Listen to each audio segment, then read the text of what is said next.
they don't want it with me. You got a problem with me?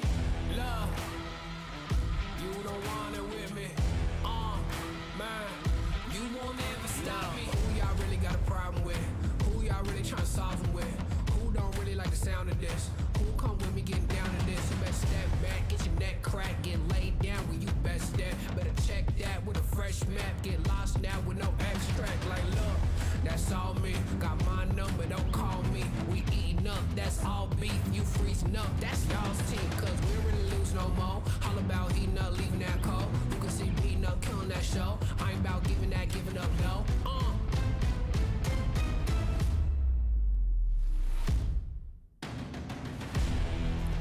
Nah, cause they don't want it with me. Look, you got a problem with me. Look, cause y'all don't want it with me. If you start a fire with me, then you never gonna stop me. Ayy, sound the alarm. We about to go on. You getting it wrong. Time to go off. Can't hold us back. Truth hurts, you always that. My truth lurks, say y'all collapse. Now scoop first where your homies at. Cause my team with me right now. My team's so mean right now. But what you mean y'all out? It's time to weed y'all out. Okay, we coming back with a vengeance. Time to go start your engines. What is this thing y'all mention? Time for y'all stop pretending,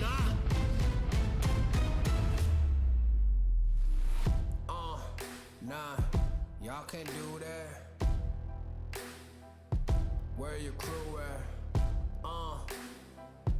Y'all can't do that. Nah, where your crew at? Nah, man, cause now you alone. Yeah, get out of my zone. Man, cause now you alone. Love, get out of my zone. Nah, cause they don't want it with me. Look, you got a problem with me.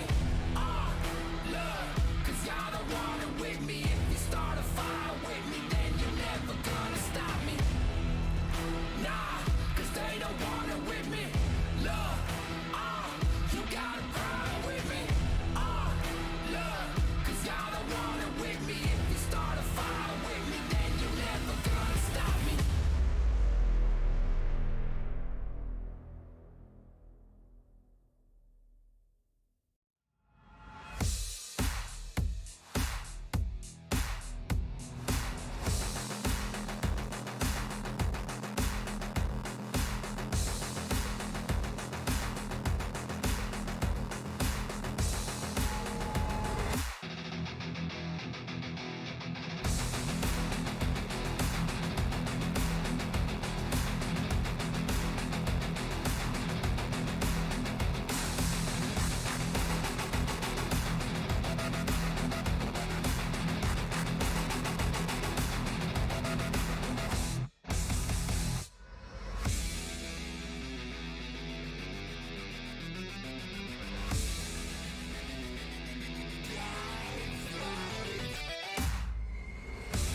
map, get lost now with no extract. Like, look, that's all me. Got my number, don't call me. We eating up, that's all beef. You freezing up, that's y'all's team. Cause we don't really lose no more. All about heating up, leaving that cold. You can see beating up, killing that show. I ain't about giving up, no.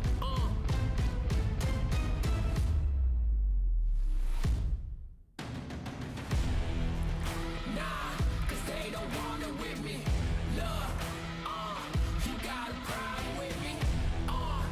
Look, cause y'all don't want it with me. If you start a fire with me, then you never gonna stop me. Sound the alarm. We about to go on.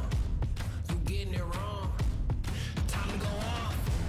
Can't hold us back. Truth hurts, you owe us that. My truth lurks in.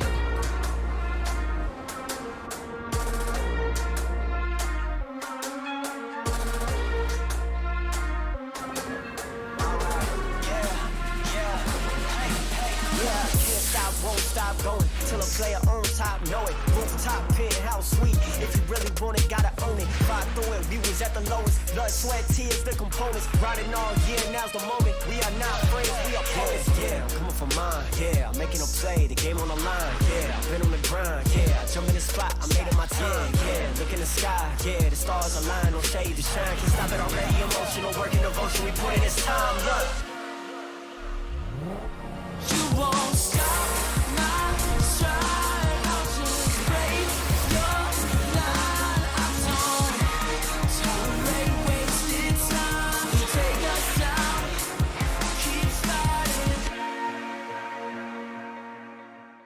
The Snapdragon Pro Series is brought to you by Snapdragon Elite Gaming and Monster Energy.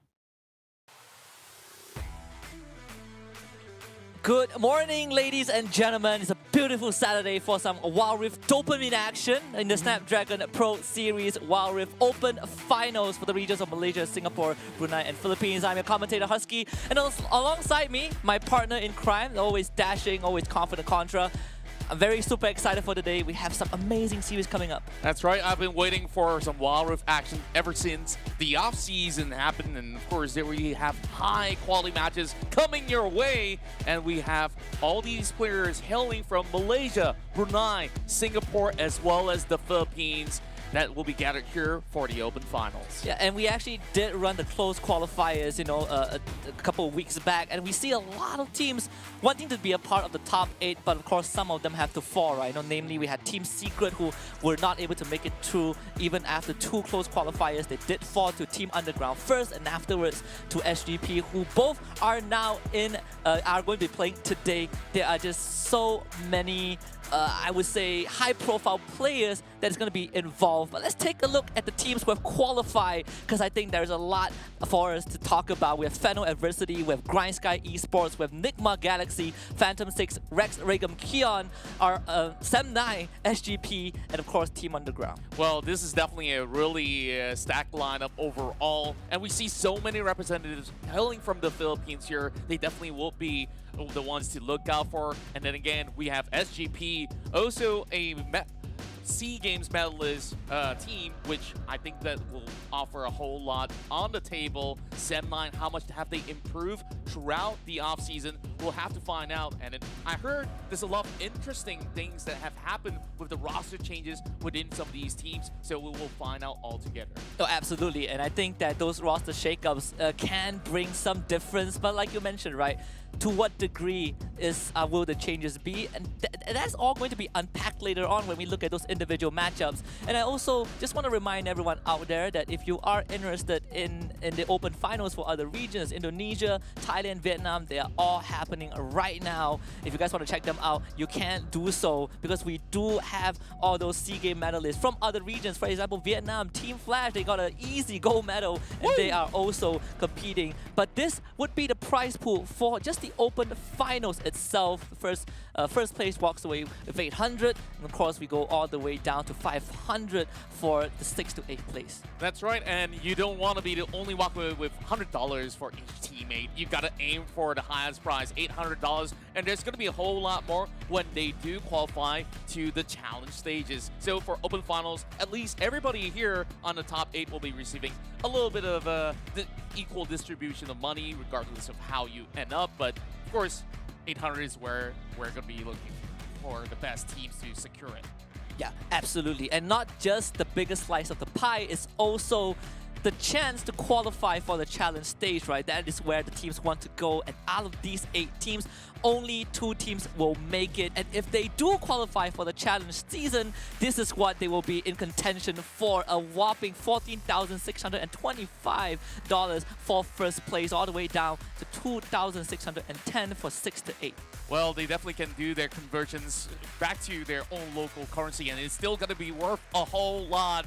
And my goodness, you're telling me that there's only 2 teams that will only qualify through these 4 countries that will be playing for this region. For each region. So we get 2 teams from us, MSBP, with 2 teams from Vietnam, 2 teams from Indonesia, and 2 teams from Thailand. So I think the competition is extremely stiff. But, you know, the saving grace is that we are playing in a GSL format, right? We have double elim, so teams that don't make it in the first series still have a chance to make that comeback. But evidently, no teams will want to be in that position. That's right, and if they do go on a winning streak for the Open Finals itself, they just have to win 2 series, and they will be slotted into the challenge stage, I do believe. So there's going to be a little bit more of a challenge for these players out there, because when we take a look at all these recent metas, a lot of things have shifted, I would say, for the better. Even with the new patch with Kassadin being opened up, I believe it won't be available for this week, but next week onwards, I believe that's going to shake things up. Yeah, we have Pike with Nautilus, with 3 new enchantments. We have some adjustment to current enchantment, Gargoyle Stoneplate, Quicksilver Sash.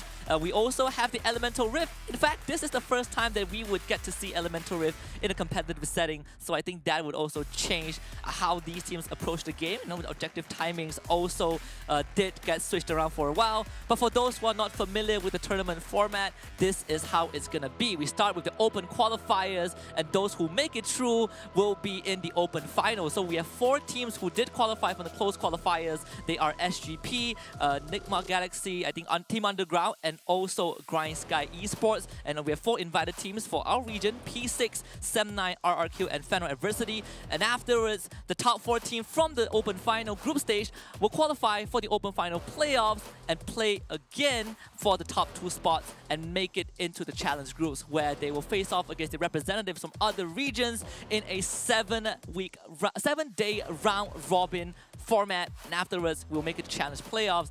And this is the interesting one, because challenge playoffs, if you go all the way, we actually will have it in Thailand as an on-ground event. So that's where all the teams want to be. That will be extremely exciting, and I really hope to see all the players there enjoying their time. But for now, we want to see who qualifies first and foremost. So some of these teams that you're telling me is invited, so namely Sem9, Phantom 6, RRQ, as well as Fennel. I believe that there are teams from the qualifiers here that can challenge them. And I'm looking at teams like SGP, as well as, I believe, Underground, who's been showing up strong. Yeah, and I think for SGP, they have a very interesting story, right? Because they did finish 2nd in WCS MYSG, but afterwards the roster was unfortunately let go. So it's kind of a combination between the XRSG and Team Watermelon. They came together, they formed a team, they went to SEA Games, they got the bronze medal for their country, and now here they are playing through the entire closed qualifiers, beating Team Secret 3-0 Contra, 3-0 to be here, the last slot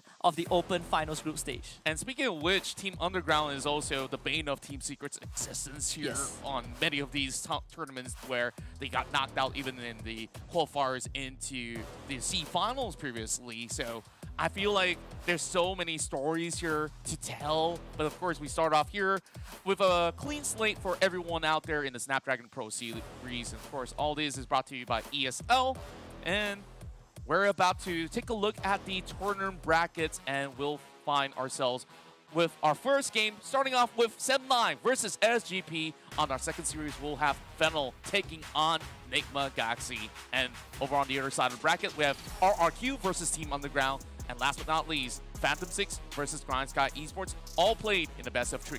And you cannot have any better way to start off the day. We have this rematch from that SEA Games, right? Sem9 against SGP, where SGP, we went into the Southeast Asian Games and we thought that Sem9 had a good chance because they did beat the Singaporean team in the WCS MY Finals. But evidently that was not the case a couple months later where they lost 0-3 and eventually the bronze medal series. So this rematch, I think, is very important for both teams. It's for Sem9 to redeem themselves and it's for SGP to prove that this roster is the real deal. That's right, and not only that, whoever wins, they will also have to face off against majority of the other teams that's hailing from the Philippines. So that shows the power level of MYSG's region in particular. So I feel like there's a lot on the line here. Mostly pride and ego, I would say. I think mostly if you are from the region of MISG, this is a very tough proving ground, right? We have, the most dominant region, at least out of these 3 regions, which is namely the Philippines. They are so competitive. We look at the history of the region itself, it really proves that they have come a long way, right? Year 0 for Horizon Cup, it was Team Secret, top of the world, top 4. But a year later, it was RRQ, and here they are, right, alongside 4 other representatives from the Philippines. But we'll put that aside because our attention is on the teams that will play in the first series. We're starting off with Sem9, with RH, Ozora Veki, Chili, Sagi, and Winter. Of course, we're going to have to focus on how much of a play-making potential this bot lane duo could actually enable this team to go the extra mile. On top of that, we want to also take a look at how Ozora Veki has adapted on his champion pool overall, because he's been playing things like Kha'Zix, sometimes on the Lee Sin, but then again, like when it comes down to other teams that can out-macro them, that's where they will have a little bit more troubles, and RH being the backbone of the team. Yeah, I completely agree with that. And I think that the adjustment is very important for Ozora Veki, especially when we look at the lineup of SGP, right? We have Jinkai, we have SSK, we have Vendetta, Raven, and CWJ, or in this case, WJ in that Dragon lane. And I think when you go up against someone like SSK, this has been a kind of long-standing head-to-head matchup between these 2 players. I think SSK in general is just a very big playmaking jungler, right? Compared to Ozora Veki, who does need a bit more resources, but is also a bit more selfless when it comes to helping up the team. And so far, I think what SGP has brought to the table is just a bit more effective early on. And especially with this very first matchup facing off a familiar opponent, I believe that SSK has something special in store for the guys at Sem9. Remember the time that they got themselves into this team fight? And yes. SSK gave the roundhouse kick of a lifetime. It was 4 or 5-man knockup? Yep. And speaking of roundhouse kick, speaking of his Lee Sin performance, SSK recently hit top 5 Lee Sin in the server. Top 5? Yes, top 5 Lee Sin in the server. So that really, says a lot. And I do like the fact that you brought up, Veki has been trying to expand his champion pool because I think it's very needed for him to make an impact. And all of this brought to you guys by Snapdragon Elite Gaming when winning matters. And it certainly does. Pride and ego is on the line, especially with the SEA Game rematch against Sem9 wants to redeem themselves. And what better way to do it, with our partner at Snapdragon Elite Gaming alongside, all the other support staff of the team. But of course, if you guys have your own prediction, do remember to drop it in the Twitch chat. Tell us which team you think is going to win. Will Sem9 make that comeback? Will Sem9 redeem their pride? Or will SGP continue their dominance over Sem9? All right, let's talk about predictions, right? Like, this matchup here, it's really hard for me to pick one because SGP clearly have shown themselves to be worthy contenders overall in many of these tournaments that they have joined. But then again, I feel like I gotta rep my boys, so that's gonna be 2-1 for Sem9. Yeah, and we have completely opposite views, right? I think for me it's 2-1 for SGP. I've been contemplating this a lot. I've been losing sleep thinking how we can rank the teams individually, but it's hard for me to kind of look at the data and say that Philippines is contested at least by the likes of Sem9 and SGP. So I think this is a very good start for us to see how far they have come and whether they will stand a better chance later on in the competition. But for right now, I think my heart is with the PH region. So I'm sorry, my brothers. I think that the PS regions are just so solid right now. But then again, you're drifting off from this whole storyline of MY versus SG yet again, right? Like, we leave the PH side for now. You're right. We're going to emphasize on that much later on when the games will happen. And I guess I also had conversations with Aluz prior to this in the past when the season was running. And he was asking me, like, what if you put Sem9 as well as SGP all together with a league against PH, and his dream has now come true. So we'll definitely see how will they rank against the rest of the PH region, because we've seen RRQ going all the way into the Icons global stage, and Fennel really fought really hard in the C finals itself, and they definitely are worthy adversaries to many of all these competitors out there. Yeah. And I think if we look at the track record of a team like Sem9, they actually didn't have the best track record if we just look at the past few competitive series that they played, right? Again, the most recent one being the Southeast Asian Games, where they dropped 0-3 to SGP. But even before that, they dropped 0-3 to Fennel in the WCSC finals groups, and they dropped 0-3 to Buriram United as well. So it's not the most glamorous, data. Not the type of memory lane they want to walk on. Absolutely. So this is, again, definitely very important for Sem9 overall. And I do think that this is also kind of like a boss rush for the MYSG region, right? We have the best team from MY, we have the best team from Singapore, and we're going up against Philippines, kind of stacked roster from every single standing, I would say, in the region itself. Yeah, overall, I look at Sem9 here on how much did they prepare throughout this offseason, because sure, there are huge patches that came right in, but I believe that there's supposed to be certain dynamic changes when it comes down to how you really want to prioritize on your leads. How do you really want to start amping up? Because I feel like Sem9's problem overall wasn't their early game skirmishes, because they look phenomenal in the early game. They just don't know how to close the game sometimes. But then again, let's not talk about closing games, because we're about to start one right now. Sem9 on the blue side. Meanwhile, SGP starts on the red. And we're going to take a look at what should be the very first ban. And it seems like Jace, after receiving that buff, you don't want that to be facing off against you, either in the Baron lane or in the jungle. Yeah. And I also think that we will have a lot of emphasis in those solo laners, right? Solo flex laners. I have been talking to Sagi, he was telling me how Camille and Wukong seems like a very good flex pick, even in those scrims itself.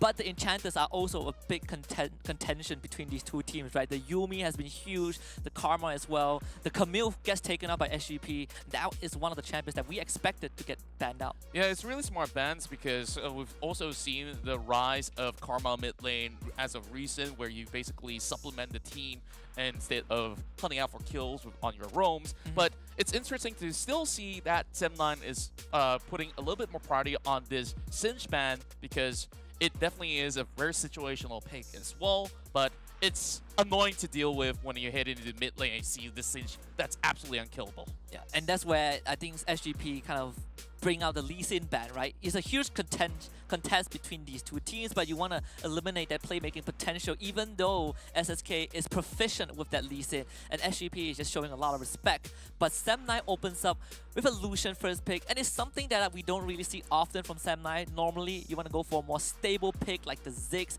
something for RH. So this Lucian pick is kind of a different approach from the team. Yeah, I could still say that this is a flex pick where you could basically put on Baron lane, mid lane, or even on to the Dragon lane itself. So it definitely won't be all too telling. It's a really good start. Senna, despite the nerf, has still been a powerhouse overall, and I believe that you could still pull off a little bit more fasting Senna in between games overall. But what do you pair Senna with? Would she be playing a little bit more supportive? Is going to be the question here. And with the Riven pickup, this is looking very interesting.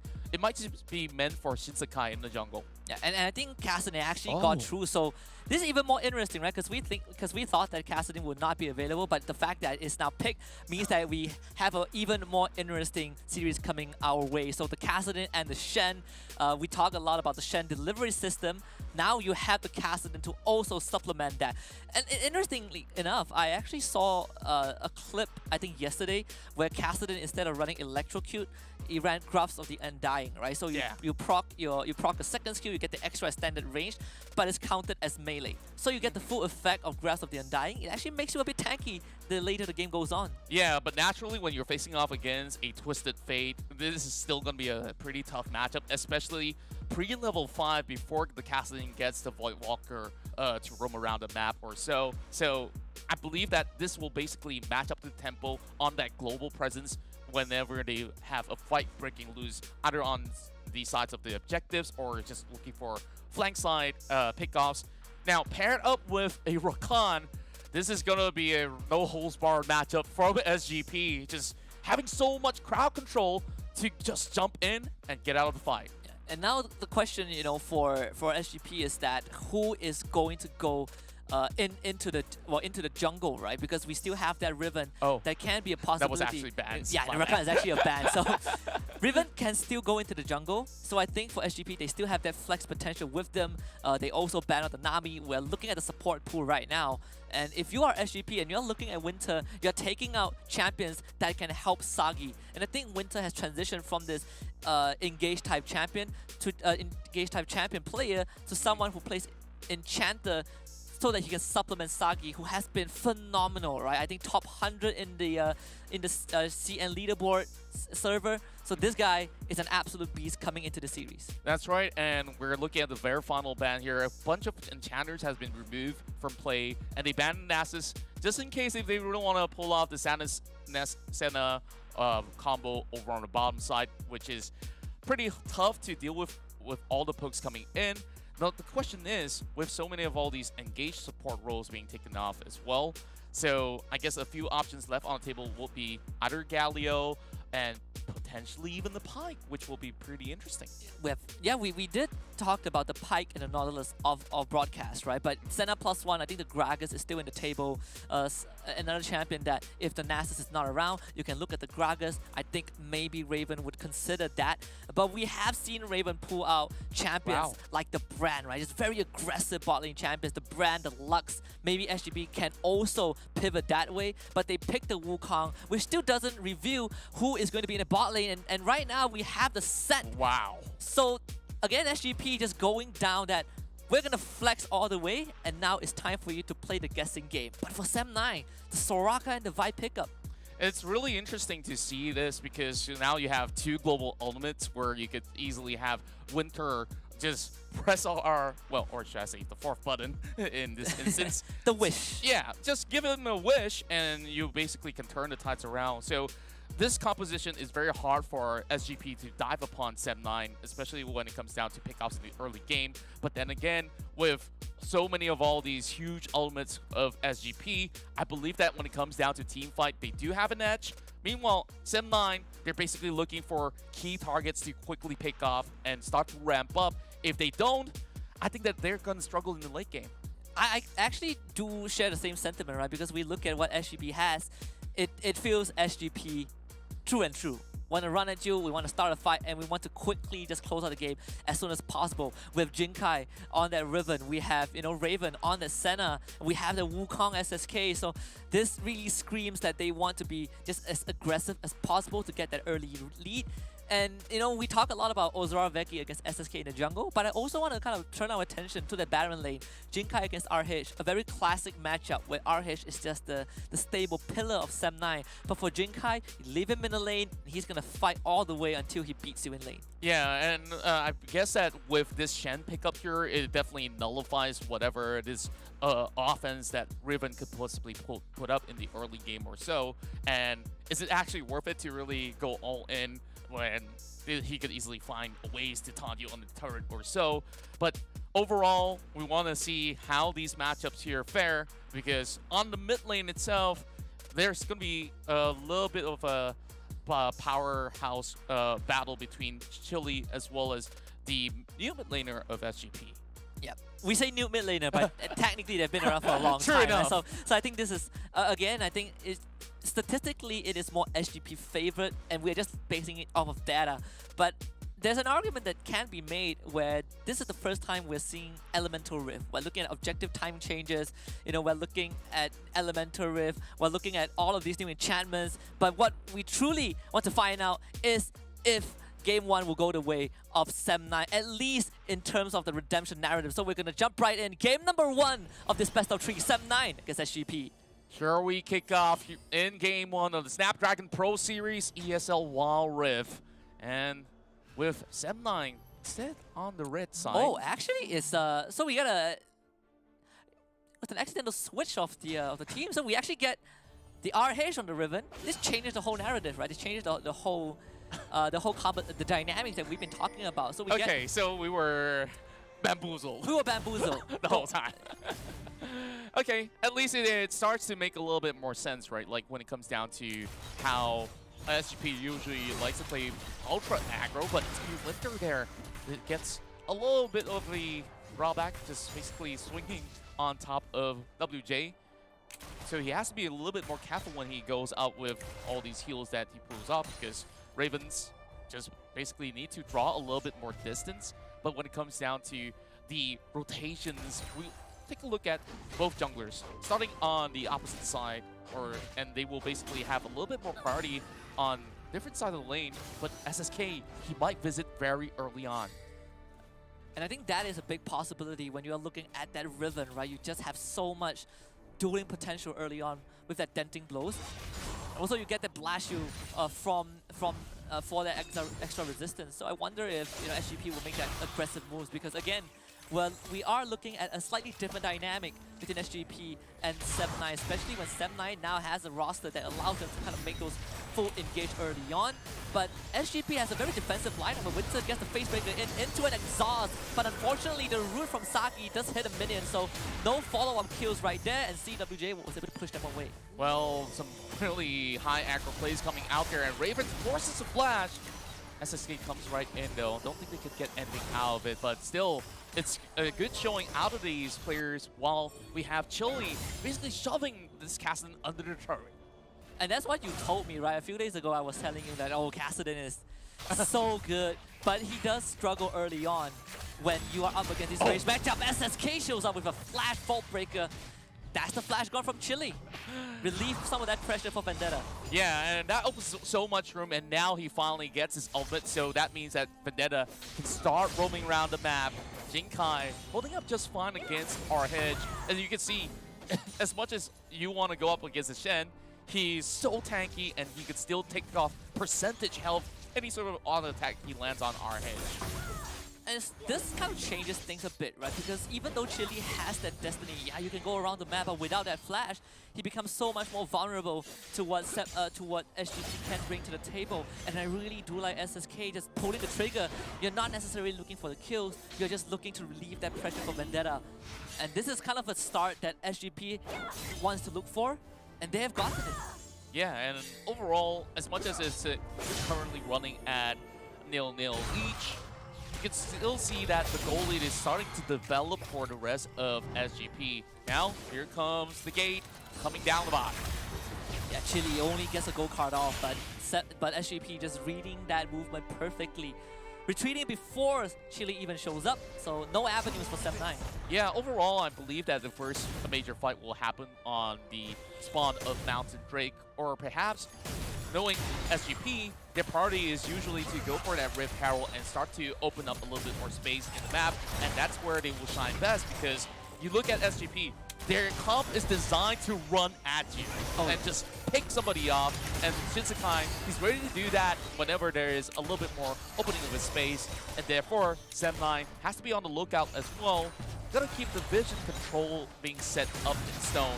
So for now, just a little bit of a stalemate for the moment, while we have a little bit more of an invasive move coming in from our heads, trying to spot out the rotation of SSK in the jungle. I think the best part right now is that as SGP, they are getting so much pressure in all three lanes that SSK doesn't really have to worry about getting those ganks off, making those aggressive moves. He is just constantly farming up a storm. Now he will get that recall, go back, probably get that Triforce done. Well, actually, he's very close to the Triforce. Didn't Yeah. get it just yet. A few more recipes to go. Yeah, probably I feel like 300 more go. And that's kind of the common cost that you would kind of be playing around with. But nonetheless, he already got what he wanted. And you can see SGP setting up for that Rift Herald, just like you said. Yeah, and overall, 20 over seconds before both major objectives will spawn up. As we have already seen, Veki was hoping for a gank, but with the swap of lanes coming out from the Dragon Lane moving up top, this is going to allow a lot more room for SGP with a better setting to ensure that the Herald will be secure. Well, same could be said about 7-9 as they match up to that rotation. Meanwhile, looks like Veki will initiate on that Mountain Drake attack. And just playing on the fact that SGP is not aware of this, right? Again, this a lot of pressure on the top side. SSK will start on that Rift Herald. So everything going according to plan so far. 7-9 will get the Dragon, SGP will get the Herald. No contest from either team. Dosaki will try to throw out that route, but he's not going to find it. Oh boy. And SSK is looking for some avenue. Same can be said for Raven, push Winter back. Yeah, and overall, I believe that they're also playing to their strengths overall. When we look at Set 9, they are playing for team fights and heavy engages heading into the late game. Something of assurance now. Seems like Set 9, they have to defend this one. But then again, I don't think that the Herald will do enough to take down the turret just yet. Definitely not. But it does get a charge off, right? You do weaken the structure. And I do like the response from 7-9. But SGP, they just continue to play this slow game, and I think they are completely fine if the game goes late, right? You have the Kassadin, you have the Lucian, everything just kind of screaming late game for SGP, whereas for Set9, well, they also have that potential, but overall, I mean there's a cap to it, though. Yeah, right. I do prefer SGP, in terms of that. We'll see how 7-9 deals with this, though. So far, we have not seen a dent being made in the Baron lane. And for 7-9 to start getting leads, they have to be a little bit more proactive and looking for those pickoffs, because you have Veki with the Cyclone, and Destiny can be utilized very efficiently just to go in for those sort of picks. But with the rest of SGP now beelining over onto some of these areas by the river, it's not going to be an easy pickoff as they will want to find overall. And for the moment, of course, just the more time being spent, this Kassadin is just gonna grow into a monster, and it's gonna be hard to stop him. Speaking of which, Veki just over on the bush as Jin Kai just holds them all back. SGP getting a read right though. CWJ and SSK are around. And Jinkai right now is just a target dummy. If 7-9 engages, that's going to be a turnaround. And this is why we see Veki go for that recall, now looking for separate avenues. But it doesn't seem like you have an easy target to kind of go on and instantly blow up, right? Not Vendetta, he has the Rift Walk, he has Barrier and Flash. Definitely not SSK, and definitely not the Dragon Lane. And you know, even if you get the jump on one of them, as long as Jinkai is around, he's going to get the Stand United off, and that's an extra layer of defense you have to blow through. And that's true. Like, overall, members of SGP can just go on side laning as long as they want, and it's really hard to even catch the Kassadin, but if you do, then maybe the rest of 7-9 can open up a little bit more spacing. Now Ravens goes in for the challenge. Just a little bit of a tap on the shoulder. And that kind of gives SGP some sort of information, or at least where the jungler of 7-9 is. You can see SSK, he is pushing into the jungle. Or at least he's kind of trying to be around. And just see the Shroud come in and instantly tries to get away. Winter will walk forward into a face breaker, flashes away, gets the ultimate on. The showstopper is dead, but Winter now will pop the gargoyle, and the Destiny comes in. He's still alive, but Raymond wants the kill. Knocked out by the Cyclone. Veki saves the lives of Winter. No one goes down. Well, that was an all-out brawl, but it seems like there's still no clear victor on either side, but that's a valiant attempt coming in from Winter, blowing everything, including summoning spells, just to make ends meet. But here it goes. This might just be first blood on top of Veki. He comes right back. First blood going over to Vendetta with the Rift Walk. And that's what we talked about from SGP. You cannot make these careless moves. Veki wants to look for an avenue, but SSK, he read that perfectly. Yeah, and on top of that, you have the Soraka that was ready to just wall off any type of kills that she has. And you got to do a lot more calculation. And on top of calculations, 7-9 has to start investing on anti-healing items, where you see that Senna has built an Executioner's Calling, so that's going to be fine, but it's not going to be enough. And I think on top of that, we look at CWJ, we look at the Soraka, and yeah, she has a lot of healing, but I think the biggest ace in the hole for this champion is the Equinox, right? The AoE silence that it brings. It breaks so much of the combo. Riven can't get the full rotation off. The Wukong can't do the same. And Semnai right now wants to contest this Rift Herald. They have the Shroud in. The Rift Herald is dropping low.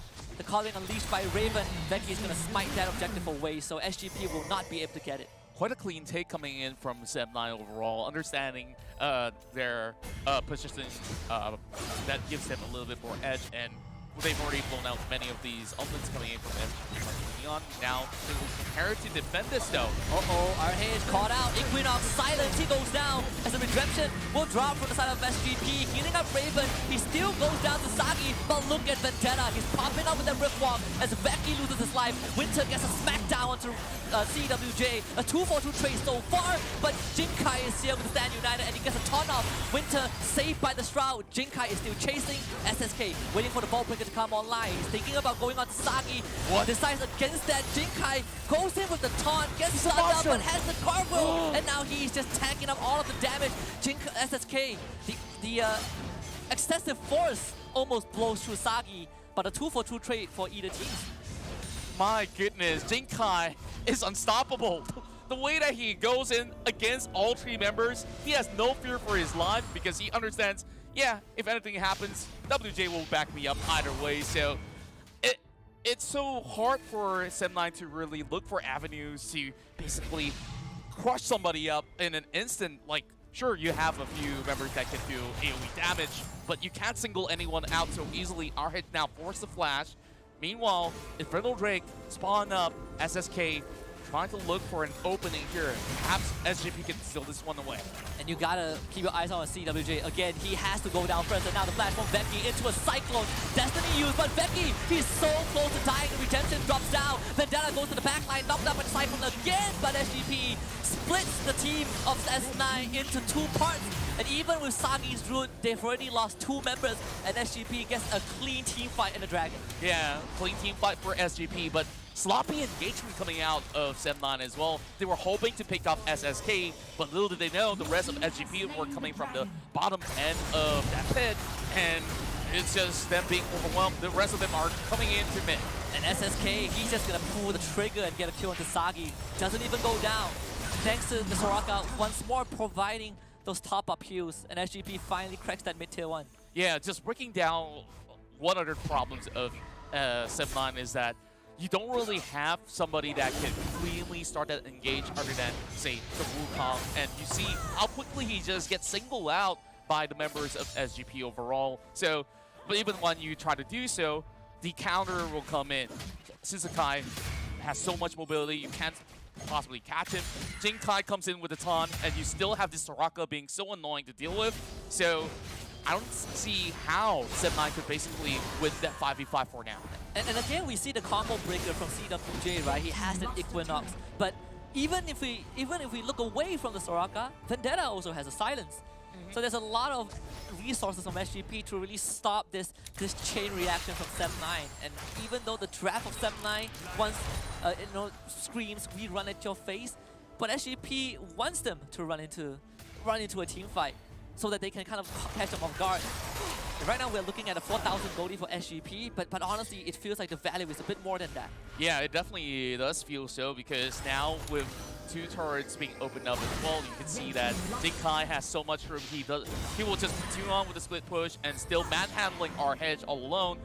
It's not going to be any sort of issue at all for Jinkai, but they will basically take their time for now until the next objective comes up. So SGP has a lot of things that they can factor in. Now, looking into the itemization, Seraphim Embrace already being on full stack, and he's already finished off with that Lich Bane, as compared to the current Twisted Fate, who's still working on to a little bit more of range for himself. Yeah, the rapid fire, right? The Senna Shroud into a rapid fire. That's the word I'm looking card. for. That's kind of like the classic TF combo. But what do you do to follow up? I mean, you have the Cyclone, but again, every time CWJ is alive, it's so hard to go in. Yeah, on top of that, you take a look at the enchantments. 4 Gargoyle Stone Plates for 7-9. They're just looking to survive and try to outtrade the rest of the members of SGP. I guess that's their measurement to at least counter SGP's way of sustainability into some of these team fights, but SGP getting away with more than what they expected here with a free turret in their hand. 7-9 doing the same in the bot side. Jinkai shows up, so he's going to stop this from going through. Or his attempt to stop it, but 7-9 was able to kind of brute force their way. And in fact, even Vendetta has the Gargoyle Stone Plate, and he just solo killing Becky. Winter just buying some time for the Wukong to get away, but 7-9 just cannot find any ways to stand up against SGP right now. Yeah, Kassadin's looking absolutely ridiculous here in competitive play, I gotta tell you that. And you just can continue on with this split push, and on the side lane with the Shen, there's no point of 7-9 when trying to match that. They just have to turtle in and give this Baron absolutely for free, and 7-9's too late. They see this with the Destiny, the Dawning Shadow just so early. So it doesn't really matter. SGP just gets a free Baron. In fact, you can say that they snuck that away. 7-9 late on the intel, so SGP gets another Baron power play coming through. That's right, and pressure is absolutely on. 7-9, how are they supposed to overcome this? Just look at the lanes on both the top as well as the bottom side, absolutely being shoved in. And even if they try to get into contention of the next objective, which is the Ocean Drake, it's a lot of room for SJP to come in with flank angles where, with the Stand United as well, it's not going to be easy for a pickoff. So Riven's going to be remaining healthy in most of these team fights, while SSK could easily just start off engages and have Jinkai back him up any single given moment. I wonder how 7-9 is going to do with this, because this Baron power play, we see SGP having all 3 lanes pushed in, and no one is dealing with Vendetta, and the 7-9 cannot allocate resources to deal with Vendetta. Yeah, and I feel like this is definitely a huge issue when you're running a Senna as well as a set over bottom lane, but here we go, another fight. Winter doesn't even get the Haymaker off, thanks to CWJ. Again, the Equinox, so deadly in the situation. And you don't have the set for 40 seconds. SGP, they're looking for the jugular to close out game number 1. Meanwhile, RH also goes down. There's 2 dead. And I believe there's going to be more casualties involved. Here comes Stand United, though. Yeah, Vendetta just flashes away, pops the Gargoyle, Stand United shield, keeps him alive. SSK also joins. And SGP slowly whittles down the structure. Raven going a bit more aggressive, but does have the stasis enchantment. SSK just punches the members of 7-9 to oblivion, and they will punch down the Nexus. SGP with a quick game 1. And they have managed to tame the Tigers here on the very first run. And the Lions here definitely reigning supreme on the way that they execute this draft. It's looking sublime, and I absolutely love how clean they've been able to run at members of 7-9, true and true. So let's identify some of the issues, right, for 7-9. Like, I guess, like, there's not really a huge assurance of a late game potential coming in from them. And even with some global picks like the TF, didn't seem like Chile has offered much in the table. Yeah, and I think this also stems from 7-9's team dynamic as an issue. I wouldn't say it's a problem, but I think it's just how they function as a team, where we see Chile play very stable mid laners, right? The TF, the Zig sometimes. We do see him on Lucian, but that is kind of on very rare occasions where we see Sagi get relegated to the Senna, and this is one of those games. But there's a huge reliance on just stalling out the games and making early rotations, which did not work out in their favor. Yeah, and on top of that, I believe that other than Shinsekai making a whole lot of moves across the map, we got to talk about Vendetta because he debuted with this Kassadin that absolutely laid the smackdown upon members of 7-9, making life hard. But then again, I believe that there's instances where in the next matchup, things are going to be a whole lot different. As we take a look at the highlights once more, this first engage definitely looked really interesting, and Winter, despite all that, survived the team fight. But as it extends later on, Becky eventually tries to pry open another pickoff here, which with the Rift Walk he just basically swerves aside, and SSK was there to save the day. And I think a lot of this also comes from Wukong as a champion alone, right? Even though he got some buffs, we still look at this champion and we think to ourselves, as the longer the game goes on, if he doesn't get a lead, he becomes a spin bot. And this is one of those games. This fight is the closest that Sem9 has ever gotten. We got a 2-for-2 trade, but it really took a lot out of Sem9. And SGP, at the end of the day, were just unfazed overall. And then I also forgot to bring this up. SGP are technically playing with 2 jungler players, right? We have Vendetta with SSK, but Vendetta has proved that, yeah, you put him in the mid lane, he does the exact same thing. Yeah, especially on this a fight here where Jinkai extends it all throughout. This gave them so much confidence that, hey, we can basically out-sustain the rest of Sem9 in those team fights. And here we see Becky trying to find a pick against Shinsekai, but yet again, the backup just looking so clean, where Vendetta singles out Becky all the way to the back and splits up the fight, forcing the rest of Sem9 to turtle in their own jungle, and that was a free dragon for them. Yeah, just no avenues for Sem9, right? This game, it went on for almost 17 minutes, but it's only 8-2 kills because we are looking at a heavy macro game. And SGP once more proved that on the macro end, they are just a bit more solid than Sem9. And I hate to say this, Contra, I hate to say this to the Sem9 supporters. Let me hear it out. Sure. So the record right now is 0-4 in favor, well, not in favor of Sem9. 0-4, so you're counting from the SEA Games. We're counting from the SEA Games, right? Okay. Recent encounters with SGP. The same roster, 0-4 so far. Sem9 just not looking too hot. Yeah, overall, I believe that RH also were 9 opportunities to make plays happen, where he's just break wall by JK overall. And you take a look at Vendetta, how much damage he has to offer. Sure, Ravens, being the ADC, has been doing a lot of chip damage in those team fights. On top of that, it's a low kill count game, but then again, it's all down to all these perfect executions in the team fight that allowed SGP to basically pile on goal and stacks of cash all the way throughout the end game. And that Baron went in for free. There's just no contest whatsoever coming from Sem9. Yeah, and Sem9, while the Baron was getting taken down, Sem9 were getting corralled in the base, right? We also saw kind of the presence of mind for Chile to press the Destiny just to get a bit of info. And that is where we see desperation set in. We saw Saki throw out the Dawning Shadow that was never going to smite the Baron in any manner, but they had to go for a Hail Mary attempt just to delay the game, and it was just not meant to be. SGP knew what to do, and they completely just ran away with the game. In fact, it feels like there was no room for Sem9 to breathe in Game 1. Yeah, overall, I think that at least in the early game, it looked like, okay, there is a fighting chance for them, but this sort of comp that they're running is also greedy in goal, if you think about it. Sure, you want the set to farm up. Eventually, Sem9 will need the pile of cash to also ramp up to speed. That's also part of their late game plans as well, but with her being a fasting Senna, it's not going to be working all too cleanly, especially when you're going to be all the way behind. So a few things for Sem9 here to change when it comes down to the composition is that we want to see Winter on a role that, sure, can start an engagement and still get out alive very cleanly. But we saw even Rakan was being banned out. So what does he actually go for? I think, you know, we had the Gragas and Nautilus, right? And those are champions that can still be an option. But this is all made possible by our partners at Snapdragon Elite Gaming, when winning matters. And so far, SGP has gone off to a good start.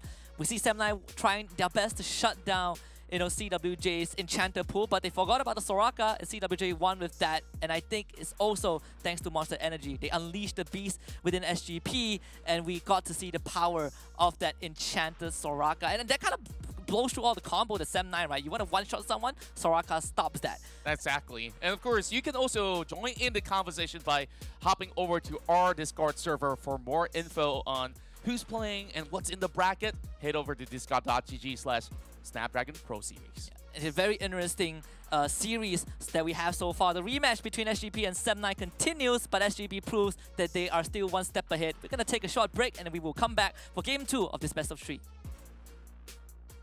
The Snapdragon Pro Series is brought to you by Snapdragon Elite Gaming and Monster Energy.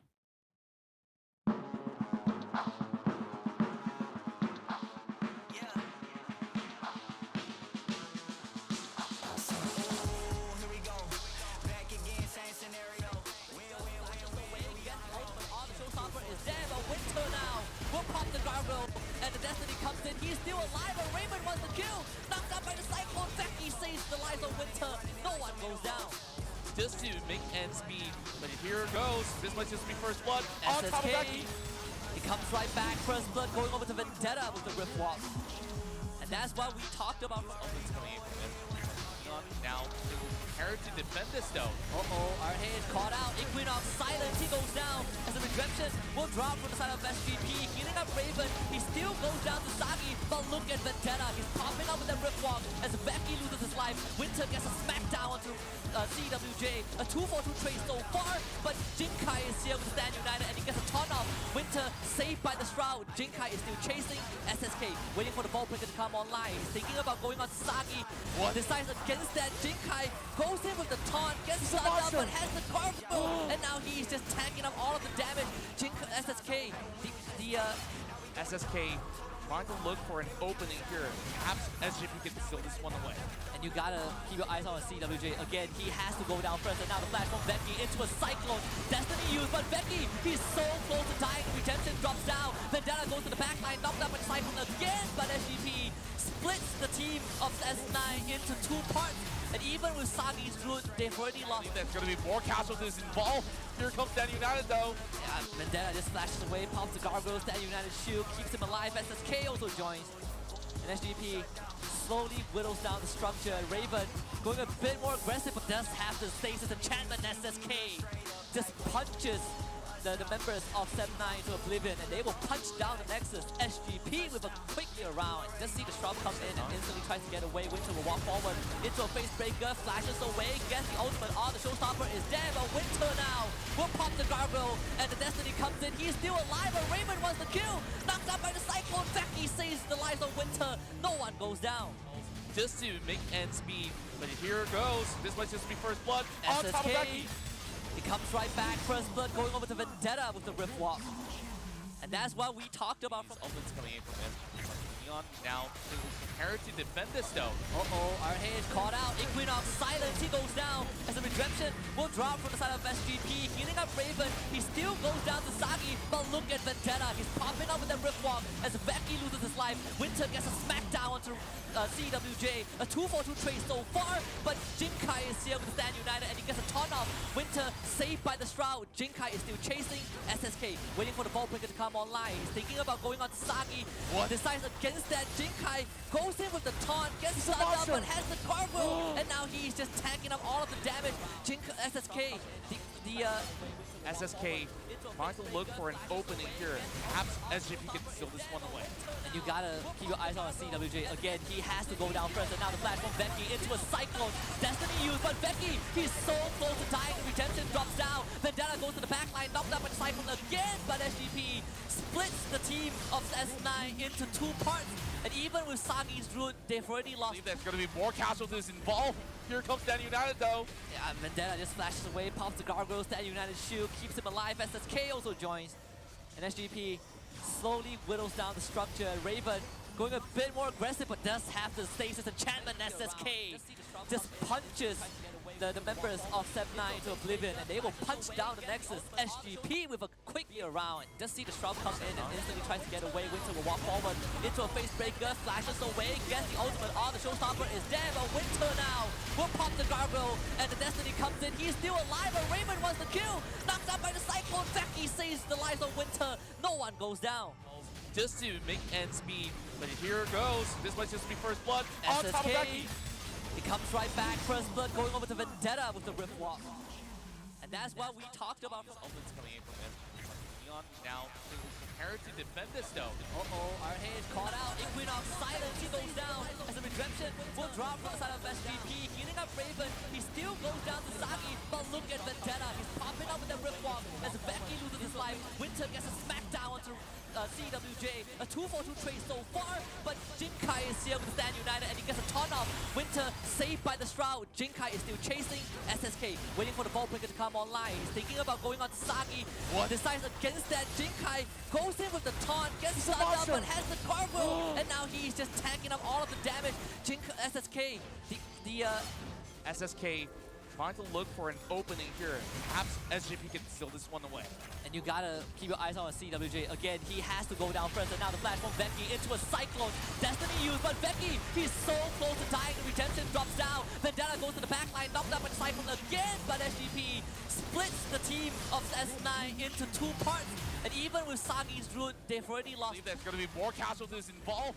Here comes Dan United, though. Yeah, Vendetta just flashes away, pops the gargoyles, that United shield. A triumphant opening for SGP in Sem 9 in this rematch. 1-0 up in this best of 3 so far. This is the Snapdragon Pro Series WildRift Open Finals group stage for the region of MSPB. My name is Husky, alongside my partner in crime, Contra, bringing you all the action. And it's been an exciting game 1. I say exciting, but it's only for SGP. That's right, and overall, Sem 9, maybe I might have hyped him a little bit too much in the early opening show, but then again, I believe there's still a little bit more of a fighting chance for them, just that they have to shift the draft into something else that works out instead, because there's no answers for the Kassadin, and that random Soraka that came in definitely give them a little bit more of a fighting chance to basically storm their way through in all of these team fights. And recently, there's also buffs on Soraka, which I feel like it has been an underrated pick. Smart move coming in from WJ overall. Yeah, and overall, I also think that for Sem 9, we see that pattern that they've always brought, right? A very selfless Veki in the jungle, playing champions that can't get those engaged off, right? He wants to feed that resources to RH, he wants to feed it to Sagi, but we also kind of agree on the fact that because Sem 9 is running the Senna +1, there is this shift of prioritization, and unfortunately, the priority is on RH, and he could not get off the ground. Yeah, on top of that, I want to bring up one more thing that we may not have talked about in that previous composition, is that the ease of execution definitely is there for SGP. However, for Sem 9, it takes a lot of gears to turn in order for that team fight to work. And even so, we see them basically drawing evenly with that 2-2 on both sides on the mid lane team fight. But overall, now with another matchup coming our way, this time, I believe Sem 9 is going to go on the blue side, right? Unless if with the coin flip, they decide, you know, stay on the same side, then plan up something different. So what are the changes like you like to see first and foremost for Sem 9? Because I feel like Veki needs to play a jungler that gets activated from the get-go instead of having that Wukong, because you need that Cyclone online before you become effective in any team fights. And that's what you kind of brought out, right? The Kha'Zix pick for Veki. I personally want to see that bottom lane dynamic shift a bit. I think you give Winter an engaged champion, that's something he's very comfortable with. In game 1, it was kind of disabled, right? The Shen was taken away. We do not see the Rakan being enabled for him, but he still has the set as an option, and that is where we look at other alternatives like the Gragas, like the Nautilus. But I want to see Sagi. I want to see him on a traditional AD carry, because that was what kind of put him in the spotlight in our local league. That traditional AD carry, like the Xayah, the Vayne, the Kai'Sa. Putting him on the center kind of feels like you're taking a bit away from this player. Yeah, it feels like Sagi wasn't allowed to play in all these scenarios that it was put into, but just to supplement the team, being a little bit more of a utility carry in essence. So who exactly is the one spearheading the charge? Like, sure, you want to rely on Ozar Veki or Winter to start the fight, but the follow-ups were not even close to what SGP could possibly come up with. So now, this time around, we got it right. Sem 9 will definitely be on the blue side as they will start off with the draft. And the first ban actually being on that Senna. Are they going to consider opening up the Kassadin for SGP though? I mean, they do have the first pick, so it forces SGP a ban in this case. Yeah. But also the bigger question is Chili the Kassadin player, right? Again, we have to look back on the dynamic of Chili as a player in the team. Very stable mid laner, and Kassadin doesn't fit into that category necessarily. He needs their resources, he needs the game to go late. And for Sem 9, they don't entirely rely on Chili to get there. They want Sagi to be the one that reaches that breaking point, that critical mass. So for Sem 9, again, I feel like even if you don't ban Kassadin against them, it's not necessarily the biggest threat. But the Yuumi ban comes out again from Sem 9, taking away those enchanters from WJ. Yeah, this time around, they're going to be opting for only slight differences here, with SGP banning that Lucian away from the hands of Sem 9. So that also means that there won't be that option of a strong carry over onto either side of the lane that's so flexible. But instead of picking this one up for themselves, Semi opts to ban away that Castlin. That tells you that Chile doesn't feel that comfortable to play on this champion. But one thing that I've also been looking forward to see is whether or not if any of these teams pick up that Echo. Yeah, the Echo, I think, has been a huge, kind of an overlooked pick as well. In fact, I think during Icon's Global Championships, we did see the Echo, I think from the Brazil region, I don't exactly remember, but the Echo was picked in the jungle, if I'm not mistaken. I think Echo jungle has also been a very pivotal pick because of how much it provides, right? Good jungle clear, good late game scaling. Easy diving into all these other lanes that he tries to gank too. Yeah, and has a reset button with that ultimate. But for Sem9, they kick things off with the Karma, a pick that has been terrorizing solo queue and competitive play, and it's good to see Sem9 pivoting towards that point. And SGP will start it off with the Gragas. Yeah, Gragas will never go wrong, where you could easily give WJ this Juggernaut over on a bottom lane, making it a little bit more difficult for the rest. And if you want to work it in the jungle, it always gives high impact when it comes down to objective contests. So heading into this second pick here, Shinsekai taking his time here to wonder what will be the best option available. So they will go with another Shen pickup. I was thinking of the Lee Sin because it was left open, so there is still an option for SGP. Now, looking at Sem9, they have plenty of jungle options right now, but do they want to pivot towards, you know, an early to mid-game jungler, right? The Lee Sin, someone to set the tempo. It's a lot of responsibility for Veki, and I think that's kind of is what's stopping Sem9 at this juncture. They still opt for a safer opening. Now they have the Galio. Huge team fight, huge utility to keep the cores alive. Yeah, overall, this is going to be a high utility comp once again, with heavy crowd control coming in from Sem9 to basically zone away a very large area with either the Transcendence Embrace, and if all else fails, you see the hero's entrance to move right in. So R-Hedge gonna go on that Riven for the second time coming, or could this actually be Veki on the Riven? I think it is a possibility, but I wouldn't mind seeing RH against Jinkai again in a Baron lane matchup, because Riven isn't necessarily the champion in the jungle that allows you to activate your team early on, right? Riven does need their resources, and you know, if you kind of pivot away from that, then maybe Sem9 will have to make those last-minute adjustments. SGP though brings out the Yasuo. This is what I want to see. I think Yasuo at this point, right now, this, you know, what do you go on Yasuo? And Bruiser Yasuo has been a very popular trend, not just in our local server, but especially in the Chinese server, where you go for, you know, Divine Sundra, you go for those Wits End. I see people do Sunfire, in fact. I don't know if Sunfire. I don't know if that's viable, but Tank Yasuo just for knockups for days, yeah, right? But Like, you just kill everyone.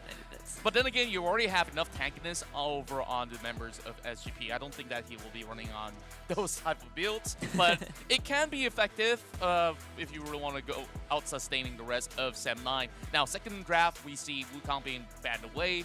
Meanwhile, Sem9 targeting Shinsekai's very own Lee Sin as well. And instead, SGP removes that Vi on the table. That also means that we're going to see a little bit more flashiness as well.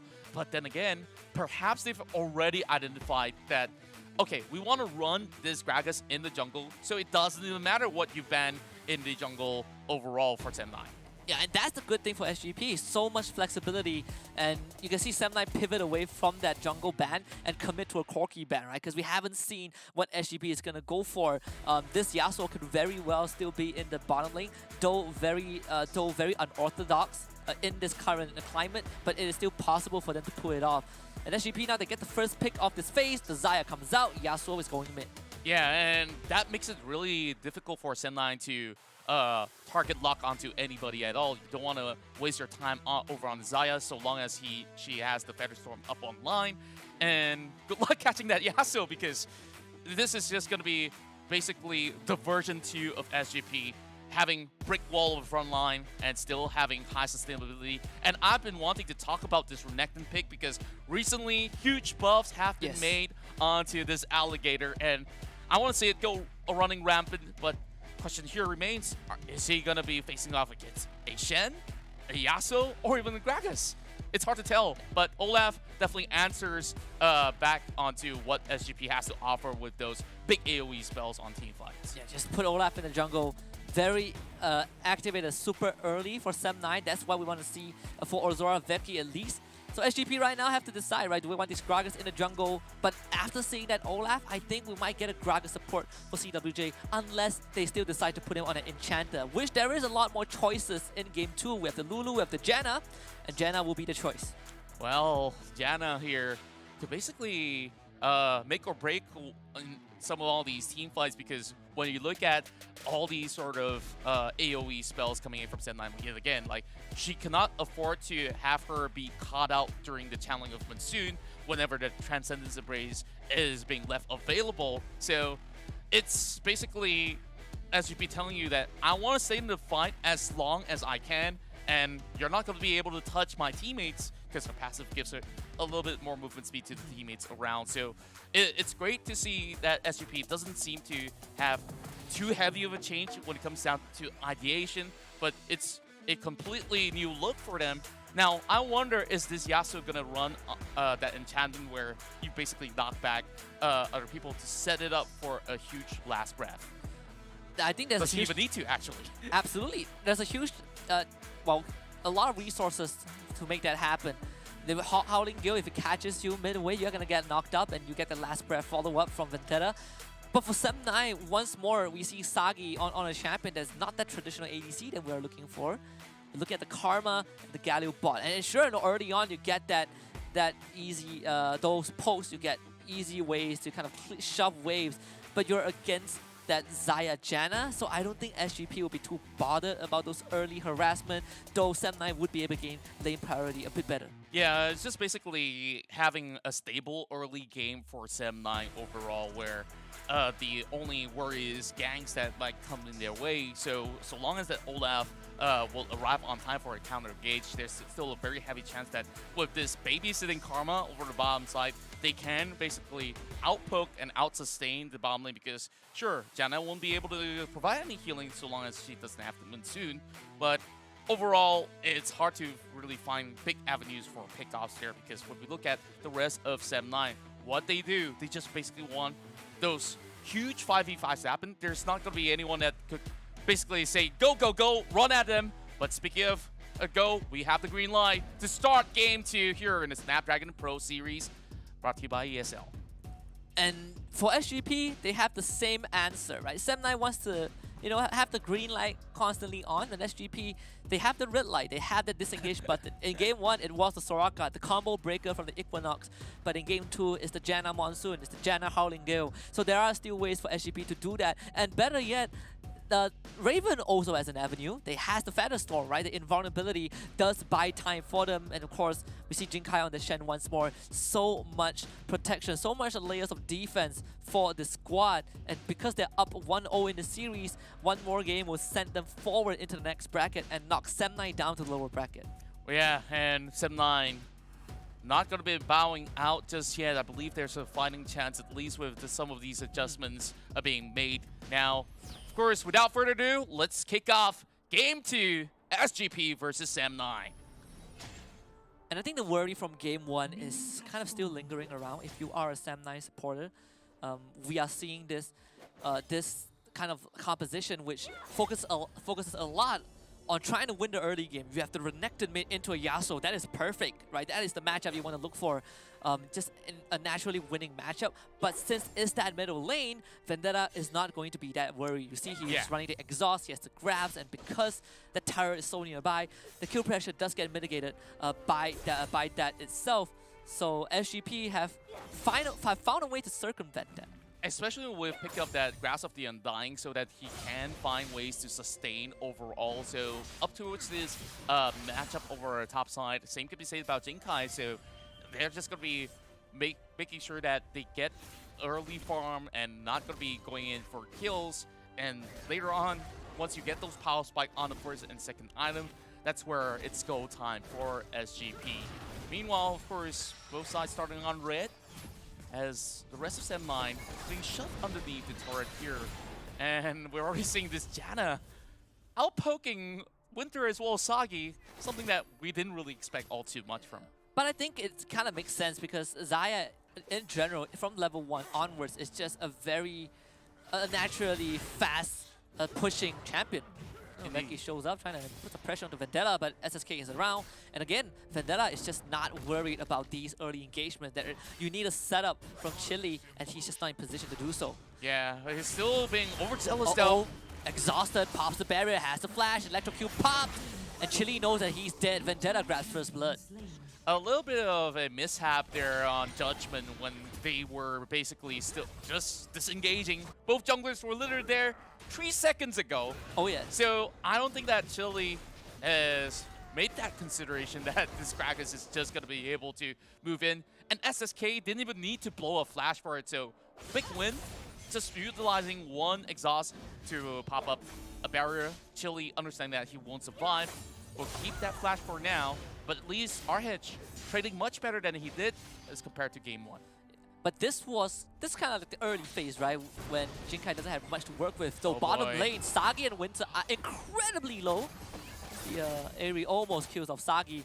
But SGP again have found kind of a minor win down bot. Yeah, and great understanding coming in from SM9 as well, knowing that Shinsekai is slowly rotating down to the bottom side. So they will basically take a little bit more of a wind-up time to go back into the lane. So consider early game kind of being won by the bottom laners of SGP for the moment. But we see the Shen now getting harassed. SM9 finally finding a little bit more of an opening space for themselves, getting a couple of plates here.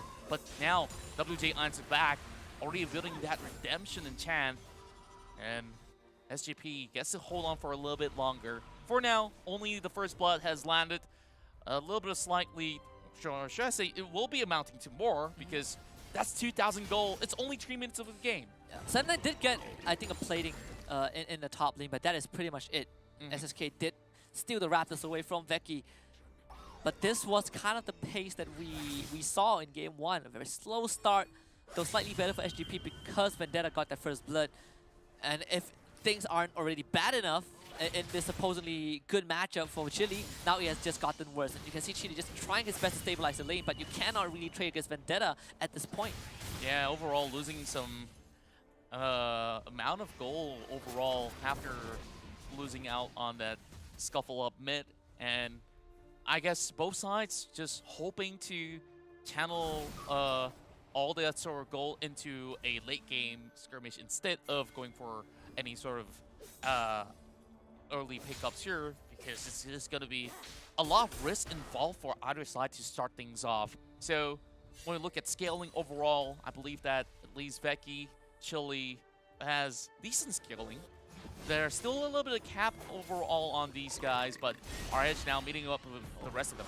And Chili, he's going to get caught up again, but this time backup is around. Winter shows up, and Vendetta cut into pieces by Ozora Veki. Chili makes it out, and CWJ is going to be the next one on chopping blocks. Then United coming out. CWJ doesn't survive long enough for the channel to complete.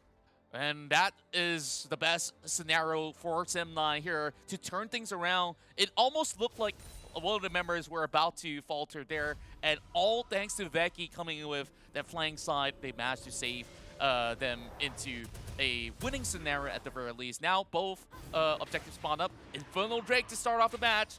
This is looking pretty exciting to see what will they actually go for. SGP moving over onto the Herald Pit instead, and it seems like SM9, they're interested for a contest. And the best part of this is that SGP, they do not have major ultimates to contest these objectives.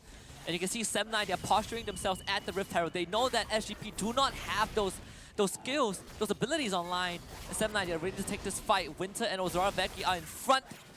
The rest of the team shows up, and SGP, do they still want to stay around though? Sagi goes in, Transcendence in place into a taunt, and they blow through SGP. The fight for SM9 to take the lead in this game has been found, and 4 goes down on SGP. SM9 with the Rift Herald. That's a huge flash coming out of Winter, and he taunts majority of the members of SGP. If only we get a replay of that to witness how they basically caught SGP all stuck on that tri-brush, and they basically had it also. Now, all thanks to RH pulling the attention away over on the top side there as we take a look at it once again. look at how Winter goes all the way to the back line and basically send the members of SGP on helter-skelter, haywire, all over the place. Yeah, and that is exactly what Sem9 wants, right? A team fight that they can force. And now this Rift Arrow is going to blow through that mid-tier 1.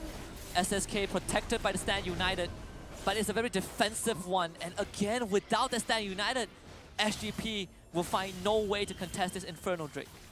Well, it's definitely going to take a while more for SGP to be able to hold up in those team fights. Now, with those 6 kills of lead, giving themselves an edge of 3,000 gold lead, and they have to let go of this Dragon. There's no way that SGP could basically snatch this one away with SSK being so far off. But Raven's giving a little bit of chase, though. Finding an avenue to kill. Vecchi tries to run away, but they're still Chili to back him up, so he's going to be safe for now. So they will quickly go in for a little bit more of a reset. But Sem9 now amping up the pace as compared to the past matchup. Now that they've already gotten a little bit more lead, they're going for a pickoff. And they get the taunt to Chili, forces out Winter's ultimate. And RH also has to pop this his Blade of the Exile.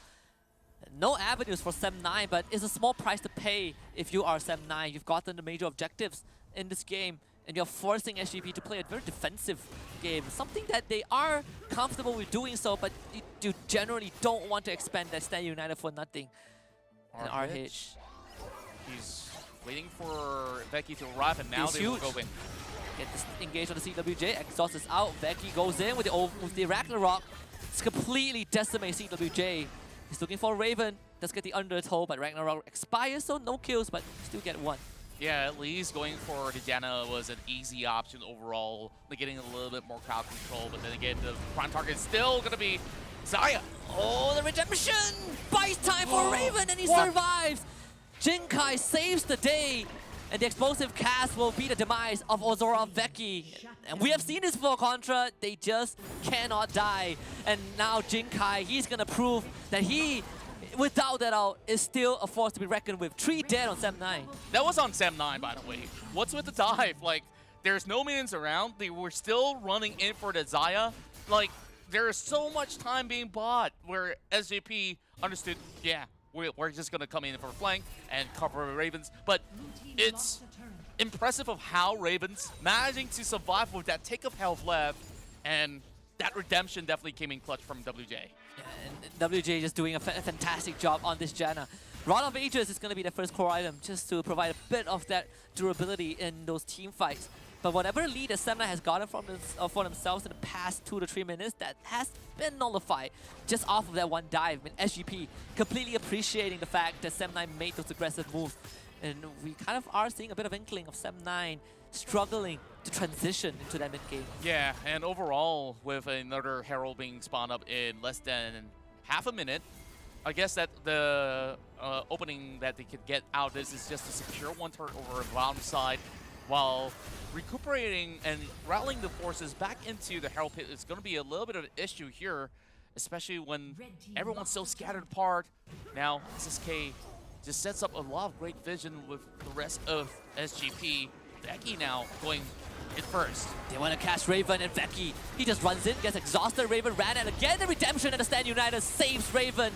And Sem9, they have not learned their lesson. Raven does get taken down low, but they might have to give out Winter, though, who does have the Justice Punch, but he is gone on by SSK with the body slam, and the Wind Wall prevents any kind of saves from Sem9. Winter will go down.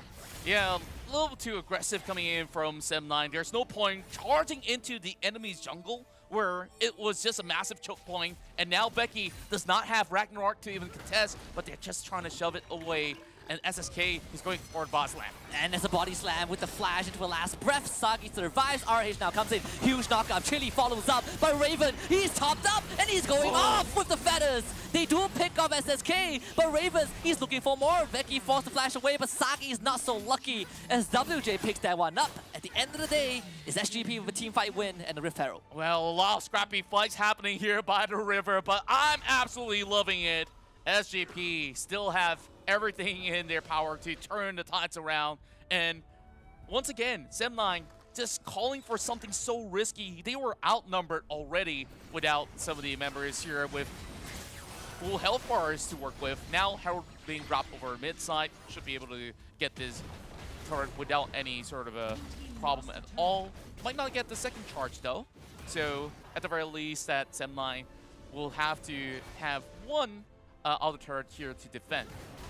And if Sem9 looks at the clock right now, I think time is ticking for Azora Veki. At least for the Olaf. Right? You need to be able to get the snowball rolling. But it has been stopped by SGP. Ocean Drake up in 20. That Ocean Drake will be extremely vital for both teams here to secure. Meanwhile, a little bit of a setup coming in from Sem9 while RH goes on a 1 versus 1. Won't be resulting all too much, but at least buys enough time. Just have to keep him at bay in order to stop him from using Stand United. Meanwhile, a little bit of a tussle there in between the river. And SSK will just put his body in front. He has the stone plate, he has WJ with him. So the SGP are not really worried about Sem9 starting those fights. Though they do have that flash on Winter coming up soon.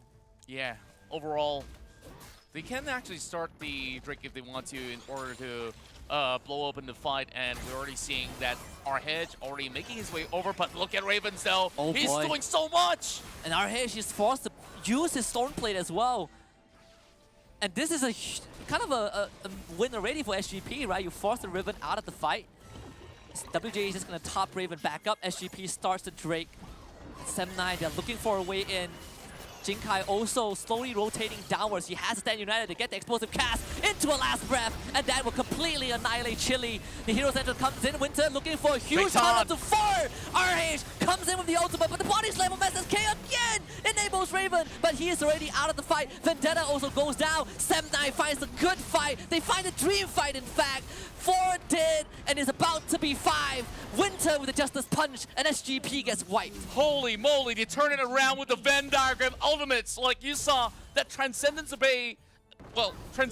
Embrace basically pulled them back into the knockup where the hero's entrance dropped into 3 members. Sure, you have Chili blown up, but nothing can stop these guys when everyone was just basically CC to the ground, and SGP getting aced out because of that. Just an amazing combo, right? I mean, look at, again, with Winter, we've talked about Winter in general as a player, and RH getting the dream flank, everything falling into place for SGP. Kind of a deja vu moment from the first Rift Herald fight where Sem9 found a win, but this one is so much bigger. 2 Drakes now on their side, and SGP completely stopped in their tracks.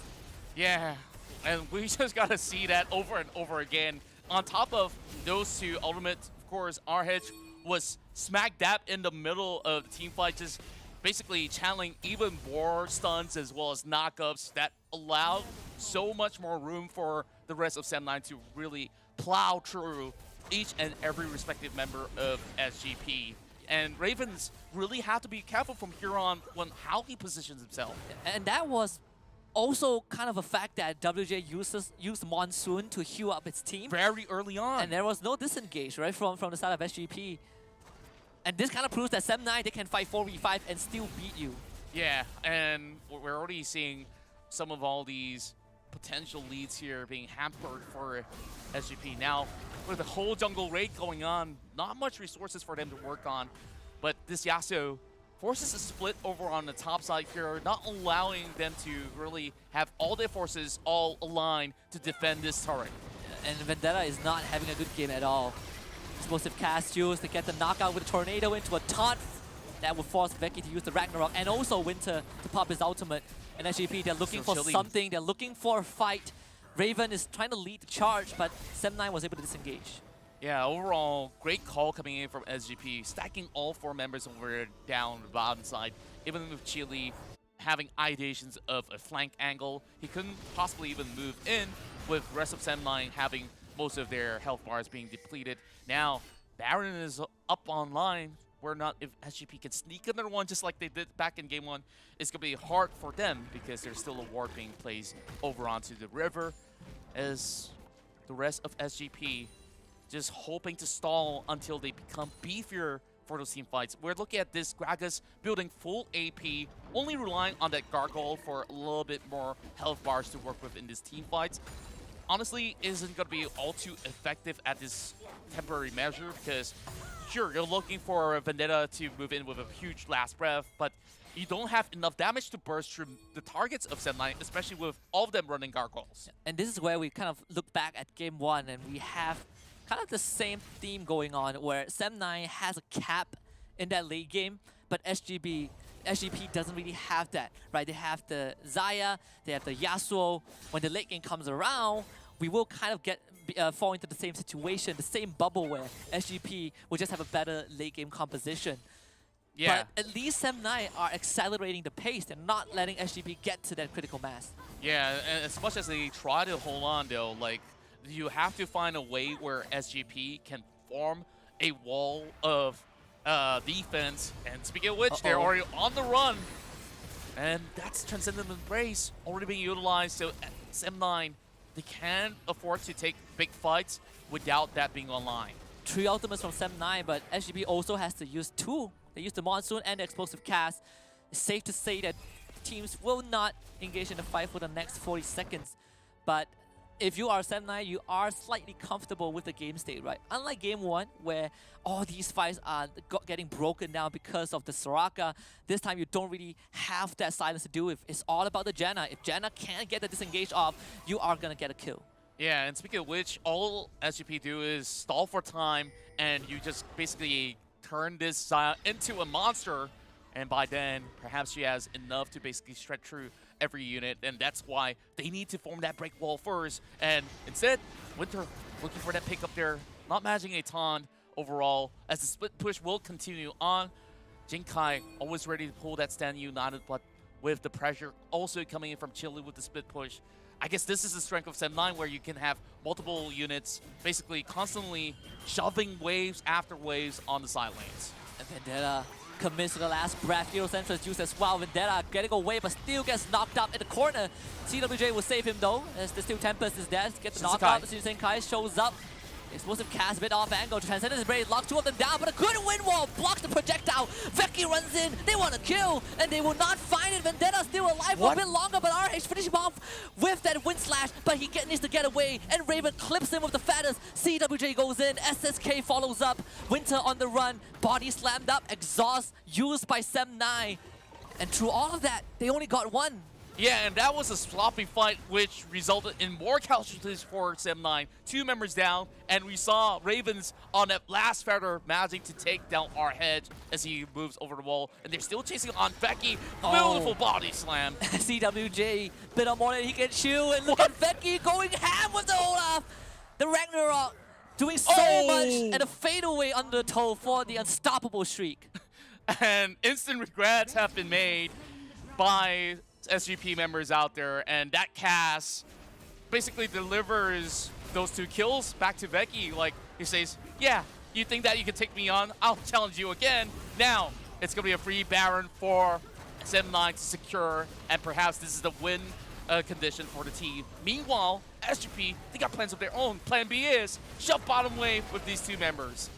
But RH is there to cover that. So Sem9 again turning it around. Vendetta not able to get any steal, not even an attempt going through. But the worry right now is the Elder Drake. 20 seconds on the board, and Sem9 have all the resources that they need to push us to a game 3. And we're going to see our first Elder Drake here being spawned up. We didn't get that in the first match because it was not even needed by SGP. Yep. Well, this is going to be huge. This could be that turning point for SGP if they can finally close off a good team fight. But it all relies on all the artillery that they can basically pull off, as well as what WJ does with the Monsoon overall.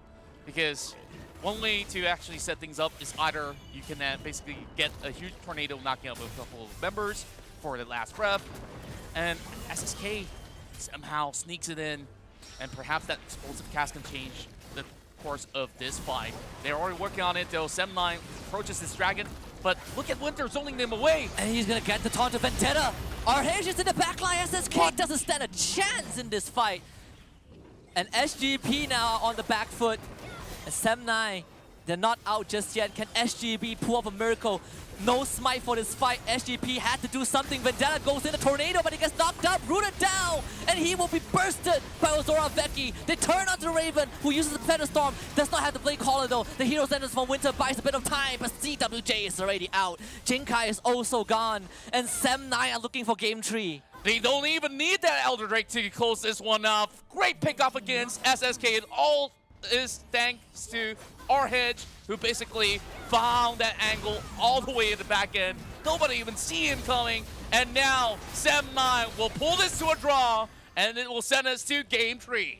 A fitting match, a fitting series for a tale of rivalry. And Sem9 at least add a point to the record. It's not going to be 0-5. It's going to be 1-4. Still not in their favor, but there is a glimmer of hope. And you have to give them a little bit of chance, though, because we are, back in the right? grand finals of MYSG, you could say it was like 4-2 as well for Sem9. Yeah, well, that's very fair. So it's actually even grounds now. Well, also, I mean, if we're going down the rabbit hole, I just want to say that this is the combined force of 2 teams from the MYSG League to even have a chance to take down Sem9. But the reality of this is we have a shorter series compared to the previous one that they played in, and they were able to tie up in a very dominant fashion. And I don't think it's necessarily on SGP, but I think it's more of Sem9 finally making the adjustment, right? We're seeing them really getting the fights that they want. We're seeing them getting a bit more control, and they were able to draw out the desperation of SGP trying to take back the lead. That's right, and overall, like, I believe that SGP still played a good game overall. It's just that when it comes down to the initial few team fights, which end up in a hard loss, they start to lose so much momentum, and I believe that maybe some changes will come in for the next fight. But when we take a look at the highlights yet again, sure, Chile make the first blunder over the mid side, and that allows them to basically secure one over on the side of SGP. But as more fights happen along the way, it's good recovery coming in from Veki, just popping off on his Olaf couple of times now, and it's not only this one instance. Even on 2v1 scenario, he managed to take that fight. And it kind of boils back down to what you brought up early on, right? It was something that we want to see Sem9 go for. Give Veki a champion that doesn't necessarily play completely selfless, but also was able to make impact in terms of the damage department. And this game, we see that completely come online, right? He has the Olaf. He went like, what, 8-2, I think, at one point. And he was just completely crushing those fights. And also thanks to Sagi on their Karma, right? We looked at Sagi and we were like, yeah, this is a traditional marksman player. We want to see him on Kaisa. We want to see him pop off on Lucian. But this is one of those games where he tells us that it's okay. I'll let my team carry, and he absolutely made that happen. Yeah, I remember back in the days when PC era where he was also a mid laner, but this was basically the best fight that Sem9 has brought forward. We have to slow this one down. Look at RH, huge knockup onto 2 after the Transcendence Embrace as well as the hero's entrance, and then members of SGP lost too much health bars, and more of the collateral damage coming in with Veki as well as RH cleaning up the rest of the crew. And that basically opens up so much more opportunities for Sem9. But this was something that was special from Veki, though. Oh yeah, and he just had the easiest fight of his life. You know what they say? Do we slow down the fadeaway? No, we don't. Yeah. But this is kind of the golden rule of WildRift or League of Legends PC, depending on where you come from. Rule number 1: don't chase Cinch. Rule number 2: never 1v1 Fiora. And rule number 3: never 1v2 Olaf. 2v1 Olaf.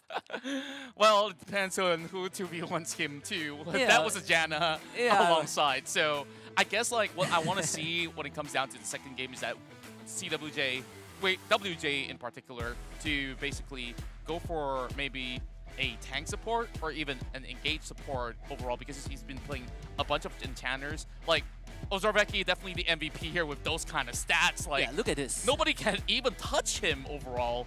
So Vendetta almost reaching that 110 buff. I don't think that they could even find that avenue to even open room up, because SSK, he went full AP.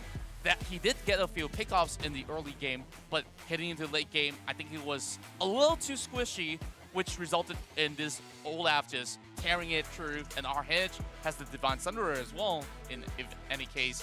that he has to challenge either side of the members. Yeah, we got a series on our hands. We saw Sem9 go kind of pivoting away from game number 1, though they still kept some of those personalities, right? Sagi on a utility bottom laner, but we shift that jungle priority, that resource priority over to Ozora Veki, who in game number 1 was just kind of a Beyblade spin bot that was not able to carry the game, but in game 2 he absolutely did that.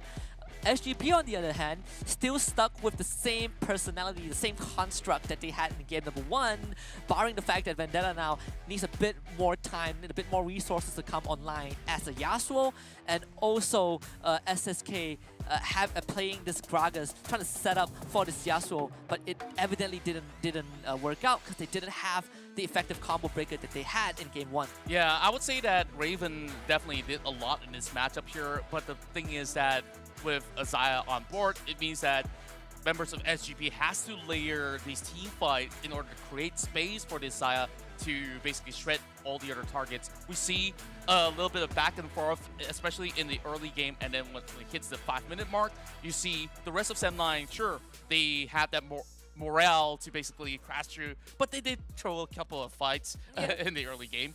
And yet again, like, they found their momentum back after that huge fight, and that really came in clutch for both Sagi as well as Winter. Yeah, we saw a bit of like SGP wanted to play front to back, but you also had champions that want to dive in. But we'll keep that conversation for Game 3. And all of this made possible by our partners, Snapdragon Elite Gaming, when winning matters. They've been with us for this journey, I believe, since a couple of months ago. They're fantastic, right? Yeah. WildRift is just a part of that portfolio, so we're really grateful to have Snapdragon Elite Gaming with us. But alongside them, we also have Monster Energy on board with us as well. So I think, you know, these two parties have contributed to this journey, and I just want to, you know, see more of them. And Monster Energy allowing us to unleash the beast. That's right. And of course, when winning matters the most, this one game decides who will go into that upper bracket and have an easier route into qualifying for the challenge. So you can join us on our Discord server for more info if you want to keep up to date with all these players that's been popping up and great highlight moments. Just head over to discord.gg/Snapdragon Pro Series, and not only do you have WildRift, there's also a bunch of other games that are also involved in this whole format. But with that being said, I believe that we're going to take a little bit short break because we give the players a little bit more time to prepare for Game 3. The Snapdragon Pro Series is brought to you by Snapdragon Elite Gaming and Monster Energy.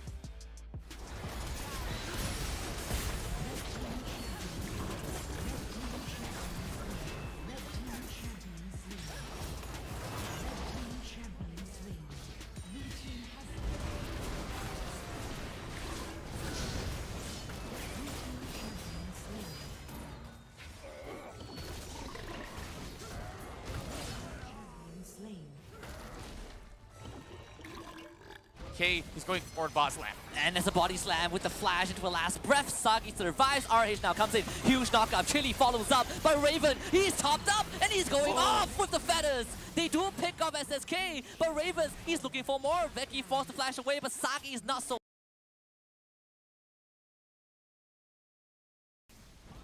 Sem9, they're looking for a way in. Jinkai also slowly rotating downwards. He has to stand united to get the explosive cast into a last breath, and that will completely annihilate Chili. The hero center comes in. Winter looking for a huge ton up to 4.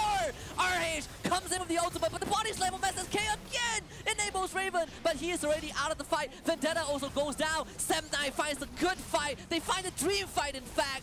4 dead, and is about to be 5. Winter with the Justice Punch, and SG. Wow, Vendetta getting away, but still gets knocked up in the corner. CWJ will save him though, as the Steel Tempest is there to get the knockout. Senkai shows up.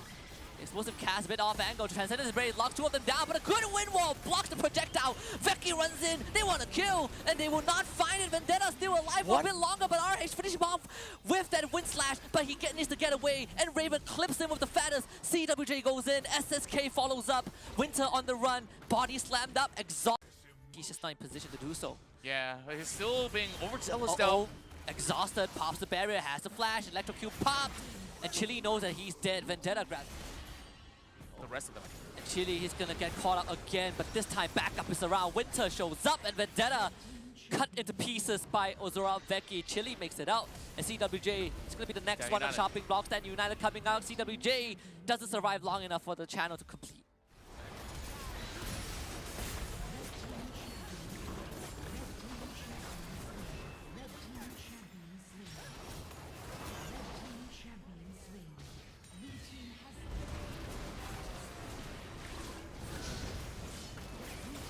Raven, and he survives!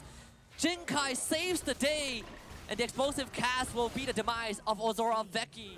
But they're just trying to shove it away, and SSK is going for bot slam. And there's a body slam with the flash into a last breath. Sagi survives. RH now comes in. Huge knockup. Chili follows up by Raven. He's topped up, and he's going off with the feathers. They do pick up SSK, but Ravens, he's looking for more. Veki forced the flash away, but Sagi is not so lucky as WJ picks that one up. At the end of the day, is SGP. Sem9, they're looking for a way in.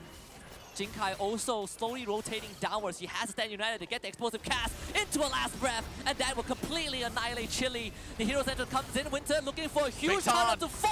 RH comes in with the ultimate, but the body slam of SSK again enables Raven, but he is already out of the fight. Vendetta also goes down. Sem9 finds a good fight. They find a dream fight, in fact. 4 dead, and is about to be 5. Winter with the justice Just to make ends meet.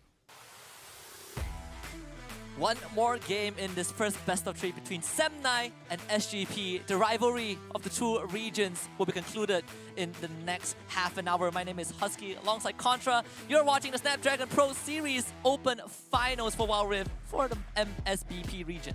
That's right, and you know, it's the best way to kick off the show here with intense rivalry and both sides making it a draw. So this is where winning matters the most, and of course, Snapdragon providing you all of that greatness. So I really wonder who really takes this one out, because sure, Sem9 did look great on game 1, but game 2, it's a facelift overall. Like, it feels like this is the true identity of Sem9 overall. But SGP, we want to see SSK go playmaking once again, so maybe he will let go of that daggers for this third matchup and go for something of a huge spectacle. Still waiting for that Lee Sin though, but is Sem9 going to allow it? Yeah, and I think this kind of goes back to the draft order that we have seen in the first 2 games, right? Where SSK's pick came in, well, SSK's Gragas pick came in second, but it was kind of up in the air where we were wondering if that is going to be a jungle Gragas. But in game 1, it actually was the 4th pick for SGP. So perhaps we would see that change of priority where we put SSK in the spotlight and give him that playmaking jungler early on. We'll see if SGP decides to go down that route. But for Sem9, I really enjoy this recovery, because Sem9, they are a team that sometimes when they get beaten down in game number 1, we don't see them bouncing back. So the fact that they came back so dominantly in game 2 was a fresh of breath of fresh air.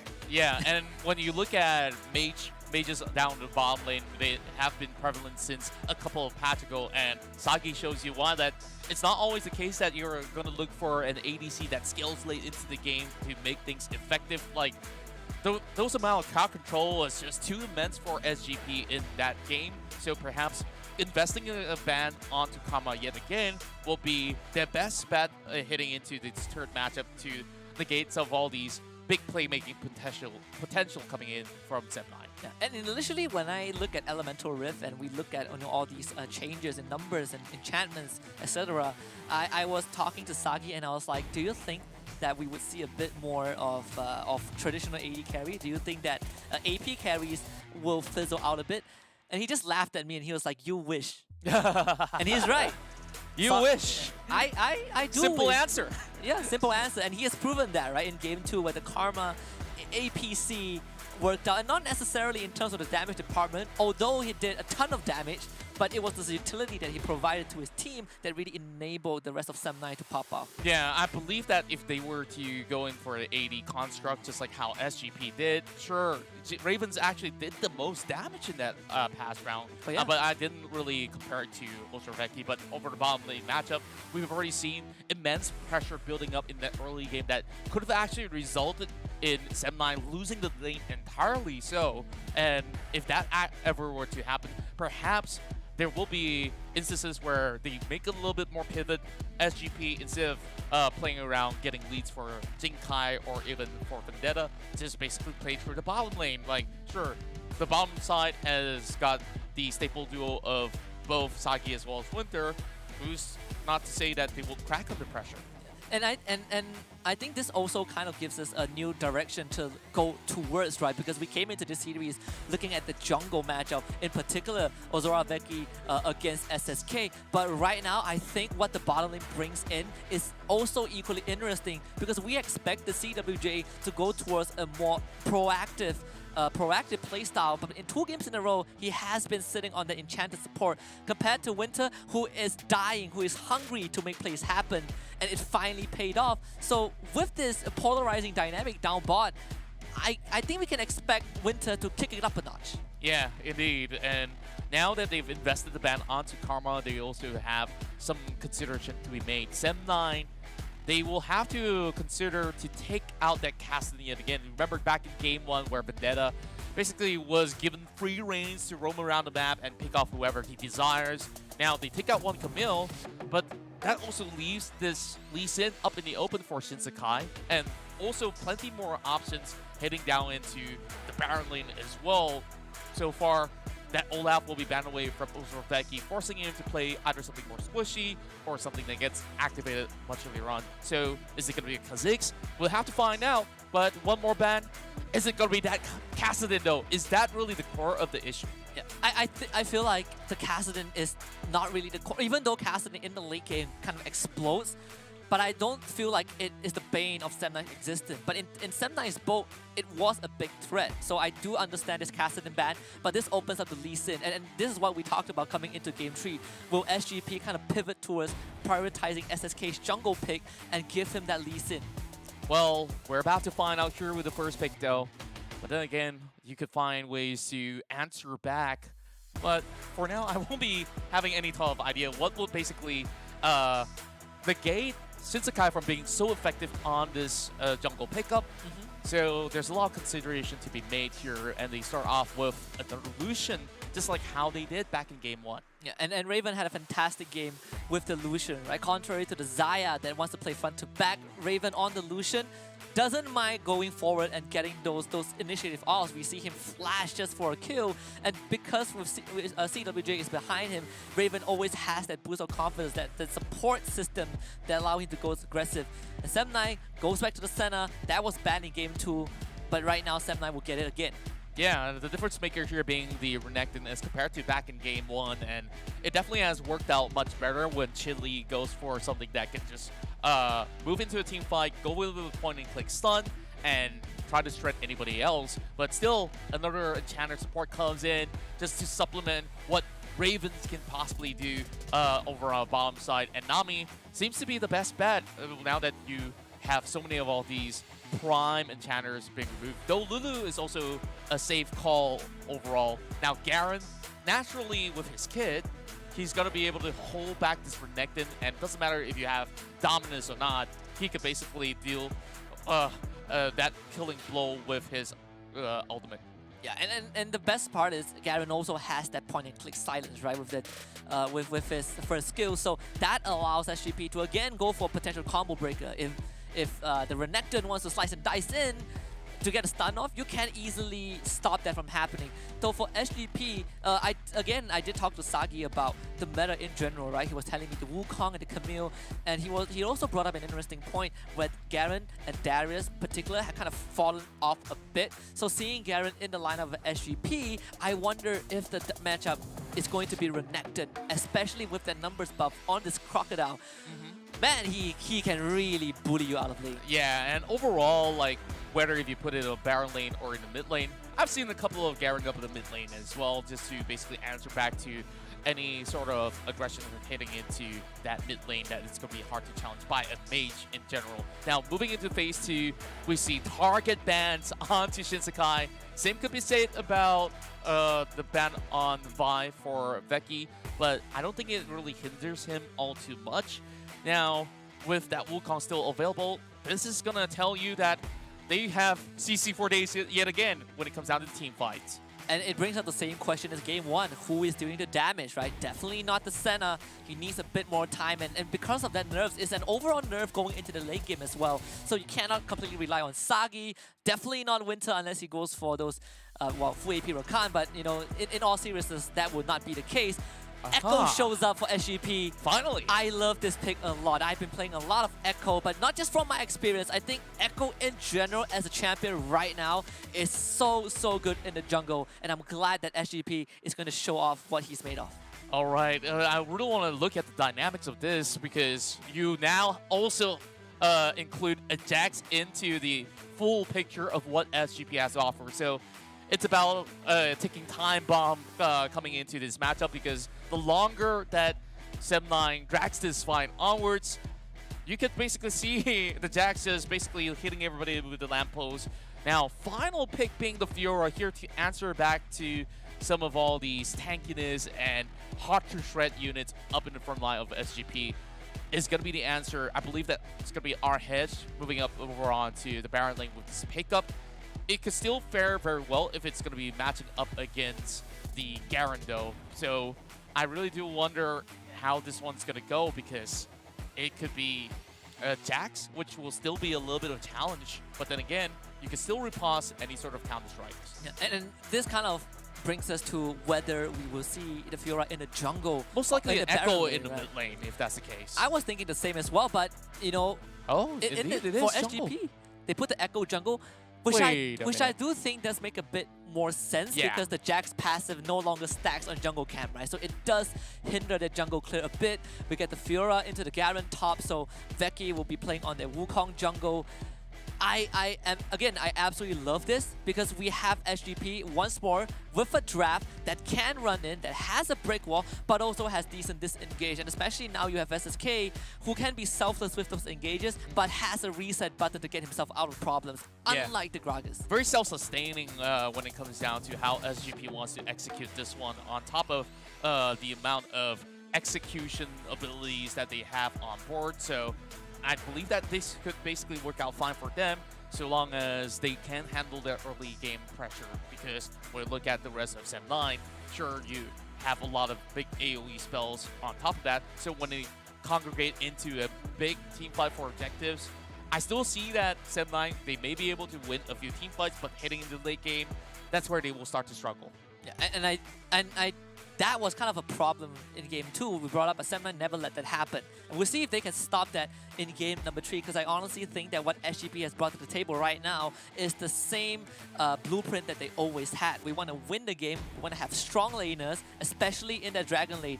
Raven and WJ, they have been doing a phenomenal job pushing Sagi and Winter out of lane. It's more of the transition where Winter comes online and start to get those fights off that Sem9 will have a chance against SGP. Yeah, all eyes are on both of these supports right now to enable plays to happen. And now with Winter having his utmost comfort pick, and we've seen him pop up a couple of times on this account before, can he now show us what he's got?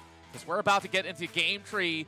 It's SGP versus Sem9. Throwing your thoughts down in the Twitch chat and Curse. Let it run wild.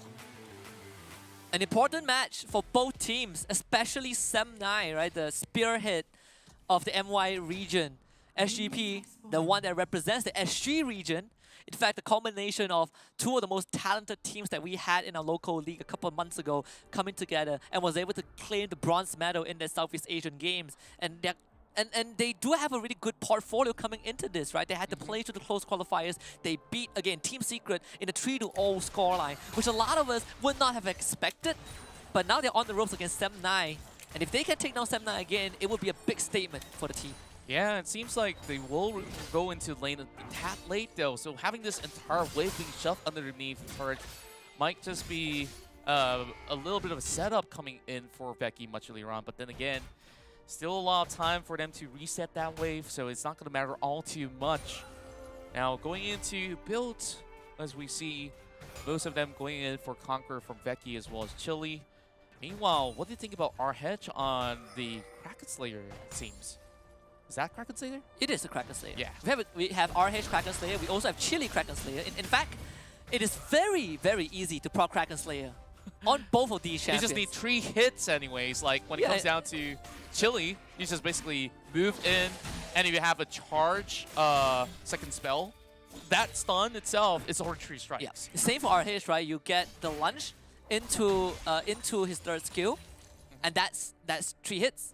I think even the riposte counts though if you hit the. I'm not really sure, but if it can proc the vital, then I'd assume that it counts as a basic attack. So either way, Semnai just having this insane amount of damage in both their solo laners. But again, right, you are trading that off for those prolonged fight with just a Conqueror. So I wonder if in the long run it's going to pay off, because if we look at their counterparts, both Jinkai and Vendetta, they are running the graph, so they are playing for that again late game. Yeah, that's what they definitely want to do in order to be very tanky in the late game and still dish a ton of damage. Meanwhile, you have Ravens, who's also running Kraken Slayer, which with the passive, it's super easy to proc. So you will expect him to go in for multiple spell rotations and still having a lot of damage to offer overall. Now, I really wonder on how RH juggles with this Garen here, because usually when facing off against Garen, not much you can do against him. Both sides are also running barrier in particular. Same goes into the mid lane, and we see Sagi slowly getting himself items to build up that Manamune heading into the mid game overall. So as time goes by, we'll see the first Ocean Drake being spawned up here to be contested. I believe that most of the often than not, both teams will be more interested in that Rift Herald. But if SGP does get that one in the back, it's going to supplement them when it comes down to the Omni Van that they can get in those team fights. And we see both Sagi and Raven going for the early executions calling, just for the healing reduction. Just especially when we're playing with, both teams having a lot of sustain, Nami on one side, Senna on the other. But this is kind of what we expected from that Raven WJ lane, where we just have that, the fact that they had that early lead, because Sagi and Winter were trying to shove up the wave and give Chili a decent opening, already has built up a bit of momentum for the Dragon laner of SGP. And even with the assistance of Sagi and Winter, Vendetta is still in the lead, and I think that is something that is worth touching on. Yeah, and Vendetta, so long as he stays up ahead, he's just going to be able to scale so well into this matchup here. And we're also looking at Chili not opting for a Divine Center build, but maybe eventually he will be into that. Starts off with a Black Cleaver. Meanwhile, Fira is the one that will be moving into that route of the Divine Center instead. As we have Winter opting to start off with a Rod of Ages, giving him a little bit more AP and as well as HP to last out in those battles. And I believe we play games with AP Rakan on board. Annoying to deal with. Veki shows up with the Cyclone. Get a flash off of Jinkai. Secondary proc comes in, but Jinkai is just so tanky. Bramble Vest, Steel Plate, barrier the plate is still kept, and the barrier. A good attempt though from Sem9, but it was just not meant to be. And that means for this first objective fight, you have no sums for Jinkai, but you have no Cyclone for Veki. Yeah, it's going to take a while before he comes up online. So they have to rely on Winter if Sem9 really wants to bank in on that team fight. So long as he clips onto multiple targets, it will line it up for Sagi to come in with his ult as well. But then again, not too much damage out there when you have Vendetta here basically spinning around. Oh, Winter, double knockup, but he got himself in trouble. Yeah, very wishful thinking, the parallel convergence. I mean, the idea was correct, right? We see the 2 root, but it was kind of a bait from Slipped his mind, probably. Yeah, definitely did. Because there's perfect response. And again, the power of the Echo, right? We are seeing it in action. You just create this null zone that you cannot walk into.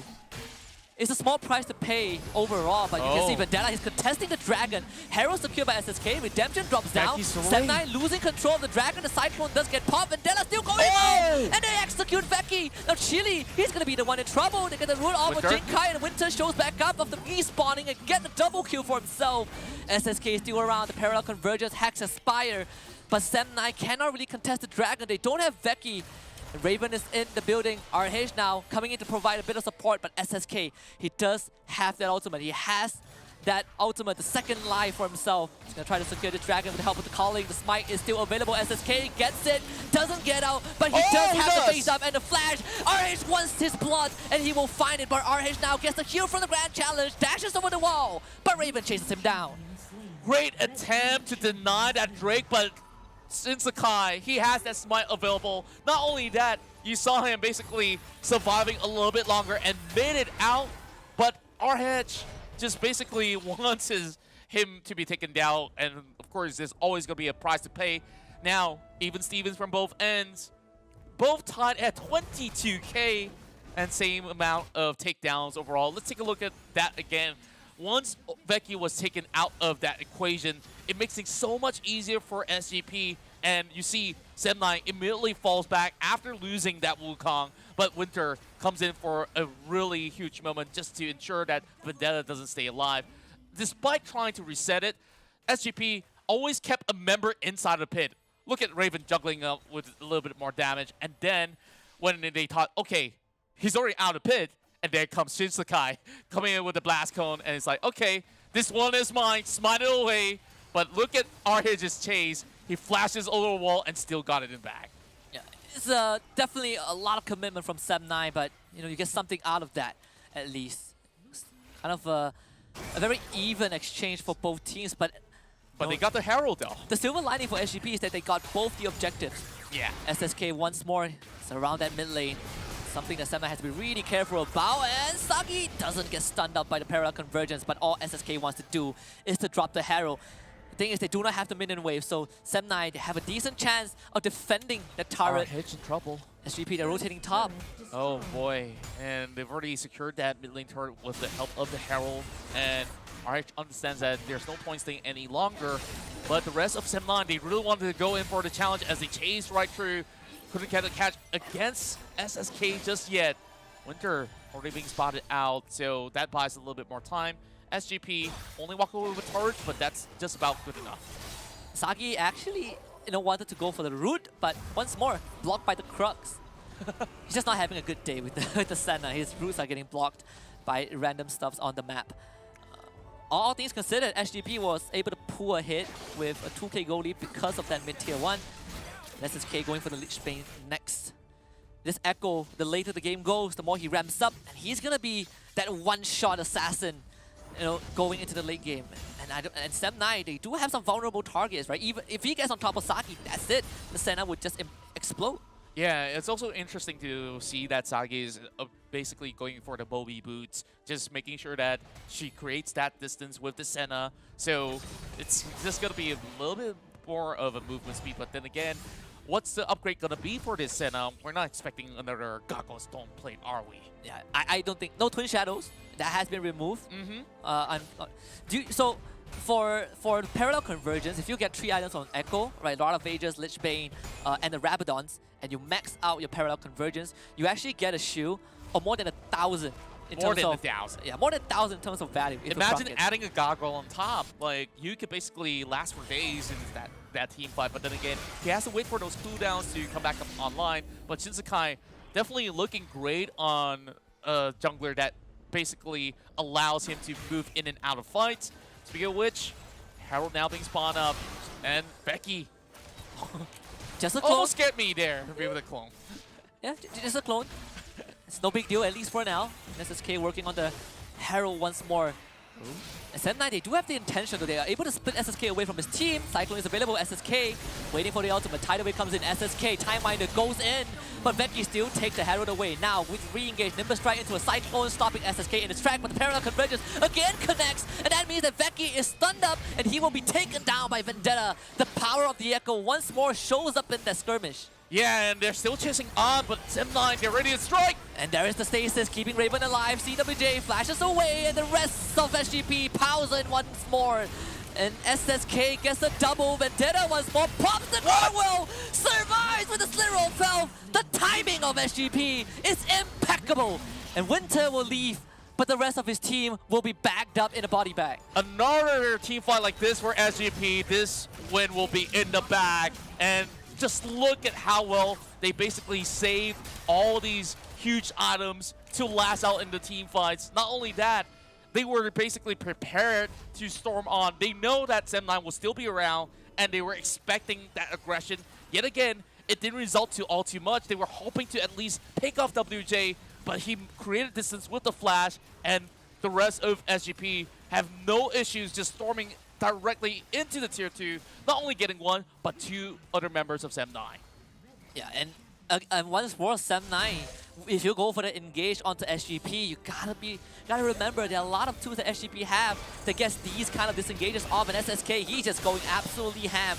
Does have the Chrono Break to work with. Cyclone to start it off. Vendetta getting isolated, stunned up by Chili, but there's a tidal wave into an Aqua Prison, and Vendetta will get out with his life. Chili wants the kill, but it gets stunned by the counter-strike, and the rest of SGP once more goes for the re-engage. Winter sent back, packing with a slither of health, and SGP wins that skirmish. And they don't have enough damage to basically plow through the units of SGP. So many of all of these pressure amounting when you just have this Jax running at you, and with Jinkai slamming down to the Mash Injustice, you just have somebody drop the ball, and that person being Becky, not even giving them any chance to get near to that dragon. And now, not only do they secure the dragon, they get another break over a turret. What they could work with here is Arhedge hopefully taking down the turret of his own, but Jax will be on his way, and that should be just about enough time to at least do a little bit more dent. And Sagi is also around to provide a bit of assistance in case Vendetta commits to that solo fight.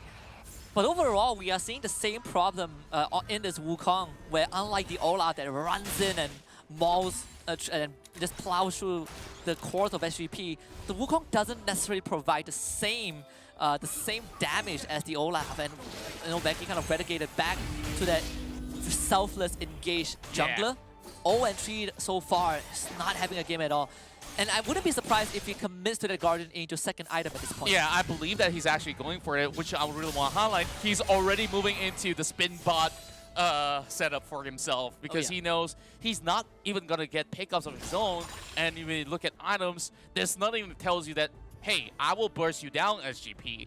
They're just basically doing just about enough DPS, meaning to say that they have to target focus onto anybody out there, but you can get a catch onto SSK. You can't even land your hands on Ravens, so maybe the best bet is on WJ. He wanted to burst out SSK. He does have the stasis, the Chrono Break to buy time. Redemption drops Still down. not enough. And SSK again survives.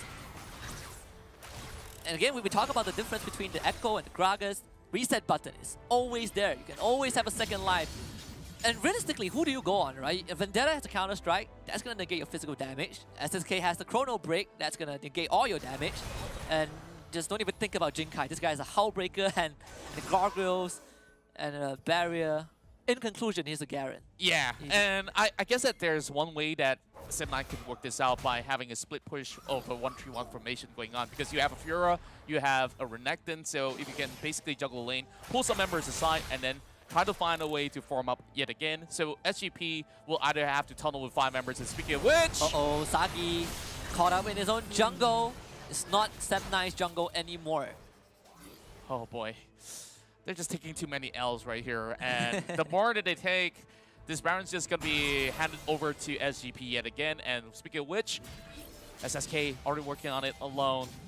But he definitely needs a little bit more helping hand coming from Raven, that they are ready to go in for another pickup. Again, the Parallel Convergence to set things up. Raven is going to be caught out by the Cyclone, but he will be topped back up by WJ once more. And although Sim9 is engaged, they just cannot really contest SGP. Not at all. And instead of going in for GA, he goes in for Death Dance. But here comes another The convergence onto all 5 of them! SSK's Echo is impeccable. Sim9 just loses 3 members in the blink of an eye, and SGP goes on to Baron. This game is already over, I gotta say this, and SGP just basically having big moments here from Shinsekai, and this Echo Pig absolutely stole himself this win. And what could Sem9 even answer back? Nothing. Nothing at all. Nobody that they could basically take down from this point onwards. Now here comes the Baron power play. SGP have all the engines basically running and steamrolling over Sem9. What did I tell you about the Echo? This for the delightful experience to finally witness competitive Echo jungle. I mean, SSK doing it justice. You know, and that's kind of an understatement. I think SSK has had a fantastic game, but of course, the rest of SGP also were incredible support staff. You know, Raven had a 4-0 game thus far, Vendetta with the Jax, 3-1, Jinkai as well, 3-1.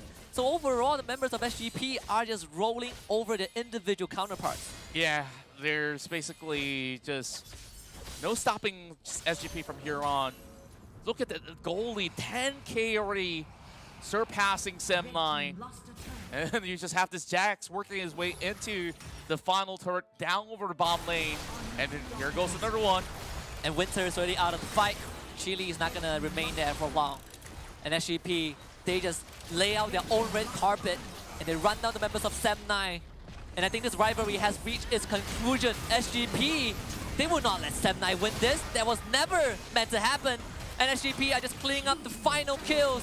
And with a 2-1 victory, SGP takes down Sem9 again in this grudge match. A huge win for the Singapore region overall. And now we will see SGP triumph above the rest and be the one to kick off the very first series, getting that huge lead. And just one more step, they should be on their way to the challenge stage. A very important win for SGP. Again, like you mentioned, right? One more series tomorrow. If they win that one, they go on to the Open Finals playoffs. Not yet challenge, playoffs, but it still puts them in that top 4.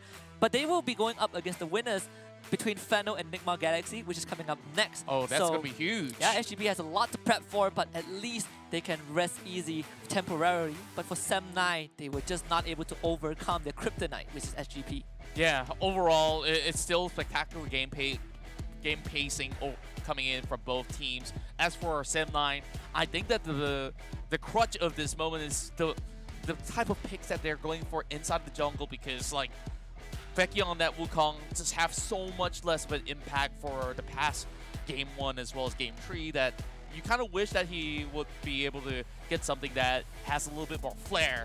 Sure, like when you build into a Wukong, you kind of need to build a semi-tank overall, and he doesn't even achieve the sort of build that he desires. He's only got 2 items to work with. Second being Death Dance. And there's nerfs on Death Dance too. And I actually did talk to Vecchi, you know, a couple months prior, right? We were going down memory lane and we were talking about his experience as a player alone from PC to WildRift. And he has played almost every role, right? He was one of the rookie supports a couple years back then. And, you know, in the Masters region, he was a prolific ADC player. He's even played the mid lane before. And all of these roles require him to kind of get those resources, especially when he was an ADC. He was a monster. But now we see that change in characteristic for Vecchi, where he is so selfless. It's kind of a pick that he defaults back to when Sem9 are on the back foot. And it has not been working out well for them. Not at all. And of course, we take a glimpse back into the matchup in Game 3, where this Dragon battle definitely came to a close, where SSK, he still wants it in the back, managed to get that smite through, and of course secure it for SGP with our heads giving chase. But eventually, that was the only few pickups that they managed to stabilize the rest of Sem9. The rest of the fights, it was basically the Shinsekai show, and take a look at that. Like, so many of all these members basically pile up upon Sem9, and it was a huge clutch moment from Vendetta with this Gargoyle, which basically baited Sem9 to hold themselves back. They thought, hey, we can get this kill, and guess not. 2 more takedowns, and that's where this whole train wreck started with this convergence. And look at this, just chef's kiss parallel convergence. It is such a hard skill to land, but when you get these 5-man stuns, man, like you can't even get mad that you lose the game. If it's actually a clone included. Yeah, well, I guess it is. I guess it is. You know, just we count the bodies in that circle, but nonetheless, it was a fantastic series by SGP. Though it was a roller coaster ride overall, right? SGP got a great game 1, Sem9 clapped back in game 2, but in game 3, SGP just put the snap on the series. And look at everyone on that side, right? WJ, flawless game, 0-0 in the 15. Out of 17 kills, he has 15 assists. Everyone else just play the game of their lives. Yeah, this is just impeccable stuff coming out of SGP. Bouncing back up from one game loss on game 2 and just basically showed up stronger. Vendetta coming in with a brilliant idea, putting Jax up in the mid lane, which most teams don't even dare to do, which definitely turned up for the better when you're basically treating it as a Brown lane matchup against Chili on that Renekton. So good answers throughout, and Chili didn't seem like he had the same impact as he does back in game 2, where you see him, sure, deal a little bit of damage. Veki, the one dealing even less as compared to Winter, which is absolutely concerning. And as a matter of fact, WJ is slightly ahead of him too.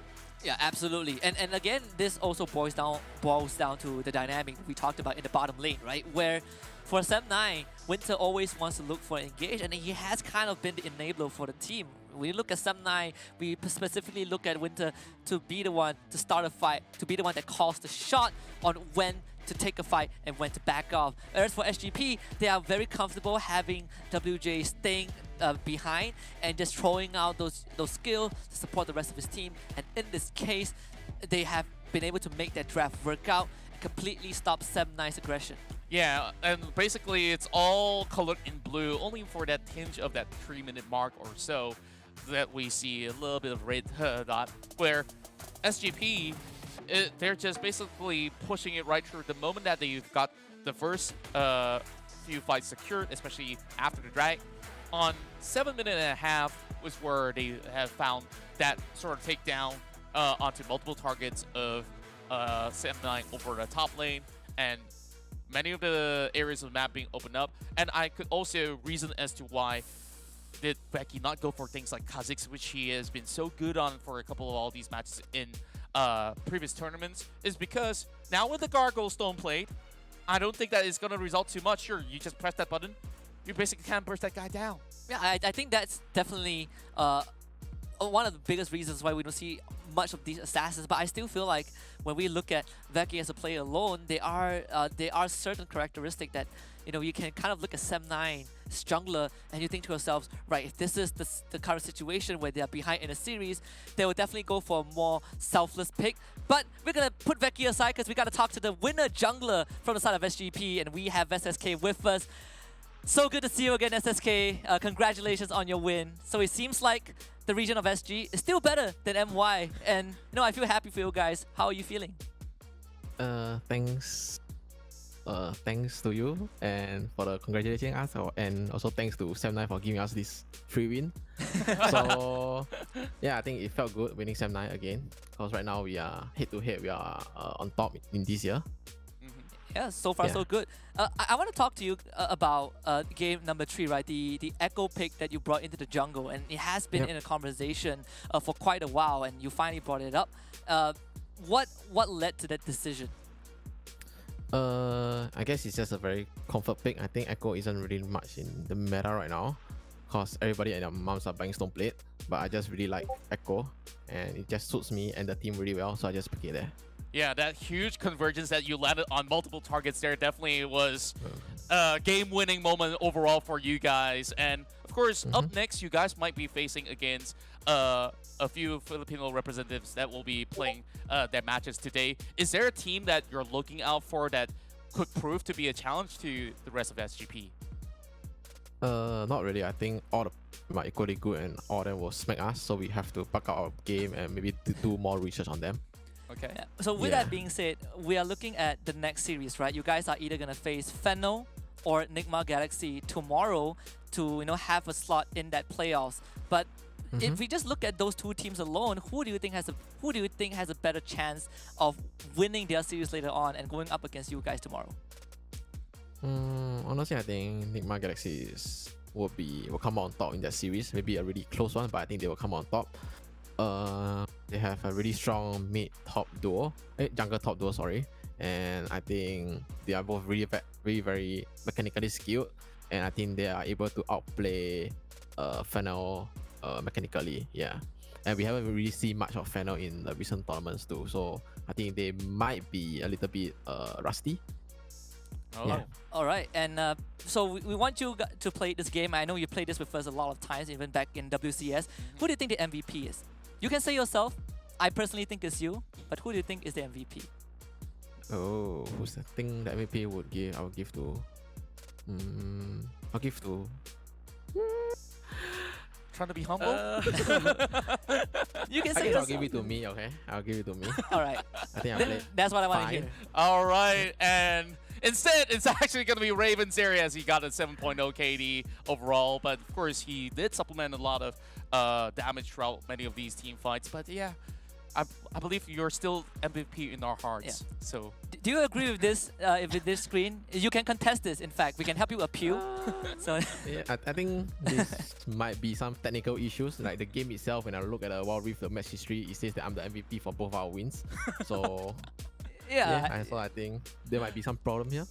I think it is. We'll check up on it. I will We'll get it message you. resolved. We'll get it resolved, right? I think it's completely unfair that you are not the MVP.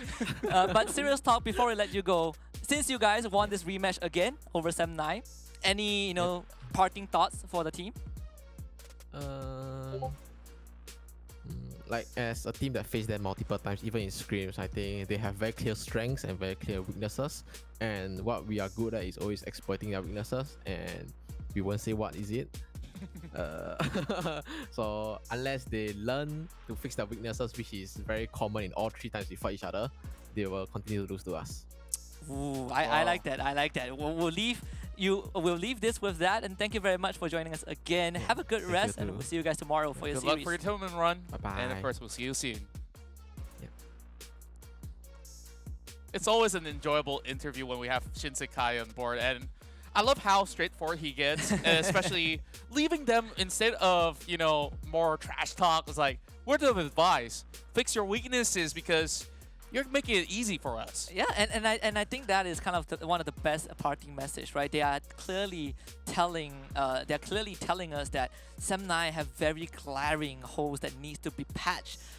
But Sem9 themselves seemingly are struggling with that. I think that's kind of the hidden message from SSK. But regardless, I think it's something that Sem9 can look back on. They still have the lower bracket run tomorrow, so we'll see how that's going to pan out. But again, we got to celebrate SGP still continuing this head-to-head win over Sem9, all brought to you and made possible by Snapdragon Elite Gaming, when winning matters. That's right, and it definitely matters that SGP is on board, just basically making the run on the upper side of the bracket. So that also means that at least for the MYSG scene, we still have the powerhouse still having their engines running strong. And I believe that the rest of the PH teams that are on board has been watching the matches, also trying to study how to basically take down teams just like SGP. So they have already mentioned that there's still many things that they should go for. So you guys can also join us in the discussion, of course, by hopping over onto Discord. There's going to be a link below. So I guess that's all for now. We will have another series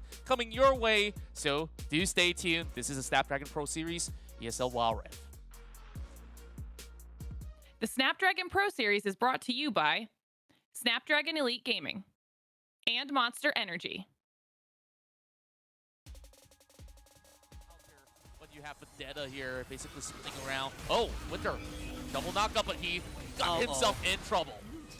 Yeah, very. But Sem9, get ready to strike! And there is the stasis, keeping Raven alive. CWJ flashes away, and the rest of SGP pows in once more. And SSK gets a double. Vendetta once more pops the Cornwell, survives with a slit roll fell. The timing of SGP is impeccable. And Winter will leave, but the rest of his team will be overall. But you can see Vendetta, he's contesting the Dragon. Herald secured by SSK. Redemption drops down. Sem9 losing control of the Dragon. The Cyclone does get popped. Vendetta still going on. And they execute Veki. Now Chili, he's going to be the one in trouble. They get the root off of Jinkai, and Winter shows back up after respawning and get the double kill for himself. SSK is still around. The parallel convergence hacks Aspire. But Sem9 cannot really contest the Dragon. They don't have Veki. Raven is in the building. RH now coming in to provide a bit of support, but SSK, he does have that ultimate. He has that ultimate, the second life for himself. He's gonna try to secure the dragon with the help of the calling. The smite is still available. SSK gets it, doesn't get out, but he does have the face up and the flash. RH wants his blood, and he will find it, but RH now gets the heal from the Grand Challenge, dashes over the wall, but Raven chases him down. Win for GA, he goes in for Death Dance, but here comes another The lead. convergence onto all 5 of them! SSK's echo is impeccable. Its conclusion, SGP, they will not let Sem9 win this. That was never meant to happen. And SGP are just cleaning up the final kills. And with a 2-1 victory, SGP takes down Sem9 again in this grudge match. A huge win for the Singapore region. Oh, too much damage out there, but you have Vendetta here basically spinning around. Oh, Winter, double knockup, but he got himself in trouble. Yeah, very. But Sem9, get ready to strike! And there is the stasis, keeping Raven alive. CWJ flashes away, and the rest of SGP powers in once more. And SSK gets a double. Vendetta once more pops the Norwell, survives with a sliver of health. The timing of SGP is impeccable.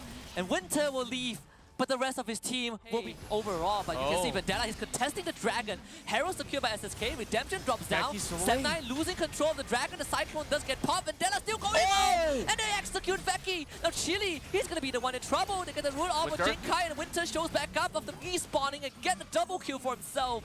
SSK is still around. The parallel convergence hacks Aspire. But Sem9 cannot really contest the dragon. They don't have Veki. Raven is in the building. RH now coming in to provide a bit of support, but SSK, he does have that ultimate. He has that ultimate, the second life for himself. He's gonna try to secure the dragon with the help of the calling. The smite is still available. SSK gets it, doesn't get out, but he does have the face up and the flash. RH wants his blood, and he will find it, but RH now gets the heal from the Grand Challenge, dashes over the wall, but Raven chases him down. Win for GA, he goes in for Death Dance, but here comes another The lead. convergence onto all 5 of them! SSK's echo is impeccable. Its conclusion, SGP, they will not let Sem9 win this. That was never meant to happen. And SGP are just cleaning up the final kills. And with a 2-1 victory, SGP takes down Sem9 again in this grudge match. A huge win for the Singapore region. Oh, too much damage out there, but you have Vendetta here basically spinning around. Oh, Winter, double knockup, but he got himself in trouble. Yeah, very. But Sem9, get ready to strike! And there is the stasis, keeping Raven alive. CWJ flashes away, and the rest of SGP powers in once more. And SSK gets a double. Vendetta once more pops the Norwell, survives with a sliver of health. The timing of SGP is impeccable. And Winter will leave, but the rest of his team will be overall. But you can see Vendetta, he's contesting the dragon. Herald secured by SSK. Redemption drops down. Sem9 losing control of the dragon. The Cyclone does get popped. Vendetta still going on. And they execute Veki. Now Chili, he's going to be the one in trouble. They get the rule off of Jinkai, and Winter shows back up after respawning and get the double kill for himself. SSK is still around. The parallel convergence hacks Aspire. But Sem9 cannot really contest the dragon. They don't have Veki. Raven is in the building. RH now coming in to provide a bit of support, but SSK, he does have that ultimate. He has that ultimate, the second life for himself. He's gonna try to secure the dragon with the help of the calling. The smite is still available. SSK gets it, doesn't get out, but he does have the face up and the flash. RH wants his blood, and he will find it, but RH now gets the heal from the Grand Challenge, dashes over the wall, but Raven chases him down. Win for GA, he goes in for Death Dance, but here comes another The lead. convergence onto all 5 of them! SSK's echo is impeccable. Its conclusion, SGP, they will not let Sem9 win this. That was never meant to happen. And SGP are just cleaning up the final kill. Glorious victory just now by SGP over Sem9 2-1 in our first best of 3. But we do have more coming up, and the next one is going to be Fennel against Nigma Galaxy. My name is Husky alongside Contra, and you guys are watching the Snapdragon Pro Series WildRift Open group stage, Open Finals group stage. That's right. It's a little bit mouthful, I understand, but of course, you guys get used to it. So far, we have a splendid series that has concluded, but even more to come, because this time around, this upcoming match, I'm pretty sure that the fans from the Philippines will want to keep their eyes on this one as we take a look at the bracket to see all the matchups. So, with Sem9 being defeated, SGP moves further forward as they're just one step away heading into the next stage itself. Now, Up next, we got Fennel taking on Nigma Galaxy, and later on, RRQ versus Team Underground. I think this will be the highlight match of the entirety of the day. And last but not least, it's Phantom 6 versus Grand Sky Esports. And I think the most important one coming into the series is kind of the difference between Fennel and Nigma Galaxy. And just now we talked to SSK and a very interesting input from him. He said that it will be a close series, but NGX will come out on top. But statistically, if you look at the past performance, Fennel actually made it so far in the international stage, in the regional stage at least. As we take a look at the lineup of this team, nothing has changed since we last saw them at WCSC final. It's still Calm in the Baron lane, Domain jungle, Arise mid lane, and Danny and Arisen in the bottom lane. Yeah, and we've already seen that this team is multifaceted, where sometimes they even swap roles to make things happen across the map, where you see Horizon taking on a different sort of approach. He could also play multiple different sort of roles coming in. So we're going to be looking at the hit-to-hit matchup over on the Baron lane, because Calm is definitely a monster. And of course, not forgetting Domain, basically the caps of the Philippines here, definitely having something to prove overall. But overall, with Fennel having a lot to offer, even coming into the mid lane, we'll just have to see with this brand new shakeup of the meta, how will it fare now that they're against Nigma Galaxy. Yeah, and this roster actually was signed 2 months ago. Well, 2 months ago in June, in mid-June. So we have Chami, with Jeshi, Aaron, Demon Kite, and Draw. And I like the fact that you brought up that Baron lane matchup, because I want to look at Calm against Chami. In fact, Chami is kind of the up-and-coming prodigy, the superstar of the Philippine region, right? Kind of the top rookie right now, even on the leaderboard. So he's up against a veteran like Calm, who has played at the WCSC finals on a regional level. Can he stand up to that challenge? Because there are stakes coming into this series, and Nigma Galaxy was a team that didn't even make it to the playoffs in their own region a couple months ago. Yeah, and of course, now with a little bit more of a different phase being shown into this current lineup of Nigma Galaxy, we've heard it from SSK himself that Baron lane and jungle synergy is the key to Nigma Galaxy's success. So let's see what will Domain answer back with that. But before we start our matches, of course, thanks to Snapdragon Elite Gaming, when winning matters, we can basically run this show showing you guys the best of WildRift that they can basically offer. Absolutely. And if you guys want to make your predictions in the Twitch chat, do it right now. Tell us which team that you think is going to take the win. Is it Nigma Galaxy or is it Fennel? Because I think that Nigma Galaxy, just like SSK say, has a really good chance. But I want to take a look at our predictions, well, at least your prediction, because I know I have mine. On Fennel, I think they will win this 2-0. But you have the same sentiment, but you feel like it's a bit closer. Well, I definitely feel like it's going to be a close game, because Nigma Galaxy has been around for some time. Sure, back then they were known as GXR. I feel like they do have this amount of experience back in their region, but Fennel has even more when they have played a lot of challenging teams over onto the C stage at the very least. So I feel like this experience definitely does matter. But of course, who's to say that there's not going to be any sort of upsets, right? Which is why I'm putting 2-1 for Fennel, unless Nigma Galaxy prove us wrong, which I'll be happy to be proven wrong any given moment. And I think Nigma Galaxy also has a couple of powerhouses player from, you know, the ex-powerhouses of the Philippines, right? We have two players from Next Play, ex-Next Play players. We have Jashi, and I believe we have Aaron as well, or, you know, formerly known as Chuli, for those who have followed the Philippine scene back in the days. And I think you couple that up with the rest of the roster, and I think the most important part is they sign Tigi as the coaching staff. And yes. I think that is a huge boost to what Nigma Galaxy already has. And I do believe that all this contribution does come from TG, because he, back in the days in PC, he's been playing for probably a decade by now, spending his quarter of his life basically in League of Legends franchise overall. So I'm pretty sure that he knows how to draft a perfect lineup to go up against Fennel adversity, which, sure, they have a few ways of playing things out. We've seen them going on signature split push style of play, and also a couple of pick-off comps. Now that we're looking at two Filipino representatives facing off against each other, it's really going to be down to who makes the best run in every single round. And of course, it's hard to really gauge how to power rank everybody out there. Sure, you could say that, hey, RRQ is the king of it all, but even back in their local run, they had their fair share of struggle back in those group stages. Who's to say that they're not going to struggle again? Yeah, and this is what makes the region of Philippines so competitive, right? The It's power just so ranking strong. is always switching. I mean, they have this ecosystem that is so competitive, and I think the product of that is teams like our teams like Nigma Galaxy and Fennel, which are the two teams that we'll be focusing on right now. But I think what Fennel brings to the table, like you pointed out early on, is that flexibility, is that versatility.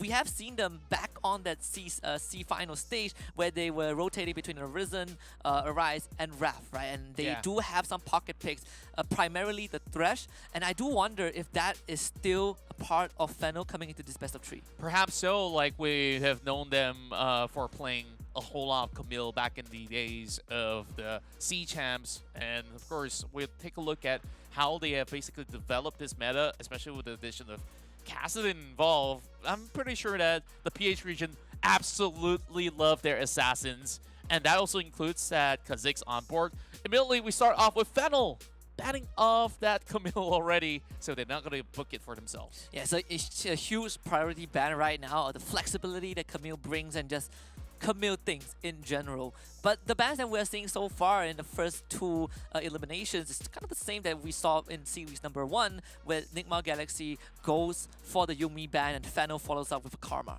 Yeah, overall, we take a look at all these enchanters here being so pesky to deal with. Yuumi just basically allowing any ADC or some instances APC to just out-sustain the lane and just basically win it all when it comes down to team fights. So now we still have a few more things to consider, especially with Senna still being so strong in the meta, even despite the nerfs that has hit through.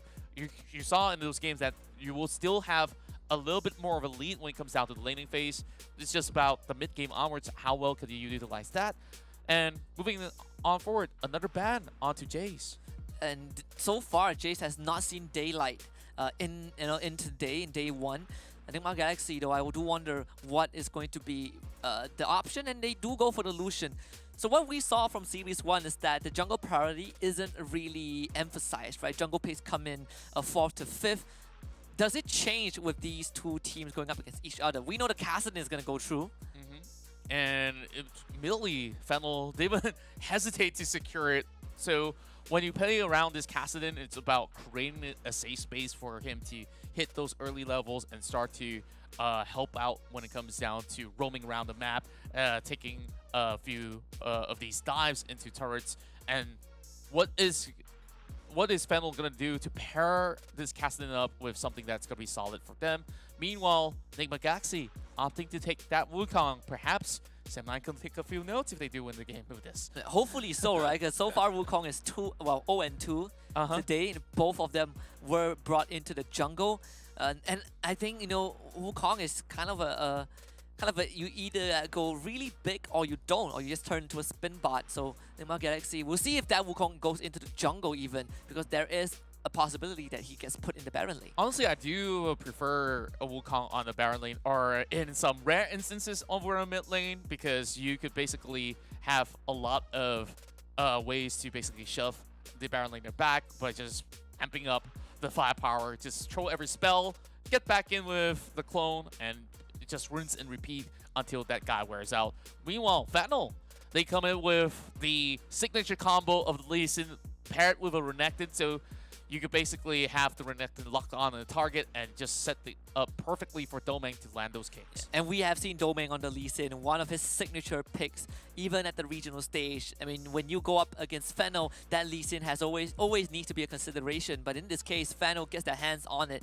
And we did, kind of touched on whether these 2 PH teams would kind of shift the priority of the jungler. And we are seeing that right now, right? The Lee Sin comes in 2nd pick for Fennel, and Nigma Galaxy just secures the Wukong right off the bat.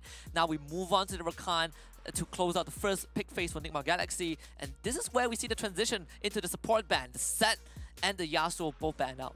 Well, that's really interesting to see, but of course with Wukong on top of Rakan, you don't want to risk opening up this Yasuo because it's so easy to just basically land that last breath without needing to turn up a tornado of your own. So it's just safety measures being put out from the side of Fennel University, where it's heading into the enchanted roles that we're gonna negate some of these picks. So Janna, in particular, of all the bands. Now let's talk about Janna's strength, because we saw WJ having a perfect game on maybe some of these instances, but on game 2, a little bit sloppy though. Yeah, Janna, well, overall, is a very, very squishy support, right? You get on top of her, she just completely explodes. So I think Nigma Galaxy, you know, they do have a lot of ways to do so, but they don't want Fennel to have that extra layer of disengage. And Janna is perfect for that.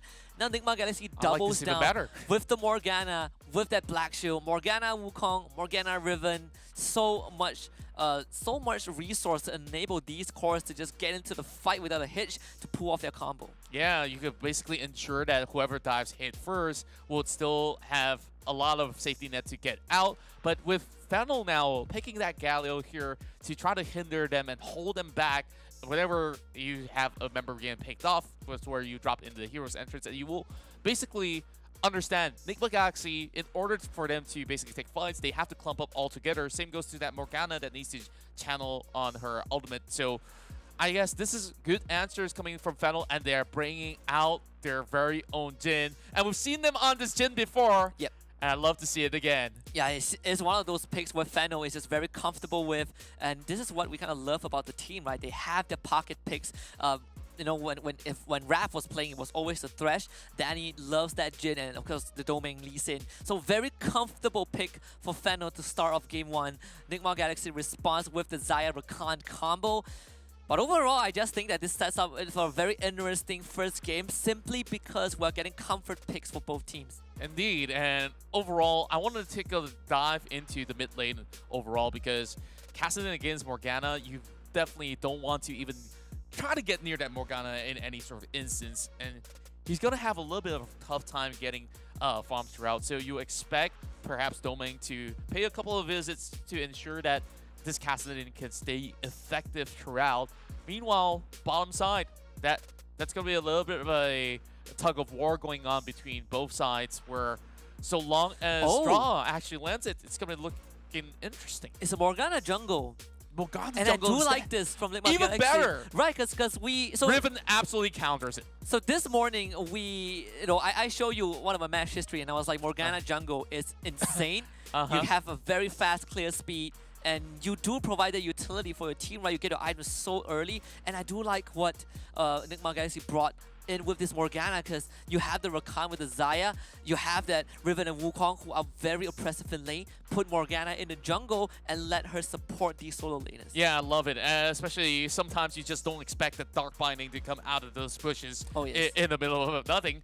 Well, I believe that this also allows a lot more safety net for that Morgana to quickly ramp up the speed and just contribute in many of these team fights. But it also tells you that they really have to always be in sync to rotate all together to start finding those picks that they desire. When we look at their whole composition, it is meant to basically throw off members of Fennel when it comes down to 5v5s. But you see, with that Jhin also giving an impact from long range, I wonder who could basically get near this Jhin, because you took a look at the layers, they have a Galio to supplement as well, and with both Lee Sin as well as Renekton, there's a lot of kill pressure that they will be able to set up coming in from Fennel.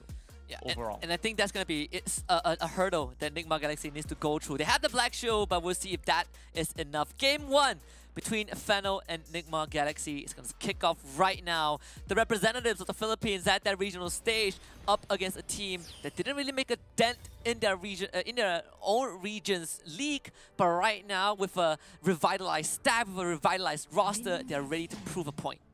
Indeed, they will. Meanwhile, I wonder how will the Rise handle this current situation here. This is definitely going to be a little bit more of a struggle. Possibly will have to give away a couple of waves to this Riven if he needs to. So starting off, at least with the Rubric Crystal, gives him a little bit more survivability, as that will eventually lead into an early round of ages. While Cammy as well as Comp already starting off here, Calm landing a little bit of a blow. And Rise already suffering in this skirmish. And it seems like he will basically put 1 point into the Nether Blade just to ensure that he could just land those last hits. And this is kind of what you pointed out, where that Riven into Kassadin is good for that Riven just because you win the lane by default. Very aggressive solo lane from both teams. Chammy and Calm just duking it out hit to hit. The rookie against the veteran, right? We talked about this powerhouse on the leaderboard against Calm, who has seen it all. They are facing up against each other pretty well. Chammy had to use the barrier early on, and Calm blew his Ignite. Yeah, and basically is equal terrains that they're playing on here. Doming now pays a little bit of visit. Meanwhile, Aaron won't be deterred at all. And so long as this Kassadin shoved that wave, so Riven could easily freeze it, so Doming has to pay a second visit if he actually needs to get things done. Now he's already on that scuttle. Meanwhile, Morgana will be able to secure one, so Joshi will eventually make the path towards the bottom side, and perhaps that could basically pick one off. So it definitely requires Draw to land a huge knockup if he could go in with a grand entry. So let's see if he could basically get one for the team. And Doming's visit early on has pushed Aaron underneath the turret, has turned the ties around. Rise is gonna bring Aaron down to an extremely low bar of health. Oh boy. And Aaron just kind of playing to the limits. There are still ways for this Riven to circumvent this, but bottom lane, get the knockout. Good block from the Galio. Arisen takes the biting in the face, but Danny still goes down. First split for Demon Kite. Enigma Galaxy with pure aggression over on the bottom side. Got themselves that first pickup, and in fact, you can consider the rest of the lane have already stabilized itself. So with Vandal here going for a little bit more invasion, takes one camp out, but then again, that will mean that will be a little bit of a visit over on the top side. Doming still waiting for level 5. Just a few more seconds in, he should be able to land that kick, but bear in mind, Cyclone also available. And go for it though. Doming finds the ultimate, knocked out by the Cyclone of Chammy. No angle for the Dragon's Reach. Yeah, it's a little bit difficult from there on. And there's also the second Cyclone to be factored in as well. So Doming at least expends that ultimate away from this Wukong, and that also sets up a little bit more of a win con for Calm to continue to shove in. But then again, mid-side though, more struggles coming from Rise when you have basically a roam coming out of this Rakan. Gotta watch out though. Aaron will have a little bit of damage done to him, but the Rise can't really stand toe-to-toe against Riven on the rotational spells again. So bottom side, Demon Kite has that exhaust available. Meanwhile, Danny will have that on cooldown only for solid speed. A little bit of training being done, but I don't think that will basically result in too much. But here comes Dominus. Kami's gonna try to kill Chammy though, but he does have the crushing blow. The golden staff to get the health back. He has Ignite as well. It could be a kill if he actually slides in for a flash. And of course, a stun available on him. Chammy just hitting up with the golden staff, and Kami's really looking for the kill. Ignite goes off. And a clean combo for the solo kill up top. And we're 1 minute away from the objective being spawned. Arise again was able to get out of that predicament. But what are we looking at when it comes to the 4-minute mark? 4-minute mark, I believe that we're going to be expecting Venal here to basically make a rush onto the Herald and then hope to basically allow themselves to move around the map a lot more. And especially with a little bit more of pressure onto Enigma Galaxy to basically secure more dragons in order to be much more beefier in these fights, because you want this Xayah to turn into that hyper carry, and it's still far too early. She did secure an early Stormrazor that gave them a little bit more edge, and hence why you can see Danny as well as Doming definitely had a little bit of struggle to face off against them. So let's go back for a little bit of recap of what exactly happened. Basically, point and click stun, go in with the slice and dice, and of course on top of the Ignite, that will mean that Chammy will go out. So great first blood coming in from Fennel. Well, actually it's a solo kill. Solo kill. Yeah, first blood was Demon Kite. Yeah. Nonetheless, that's... It felt like a lifetime ago. It did. What are they going to try bot though, forcing the flash out from Mirage. It's not easy to catch this Kassadin. He's stacking up the Rod of Ages, but for Enigma Galaxy, it's all about the turret. And we see Joshi alone taking down the dragon. The power of the Morgana in the jungle. It's actually pretty incredible. But Fennel, they will drop that Rift Herald down mid, though it will not destroy this mid tier 1. Nigma Galaxy will try to at least stop it, but that charge is still going to go through. Nonetheless, NGX trades that bot tier 1 in return. Yeah, at least getting something back, but that also opens up a little bit more space with the Wukong occupying over mid lane. So they will crush over a Baron lane turret for their own. So it definitely does add up, but Nigma Galaxy just slightly ahead for now. Oh, potentially a pickup, but Domain could easily just safeguard away. So more and more of these positioning coming in with Danny now moving over to mid lane, just making sure that he gets as much farm possible, going away that Raptors camp. But with the first Drake already being secured, we're going to be seeing who will lend their hands on the upcoming Ocean Drakes as well. And Divine Thunder already up online for tabbing. And it's great to see how both teams are kind of playing this slow game, especially when we look at Fennel, right? Domain is a player that wants to be active. He always wants to look for these windows. But Nigma Galaxy so far is not giving it to them, and we see this kind of a lane swap. Jashi is completely fine, just power farming in the jungle as is Morgana. Aaron will be sent down bot to deal with the wave.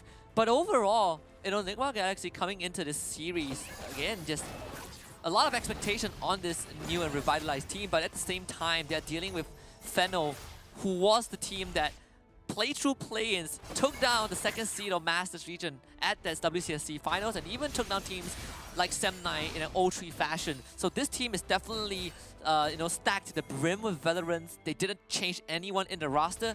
Nigma Galaxy are holding up so far, well so far. And not only holding up, but also going up the ante here with a pickoff. Hero's entrance used, they get the charm, quickness, cyclone, the Rise trying to survive, and the taunt comes in for Arisen. They still want to finish off a Rise, he's holding on for as long as he can, but the damage is enough from Nigma Galaxy. The binding even connects. The exhaust now on top of the Morgana, Flash Justice punch. Arisen takes that kill, but the rest of NGX shows up. Demon Kite will be the main character. Arisen will try to taunt him. He's actually aggroing the turret, but the Feather Storm will save his life, and NGX walks away with more.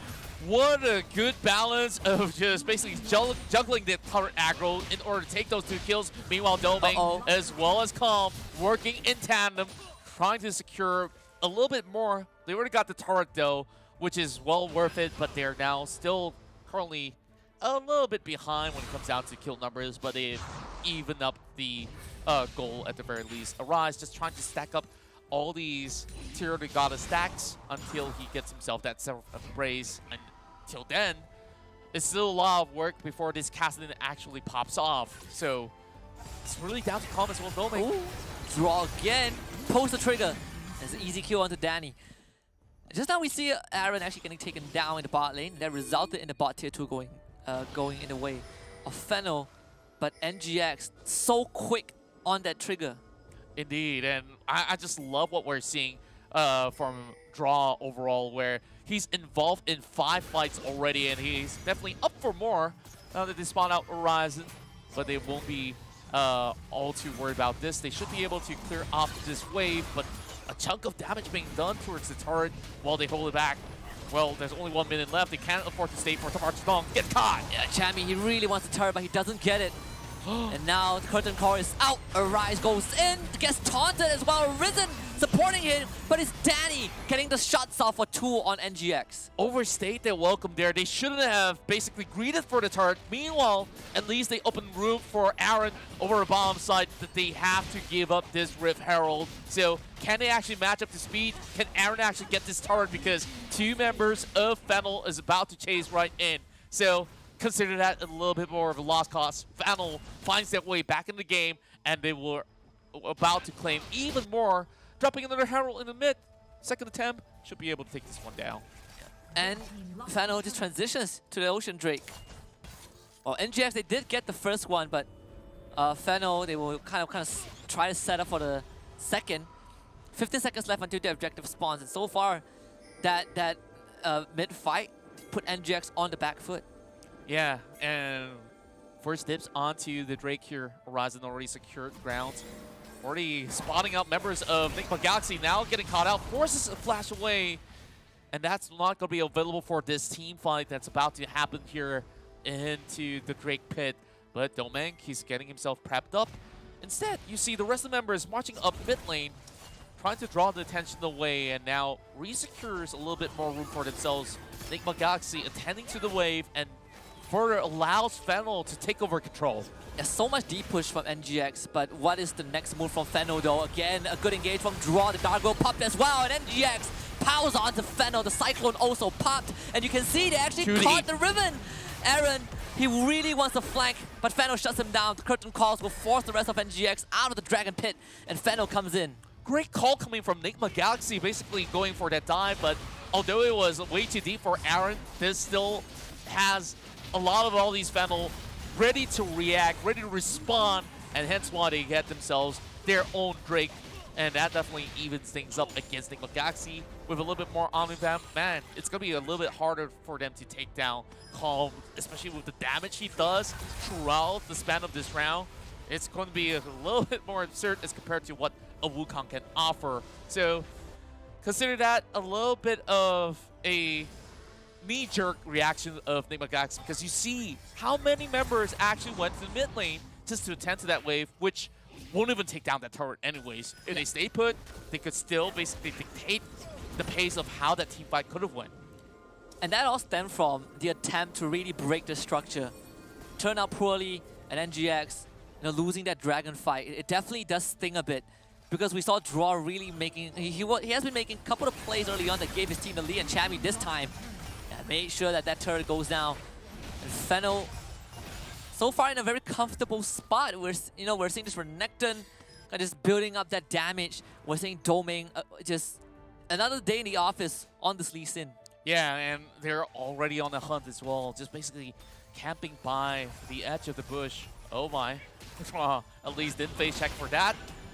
Immediately he dashes away from the kick where Domain was trying to land. So far, Enigma Galaxy knows that they have multiple chances here to still fight back when it comes down to the next objective spawn. Now that it's already past to Herald, Baron coming up in 10 seconds from now.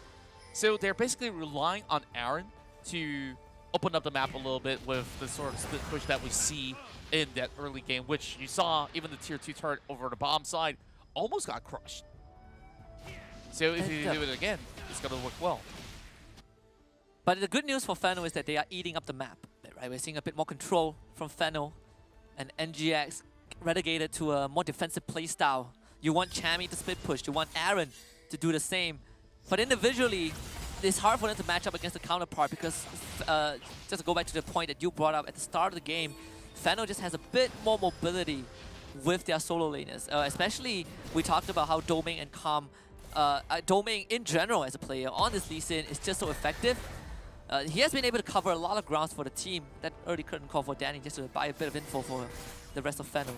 Yeah, and they're already working on a 1v1 of their own, but here comes Draw! Again, trying to find an engage, but the taunt from Arisen stops all of that.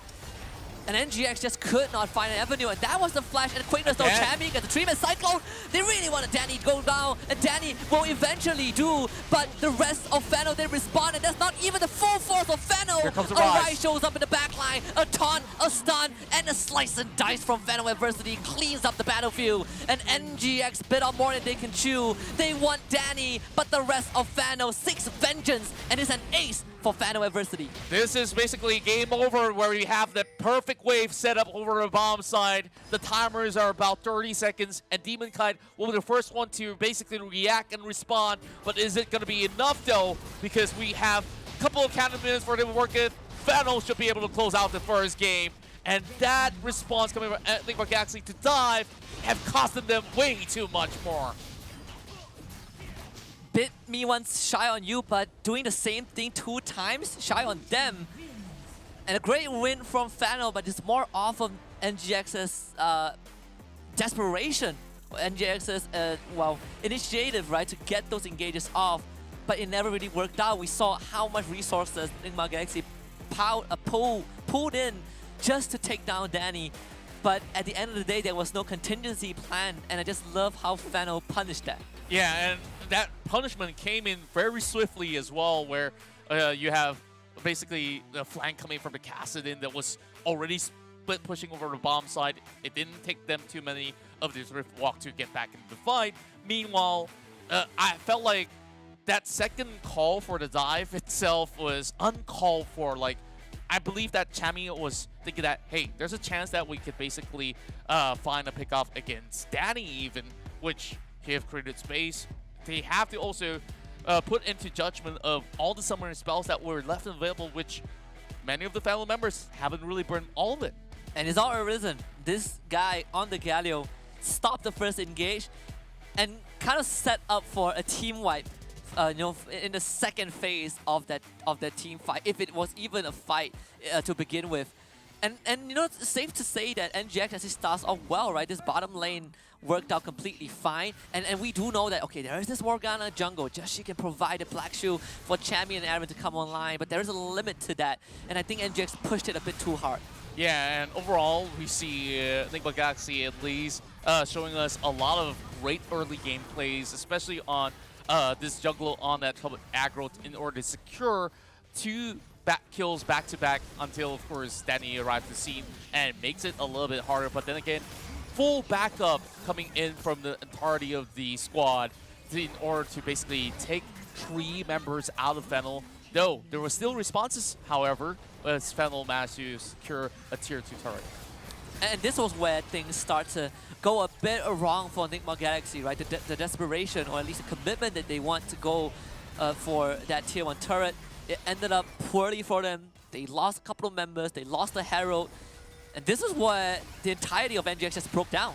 Yeah, basically Chami did get the 3-man knock, but look at how fast they basically flash away and come in with a re-engage. Horizon tried to go in with a hero's entrance on the side, but he did manage to catch 2 to 3 members of Enigma Galaxy by having them all taunted up.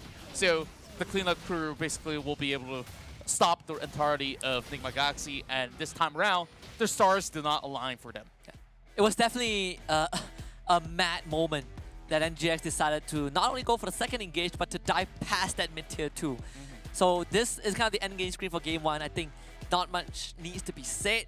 It's kind of what we expected from the get-go, where Fennel, a more experienced team, was able to overcome the pressure that Enigma Galaxy threw at them. But it was also off of the fact that NGX were having their weakness exploited, right? The overcommitment to a turret, the overcommitment to get a team fight going, and it just them biting off more than they could chew.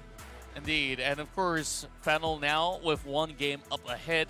Enigma Galaxy actually look really good on many of all these fronts of the team fight. It's just that knowing where to really draw the line on the risk that is involved, because basically with turret there, you're going like a 6 versus 5, if any sort of case you want to argue with me on that. But we're looking at Enigma Galaxy at least showing a lot of good finesse in the early game, which you saw they basically dictated tempo only up till the 9th minute mark. They start to drop the ball, especially with Fennel securing the second Herald, and that opens so much more creative space for Fennel to basically draw onto what they've known best. Yeah. 1-3-1 split push and just keep shoving on. Yeah, and I think this is one of those games where we don't even see Domain's Lee Sin show his full potential, right? Because it was a very straightforward game. And so with that being said, I think, Fennel just had a great game, number 1, and NGX just needs to go back to the drawing board and think about all those minor mistakes that added up to a loss. All of this brought to you guys by our partner, Snapdragon Elite Gaming, when winning matters. And they've been with us for a very, very long time. And WildRift is just one of the titles in this big portfolio that they have been involved in, and we are really grateful to have them. But also alongside Snapdragon Elite Gaming, we have Monster Energy that allow all the players and all the people on the broadcast to unleash the beast. That's right, and you can also join in the conversation other than just being on Twitch chat.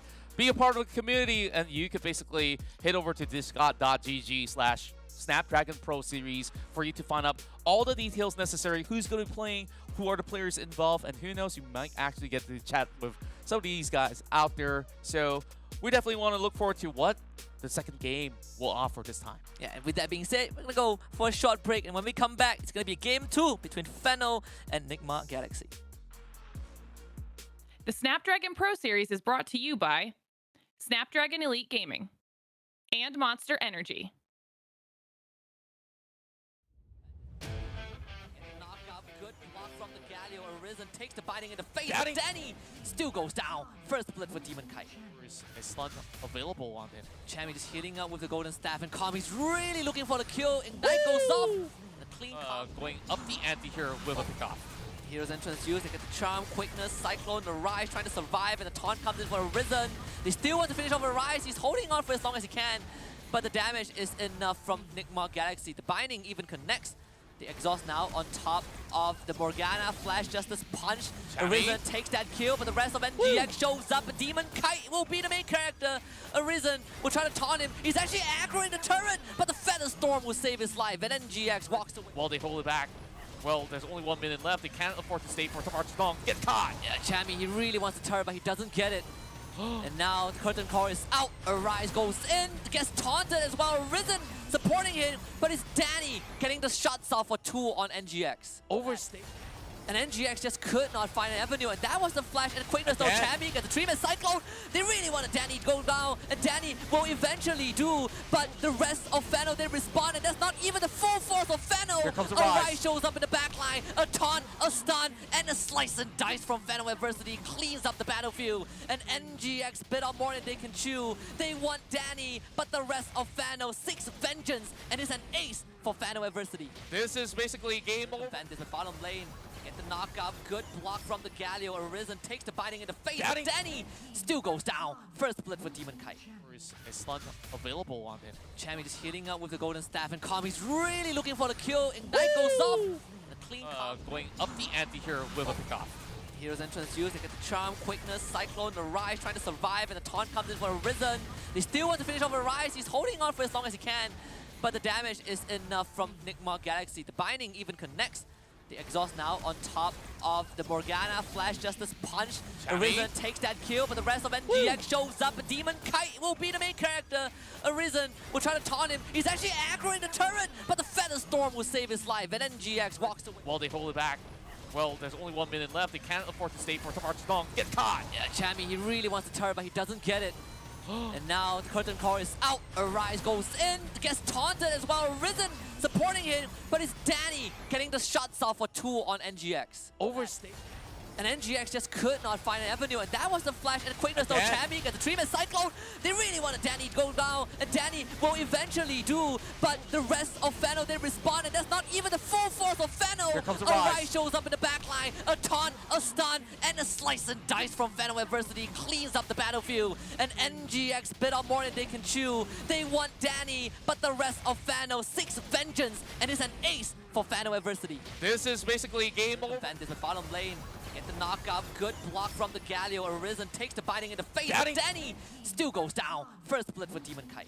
There's a slug available on it. Chammy just hitting up with the golden staff, and Kami's really looking for the kill. Ignite goes off. And a clean Going up the ante here with a pickoff.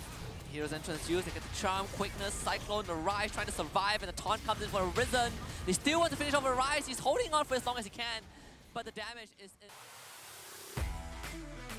It's a great start for Fano fans as they did win the first game against Nigma Galaxy in the Snapdragon Pro Series WildRift Open Finals group stage for the MSPB region. But there's still a long journey to go. It's a best of 3, and then GX has a good chance of making a comeback, push it to game 3. My name is Sasuke, and alongside me, my partner in crime, it's Contra. Yeah, and overall, we've been getting so many high-quality games out there, and you don't want to miss out on any of it. All this, of course, brought to you by Snapdragon themselves that have been offering so much here. So you guys definitely want to join in the party by heading over to Discord. And, of course, thanks to Monster for being part of the show. Yeah, and I think the best part of this series is we're seeing kind of the we are getting a taste of how the growth for NGX has been, right? Because, you know, they are considered one of the winners of the PH region in the off-season. They kind of committed a lot more resources. They got the powerhouses of Next Play. They signed TG as their coach, and just they got this rookie in that Baron lane in the form of Chammy, but up against the veterans of Fano who have gotten a taste of the regional stage. It's definitely a tall task, and it's safe to say that Fano still has the chops of what they had a couple of months ago. Yeah, I'm glad that you bring back up the topic about this young blood there. You can see that the aggressiveness that he offers, and he's been able to basically stand toe-to-toe against Calm overall, but he didn't manage to take him down in that matchup itself. It's still fine, but those sort of setups that he goes for a little bit overzealous, where we see him seeing opportunity, he just pounce up on top of it, but knowing for the fact that Fennel always have a couple of plans ahead of what the opposers probably will go for, you see the sort of countermeasures that Fennel offers will just overwhelm the rest of Nigma, and Nigma just couldn't allow that to happen yet again here in that second game. So if there's going to be anything that we're going to be looking forward to see, I think like Nigma has already gotten the game plan right. It's just the executional part just needs a little bit more tidying up. And I think the jungle matchup does play a small part in that, right? Because we see the Morgana jungle for Enigma Galaxy, and one of the problems of Morgana jungle is that even though you get the fast clear speed, you don't necessarily have a reliable setup unless you connect the binding. Contrary to what Domain has on their Lee Sin, or even champions like the Wukong or the Jarvan or the Gragas, it doesn't really feel the same. And the reliance on both the solo laners to pop off on the side of NGX didn't really pay off. Yeah, it definitely felt like they were trying very hard to basically land a couple of all these takedowns out there, which they managed to get a few. But the drawback to this is that once you expended all these heavy ultimates, like, you don't really have anything else to defend yourself with, which is where Fennel decides to strike them when that perfect opportunity comes by. So now, heading into the second draft, overall, Enigma Galaxy going onto that blue side will have the advantage of finding that first pick against Fennel for that Kassadin. I wonder will that actually change anything at all, because we last saw Aaron doing a lot of good work on that ribbon pickup. And that was during the early phase, but you know, it wasn't enough to stop Arise from really coming online. We saw a lot of attempts from Draw to kind of get on top of the Kassadin and shut him down, but he is a very elusive champion that just completely spoils the plan of NGX. We see a bit of change though. The Domain Lee Sin is now out of commission for Game 2. Yeah, so far, basically, they will just want to stop Domain from basically getting any sort of advancement of a lead. But then again, there's so many of all the other junglers that's still left available. Meanwhile, a lot of supports have been taken out, arguably ADC as well, with the Senna included. So that also leaves a few things up available, which is like engaged supports. Rakan, still very much a huge pickup for Fan University when it comes down to their pick. They get double pick. So now it's down to that one final ban. We still don't see any Jays coming up online, because slight buff on that Shockwave still means a lot when you add up to the equation. Yeah, and that is why NGX bans out the Jace. Fennel will have that last ban in the first phase, and they stick to the Lucian ban. So nothing has changed for Fennel, and NGX now has the option to first pick the Kassadin. But do they want to do so? Because what we saw in that previous series, it's kind of the same thing, right? The Kassadin was left open, but no one picks it up. And this time it's different. NGX now gets their shot at the Void Walker. I wonder what will they come up with, because this will also mean that they will have to form a very different draft as compared to what they have been composing in the past round itself. And Calm will basically have Karma to answer back, which I think is basically great, because even if you're matched up against a Kassadin, if put into the mid lane, she could easily shield out. So yeah, whatever damage is being put out, yep, absolutely negated. And if he basically rift walks inwards, you just basically gave her a free chain to leash him out. And I think this is kind of going to revert back to what we saw in the first series between Sem9 and SGP, all these enchanted supports, or at least if we count Karma in that, just gave so much avenue. We saw Sem9 pull that off with a Karma in that bottom lane, just builds full AP item and supports that the jungler in the form of the Olaf. But Fennel, it will stick with the calm Renekton. Nothing needs to change from that point onwards. Though I do think that because NGX now has the Kassadin, I want to look at a more proactive jungler. Yeah, they definitely need one that could easily set things up perfectly for Enigma Galaxy to rally on. And I guess this time that Wukong will be moving into the jungle role instead of the top lane. But it definitely depends on the second draft as well, how Fennel drafts out before they decide where to put this Wukong, because you could still use this against a Renekton. It will still fare just fine. And what are the chances that we're seeing Renekton facing off against this Kassadin? There could be a chance, I think. Like, we did see the Renekton mid. Now for Fennel, I think Arise is one of the players that would run the Renekton mid. So I do see it as a possibility. Nigma Galaxy though sticking to the Rakan, and I think that is a completely fine. Draw has shown us the initiative on this Rakan. He is so proactive in setting up those plays. I think he can definitely benefit his team. Now, we're looking at another Yasuo angle for NGX. And Yasuo was banned out in game number 1 because of that. Do you think that is going to go through this time? I feel like it's going to be a little bit more of an oddball position, because if you pick that Yasuo right now, you either forcing him into the AD carry role or over onto the mid lane, where it's just going to be a little bit more of an iffy scenario, meaning to say this Wukong will have to go in the jungle, so that leaves Kassadin in a really awkward spot as well. So I guess that they can try to go for that sort of approach, which might actually work out, because now there's a potential of Fennel going for an AP bottom lane with the Karma paired alongside with this Galio. So you could easily win wall some of all these sort of pokes coming in from Karma, but that's nothing that they can do to stop that Justice Punch. So relying back to Draw, where he's been working wonders on his Rakan on the previous game. So it's just that now he needs to double that sort of effort. So it's going to be a little bit challenging while we continue on with the bans. As we see a couple of junglers being removed, and there's not going to be Singe on board as well.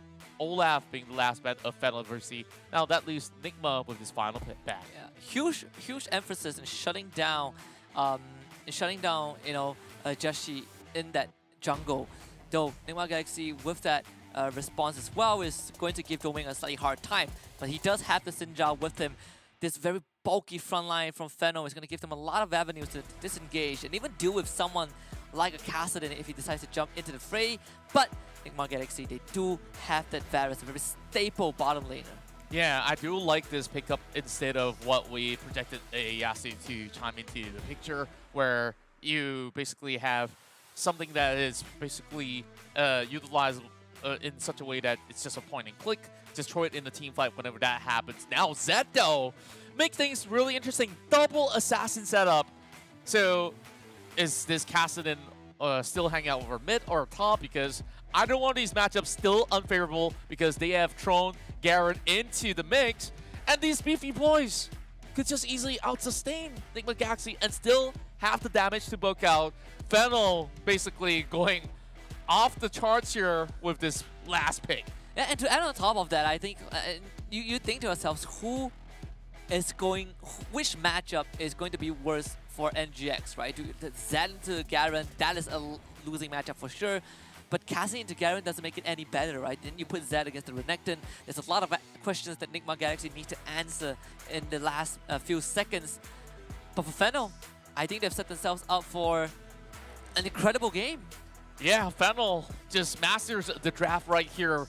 They definitely have a lot of things that they can work around with.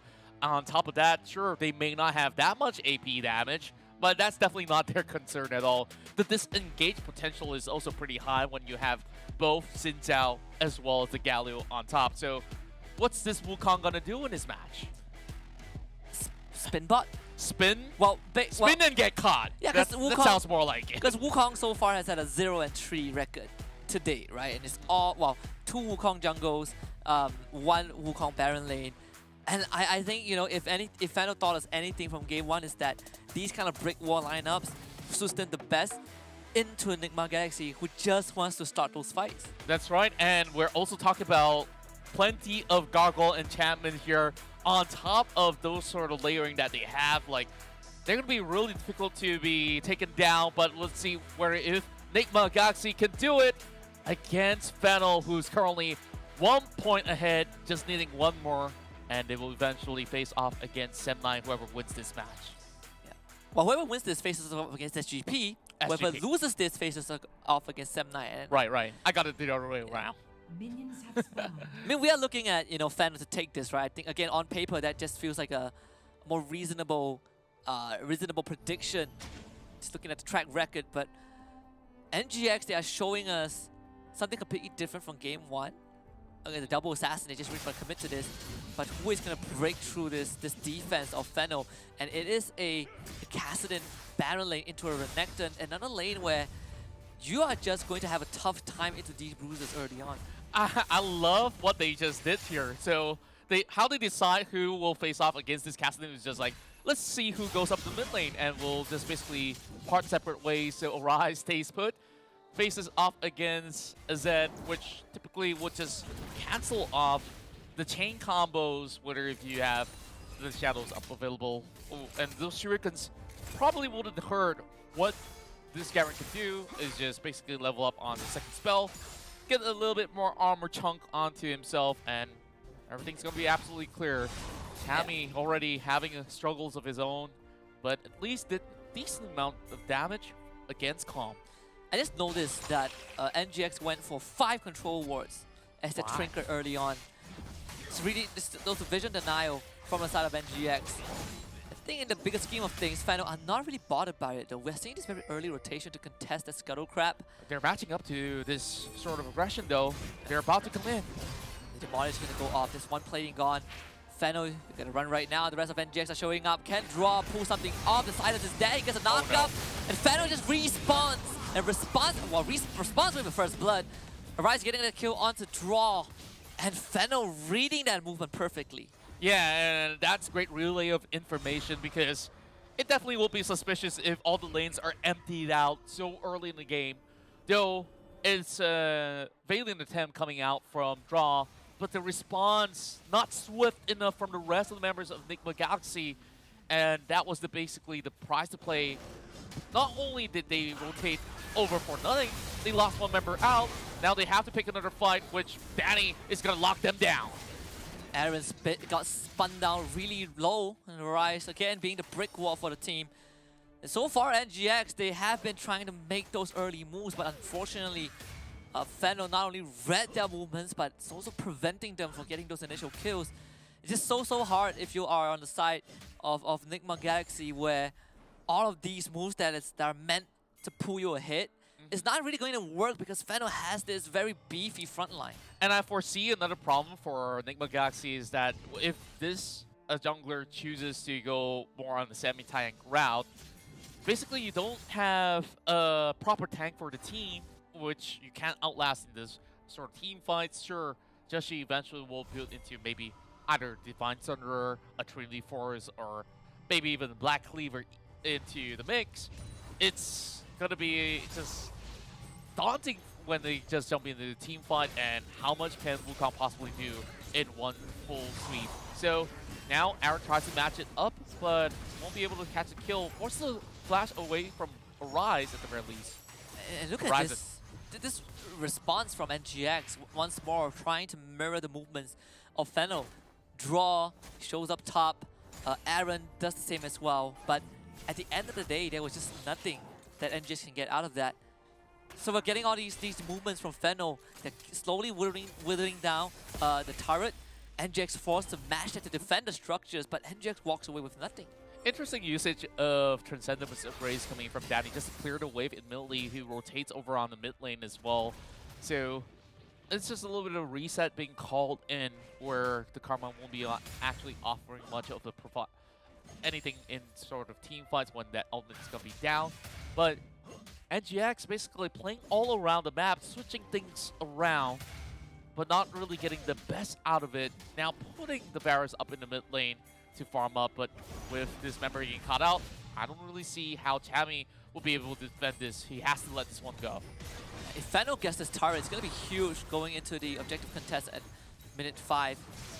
Thankfully, the structure stays alive.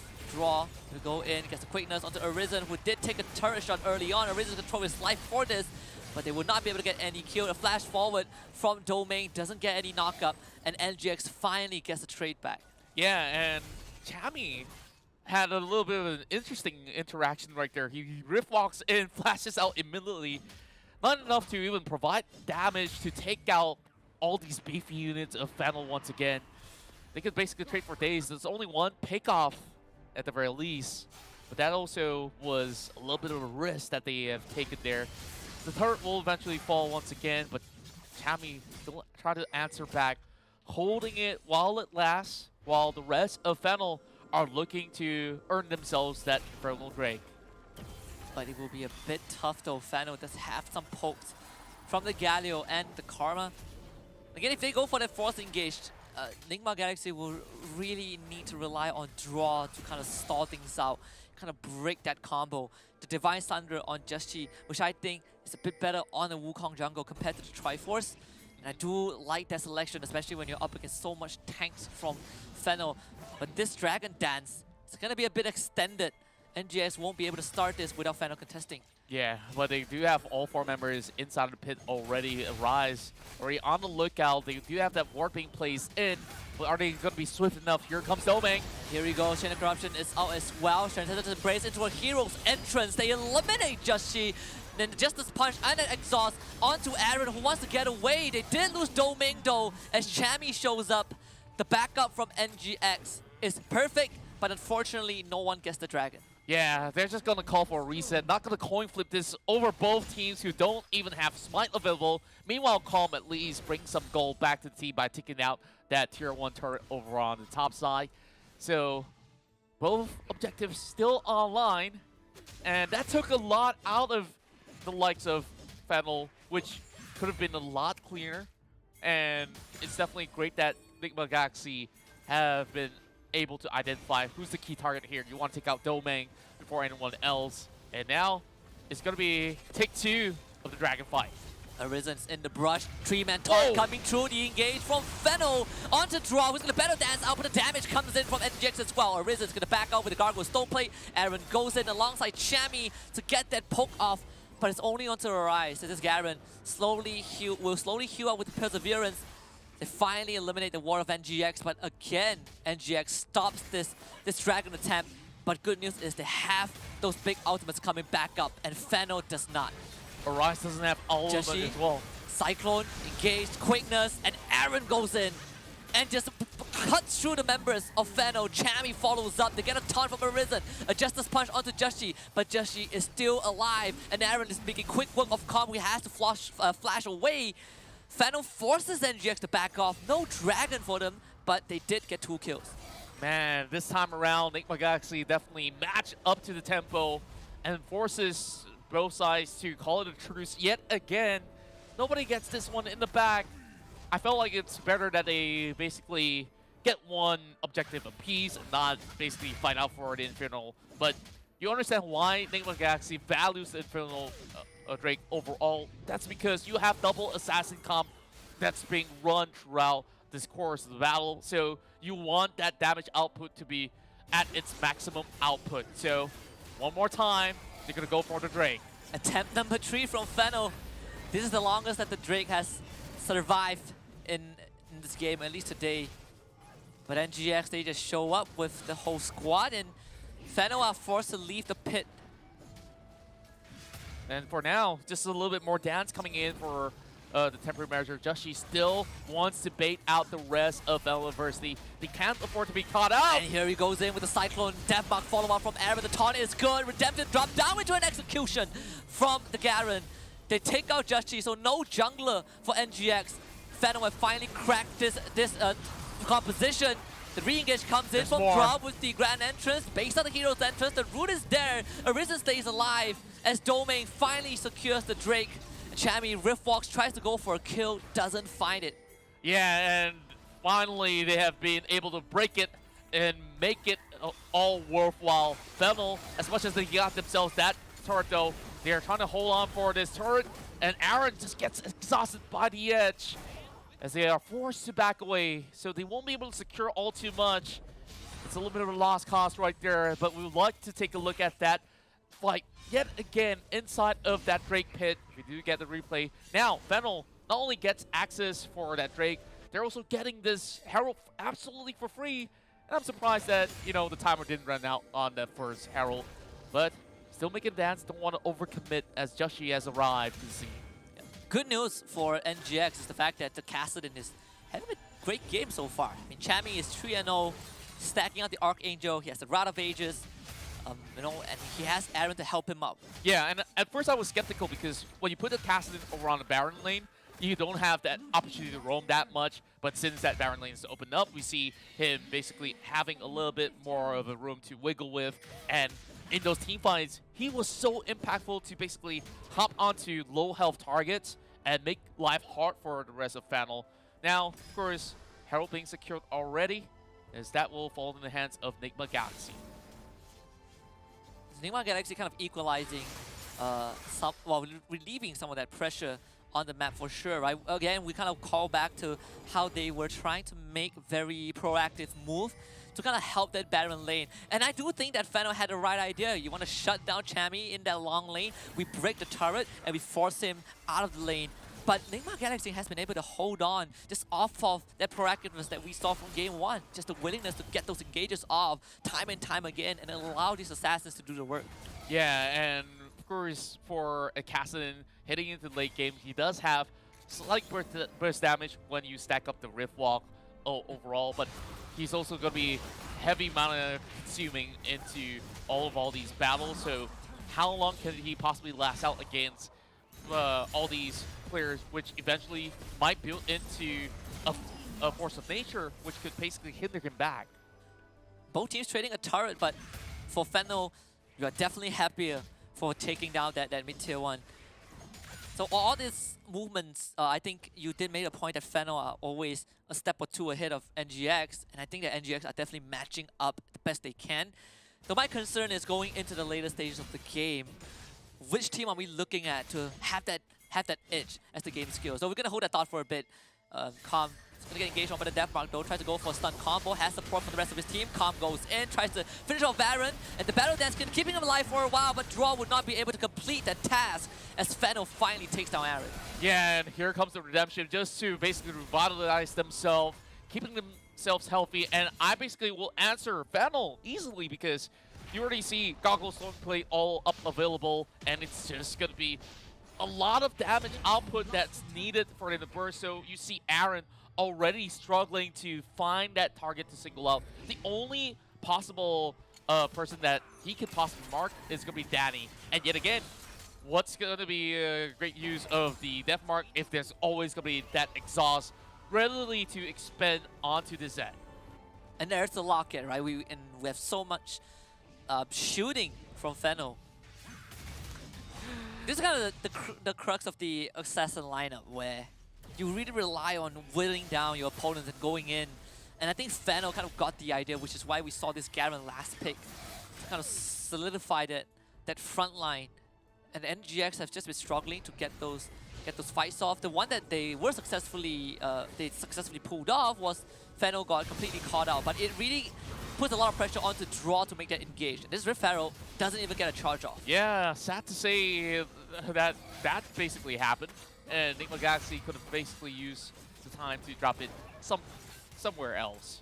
But yet again, Fennel University knowing exactly what to do at every given point in time here is just perfect. Like, they are one of the top teams here in the Snapdragon Pro Series for a very good reason. Yeah. And it's just basically telling you that we've already got a lot of easy conditions being set up from the draft itself. Yeah. Now, down to execution, though some might have actually looked a little bit sloppy, but once it scales, it's going to be A-OK for them. So, Demon Kite, for him to really go in for a certain build on this Varus, you need to go somewhat on hit as well. Would that be it? Because whatever amount of vitality is not going to work out in this sort of instance. He's already got a Mana Moon, and of course, a little bit more armor penetration to work on board. Still, I don't see how he could basically burst anyone down. Yeah, I think that's kind of one of the problems that NGS will have to deal with, and I feel like there's not too much solutions to it, right? You're just gonna fall off as the members of Fennel tank up. This Mountain Drake slowly whittled down by the members of Fennel, but we have seen this dance before. NGX will not want to let this go, but after some push and pull, I think Fennel actually they resetted the Drake. Oh my. It seems like Aaron could actually go for a split push, but instead he wants to join the fight. They see that as a chance, but Fennel is just basically baiting them into this trap that they're about to fall through. Chain of Corruptions up. Jesse goes over the wall into a Cyclone straight to the back line. They have caught Danny, and that guy needs to go. And Justy makes quick work of him. But Fennel, they're going to strike right back. Does NGX have more fuel in the tank? Draw by time, a good grand entrance, but it was not enough. Executed by Arise, and the Rise goes on a killing spree. Triple kill for the Garen, and the rest of NGX are on the run. Calm, Chamido, the Rift Walk, the post, so much damage on the members of Fennel.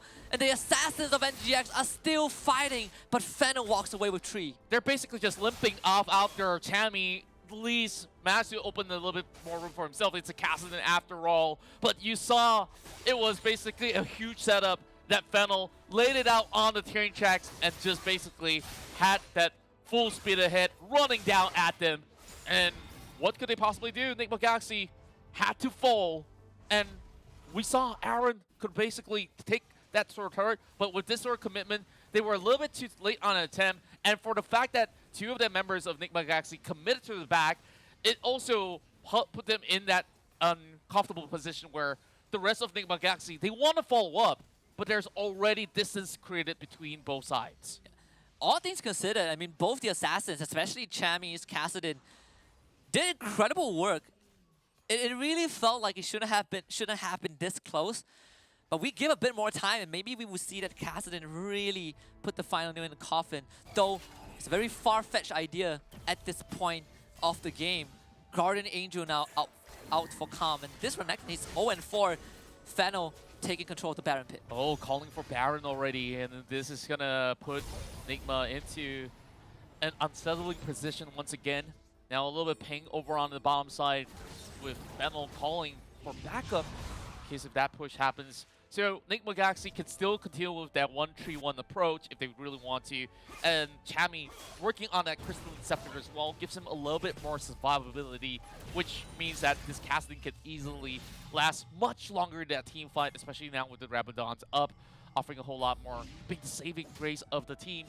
However, for Aaron, I couldn't really say the same, where sure, he's basically going all out on the 80 scale, trying to get himself a little bit more room just to wiggle with over the bomb side. So they just have to basically draw the attention away from Fennel until they get themselves opportunities to secure objectives. And speaking of securing objectives, Fennel still wants to get themselves that Baron. This time Aaron is not around, so NGX have to make a judgment call right now. And I think the judgment call is they try to contest this and have Aaron put pressure on that bottom lane. I do like this, right? The Zed on the spin push. That's an angle that they go for. And Chammy. Oh boy, Danny is so low and Draw goes in for a knockup. But is there a follow-up from NGX though? The Redemption drops down. Tops down the member of Fano, and Chammy has already found a Q onto Danny. And with Danny gone, NGX goes in. And now the Zero Central is there. Domain secures the Baron. And the rest of Fano, they're on the run. But watch out for the base. It is going down. And NGX have found the opening to close this game. It was never about the Baron. It was all about Aaron that's going to split push and push NGX to a game 3. And Arise, what can he possibly do? There's so many members of NGX storming the base. He does manage to get a clip, taking down Aaron with the Damascus Justice. But now, with members of NGX falling pretty low, they have to fall back. Even if they secured that Baron, it didn't result too much because it's only Arise that's alive to hold that buff onwards. And I guess it calls for a reset overall. Both sides looking on even grounds right now. With that approach coming from Enigma Galaxy, Fennel cannot afford another coin flip. And we saw the power of Chammy, that Kassadin completely eviscerating the Karma, right? The fight started without any sort of assistance from this Enchanter. And even through that, Fennel survived pretty darn long. They brought the members of NGX down low, but they just needed a final oomph. And does that kind of change, you know, the earlier point that we discussed on with Fennel being better in the late game? Yeah, it definitely does. Now I definitely changed my mind because that split push approach definitely have buy themselves a lot of space. And of course with now this Chammy here that's basically running rampant around the map, I just feel like it's a little bit late that they're starting to build those MR on top of what we have right now. Bunch of armory that's been set up. So We only see 2 Spirit Visage coming out of that Xin Zhao. Oh, here we go. Oh, and Calm, if he goes down right now, they're going to lose control of the Elder Drake pit, and it seems to be the case though. They burst him down. Arisen shows up with the hero's entrance, and Jushi's going to pop the Gargoyle Stone Plate immediately, brought back by the Transcendence Embrace. But Aaron TP's in, and NGX have complete control over the Elder Drake pit. Oh, this is going to be very risky of attempt because one bad team fight for Fennel, this will be all over. So, as they are all being rallied into the pit, you still have Chami still pushing forward up in mid lane. What is the decision of Fennel right now? You can see NGX, they're taking this slow, they're toying with the members of Fennel. Chami taking down the turret. The top tier 2 is also pretty low. You can say the same for this Elder Drake. Domain has to make something happen right now, and the members of NGX, they now turn. And it's only onto the rise, but Domain is also gone on. Chami shows up in the back line alongside Joshi. Domain flashes over the wall, Domain's but down. he will be taken out by Chami. A godlike Kassadin performance from NGX. Baron laner in this game too. The rookie, the super power rookie of NGX, finally showing off his chops. Well, I would say that he is an all-star player joining the ranks of the veterans right now. He just knows how to hold them all back. Even though with the 10 coming in from Arise, it doesn't amount to much. Nigma Galaxy gets that free access into the Dragon Pit and eventually will secure this drink unless Calm will change things from here on. Chami now trying to gatekeep the rest of them, and here goes the Elder Drake. They want to start off the fight from Fennel University, but quickly going in for a reset. I bet that the next objective here will be the final straw. Fennel has to answer to this Baron because with Baron as well as Elder Drake, there's just no stopping Nigma Galaxy from then on. And now this is where the assassins come online. The Elder Drake execution buff. If that's what they call it, but you know. Probably is, it's yeah, you do the die. Dragon's Breath. Yeah, you do die when you fall below a certain threshold, and that's all you need to know about the Elder Drake buff. Chami, ooh, he has the GA, so he can afford to dive bomb in, get a kill, and still make it out alive. And look at that. That's on the Garen. Not so tanky after all with the Elder Drake buff, basically melting their health bars with the true damage as well. So far looking great, and look at who's stalking them. It's gonna be Draw, just waiting for them to be piled all up over on the back of the Baron pit. And Aaron forcing their hand as well, trying to defend over mid lane as they start to put work onto this Baron.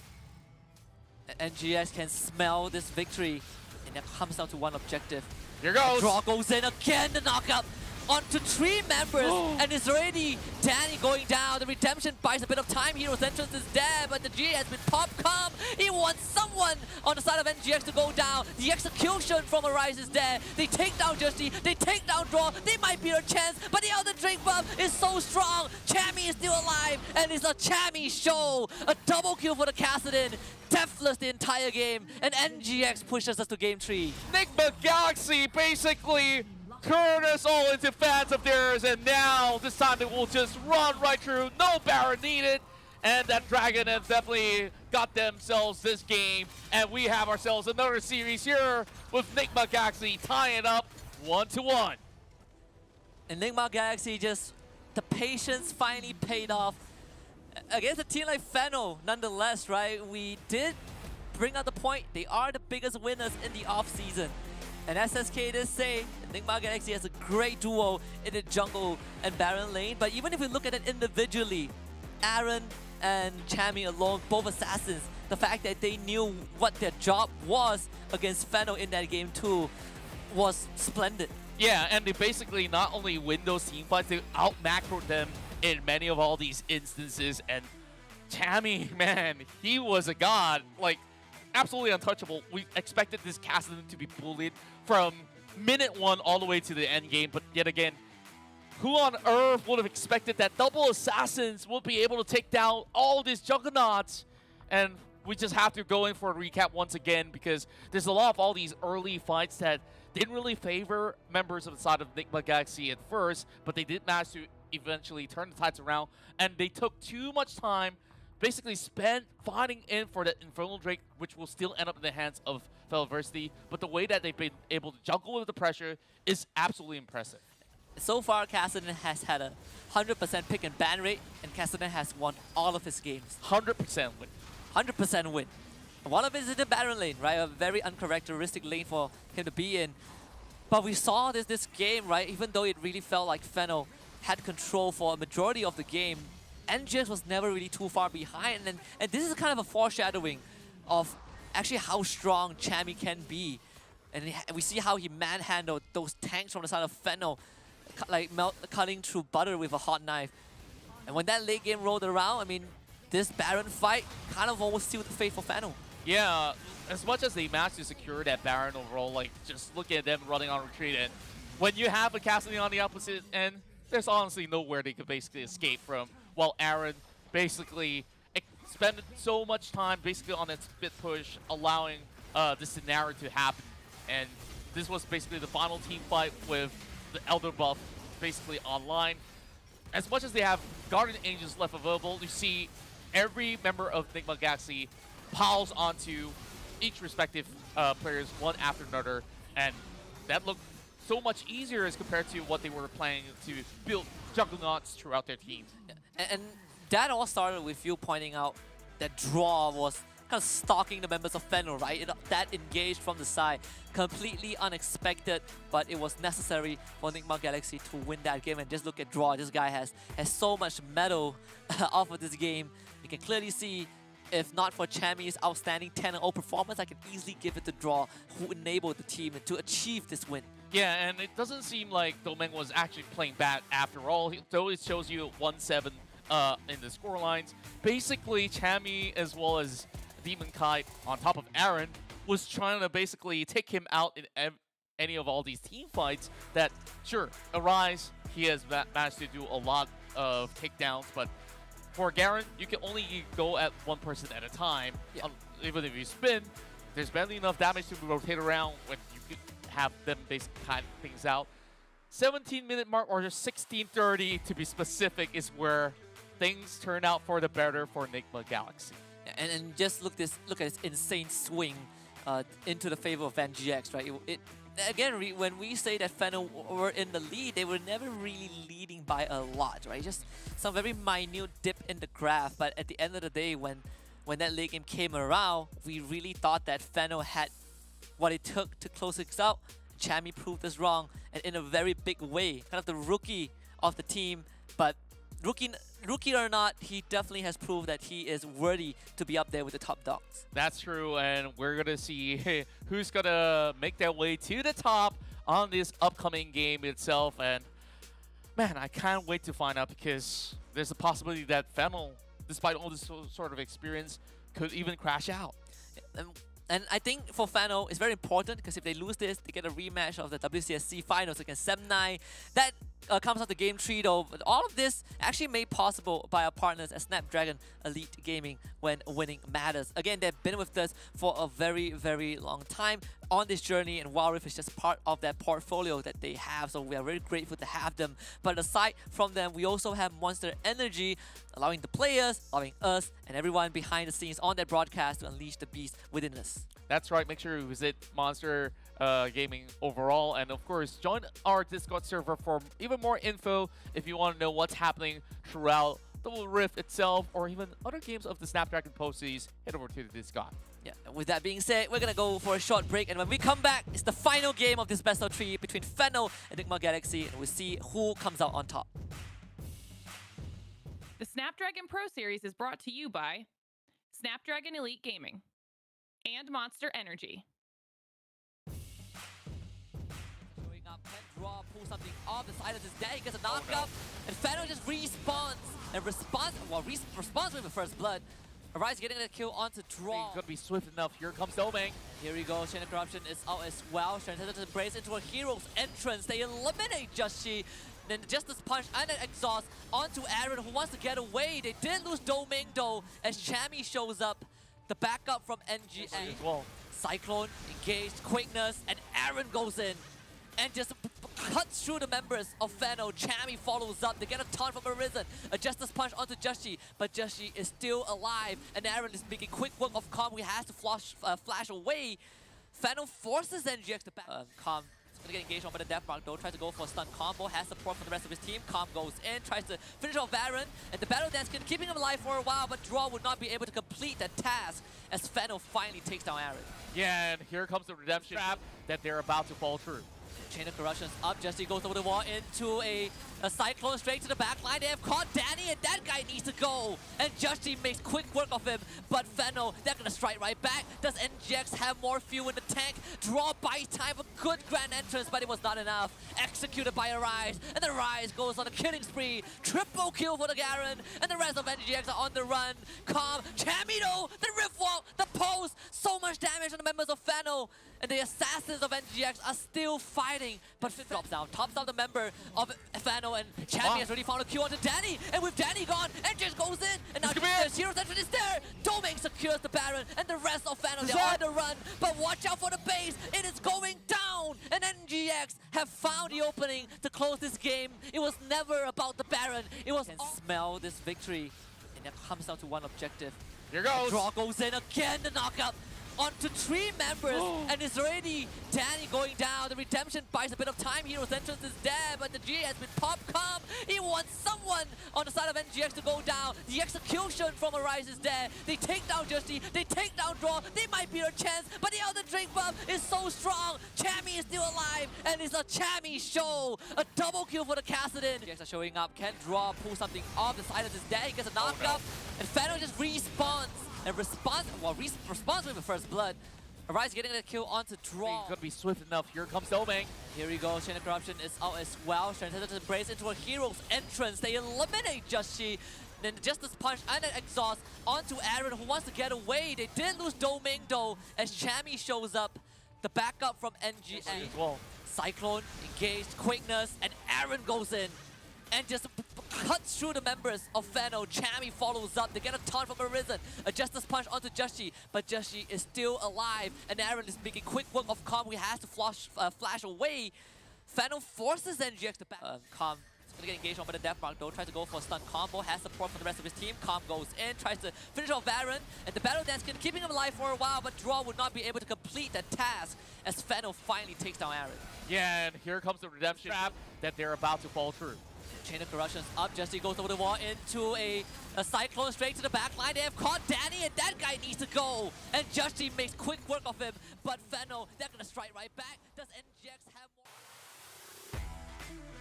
We're heck of a series today. We're heck of WildRift games, right? We got 3 games in Series 1, and we now get another game 3 in the Series number 2 between Nigma Galaxy and Fennel in the Snapdragon Pro Series Open Finals Group Stage. My name is Husky. Alongside Contra, it's been it feels like a long day, but we still have so much more to go. It is gonna be quite a long day because we still have another 2 series after the conclusion of this BO tree that we got ourselves into.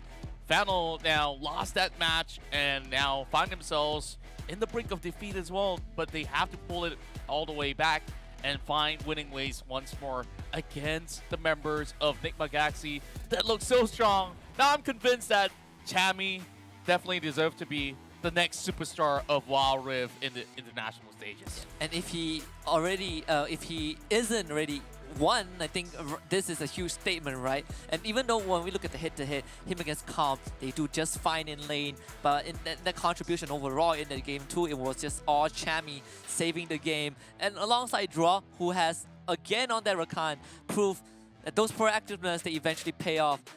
But the question now for Fennel is that, do they see that Rakan as a big consideration to get banned out?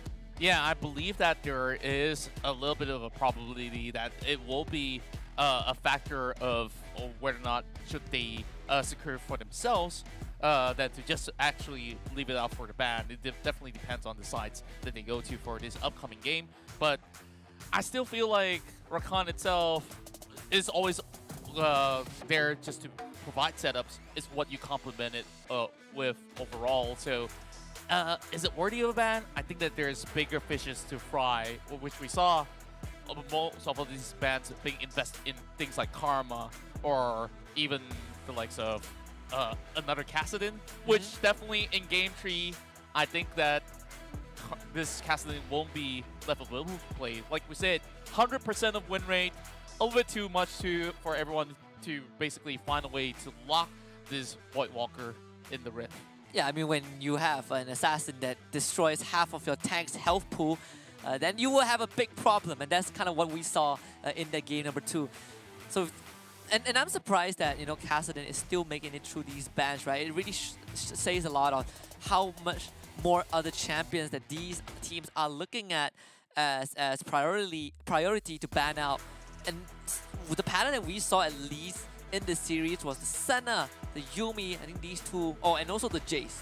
Yeah, like the Jays, I do hope that we get to see a glimpse of how it could be basically put to good use, because we've seen it a lot back in competitive play, mostly on the jungle as well as the Baron lane. Mid lane is definitely going to be something that's absolutely viable, and potentially that could match up against a Kassadin, if you think about it. Yeah, I think that certainly is something that can work, right? We saw the Kassadin go up against Bruiser matchup, right? The Kassadin Riven in the mid lane just now. We also did see Kassadin into a Renekton. In general, Kassadin does struggle early on, but it's the fact that when you go into the later stages of the game and you don't put a stop to Kassadin, he becomes kind of an unstoppable force. And this time, Game 3, Fennel gets that blue side, and there's that first pick advantage, which means that the pressure is now on NGX to ban out the Kassadin. Yeah, so Enigma Galaxy may not get that leeway of having that pick going in their favor once again. So Fennel potentially could do another run with all the tank comps that they would like to opt for yet again. But starting things off, we will ban Yuumi. That's another one in the list of permanent bans throughout the rest of the series that we've seen so far. And another time, Fennel takes out Camille whenever they are on the blue side. Yeah. It's good to see that some things don't change, and Yuumi is one of them. Still regarded as one of the most effective support. Camille, Senna taken out. This is what we have been seeing all day up to this point. But if you are Fennel right now, who are you looking for? The Rakan? Well, it's the Lucian, so they don't think that the Rakan is the biggest problem.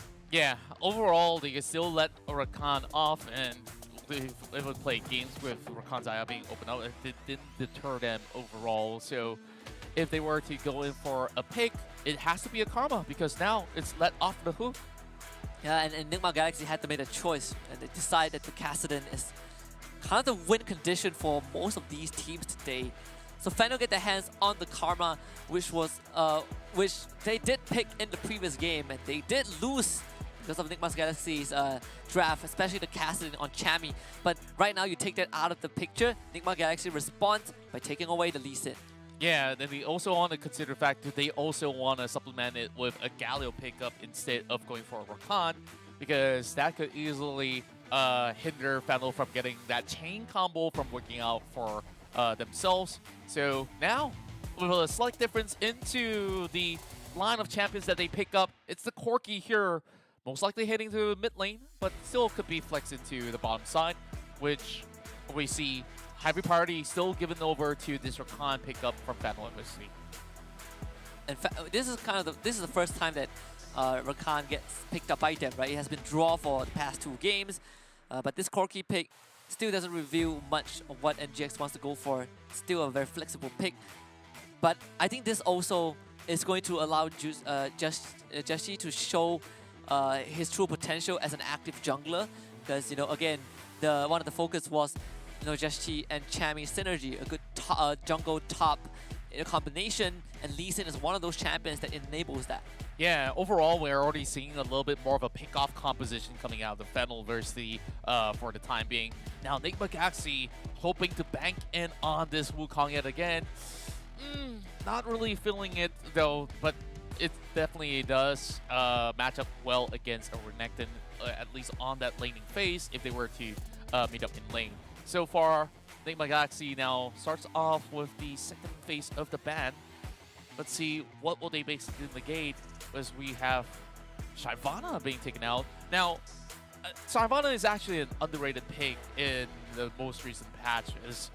You know about the elemental breaks, and oh yes, she's just so strong right now. She can clear off camps really fast, and basically half the charges of rage going up online quite quickly. Yeah, one of those champions where you free farm, and when the late game rolls around, you just kill everyone. But there are definitely glaring weakness to a Shyvana, right? If you shut her down, if you burst her, she can be taken down very fast. But I think Enigma Galaxy just wants to prevent that snowball from accelerating because we have so many utilities on the side of Fennel. The Karma Shield, the Rakan Engage, and you top that up with an Olaf or the Shyvana, it's going to be overbearing for Nigma Galaxy. But for Fennel, they finish it off with the Yasuo ban. Yeah, it's really interesting approaches coming in from both sides of the team, still understanding that there's a potential that this Yasuo could still come in the mid lane where you just sub-pork it into the bottom side of the map instead. So without Olaf, without Shyvana, what kind of jungler will Fennel basically go for? Perhaps Gragas is still something that they might want to look at, but even the Gragas has been snatched away by Nigma Galaxy. Yeah. It's a good read for NGX though. Now with the Gragas, that is definitely going to into the support role for sure. The last question is who's going to go mid? We haven't seen Gragas mid for a long time, though. We can also expect that the Corki to go there, right? So Nigma Galaxy has still have some open space for them to wriggle around for the draft, but Fennel brings up the Kha'Zix in the jungle. Okay, so we finally see Kha'Zix here, where whether or not can it pop up. The core target that he really wants to hit is definitely going to be the Corki, so Aaron's got to be on the lookout on that mid lane if it ever goes mid, or the bottom side, or Demon Kite. So Akshan, which was previously banned out by Nigma Galaxy at first, will now see the light of day, and there's enough DPS to go by, so it's about how they basically set up for this pickoff comp. So long as Domain as well as perhaps Danny gets into the prime locations, or you can even say Arise, then things could basically turn out for the better for them. Meanwhile, Nigma Galaxy with the final pick, it's going to be the Ahri. It's going to be a Corki Gragas bot and the Ahri mid. And I do think that Ahri right now is also in a pretty comfortable spot, right? The kind of a rework for the Spirit Rush, just get so much more extra charges. But Fennel's Akshan is something that they are known for. They have pulled it out a couple of times on their WCSC finals, and it's one of those champions that just, when he goes off, he does help your team to kind of sustain in the fight. And I want to see if this trump card of Fennel is going to be enough to bring them to victory. Yeah, it's going to be a little bit of a tough game for both ends here. A lot of goal needs to be supplemented to Nigma Galaxy members out there, specifically for the Corki to ramp up this pace, because you got to ensure that you get not only the Triforce running, it depends on the setup as well. Some of these Corkis love to run Hull Breaker. I wonder if that's going to be the case now that they're going to be a bottom side withdraw. Most likely not. Most likely not. I would prefer Essence Reaver into all the other items out there. Yeah. That's much better run. I think that's definitely what we can be expecting from Nigma Galaxy. We did see another variation of the Corki build. I think it was by Flash Wolves from the Masters region, where Bruce played it and he goes like Leandries into Infinity Edge, just a bit of both worlds. But in this case, I think for Nigma Galaxy, it's more inclined to go for the full AD crit build. Yeah, that definitely seemed to be the approach that they could basically come up with, so that they have just about enough burst damage to offer back to Fennel overall. So Fennel basically has a very straightforward approach. It's about whether if you get the kill to pop up or not. Oh yes, and I want to see how NGX deals with this, because from what we've gathered in the first two games, especially in game 2, is how proactive they are in responding to Fennel's movement. If they can keep that out, I honestly think that Nigma Galaxy has a really good chance of taking out Fennel and kind of giving us a first taste of that upset. We're going to head into game number 3, Fennel against Nigma Galaxy. One more game on the Rift, and we'll find out who comes out on top. And they will be joining alongside SGP right after this. Of course, that will happen tomorrow for another exciting matchup. And I honestly can't point the finger to see who has the clear-cut advantage in this one. But when it comes down to the way that you really want to handle team fights out there, I guess for Fennel Adversity, it's relying a lot on positioning.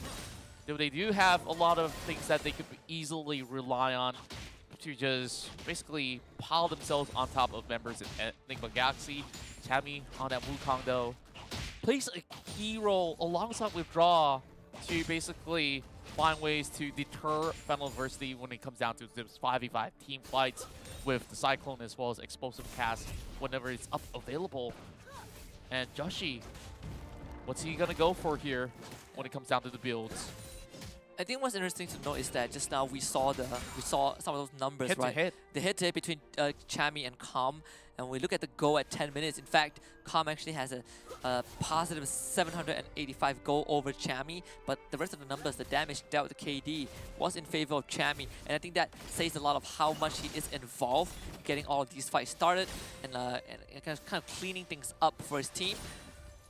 But this Arise Akshan is something that we've been waiting for, and I was glad to see him play that. But looking at the game stage so far, I think Joshi, because he has that lead in, we do want to see him make those proactive moves. Oh, 3v3 up in the mid lane here as we see draw one at a time in as well. Spots out the ward, clears it out immediately. Arise definitely needed a little bit more of that babysitting up in mid lane.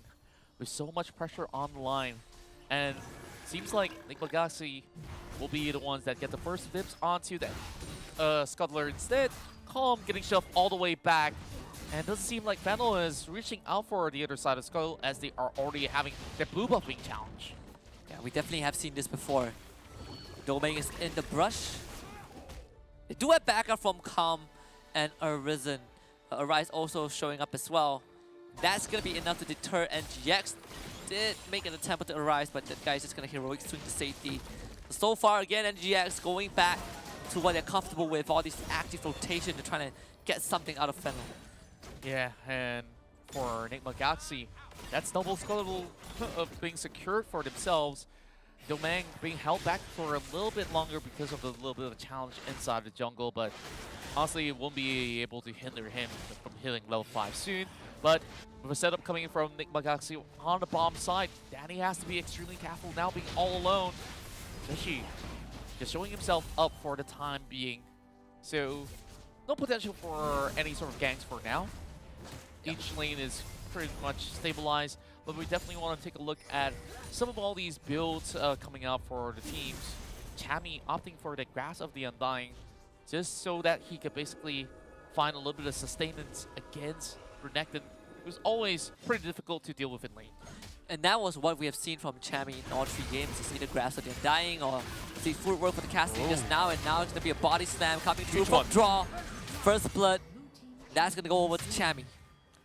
Really clean take as well when Grom just basically moves right into the equation, and that is easily being comboed up together with Cyclone, and well, doesn't seem like he needed the explosive cast to basically secure the kill. Domain didn't even need to force the flash. You know that it was a lost cause after all. And I think the most impressive part is that Draw didn't even need to flash. So there's still huge engage potential from NGX themselves. But when you give resources, when you give that first blood over to this Wukong, this is where he feels so much more comfortable, right? A Wukong with a lead is just so strong.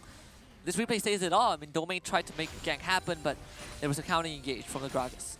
Yeah, it was basically lined up perfectly by Chami as well, starting off with that spin. Now Calm being held right back, knowing that Joshi's going to be around the vicinity, though he doesn't really set vision for himself to be able to spot that out. Half a minute from now, we see both sides going to be contending for the objectives here. Now, seemingly enough, Fennel University opting to pile on pressure on the top side, securing themselves the Sculler. Don't think that Chami will try to even risk himself for this one, as the rest of the members of Fennel still having their members spread throughout the map, but it seems like Horizon getting chased over, and both sides needing to find a way to start things up. While they did pull the Herald over on the side of Fennel, there is a ward to spot this out, so expect Enigma Galaxy to come in with retaliation. Yeah, and we saw how fast Domain called off that decision. Whoa. Oh, Aaron just flashes for a solo kill against the Rise. Made it look so flawless.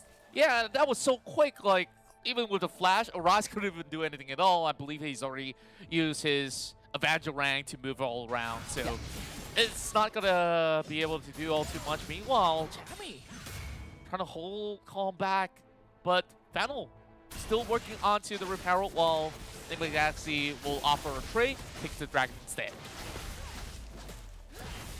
Definitely a slower game compared to what we had. You can say the same for game 1, but really felt like Fano are not able to kind of stop this activeness from NGX. We'll try to at least put some pressure in this top lane with that Rift Herald, but unfortunately, you know, the rest, he's not going to take down the turret. Aaron The cat is in, Chammy goes in, gets a bonk with the golden staff. And Fano forced a retreat. Yeah, they did get a couple of plating off. Meanwhile, Enigma Galaxy gets the better trade overall, having the bottom side open up, especially with the presence of Joshi. Doesn't seem like Arise could even step forward to defend that turret, even if he's close by. So, with that being said, we take a look at some of the items here. We already see a little bit more lead for Demon Kai here, as he's got the BF sword alongside with the Essence Reaver. Working towards that Infinity Edge, perhaps, as we have Enigma Galaxy just leading by 3,000 directly for now. And Fennel just finding it really hard to crack things open. It's so difficult for them to pick onto Aaron because he's so mobile. Same goes to Demon Kite, which you could just press one button of the Valkyrie, he's gonna be out. We haven't even seen the package yet from Demon Kaido, and attempt onto Aaron's life. The zigzag movement is just efficient. All thanks to a reason for the kill. Draw was able to get away, but Fano really needed something, and they find it in the form of Aaron. But can they take down this turret though? Is something that definitely want to do. Draw, buy some time, gets blown up by Danny. But the turret survives for a bit longer. Yeah, now they managed to draw a little bit more blood. Should be able to secure the turret as well. Unfortunately, we'll have to back away. And check out the mana as well. Demon Kite, he's not going to be able to hold up if he tries. So Rise just hoping to continue on with a split. Meanwhile, the rest of Enigma Galaxy continue to stop them from channeling back home. So it's going to waste a lot more resources and time as it's of the essence. Now looking forward to get themselves that tier 1 up top. Do they have to flash? Don't think so. Yeah, Arise just playing it safe. I mean, this is Akshan. No, Storm Razor, perhaps Black Cleaver coming up next. But I think the issue is still the same, right? Where you need to ramp up, and if you're a fan of it right now at this point of time, it is not simple for you to just go on to NGX, start a fight, and expect to win, because there's so many ways that NGX can kind of catch you up, especially with the charm from Aaron. And Aaron so far, even though he's 1-1, he is constantly shoving out that wave, and it's making life incredibly hard for Arise in the mid lane and even on the side lane, where, you know, Chammy can just jump onto him, blow his Cyclone, and force Arise to run. Yeah, and it's just going to be a little bit difficult until they find a couple more items to put into the back, as we are already seeing the Storm Razor up available for Yakshan. Still an item down, working towards the possible Infinity Force. While we've already have another Storm Razor for Demon Kai left available. Doesn't seem like they have that surefire power as much as they hope to be able to offer, except for the fact that Domain, if he does get the dive over the backline, he does have the Dustplate of Draktar alongside with the Black Sleeper here that easily could shred anybody of their members out there. Maybe except for Tammy though. Tammy's kind of beefed up. Then he kind of backs a question where, can Domain even get into the backline? Like, it's definitely not easy. You know, we have champions with mobility. In fact, all of them have mobility. True enough, and seems like Calm picked up his boot very, very late into this. He decided to complete 2 items first. Yet again, Calm, he didn't really put himself into a risky scenario in order to need to walk away from some of all these fights. Oh, yeah. And now, a little bit of dance happening here for the Herald, as we can see a little bit of a vision setup coming out of Fennel already. So, NGX going in blind for this one. Gonna be very risky though. So you can already tell Calm ready to take a flank as he's starting over the top side. Package available, but not being picked up by Enigma Galaxy. So I'm not sure if they can basically fend them off. Maybe saving it for the Dragon is the best way to go. Fennel now working on the Rift Herald, and then GX wants to make a contest. Just look, keep your eyes out onto Juchi. No contest at all, as Aaron was able to stop it, but the charm is perfect onto Calm. Aaron snipes him over the wall, and then GX gets a trade. And you can see the immediate ping to go onto the Dragon Pit. Nigma Galaxy are making our way there, but they also was able to find Risen midway. Risen doesn't go down, Domain gets charmed up, has to leap away, and then GX takes control of the Dragon Pit. Perfect call coming in from Nigma Galaxy, where they are basically having this sort of Herald to be dealt with, as well as we have the Corki coming a little bit late. He does have the package, and therefore can basically draw a line here in the pit. Though they've managed to take the turret, this is going to be a prize being lost. He's going to dive in! Tries to steal it, but gets away. The Spirit Fire from Aaron actually caught him on the way out. I can't believe it. He still took a leap. Yeah. That is something that is too much of a risk to take. Very unfortunate though. You know, they could have survived that. But I do agree, I feel like Domain got a bit too desperate for that. Yeah, sometimes you just gotta take a leap of faith, throw yourself out there, and who knows what you will possibly get out of this box of surprise. Definitely no chocolates in there, though. I mean, every leap of faith I've ever taken, there's a haystack below. This one does not. If you get the reference. Okay, I have to... I assume you don't. I'm trying to... It's Assassin's Creed reference. Oh, okay. Got it. When you take that leap of faith, there's always a haystack. Yeah, true enough. But this Akshan, though, can he find any sort of haystacks here when he's basically struggling through the early game all the way to the mid game? And that is to be told later on. Fountain finishes the Trinity Force, though. Yeah. I've yet to see a clip where there's a team fight and the team with Akshan gets wiped, but Akshan was the last man to go down. And the moment he goes down, brings the whole team back. He brings the whole team back, yeah. Well, an attempted engage from Arisen, it does go wide. Transcendence Embrace onto all 5 of them. And then GX, they want to take this fight, but Phantom will not let them, and they will not let NGX take tier 1. No one goes down. Yeah, and Nigma Galaxy this time understanding the limits overall, not setting up for the dive, no minutes whatsoever for them to basically crush the turret. So, not worthy of that risk. Still 2K up above Federal University for now. And yeah, back to your point, right? Like, yeah, Sean, I think I've seen some interesting clips before, but now 1 versus 1. Calm managing to get out there. Joshi still has the kick though. Does he fly? Is his mind telling him no? Definitely. His ultimate is also telling him no. Just coming off cooldown. But that is you know, a lot of damage from this Lee Sin, right? You'd expect that Calm was able to hold his own ground, but evidently that's not the case. And Aaron was also able to force a rise away from the lane. This really feels like a recurring theme in this game where NGX shows up and Phantom will have to back off. Yeah, and if this continues on, Nigma Galaxy could basically start to secure more and more leads and basically extend this one to close off the game, because it doesn't seem like Phantom can approach it from multiple attempts that they have tried and tested, forcing their way even with that Dragon attempt. But if there's any sort of saving grace, it has to be Calm. As he has been trying to hold this fortress all together. Got the execution and calling. But yet again, still needing more and more items. No Death Dance available yet, as the Wukong's already working on 2-1. Ryzen also has to make plays happen in order for Fennel to stay ahead. Baron's ready up for the last 1.5 minutes. This is the game with the lowest kill count so far. Just 6 over on the 14 minutes. But I believe there's going to be more. Oh, Risen trying to get something done. The explosive cast, unable to get in a good angle. Actually, the charm lands. But Aaron was not able to follow up, and Champion once more forced to pop the cycle defensively. And NGX will not be able to get the structure, despite this being a repeating attempt. Yeah, it feels like Fennel now is just trying to break wall the rest of Nigma Galaxy from doing anything at all. And until they overextend, like how they did back in game 1, then the full punish will come right through. Fennel then can actually look for those opportunities. There's still a package left available now, but of course that will be saved up for the Drake.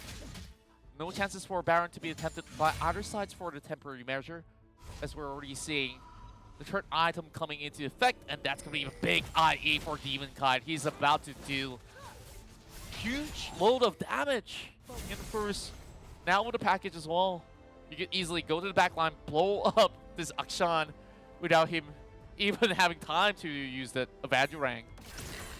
This does, again, a very worrying issue for Fennel to deal with. Get the dragon coming up next. 30 seconds until the third dragon of the game comes out.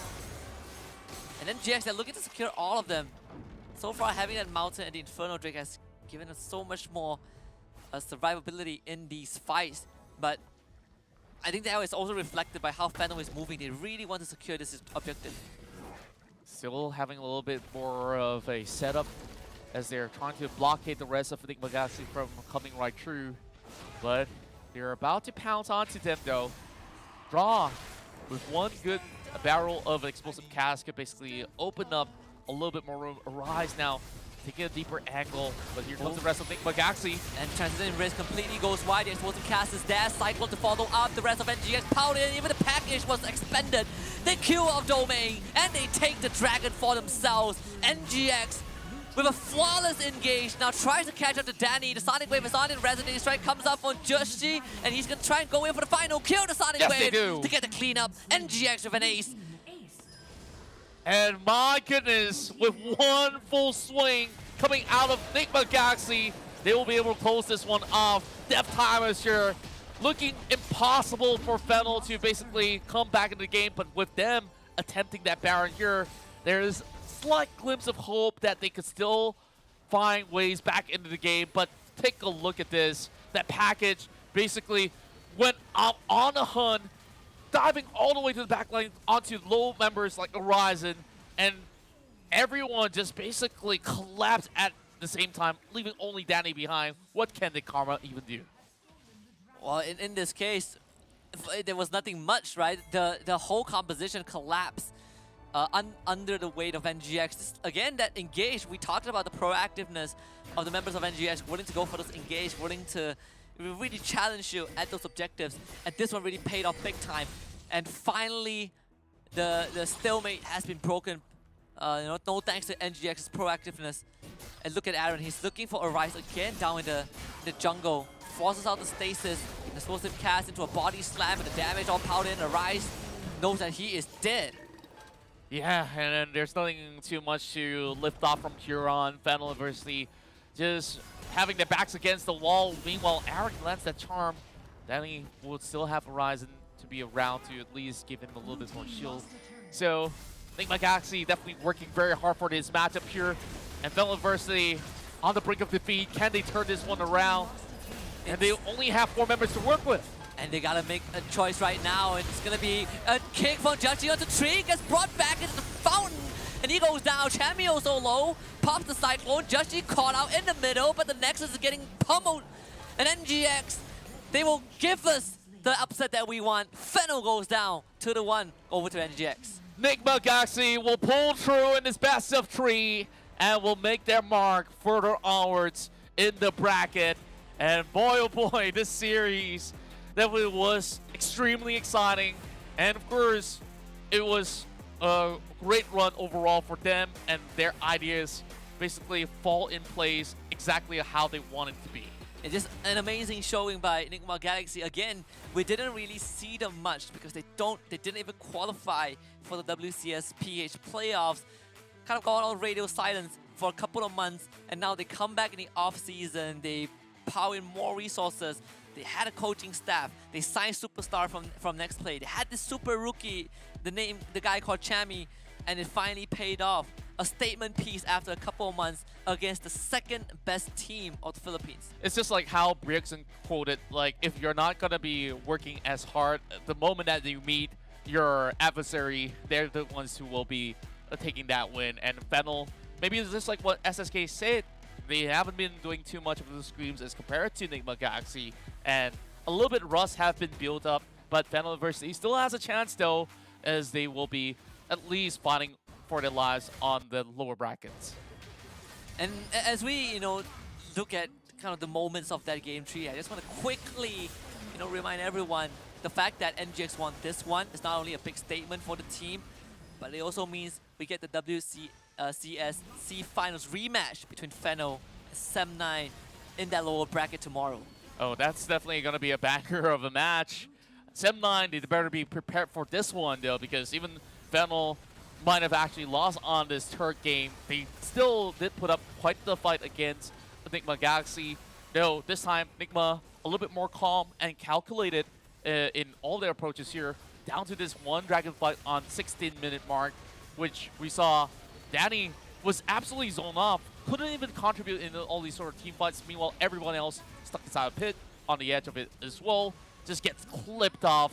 You don't even have to run through all the ults and everything else because these guys are just basically moving swift as the coursing Reaver. And the thing is, the rematch tomorrow is also an elimination match. So WCSC finals, Fennel knocked Tab9 out of the tournament. And now they have a chance to do it again in this SPS Pro Series. But that's a story for tomorrow. Right now, if you're an NGX fan, you're going to rejoice that this return into the competitive scene, you know, with a fully stacked roster that was just acquired 2 months ago, have made a huge mark in the scene, in the Philippine scene. And for Fennel, it's back to the drawing board because this last was a tough one. Yeah, on top of this, we see Aaron really having a lot of great charms landed up, and even those solo kill pickoffs, which we saw it coming through, Arise basically had zero deal to work into this game. Sure, he has 3 items and an hourglass. Like, I think barely enough damage to even move into this matchup itself. If we look into the damage charts, I guess it will be a very telling overall. Domain doesn't seem like he has been able to become as proactive as he would like to be. It was actually Danny that dished out the chunk of the damage overall. Yeah, and I think this also, I also gotta give props to Jashi, right, on this Lee Sin. It's so much, and early on we did see the attempts to kind of make those early moves, but credits to Fennel for not allowing this Lee Sin to go rampant. But as the game went on, we felt like it was Aaron who was opening up the map. It was again Draw, buying time and space, getting engages off with the Gragas, great explosive cast, and all these little details kind of adding up to Enigma Galaxy getting the win. Those objective contests were on point, and this game, even though not as clear as it should have been, according to this graph in the early stage, but it has always been Enigma Galaxy. Despite all the odds that they've been put through, even in game 2, which we have calculated, yeah, you got so many juggernauts and all of that, they came up with crazy compositions out there and have proven all of us wrong on the prediction board. Enigma Galaxy here definitely getting a lot of attention to themselves because they're definitely the kids on the block here to basically defeat the rest out of it. And next on the line, who knows, they might even take out RRQ. In fact, I came into this, I told myself that I think Fennel had a great chance, right? Just because they had a good track record. And I was actually talking to one of our friends, Omo from the Singapore side, and he was saying that, you know, he hopes that Enigma Galaxy makes it competitive, and they have. They did. It's made a great statement. But we're gonna jump over to an interview with the magical support from the side of Enigma Galaxy. We have Draw on with us on the broadcast. Welcome, Draw. Congratulations on this win over Fennel. It's been a long time coming, you know, for Enigma Galaxy as a team. You guys just recently got acquired 2 months ago. How does this victory feel? Sorry, what was the question actually? So first, congratulations on that win. This roster, right, was acquired by Enigma Galaxy. It's just I think 2 months ago, right? It was announced. And how does this win feel over Fennel, the team that was considered the second best in the Philippines? I think, how was the win? Di ko marinig. Don't worry, take your time. Yeah. May iPhone ka ba, Coach? Can you repeat the question? Oh yeah, so how does this win feel? Like, how do you guys feel about this win? It feels like since we just started as a team now playing live, it feels great for us. It's our debut. Yeah. And of course, you guys have a very difficult battle out of all these matches out there. The highlight of it was probably in game 2, you guys decided to run double assassins against a full Juggernaut comp, and you guys understand the risk, and you guys still went for it. Who actually made that decision for the draft? Because that actually worked out so well. I think overall we made that We just have to scale for Kasadin so that he can carry us to the game. And he did. Chami did a wonderful job on that. Yeah, and I want to draw a bit of attention to Chami, right? Because he's one of the up and coming rookie for the region, top in the leaderboard. Now with you guys, how has that experience been? Having this star player in that Baron lane, it's going up against one of the best in the region. I mean, it feels great for our side, but it's kind of pressure for us to we have to do great to show great to the other players. We have to do well because all our players especially solo laners is quite good. Yeah, and I think you did a fantastic job. But now I'm gonna give you a task draw, a very easy task. Who do you think is the MVP for the series? You can say yourself. You can say it yourself. Or you can say No, anyone I else in the think- team. Who do you think contribute the most? Well, normally I would say Chami, but everyone here is able to do it. We did contribute a lot on our fight, so MVP doesn't really matter for us. All right.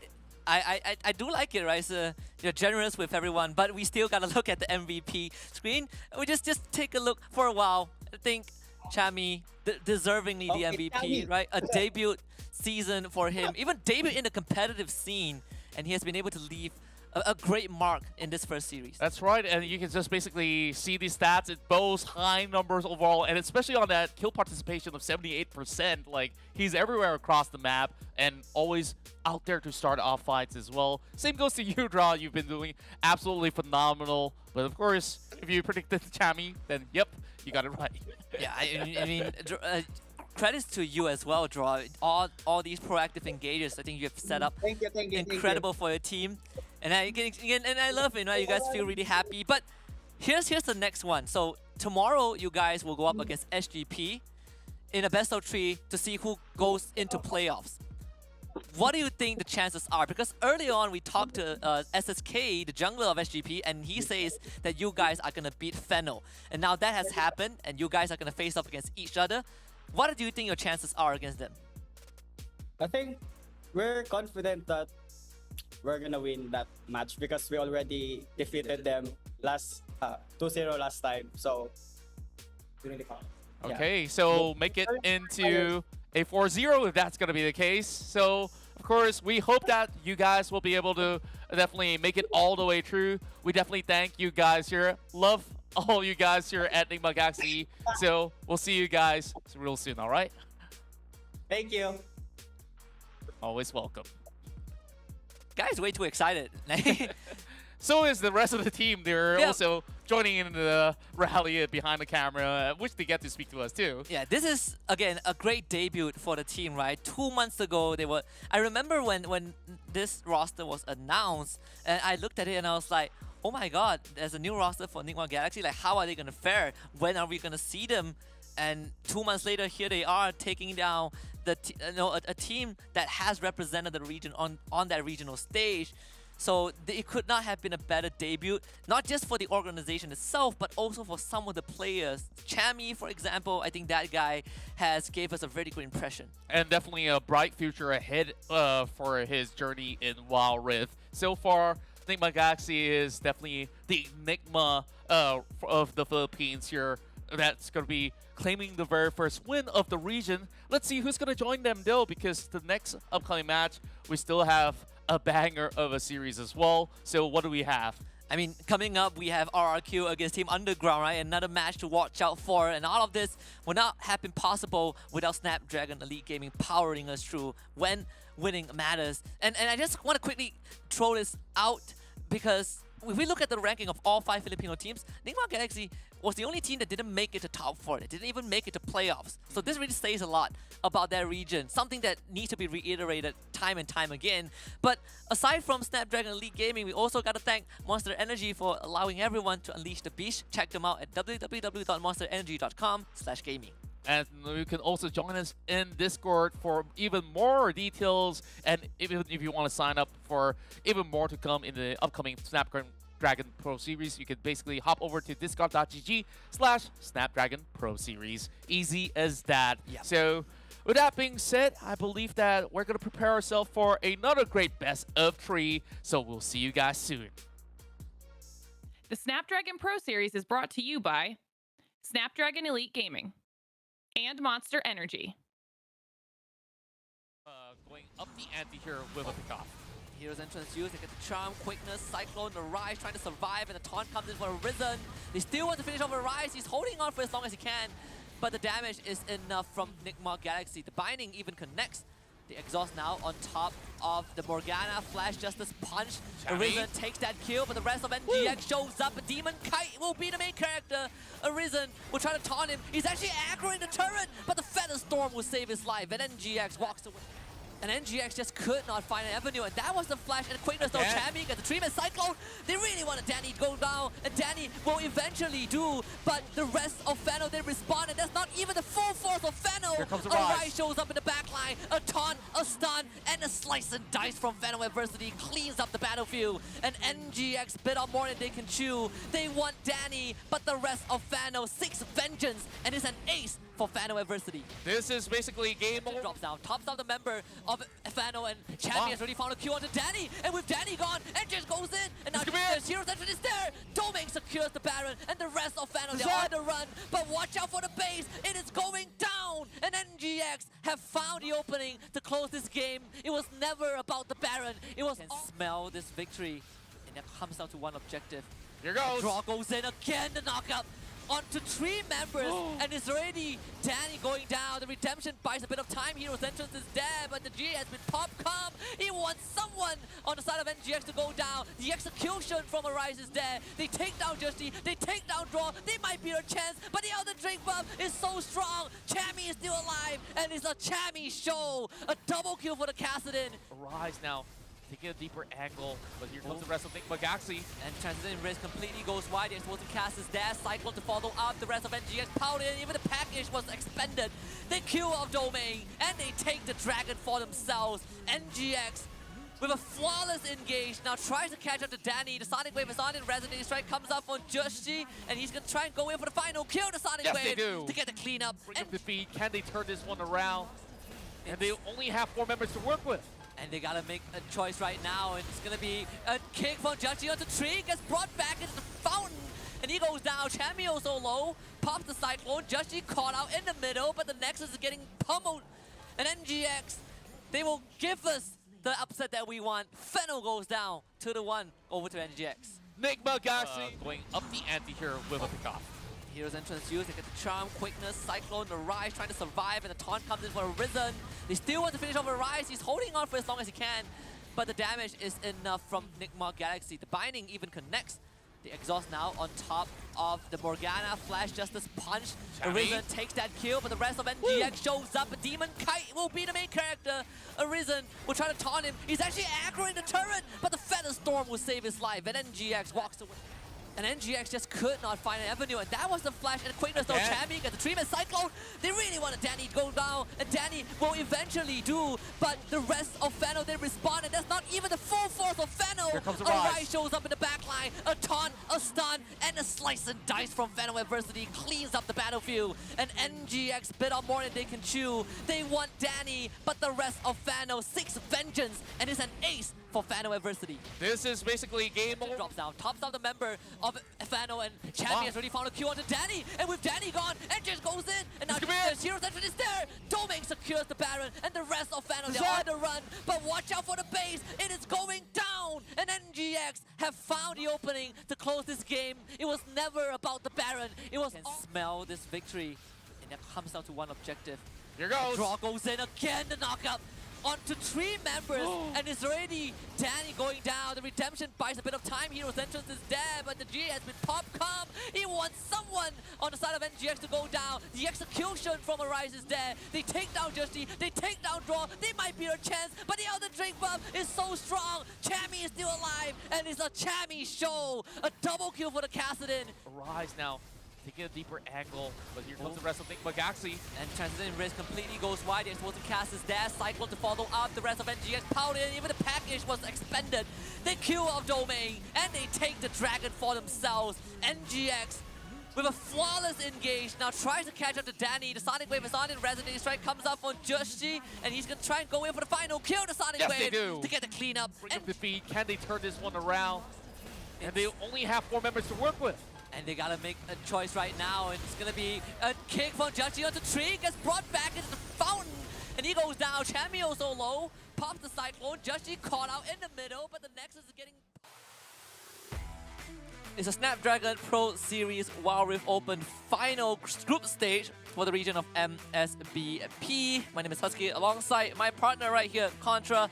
We still have 2 more best of 3s to go, and the one coming up, this one's a banger. RRQ against Team Underground. I believe this is going to be the highlight of the match of today.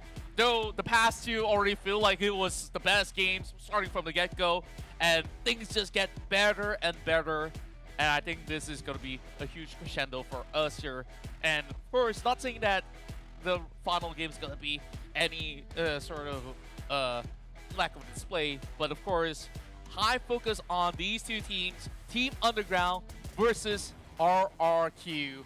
And man, these 2 are juggernauts of the Philippines. And I wonder, can Underground settle the score against RRQ? Because back into the group stages, I've heard they've been dominating their run. Yeah, I mean, Team Underground has had an amazing off-season, right? And if we look at the roster of Team Underground later on, I think there's a lot to say about. But for now, this is the updated bracket after our previous series between Fennel and Nigma Galaxy, where Nigma Galaxy came out on top with an opening statement for their debut, 2-1. And that means that tomorrow we get SGP against Nigma Galaxy for the first slot to qualify into the playoffs, and we get Semnai against Fennel, the ever-faithful rematch. And Fennel has another chance to knock Semnai out of qualifications, and Semnai will gotta survive the gauntlet. Maybe they will basically tear that script apart and say, you know what, let's see whether we can basically challenge Fennel adversity. Well, Fennel now, of course. Now, moving forward, we have Rexurgum Keon now facing against Team Underground. Whoever wins here will have that huge advantage.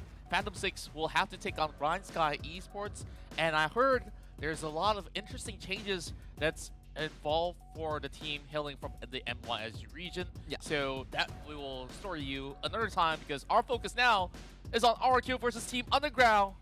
Throw in your predictions as well if you're on that chat. And, well, I believe that this is still going to be a close game. I'm willing to basically stay put for a little bit longer to see it draw to the full series. Yeah. And I think for Team Underground, right, the team that did finish third in the WCS Philippines, right, they were not able to qualify for the regionals, but they did show us that they are a force to be reckoned with. But we gotta introduce the opponents first. Of course, it's gonna be RRQ, Hyde in the Baron lane, Chaz, Jungle, Helios mid, Viper, and Exozen in the Dragon lane. A bit of a change from the last time we saw them when they played at the Icons Global Championship. Hyde, previously from Persis Esports, now back in RRQ. He has had a stint with them before, and now he's back as Baron laner. And of course, Viper coming in to replace Marky in that AD role. Yeah, of course, this will be them at least having a little bit more of a comfort working with somebody that they've known to work with before. But the dynamics of this team revolves around Helios and Chaz. The dynamic duo of the mid-jungle synergy is something to be reckoned with here. So we wonder how will Team Underground fare as we take a look at the lineup, as well as it consists of Carl, Sayonara, Ziliev, Lara1, as well as Ortros. A lot of veterans in the scene, and you guys might have actually spotted out Carl is back in the game. Yeah, finally allowed to play, finally returning into the ring, and this is what's gonna make the Baron lane so much more interesting, right? Because we know Carl as a demon, same as Lara1, a demon in that Dragon lane, but the best part is that Carl is gotta take on Hyde, and Hyde in that Indonesia region when they played at WCSC did struggle a lot, and now he has big shoes to fill, and that shoe belongs to Devil J. So if we look at the matchup right now, I am slightly worried for RRQ in that Baron lane, so we'll see how much damage Carl can do. Yeah, and you just basically throw it all the way back. Yep, all the way back. into days where Amihan was the best team from the Philippines. Oh, Of yes. course, that has been done and dusted, and we have seen Carl basically vanquish out of thin air. Now comes back like a magician, and hopefully he's got a lot of stack cards here to basically throw at him. Oh, I'm not hoping for a Twisted Fate Baron lane though. Yeah, wow, definitely not. Just the Not at fake all. mid lane. absolutely. Kassadin, maybe. We have seen that so far. I mean, Kassadin, that one was what, but NGX, right? So they say it was a team decision that worked out. But this is what makes Team Underground so interesting. We have Carl back. We have all these ex-Amihan players. Larawan also has gotten a lot of attention, but also the fact that Team Underground has this reputation of being a kryptonite to Team Secret in the Philippine region. And they actually did put up a decent fight even in WCSPH. Ultimately, they were eliminated in third place in the lower bracket finals, but coming back into this, they feel extremely strong and prepared to take on RRQ. Yeah, I believe that RQ will have so many recipes here on their pit playbook here to just basically throw them off guard, because we've seen so many different types of composition that they have been coming up with. If you want double assassin comps, they got that as well. Oh, yes. If you want basically a full run at you comp, or even one of my favorite, the Jin Camille setup that has been able to actually push out a lot of all these teams with those long-range engages on top of that. So this team is just absolutely creative.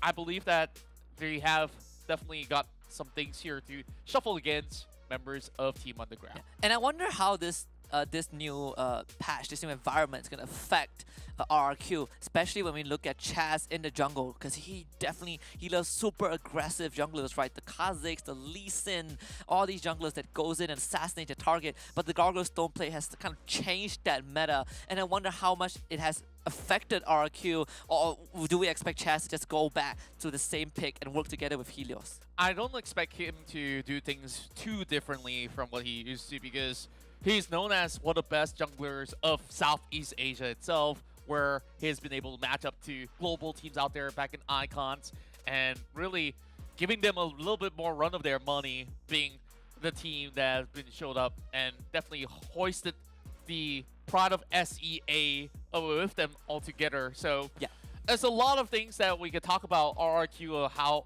well they could possibly play, and knowing the boys, they're always going to be high-spirited.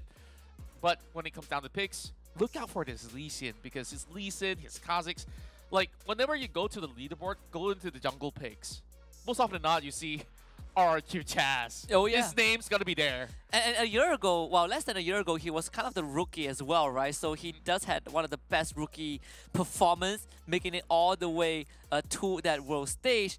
And in fact, if we look at, WCSC finals, he has the most objective steals as a jungler. But before that, we gotta look at Carl, the returning prodigy in Team Underground in that Baron lane. Of course, with Fiora is one of his favorite picks. And who can argue, anything other than that, right? Playing through the qualifiers, he had a 70% win rate and an incredible 8.07 KD.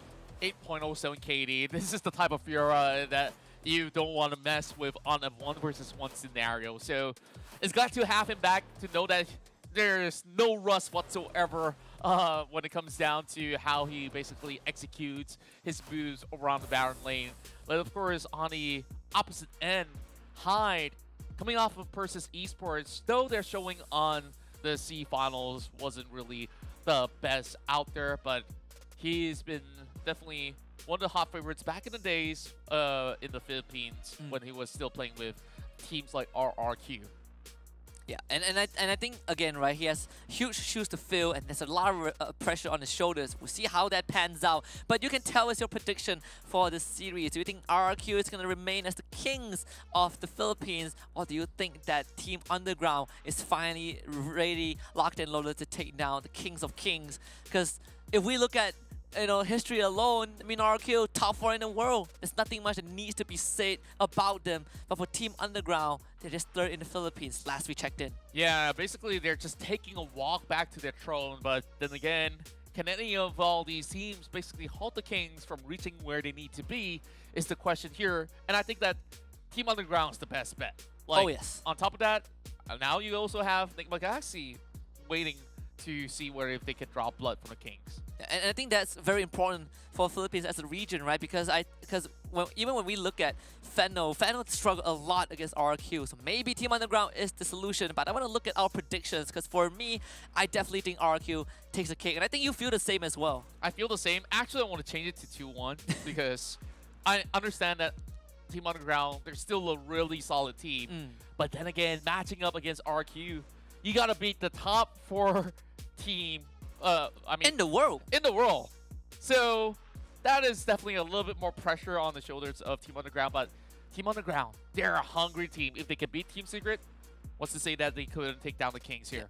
And I think it's also important to say that when RQ achieved top 4 at the world stage, they played with Devil J and Marky, right? So now this little change in the roster might kind of be what Team Underground needs to kind of give them the extra oomph to beat RRQ, right? Hide back in the Baron lane with Viper in that Dragon lane, and these two players are players that we have not seen, at least competitively, play with RRQ this entire year. So maybe this is what's gonna expose a bit of RRQ's weaknesses to Team Underground. But then again, I believe that RQ made those changes because it's necessary. If you look back into even C finals itself, where Devil J hasn't really had the most consistent of runs. So it definitely makes sense that, okay, maybe this change is something that we will basically need in order for us to continue on that sort of winning streak that they've developed for themselves. And I think that RQ's story has been told plenty of times, but those who may not have watched their run back in the PH qualifiers into the C finals, they were taking the lower bracket run to go all the way up. Yeah, I remember at C finals, they played 5 best of 5 before they got, well, five best of 3, best of 5, but they played 5 series before they eventually locked in their rightful spot to go to the Icons Global Championship, right? And I remember I was there every step of the way, and again, that run was one of the most incredible You casted all the matches. I casted all of RQ's matches. They beat Persis, I remember, and afterwards they lost to Flash Wolves. They beat Fennel, and then they lost to Flash Wolves again in the lower bracket. But overall, I think for RQ in general, they are just a team that is not afraid to make plays for themselves, and it comes down to that mid lane, right? The mid and jungle synergy. Helios and Chaz. Chaz is kind of the miracle worker of the team, and Helios is just an absolute madman. Yeah, he's just built different overall. And now that there is that castle open up, I'm very sure that if you give it to Helios, he's about to basically rip the Rift apart. If that actually it does. I was taking a while to process that. It's like, imagine. Right. Wow, he has the Rift walk, so yeah, so I know it's pretty lame. But yeah. I think if we switch our attention over to Team Underground, up against RQ, I still feel like we should pay a bit attention to that Baron lane, right? Hyde against Carl. Statistically, Carl just has better numbers at this point of time. What do you foresee happen in the Baron lane? I would foresee that Carl will also be supplemented by their very own jungler from their end as well. So Team Underground could basically hit it where it hurts the most. Not to say that it's because Hyde is not the better player. It's more of like, now Hyde not being in the scene for a while back at home, now has to readapt to all these teams that has been in the league running, and maybe that pressure basically could crack him apart, break open their top side, and start to work their way towards mid. Yeah, and I think that is something that RRQ, at least in the past few months, have shown. Where RRQ, when you had Devil J, when Devil J was still on the team, plays a very staple Baron lane, right? You give him picks like Renekton and Camille, he's going to try to own the lane. If not, then he is someone who doesn't need too much assistance from the jungler, right? Chaz and Helios, they just focus on each other and they try to bring that advantage to the rest of the team. And that's something that Devil J did provide to RRQ. But if we want Hyde to fill that shoes, if we look at what he did for Persis, I think it's something that he can definitely bring to the table But against RRQ though, it's a very high octane team. Hyde has a lot to prove. Yeah, and on top of that, sure, as much as he has a lot to prove, know for the fact that the rest of the squad definitely are made of stars itself. And one player that we haven't really touched on, Exosin. Exosin Oh yes. definitely is a player to look out for, as he's been so solid whenever you give him engaged supports. And we've seen him a lot on Galio as well as Rakan. Something that Team Underground will also have to pay respect to now that we're already in the draft. Somehow we don't get to see the face of Helios for some reason. Right. So Mystery man. we haven't unlocked Helios yet. We haven't unlocked his final form. So how many dollars should I spend to unlock this? No, we just need Team Underground to beat RQ in game 1, and then Helios will be unlocked, and then the big boss Helios shows up. But the band so far still the same as what we have seen up to this point. Lucian, Jace, Yuumi. I'm expecting a Karma and a Kassadin to come next. I think it really comes down to those initial picks, right? The opening picks that have been popular are picks like the Wukong, picks like I believe we've seen the Senna opener as well. And we've been already having a grasp of what teams are trying to get on the very first rotation. So RQ expected to remove Cass or allow it through, and nobody has the answer as to how to take down the Void Assassin overall. So it's definitely a huge risk here, but is RQ willing to challenge all the odds? And they do take out the Karma instead, so it's always going to be either or. So they want to see how Team Underground manages themselves when they do have this Kassadin open up. First pick, very, very straightforward for Team Underground. Kind of a no-brainer at this point, right? Kassadin, such a strong champion, and when we go to that late game, not even tanks can stand up to him. That's what we saw, a demonstration from Nigma Galaxy early on. But for RRQ, they're a team that, they can't go for their assassins, right? They love those assassin matchups. They love those assassin picks. But it's more of a safer opener with that Varus, something I do like from RRQ. Yeah, and starting things off here with the Varus is going to be a little bit more of a safety net when you still want to play an ADC, but they will secure the Galio, which we will expect to be given in favor of Exosin, though we have seen Helios played for a couple of times as well. So basically, you want to catch a target and then lock them right through and just find a way to just knock them out of their socks. Yeah, and I think this is one of the openers that RRQ is very comfortable with, because the Galio can either go to Helios or Exo, but we've seen Exo and Galio, right? Flash E, that is, Flash Justice Punch, that is kind of his bread and butter. Team Underground, with a pick that we don't really see often, is a Leona for Otros. Okay, now this is relatively interesting when we see how this matchup could basically interact.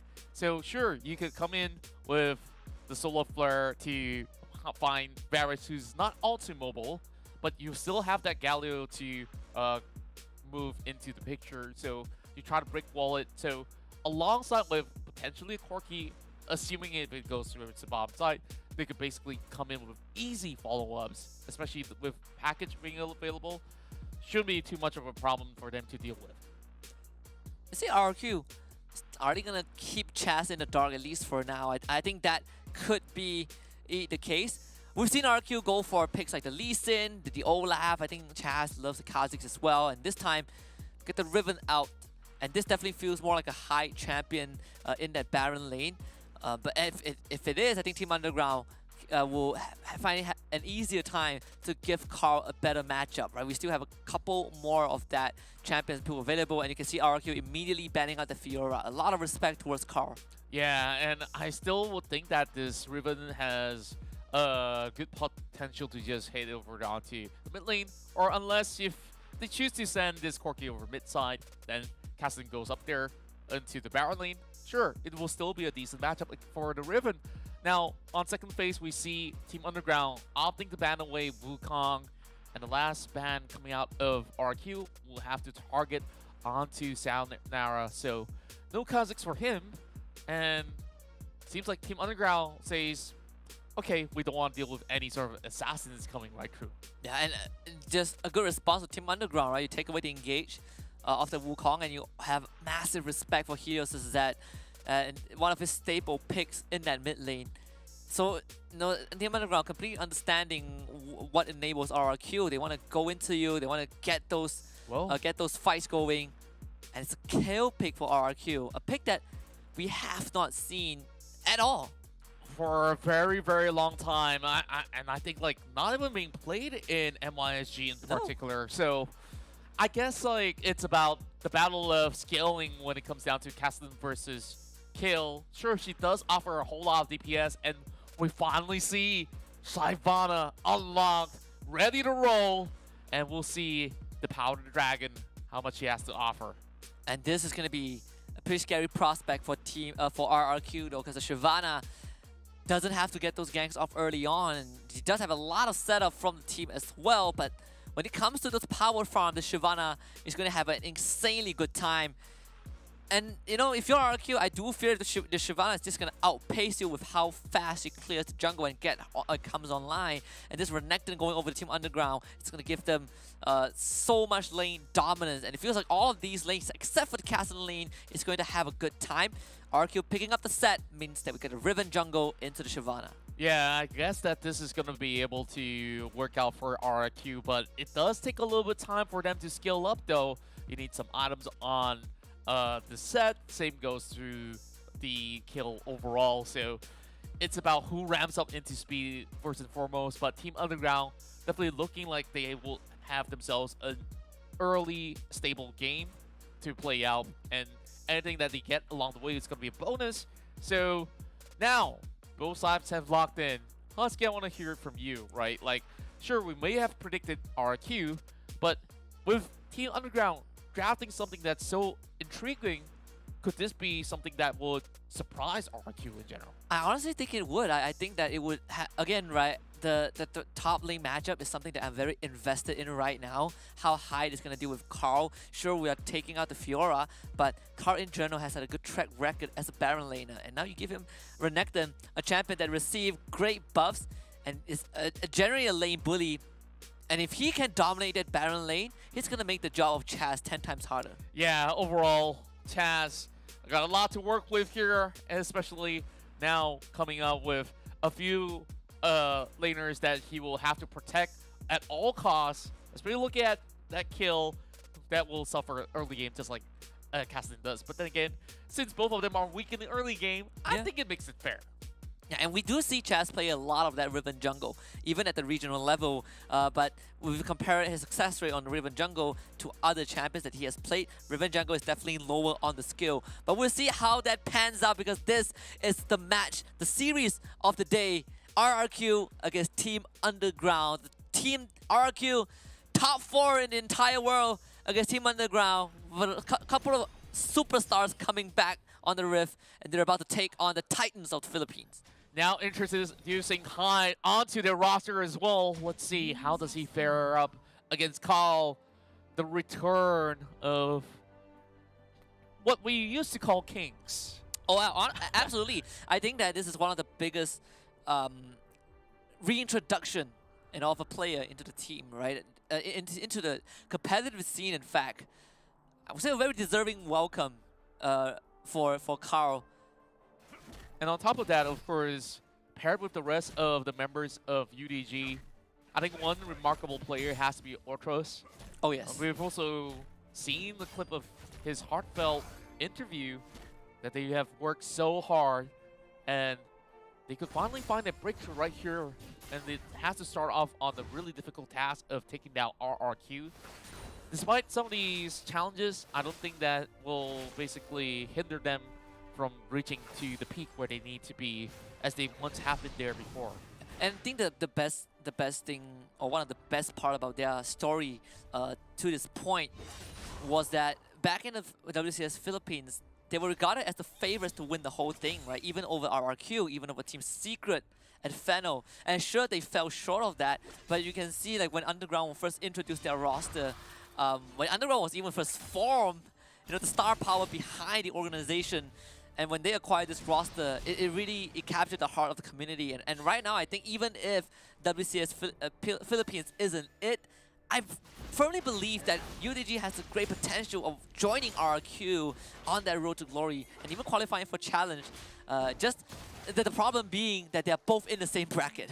Yeah, and now there's going to be a flank coming in from Chaz going for double stun. It finds Lara's one, but Ultra's gonna keep him alive. EXO misses the Justice Punch. Still grabs first blood with the Winds of War. My goodness, all calculated as he dropped that Winds of War directly on the location that he flashed upon. So, great work coming out of RQ, landing that swift first blood. And, well, there's still a lot for UDG to try to figure out.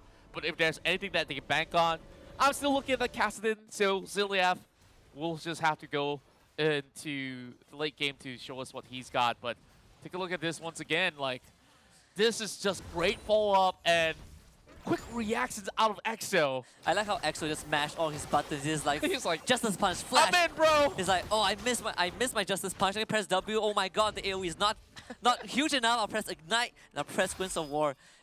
But this is the one thing about RRQ, right? Especially Chaz, that these moves you don't normally see it in most junglers, but not Chaz. He's gonna show up and he's gonna cheat the timing and get the lead for his team, and on a Riven nonetheless. Yeah, usually we expect Riven to only chip into some of these action when she gets her Broken Blades all formed up.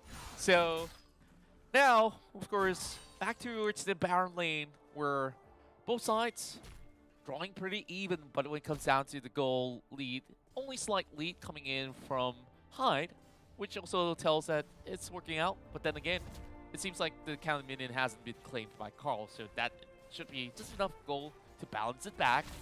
Anyways, now over in mid lane, Ziliev will have to just take a little brunt of the damage that a kill has to offer, because Rift walking in the early game, burning all that mana, and still not getting much damage because you don't have a Wild Aegis up online is not the smartest move. So Ziliev, all he could do is just shove the waves back. Kill does take a little while to basically take these minions off, especially without any of those items. He's already picked up 2 of the recipes to form that ROA, as we'll start to see a little bit more roams coming in from the mid laners. Trying to get a little bit more vision control. No wards being dropped, however. And I do like Hyde, how Hyde handled that early game. He actually was able to cheat a recall and get a minor item advantage over Carl, and now that has been expanded as Hyde's going to come back into lane. You know, just 40 seconds before the objective will spawn with a full black cleaver. You can say the same for Carl, but this is kind of an opening that you would expect from a team like RRQ, and I think Hyde so far able to stabilize the lane with this set. I just understanding that, yeah, Renekton is a lane bully, but in this short trade, this set has a lot of ways to do with it. Yeah, and we see an alternative build coming in from Helios as well. Most often than not, you see most kill players, they tend to go for something of a different start, right? Like you want a Nashor's Truth Tooth, you want to eventually get something like, well, I can't really think off the top of my head, but basically a lot more attack speed items, a lot of on-hit items on top of it. So at least with the Rod of Ages, gives you a little bit more sustain, and you still basically pack a punch with every single hit that she does. Now, take a look at Ultras though. Nicely positioned, and they're already working onto the first Drake. Sayonara has to get out of here though. Here comes Chaz, Ultros goes in, and this is going to be the face breaker coming out from High. Forces the Dragon Fall for Sayonara. He's going to throw the Flame Breath in. They do take out High, but there's an exchange from Carl as EXO was able to slay the Leona, but Chaz was able to go off. The Dragon got stolen by Underground, but at what cost? 4 dead, and RQ come out on top in that fight. Yeah, they definitely invested a whole lot right there, and we saw that she uses her ultimate just to escape behind the wall, just to flash back in for the smite. The RQ, they were having some different plans instead. Take out the rest of the members. Now we get a little bit more lead heading into the Rift Herald and having a lot of firepower to book out. When you take a look at it once more, Chaz basically going head to head. He knows that he cannot afford to falter, so Sayonara moves backwards, but Ultras and the rest, they were trying to hold the line, but Chaz was just too quick, too painful, secures a triple. Yeah, and this is the perfect start for Chaz. It's kind of a superstar jungler of RRQ. Secure himself an easy Rift Herald. Well, the silver lining for UDG is that they got the Dragon. That's kind of what Shyvana wants overall. I think UDG, they do have kind of a safety net, right? Once this jungler comes online, once he gets enough farm, he's going to have a great time carrying the game. But top side, Helios is in danger. Doesn't have the ultimate. It's going to be sliced into pieces by Carl. Oh man, that's the thing about playing kill in some of these matchups. It's so easy to dive upon her, and even with the Divine Judgment, how much time can be bought? Just like 1-2 seconds? Not even barely an hourglass worth. Oh yeah. So with that being said, I guess being punished early game is something that they have to be wary of. Meanwhile, Zilliath all alone now being doped upon by Chaz. And Ultros will come in, gets a good stun, but it's not enough to save the Kassadin, and Chaz once more with a double kill. Unstoppable so far. Oh my. And if he carries on like this, basically he's just gonna go on a button mashing spree and will walk out with a couple of kills every single time he does so. And Sayonara falling a little bit behind, trying to actually secure everything on the line. And at the very least, that they've got themselves in front of Drake, it will basically ensure that the Shyvana will still be very much relevant heading into the main game, as much as there's still more objectives to go. And we can expect to not see Sayonara do too much early on. Just going to focus on getting online, coming online, getting those farm in. And of course, Chaz did pull a hit. He has 5 kills. And going for the Sunder next. A tad too much. Yeah, like, he's currently level 9 still. And so Sayonara at least knows how to power level his way through. Exactly, right? And that's something that, you know, the Shyvana is extremely good at. But RRQ have taken the last of the tier 1 turrets. Now they get the reset for themselves. With no objectives on the map, I think RRQ is completely fine going for that scaling as well. They have the Riven, they have Helios on that kill specifically. That I think when the late game goes late enough, not even the Shyvana can stop him. Yeah, and at this point, Helios probably won't be using his ultimate on just himself, where if you put it on Chaz, that's extra value worth, because it's already so hard to stop this Riven overall, and that Kassadin could only be the best bet. But yet again, you take a look at the itemization, he's just completed his Archangel Staff. Gonna take a while before it transforms into his Seraphim Grace. Same could be said about Viper, as they will basically their way out of this. Package readily available for the next objective, not going to be utilized for now. No point in picking fights. Meanwhile, Carl needs to start contributing in some of all these team fights as well, as compared to, you know, the battle that happened over on to Drake, which didn't really fare all too well for UDG. Now, Chaz finish up that Divine Sunderer, and I think that there's just a lot of things that they have to factor in. UDG has to start to build up some defenses. And so far they are still going the opposite route, right? Still getting damage. Full damage. Blade of the Rune King for both Carl and Sayonara. That's going to be the next in line. And for Lara 1, he's thinking of that Solari Charge Blade as well. But the Corki damage as the game progresses does increase exponentially, but it's all about getting there. And you can say the same for both Zilia and Sayonara. They all need time. And RQ are not giving them that space. Rift Herald up in 8 seconds. The Dragon almost around the same time. The package will be retrieved by Lara 1. I like the fact that EXO was trying to stop the recall because he was about to retrieve the package, but not being able to stop him from recalling. When they say that they can still challenge with this package, they just have to move in swiftly, but RQ making it real quick. So fast again, Sayonara goes in, gets grabbed by High, he flashes and still steals the Dragon! And this Dragon Slayer is incredible from UDG. He finishes off High, still stays alive, the exhaust from Helios, he flashes forward with the Divine Judgment, but gets blown up by the members of UDG. Lara 1 goes down, and Helios, he's still on the chase. Sayonara goes in, tries to go on to Viper, but he does not have the health to survive. And Zilia will also be forced on the retreat. EXO goes in, gets silenced up, the flash piercing arrow from Viper doesn't get the trade, and UDG wins that fight. Well, it's still worthwhile for UDG after all that commotion that just erupted yet again. And that's 3 takedowns compared to 2. Still walks away with that Drake.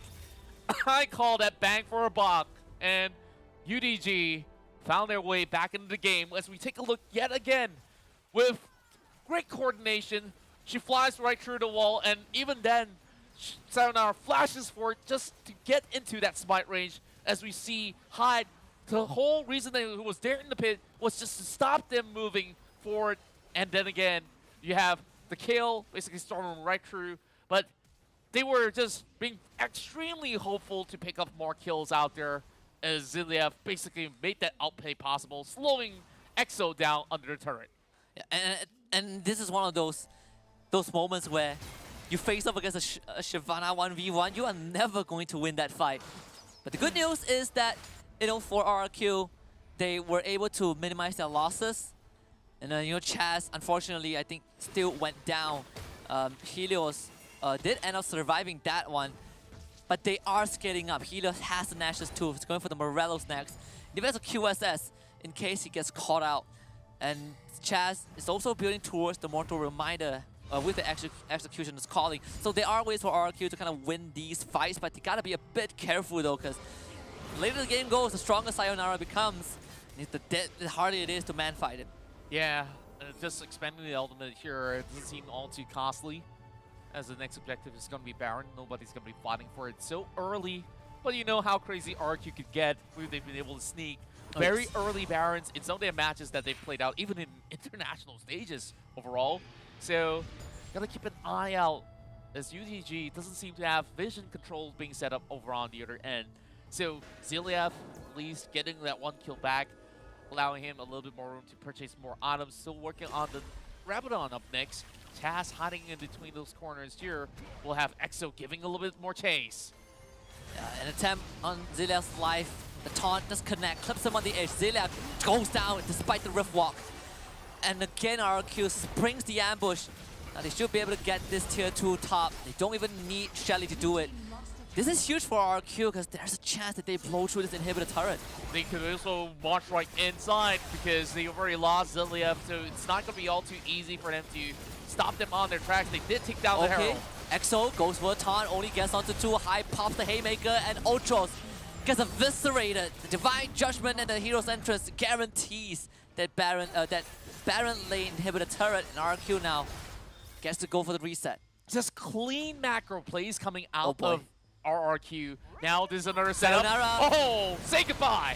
Does pop the Dragonfall, tries to get away with the flash. Crown now joins in with the Ruthless Predator, and now the package cuts him apart. Lara White is so good with that. He gets grabbed away, but it's Ziliev that comes in for the cleanup. And RRQ, they set the trap, but it's them who are trapped with UDG. Unbelievable work coming out of UDG. Basically doing a reversal onto RRQ, and seems like the baiter gets baited instead. And now they will just march in forward. What an upset coming out of UDG to turn the tides all around. So RRQ defenseless. No time for them to hold up. And UDG takes the first point in. Incredible play from Lara 1. The package delivered straight to RRQ's doorstep. The demon of Team Underground starts it off with an incredible statement piece. I need time to process that. Like, we thought that it could have been RQ just having a clean pickup. Sayonara was meant to fall right there. Swift moves, flashes away, has the ultimate available as well. And Lara, sure, he basically had the package on. And I think the timing was just pixel perfect. Everything fall right into place. And just because of their own doing, RQ lost this match, which shouldn't even happen at all. Yeah, and that was the best usage of the package I have seen in entire my entire career of WildRift. Literally a game-winning package, for sure. And if you look at the replay, if you have watched this game since the start until up to that point, the percentage of RQ losing, it feels that would never happen, right? They had such... And it all happened within a minute from RQ taking down inhibitor turret to them losing the entire game. And it's not only one good package, make that two, because this was also another point where they won their first Dragon fight because they zoned up a couple of members off of RQ. All thanks to Alara 1 overall. And then UDG, sure, they have a couple of members biting the dust, but they got what they desire, and it ramps up to speed. And once again, every Dragon take, looking at Sublime, he flashes forward, still gets the smite in. And I do like all these small details from UDG, right? This second still happened because Ultros dropped the ultimate and it stunned Chaz right before the Dragon was in smite range. And despite the efforts of RQ, they're getting good trace off. But you see all this juggling from UDG, preying on the aggressiveness, the over-aggressiveness of RQ to give them, you know, that minor advantage. And honestly, you know, not to take anything away from RQ, I think they did a fantastic job, right? They set up all these ambush, but Let's take a look at this it is again. the game-winning moment for UDG. We start off with Sayonara, basically flying over and even being held back. Lara 1. Take a look at Carl. He basically held everybody all together. So Carl also dishing a lot of damage on top. And of course, the cleanup crew alive. And, well, this game is just extraordinary. The fastest turnaround in a game of WildRift.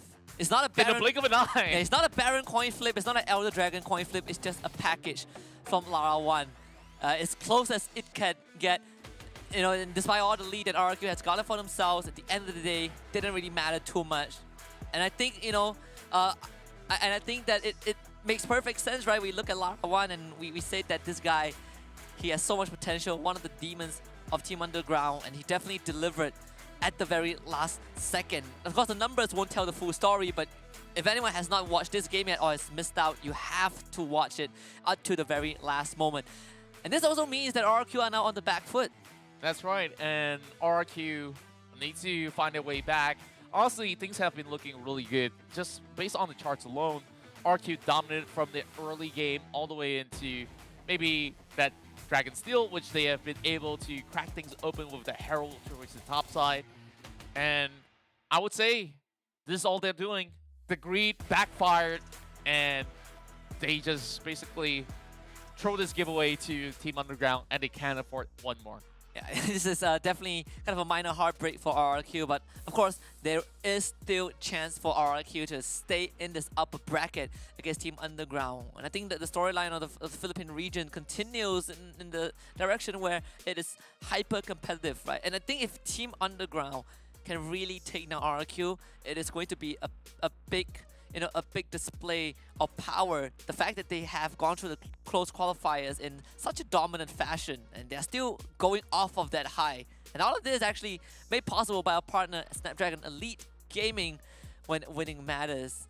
My oh my, we have a series on our hands. Yeah, and this win for RQ will matter the most because they still need to fight at least with an advantage. But if they do get knocked down, that also tells you that all the other teams out there here in the competition stand a really good chance. So RQ, I guess we're stunned for a little while, but we give them a little bit more time to process before they hop over onto the next game itself. Yeah, and of course, we also have to thank Monster Energy for unleashing the beast within everyone. And if you guys want to join the conversation, if you guys witnessed that amazing comeback from Team Underground and you want to share it with everyone else, join our Discord server at discord.gg/Snapdragon Pro Series. We have a lot of community members in there to talk about WildRift with everyone else. But for now, we gotta catch a breather. RRQ needs to catch a breather. We've come back for Game 2 in this best of 3 between RRQ and Team Underground.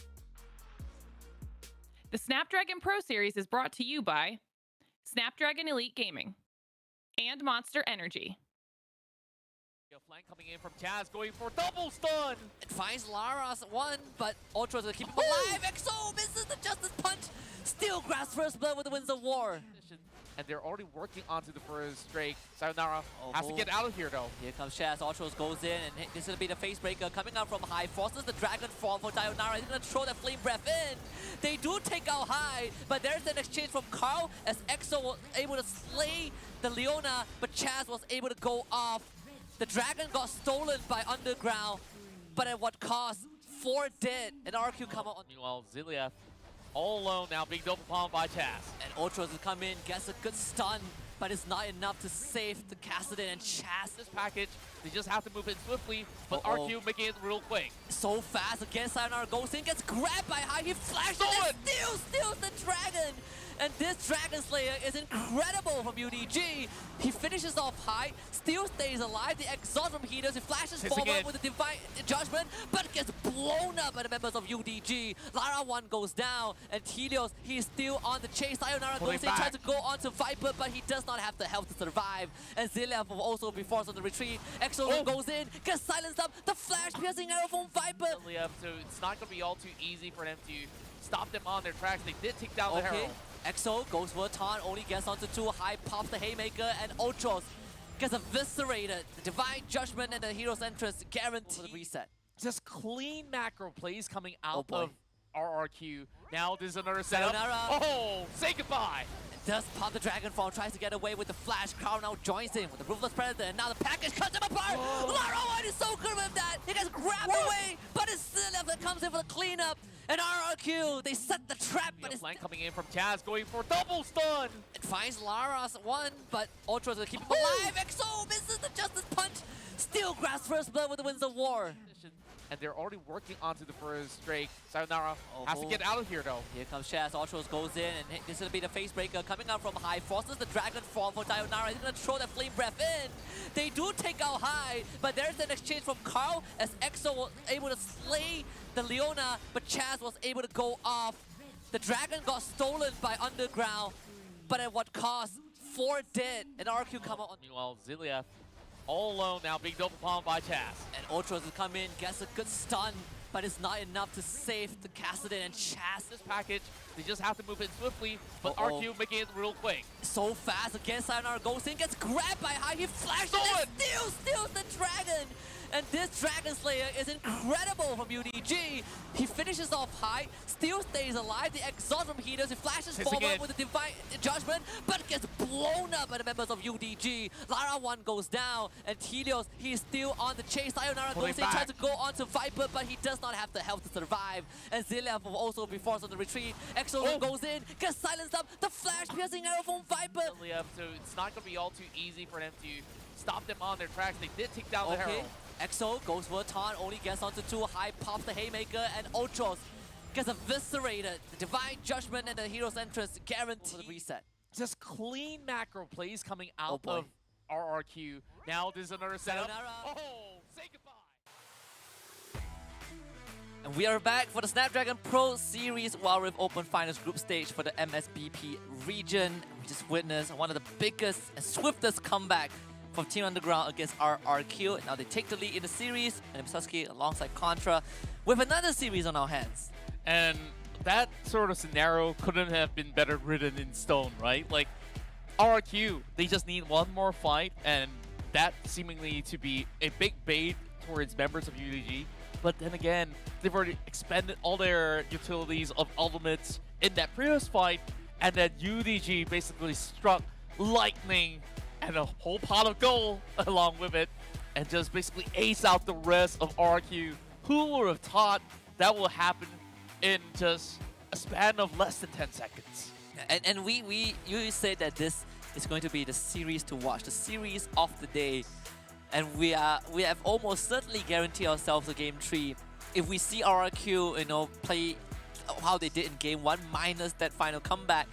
But with that being said, RRQ now put on the back foot, and it's good to know that UDG have not come off the hype that they were on from their close qualifiers. Yeah, and if we also look at the matchups overall, like Carl also did manage to win in the form of the early game and against Hyde, and I guess like pressure now amounting towards the kings of the Philippines, RRQ, where does this actually spark and ignite a fury inside their hearts to basically do even better?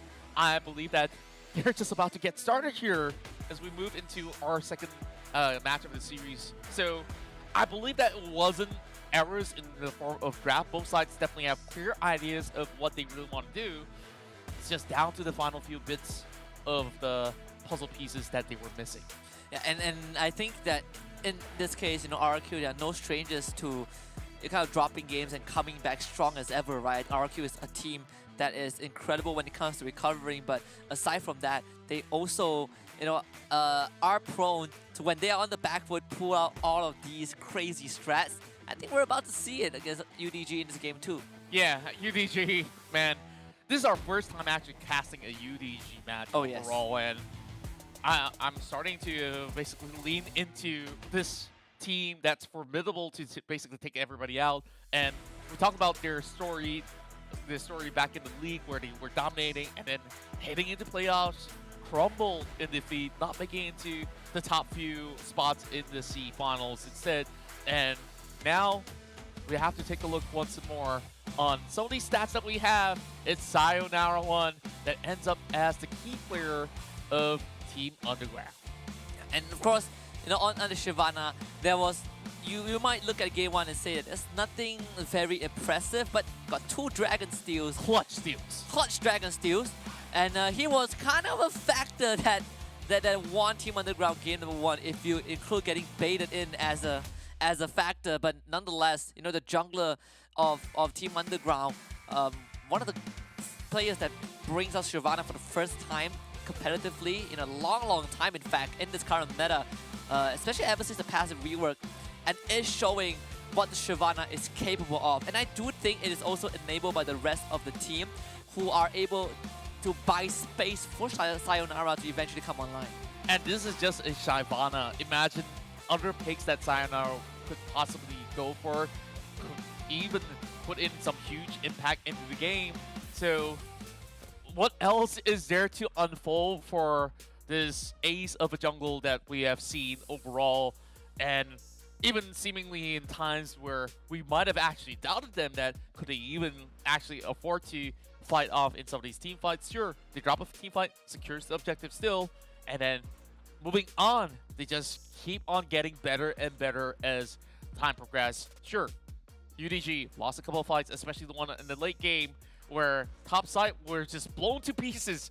Not even a single turret left, but the way that they easily recover the moment that they step out of the base, that itself is stuff of legends that will continue to be told through time. Snapdragon Pro Series here really offering the best WildRift action that we can get out of Southeast Asia. Yeah, it is hard to think that, by the end of tomorrow, or by the end of next week, we only have 2 teams that represent our regions to the challenge stage, right? Because all these 8 teams are great, and it really shows how competitive the region itself is. I know primarily it's still the teams from the PH regions who are dominating everything right as of now. But even within them, we're seeing this kind of shift in power. The fact that Fennel lost their series just now, and the fact that UDG just 2-1 game off of RQ, which we expected it to be a 2-1, 2-0, that says a lot.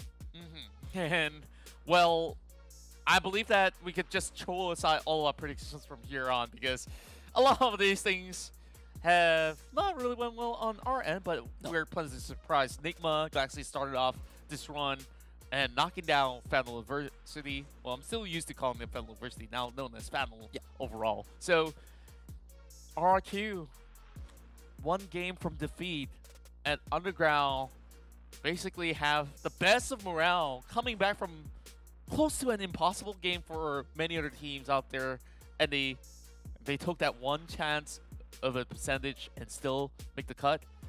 What if that happens again? If it happens again, then something is up with Team Underground, right? And I think going into game 2, I do expect RRQ to just stick with what they have so far. But I think one of the core differences that having high on the roster right now is that when we look at Devil J as a player, when RRQ needs him to play assassins like the Akali, he has that option. But I feel like there is a bit of a limitation with Hyde back on the team just because of the champion pool alone. Just the first game, though. Yeah, but I mean from what we have seen, that doesn't look like the case, right? So it could be a point of attack for Team Underground, but we just see how that game 2 turns out.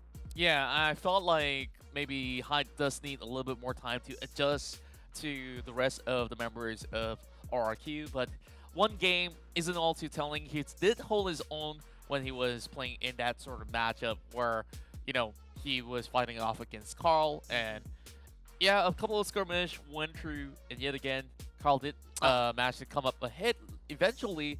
Now, RRQ will be on the blue side instead, so their chance to basically secure themselves that Kassadin pick, which we finally see. Helios now unlocked the final boss. I told you, Helios could get unlocked right after game 1 if they lose it. So now we see Helios in his full form. I think, you know, Team Underground have just increased the difficulty of this game, but the bans, I expect them to remain the same. Jay's gonna take it out. We can expect the Yuumi, the Senna, the Kassadin now back by Team Underground. Get it out of the way. Don't even let RRQ have a chance to flip the coin. Yeah, and that also opens up that room for Karma as well. Will Team Underground invest in a double ban instead? Rex, Dragoon, Keon, they're not even interested in playing that Karma, so it also shows that, hey, maybe they have something else in mind. So will that actually forsake the Lucian to be picked up? Because we've seen quite a number of Lucian bans as well, which RQ has been known to play quite a number of it. So Camille and Senna, the next two to go. Nothing out of the ordinary, but Yuumi is still in the pool. It's Team Underground's last ban of the first phase. Yes. I wonder if that is going to go through for Team Underground, and nope, does not. They have not forgotten about the magical cat. So no Yuumi again. 100% ban rate so far today. Yeah, and I guess that some of these champions are just a little bit too difficult to deal with. Same goes to when you open up the Camille for a player like Chaz. Like, Oh yeah. we've seen it happen before, and definitely wasn't fun for whoever is dealing with the rest of RRQ. Now, like I said, Lucian now being available, so they will secure it as the first pick for RRQ. Now, in response, I want to see what Team Underground comes up with, because a couple of these bans come true without that Karma.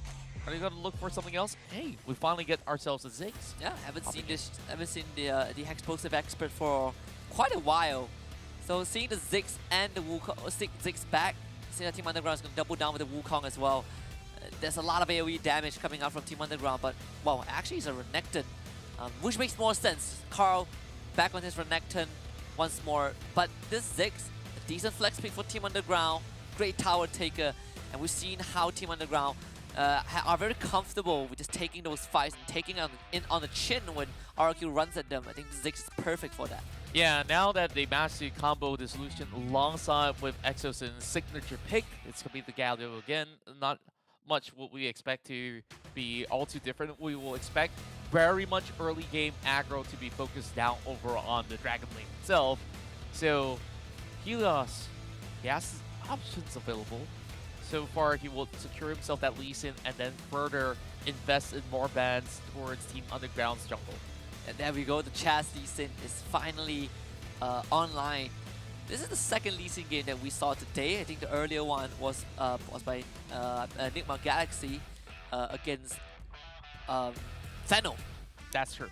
Yeah. So now Zilef's taking his time, because if he doesn't pick a jungle character right now, of course they're going to lose out in terms of the priority of picks in the jungle role. So Oh boy. instead, they want to get Fiora into the table, and that also means that these three champions very much interchangeable, except that you ought to keep that Fiora in mid or Baron side. There's still a chance that this Fiora jungle. There is a chance for that, but there's also a possibility that the jungle pick has not been locked in by Team Underground, right? Because this Renekton can go mid or top, and you know this Fiora can go top or jungle. So there's a lot of flex potential from the side of Team Underground. They can start getting rid of that mid laner. So no Ahri. Well, without the Ahri, there's still some other picks out there like the Corki that has been played out by Underground themselves. So that could also be a little bit more of a pick for their own heading into their own bottom lane. But instead, of course, for RRQ, they start off here by taking out more of these engaged options from Underground, because currently, sure, you have the Renekton, but you need something more solid to pair it up with. So what's going to be the pick here for either side? One more band to go before we see what will come up next. Yeah, Underground actually banned Thresh, so they're trying to kind of force this Galio to go into the support role, kind of give themselves a bit more space to work with in terms of that mid-lane matchup. See how RQ responds to this though. It's the Twisted Fate ban. Kind of gave me a feeling that this Galio might just end up mid. Yeah, I believe that Galio against a Ziggs, if that happens over a mid lane, it's going to be entirely doable, as you can basically just farm your way to level 5, and then both sides have a little bit more of a global outlook to work with.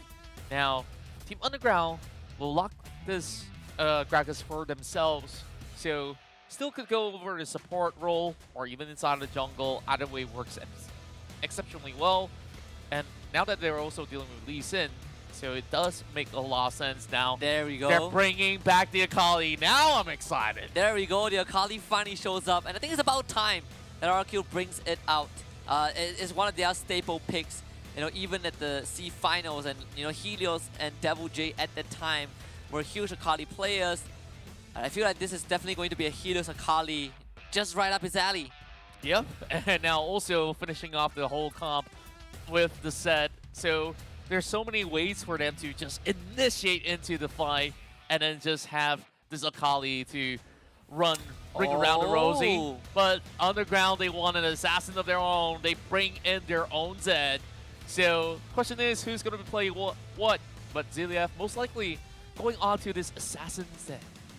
Yeah, they are actually challenging, you know, Helios. So Akali into Zed matchup, very, very common. And I'm excited, right? Because this is kind of the Philippine teams that we know. Huge fan of assassin mid laners, and they have a lot of players that have that champion pool ingrained within them. That means that, you know, for Team Underground, it's about that mech check, bringing it straight to RRQ. Yeah, there's a lot of mechanics player to be played out here, and we're also looking at Sayonara 1 inside of the jungle. After you get enough of that farm, like how much can you contribute? Because this is basically them bagging on hopes for them to shred out any form of front line possible as to working their way out alongside with Zilief. Now, instead of having that Zed to go up over on the mid lane, Carl is the one playing Zed.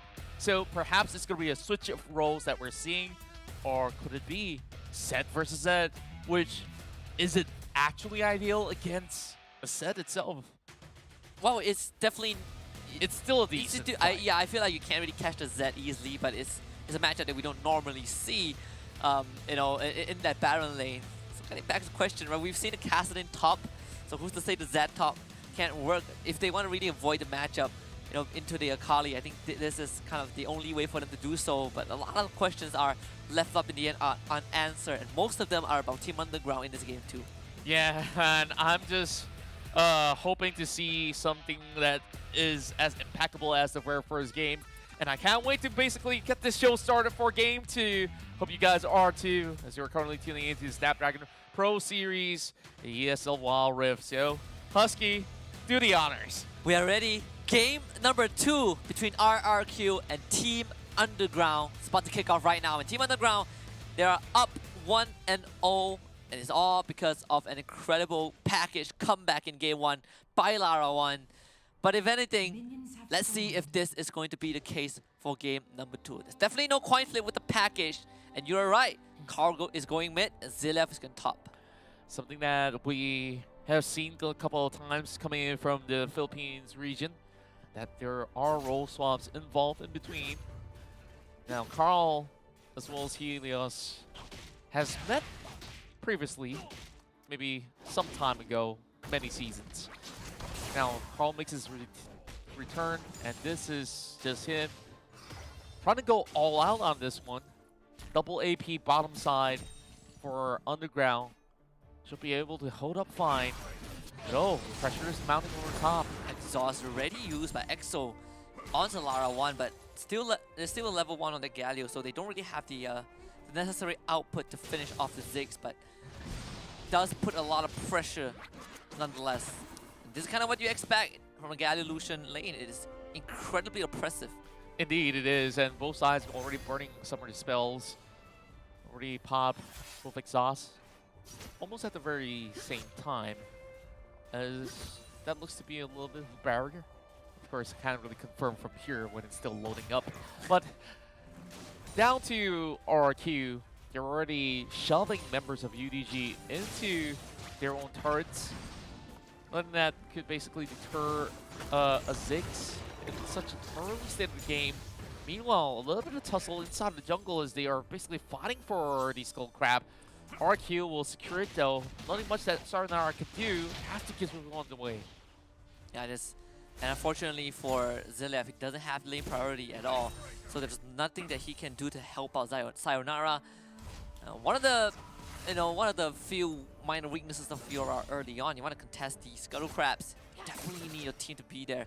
And RQ is doing a very good job of gaining that lane priority to prevent the contest. Nexo and Viper try to contest that one, but at least for UDG, they were able to give Sayonara the Scuttle. Yeah, just a little bit more of that push and shove coming in from the bomb side to at least bring it even for the time being. RRQ still having a little bit more of a goal lead out of the farm that they've been getting, but here comes God Slam. Ultros looking for a trade, gets taunted back. Carl's coming in too. Ignite used as well onto Exo. The crowd's looking for a kill. The Deathmark used, exhaust on him. The Deathmark is gonna pop, but the damage is just enough. First blood for the Zed. Perfectly executed there as he drops the Ignite on top, or else it will be a complete whiff because he couldn't seem to land that shuriken on quite a significant distance created by Exo. And UDG coming out with a slight lead. Here comes Hyde though. This matchup against the Renekton here is something that we've seen quite a whole lot of. Hyde juggling very well, as I said, because it's all about timing when it comes down to utilizing all the spells during those moments, and it's definitely going to be a little bit harder when you basically expend everything and just get punished by the Renekton. Now, with Exo on the side, supplementing Helios as a backup, we're going to be seeing whether or not will RQ contest for the very first streak. Just like how some players of UDG have been trying to do ever since the very first game we started with. And I do like how Carl is being so proactive, getting those early fights started, or at least making that rotation, right, making that early roam.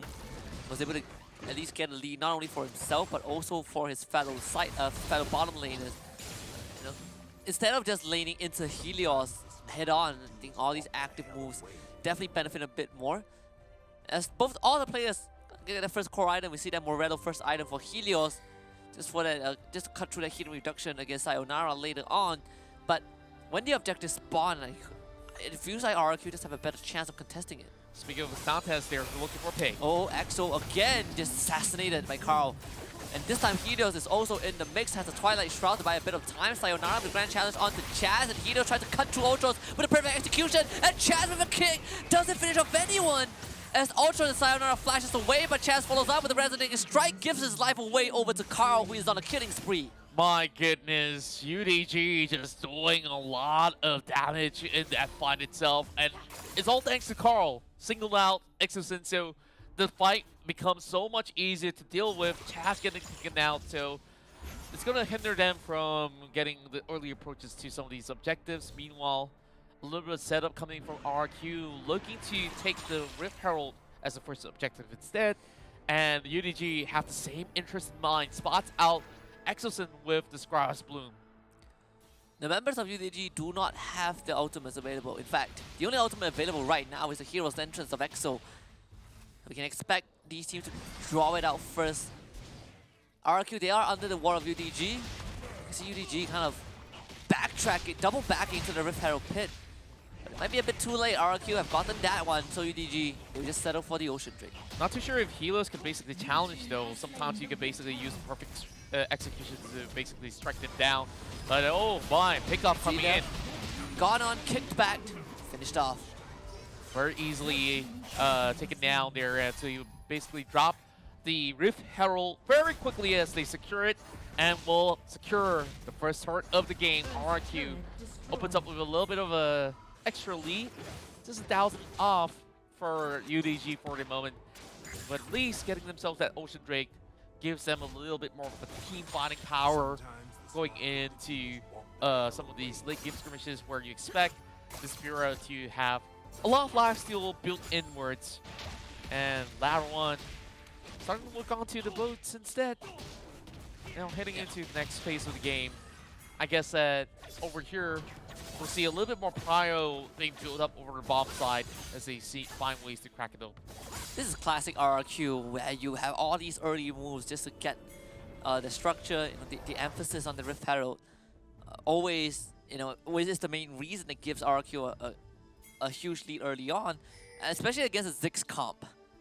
It's incredibly hard to break through those turrets. The fact that they were able to do so is going to give them a good chance to expose to cast, unfortunately, because now Axel's in the right angle.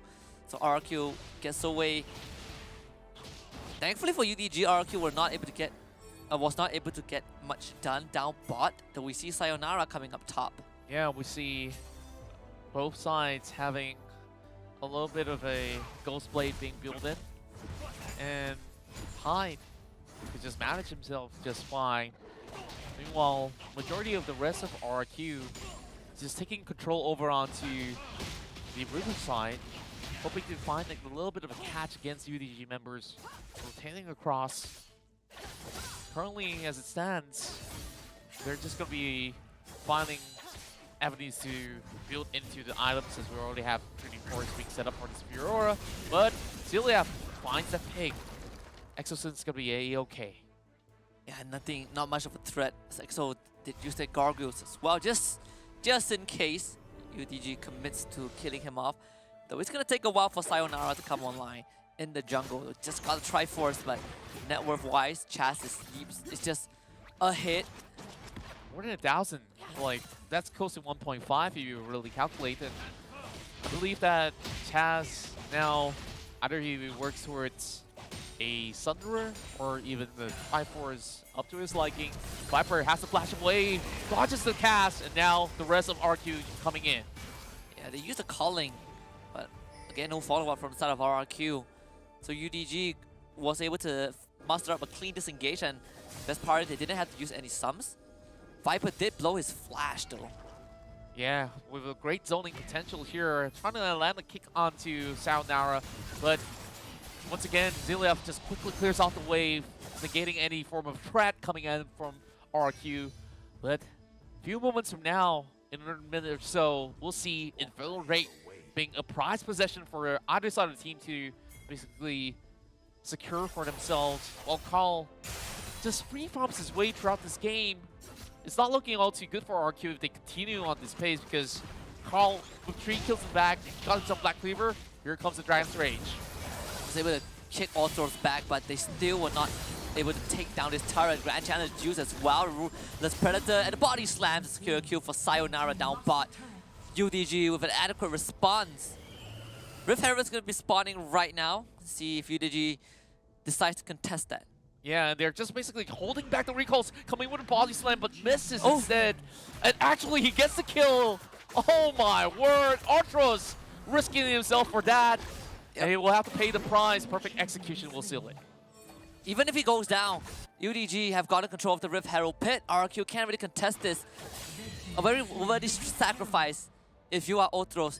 And UDG gets themselves the Rift Herald. They deny RQ the tool to break that mid turret. Dragon's gonna be up in 40 seconds.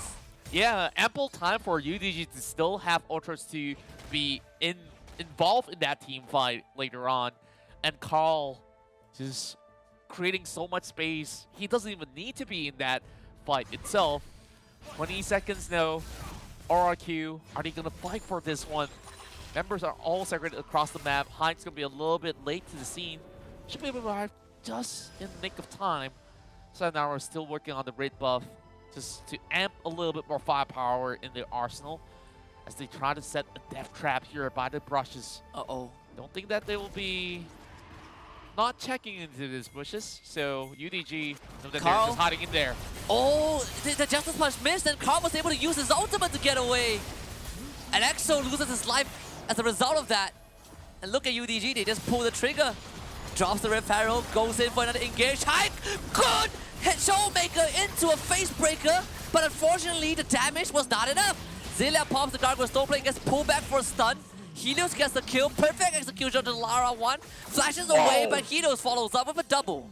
Some beautiful work coming from RRQ as they pounce back on top of UDG. They pressed on, but only finding that one kill against Viper wasn't enough. RRQ now should be able to secure this one for their own, but take a look at this. Carl, he will have Death Mark up available yet again. Same goes to Sayonara. So this could still be a worthy challenge coming in. Carl, he won't be able to move in, and I guess that UDG forced to let go of this Drake. And that all happened because of Hyde alone. That one big smackdown of the showstopper just gave him so much space, and the fact that every one of UDG was clumped up together gave RRQ the perfect response. That could have been so much worse for RRQ. But, you know, Hyde returning to the roster and making a heroic play, it's going to give RRQ some confidence to work with. And now, EXO? Diverting the pressure up top, EXO gets the taunt into a punch, a kick from Chaz. Slice and dice and a blast cone over the wall by Zilev. As the rest of the team is there, UDG keeping their Crocodile safe.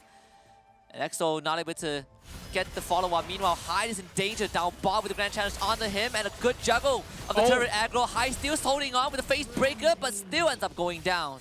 Been an attempt coming in from Zilev, or as well Hyde.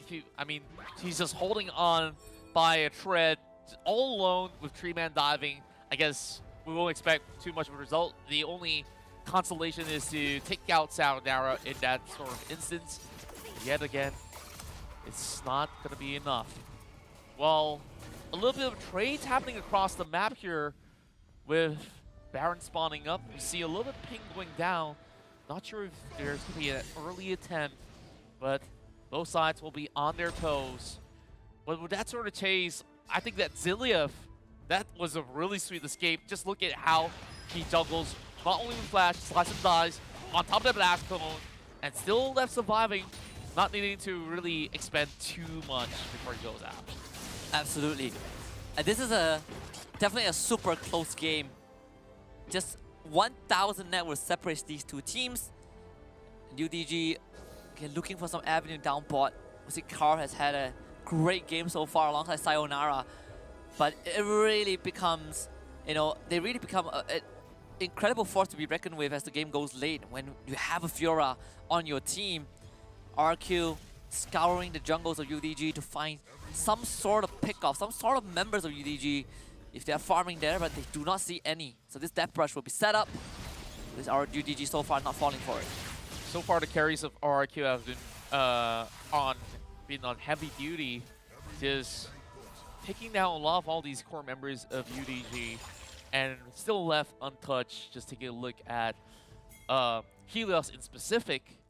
Of course, it does take a little while for Viper to get accustomed to all the other assassins as well as bruisers to be diving upon his face.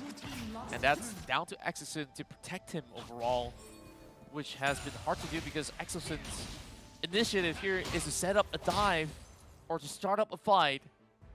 So it has to choose one or the other.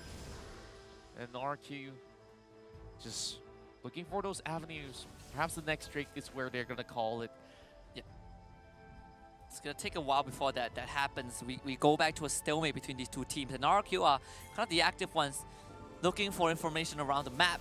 And Exosun trying to at least assist the team to break this mid turret or at least do some damage. But unfortunately, because it's Zig's comp, so this turret will stand for a long time. Flash body slam from Ultros doesn't connect, but he has the explosive cast to bring EXO back. The Death Mark also expended.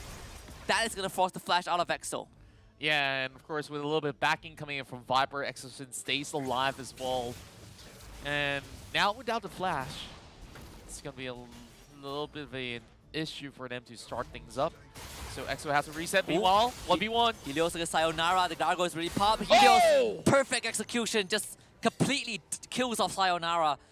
Not even close. And he just waited for that riposte to finish its channel, or else that will deal absolutely zero damage on its second strike.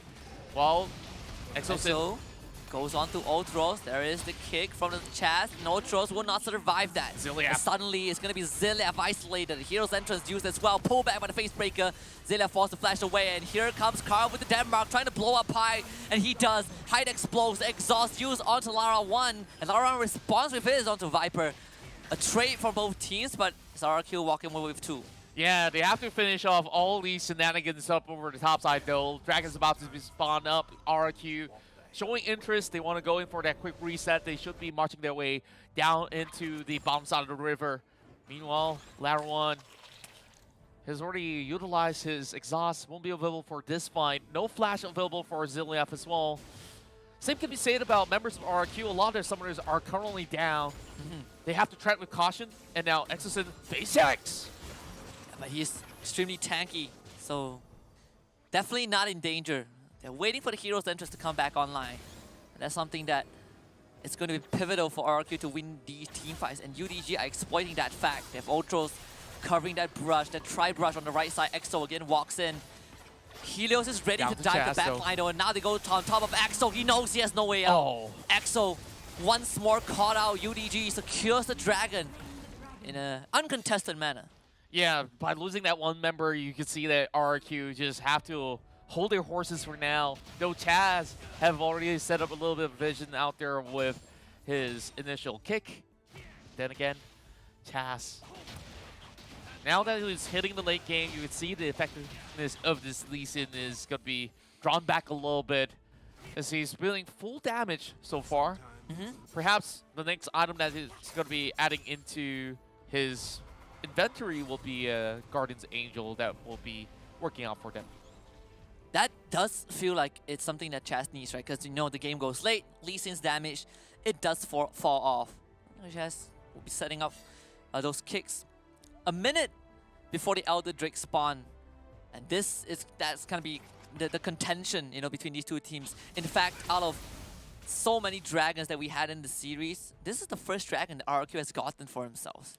Yeah, and it definitely is quite a toil for them to even get to secure this without heavy challenges coming in from UDG. Still not being able to break open the mid lane, and the Ziggs really holding down the line. So many things that they could easily put in to clear off those minion waves. And now, Baron still left standing, and the next objective on that Dragon Pit is already the Elder Drake. It's definitely taking a little bit longer as compared to the rest of the matches here. 18 minutes of play with 18 kills involved. And UDG starting to open up the map a little bit with a split push of a 1-3-1 formation being brought out. So that wave has to be attended eventually. Yep. And so far, you know, RRQ have not been able to get vision down around the Baron Pit. You can see UDG, they've already made headway with that. And so far, it feels like UDG are definitely not in a rush. And when we look at Carl, this guy almost maxed out on his items, has the QSS with him. The GA will be his final item to go to, but so far this Zed has had an incredible game. But we can say the same for Helios, right? He's 4-0, he's working towards his last item, and he is also, you know, he also has that capacity to just completely one-shot UDG's backline. So both teams are having great assassin games so far. Yeah, and it just shows you how good most of all these carries are that's hailing from the Philippines. So much practice being put into the test, and to me, it's about the old style of utilizing the Hourglass versus all these Gargoyle Stone plates. EXO just soaks in the Death Mark. Now without that ultimate though, I believe that RQ can basically call the shots for what they want to do up next. But Hyde preparing for something here. But EXO has no flash, and Carl's ultimate is going to come back.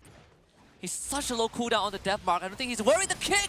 Oh, onto Lara 1. The Chaz finds the best engage possible. Hyde comes in from the back. The back challenge is used as well. They grab the members of UDG. But Sayonara gets away with the flash. And RRQ now have the best chance to get onto the Elder Drake. Carl goes in. Ultros again tries to find the engage. The taunt in from EXO. Ultros finished off. And EXO goes in with a Justice Punch onto Ziliaf.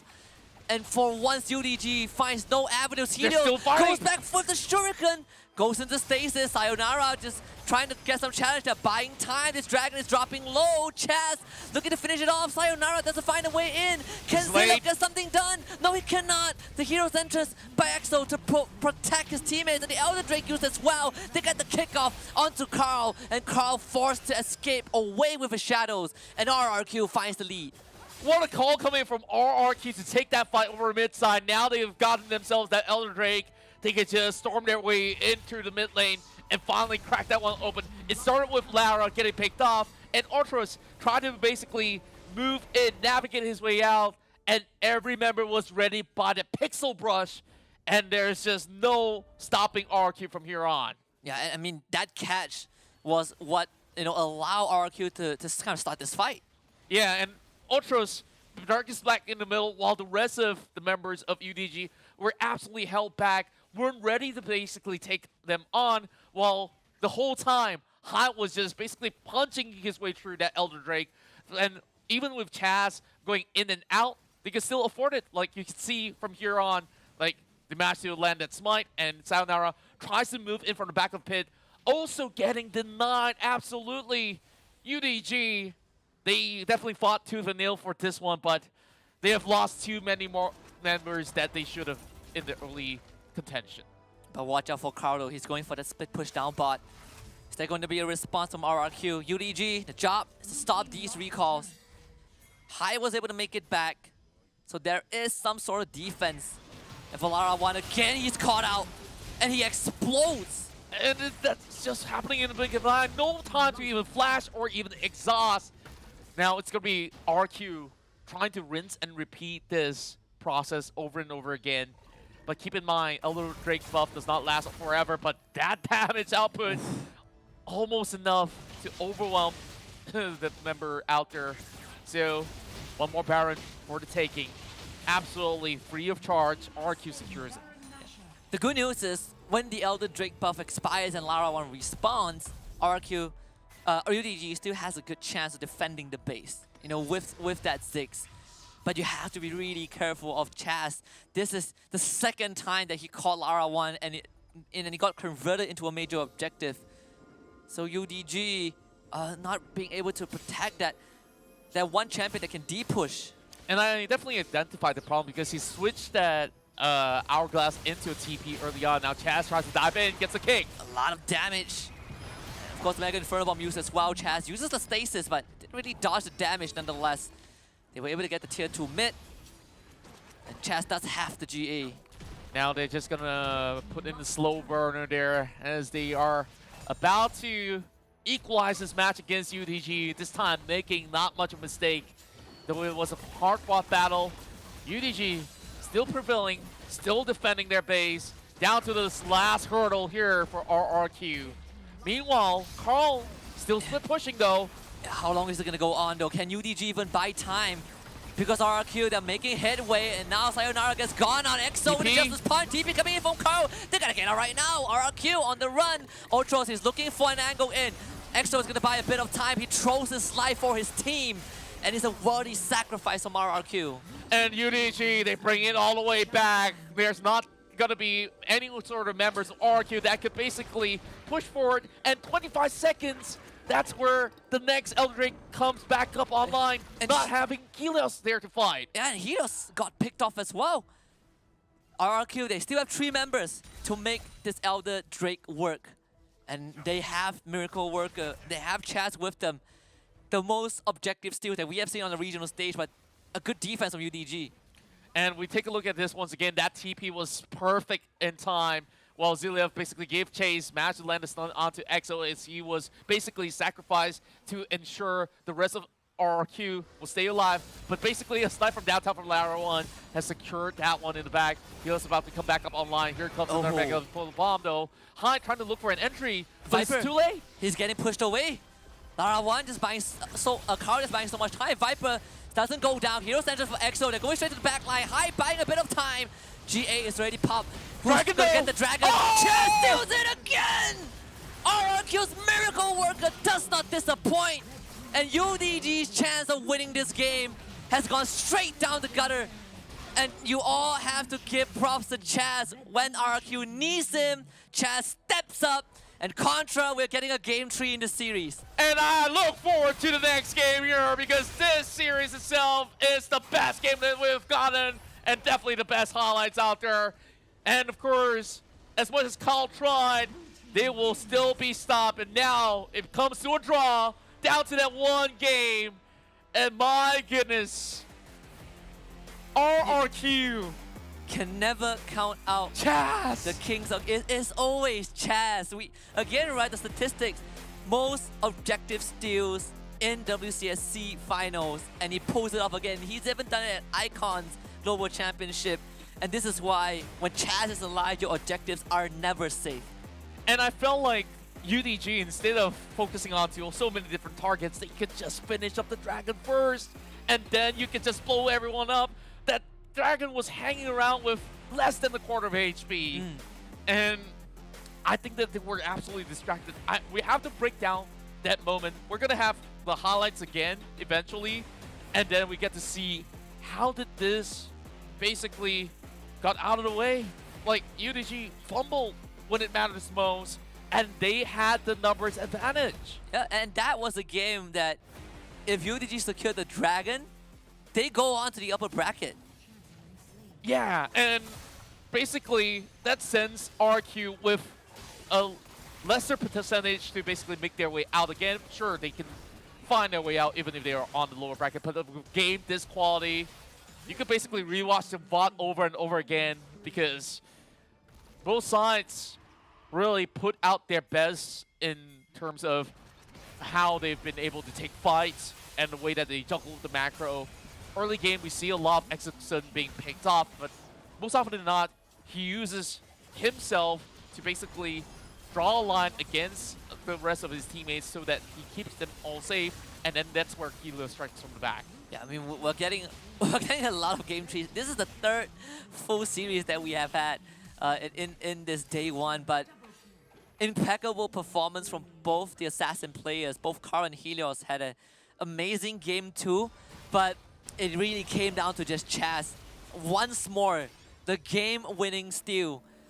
And we've seen him do this a couple of times, and to see him do it again really shows why this guy is one of the best junglers in the region. Yeah, on top of that, we also have to give credit back to Exosun for always supplementing Chaz on his pursuit, because without Exosun coming in with those taunts as well as the knockups, I think like it will be a little bit more difficult for Chaz, but he just knows the timing so well when he needs to move into the pit.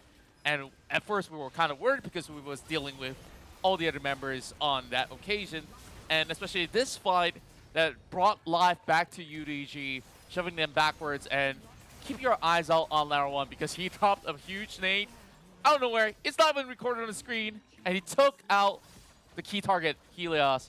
But this is where it all began. So from here, Dragon luring around 4,000, and Carl Gibson chase. Viper absolutely zoned off, but keep your eyes on towards the back of his pit.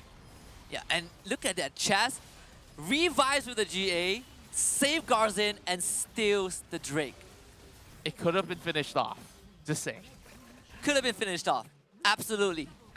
I think Sayonara smited early as well, so that was kind of a heartbreaker for UDG. But definitely could have been a clean victory for Team Underground. Nonetheless, though, if they win that one, that could have been 2 comebacks in a row. But RRQ, they've been through that road, they've been down that road in Game 1, didn't let it happen in Game 2, and they've earned themselves one more game in this best of 3. And despite looking at the stats here, it was looking relatively even until like they received that smackdown over the final brawl. Carl remains to be untouched by the rest of the members of RRQ, so he's been absolutely slippery. But RRQ though, I think that every member definitely plays a huge part of the role, despite Viper being drawn back because of the way that he's been dealing with a Ziggs that's constantly looking out after him. Same goes to Ziliath. So it's just Underground throwing bodies to make things work. Same goes to RRQ having at least Exosun to at least hold a line. You know, this is one of those few matches where I want to see the winner reaction cam from RRQ. Because last time they made such a miracle happen, it was one of the most glorious pop-up we have seen. Of course, we do not have that, but now it gets us excited, right? Whoever wins this series, we're gonna have heck of a lot of questions to ask them. Yeah, and now just looking forward to what they could basically bring to the table here. And you can already look at the charts on the distribution of goal and how things have worked out for RQ in the majority of the pace of the game. But you have to give credit to Team Underground because they lost one Elder Drake and still managed to hold the line. And most teams easily crumble after seeing the enemy side taking that Elder Drake and still put up such a good fight to set up for that second Drake. Yeah, and I think Underground, again, right, they stall out the Elder Dragon buff, they survive Baron, but they just, again, they trip at the very last second. This is why we get Game 3 for this series. All of this made possible by our partners and friends over at Snapdragon Elite Gaming when winning matters. And boy, oh boy, I mean, we came in expecting almost 2-0s for every series, and now we're getting all 2-1s. But It's all great games. It's all great games. I would not complain at all. More WildRift games is always entertaining. And of course, we also got to thank Monster Energy for allowing everyone involved in this endeavor to unleash the beast. Check them out at www.monsterenergy.com/gaming. That's right. And of course, you want to basically discuss this with some of your friends out there. You can all join in the Discord of Snapdragon Pro Series. Link down below if you want to find out more. So if you guys are also interested in signing up for WildRift or even more of the other titles out there, there definitely will be ample of opportunities in the future. With that being said, we gotta go to another short break. Just get ready for game number 3, guys. Go for a toilet break, get your snacks. Come right back though, because this last game between UDG and RQ is going to be heck of a game. The Snapdragon Pro Series is brought to you by Snapdragon Elite Gaming and Monster Energy. On to EXO, the crowd's looking for a kill. The Denmark used exhaust on him. The Denmark is gonna pop, but the damage is just enough. First blood for the Zed. Speaking of the sound test, they're looking for pay. Oh, EXO again just assassinated by Carl. And this time Helios is also in the mix, has the Twilight Shroud to buy a bit of time. Sayonara, the grand challenge onto Chaz, and Helios tries to cut through Ultros with a perfect execution, and Chaz with a kick doesn't finish off anyone. As Ultros and Sayonara flashes away, but Chaz follows up with a resonating strike, gives his life away over to Carl, who is on Cleaver. Here comes the Dragon's Rage. Was able to kick Ultros back, but they still were not able to take down this turret. Grand challenge used as well. Ruthless Predator and the body slam to secure a kill for Sayonara down bot. Oh. Don't think that they will be not checking into these bushes, so UDG know that they're Carl? just hiding in there. Oh, the Justice Punch missed, and Carl was able to use his ultimate to get away. And EXO loses his life as a result of that. And look at UDG, they just pull the trigger. Drops the Rift Arrow, goes in for another engage. Hike! Good! Hit Showmaker into a face breaker, but unfortunately the damage was not enough. Zelia pops the Gargoyle Stoneblade, gets pulled back for a stun. Helios gets the kill, perfect execution to Lara 1. Flashes away, but Helios follows up with a double. For beautiful work. Give RQ some confidence to work with, and now EXO. diverting the pressure up top. EXO gets the taunt into a punch, a kick from Chaz. Slice and dice, and a blast cone over the wall by Zilaf. As the rest of the team is there, UDG keeping... Start things up. So EXO has to reset. Meanwhile, 1v1. Helios against Sayonara. The Gargoyle is really popped. Helios, perfect execution. Or that riposte to finish its channel, or else that will deal absolutely 0 damage on its second strike.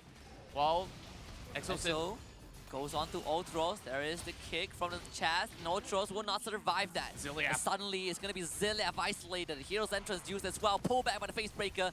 Zilliaf forced to flash away. And here comes Carl with the Denmark trying to blow up high. And he does. Height explodes. Exhaust used onto Lara 1. And Lara 1 responds with his onto Vibe Rush on the right side. EXO again walks in.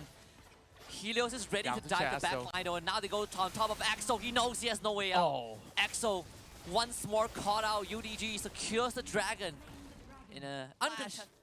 And RRQ now have the best chance to get onto the Elder Drake. Carl goes in. Ultros again tries to find the engage. The taunt in from EXO. Ultros finished off. And EXO goes in with a Justice Punch onto Zilliaf. And for once, UDG finds no avenues. They're Helios still fighting. goes back for the Shuriken. Goes into stasis. Sayonara just trying to get some challenge there. Buying time. This dragon is dropping low. Chaz looking to finish it off. Sayonara doesn't find a way in. Can Zilip get something done? No, he cannot. The hero's entrance by EXO to protect his teammates. And the Elder Drake used as well. They get the kickoff onto Carl. And Carl forced to escape away with his shadows. And RRQ finds the... So, one more Baron for the taking. Absolutely free of charge. RQ secures it. The good news is, when the Elder Drake buff here, they're making headway, and now Sayonara gets gone on EXO with the Justice Punch. TP coming in from Carl. They gotta get out right now. RRQ on the run. Ultros is looking for an angle in. EXO is gonna buy a bit of time. He throws his life for his team, and it's a worthy sacrifice from RRQ. And UDG, they bring it one, has secured that one in the back. He's about to come back up online. Here comes another back up for the bomb, though. Hyde trying to look for an entry, but Viper. it's too late. He's getting pushed away. Another game tree is about to happen in this third best of 3 between RRQ and Team Underground. Snapdragon Pro Series Open Finals group stage for WildRift. My name is Husky. Alongside Contra.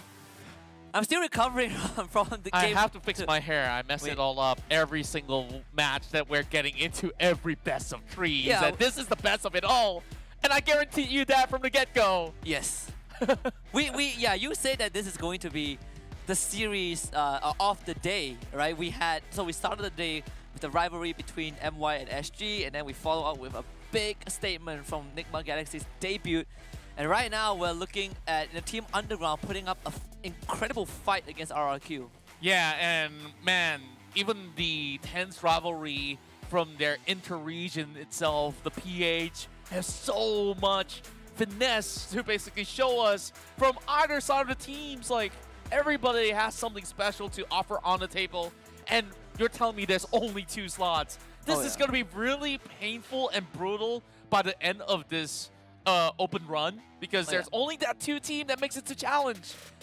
The stakes are way too high, and we have way too less space, but that's the nature of competition, right? And we're keeping the brakes low for this, because we just want to hop right into it. Yeah, I mean, come on, just give us a draft. Don't care about whatever is happening. I just want the draft. Yep. It will come up in a bit, but I think it's worth highlighting, how RRQ once more was able to recover it. We did touch on how they are gonna bring out picks of the Akali, and that showed up. We're talking about the miracle worker Chaz with his incredible objective secure rate. That one became the game-winning factor in game number 2. In game 3, usually in this kind of situations, everything goes out the window. Yeah, like, it's just no holds barred. Like, just like that final fight right there. And sometimes even the best decisions that you try to make may not favor you by the end of it all. And the key player just has to be Chaz. Just give it to this guy 2 times in a row, securing that Elder Drake. And of course, the second one being the game-winning fight for the rest of RRQ. Like, the stats, I don't even care about these KDA, GPM, because throw it all away. Every match that these 2 teams play, they hit the late game. They hit close to the 20-minute mark or even beyond. So expect this third game to be long drawn out as well. But it's also talk about stamina here. UDG, are they prepared for another hurdle? Because RRQ is going to make them basically jog for this one, or even sprint. Yeah, you got to sweat for the third game. And in fact, right, I mean, the history of Team Underground, if you look at the roster itself, we have players previously from Army Hunt, right? And that team was considered the best in the region at one point of time. So and it's fair to say that those players still have not lost any of their groove. They're still great as always. And that is why we're seeing Team Underground put up such a great fight against RRQ. And then obviously we do not expect RRQ to be challenged to this degree, at least on paper. But right now, I don't care who wins. I think the winner of the series is either going to be RRQ that says that they're still the best team of the region, or Team Underground saying that, you know, the legends are back, or like the demons are back. Yeah, and I'm just hoping that they will continue on this chapter. And also, regarding the fact that there's still that lower bracket to play out for either side of the team that eventually drops out of each series that we had today, there's still something that they could still find to redeem by the end of their run, because they may lose. Let's say if either RQ or UDG loses, they can find a way back up and challenge the same teams. And in this case, right, if we want RQ and UDG to make it through, they have to win their respective bracket. Right? And in this bracket, we still have Grind Sky Esports and P6 to consider, and that series coming up after this game.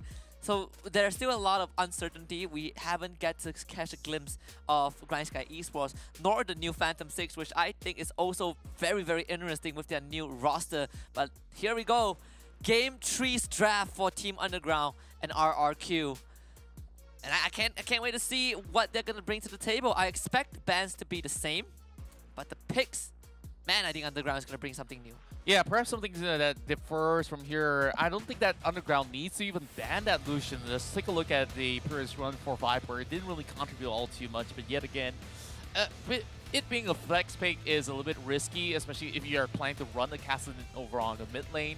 So you're still trying to force RQ here to ban out the Kassadin that it had worked out for Team Underground in the initial stage of this run.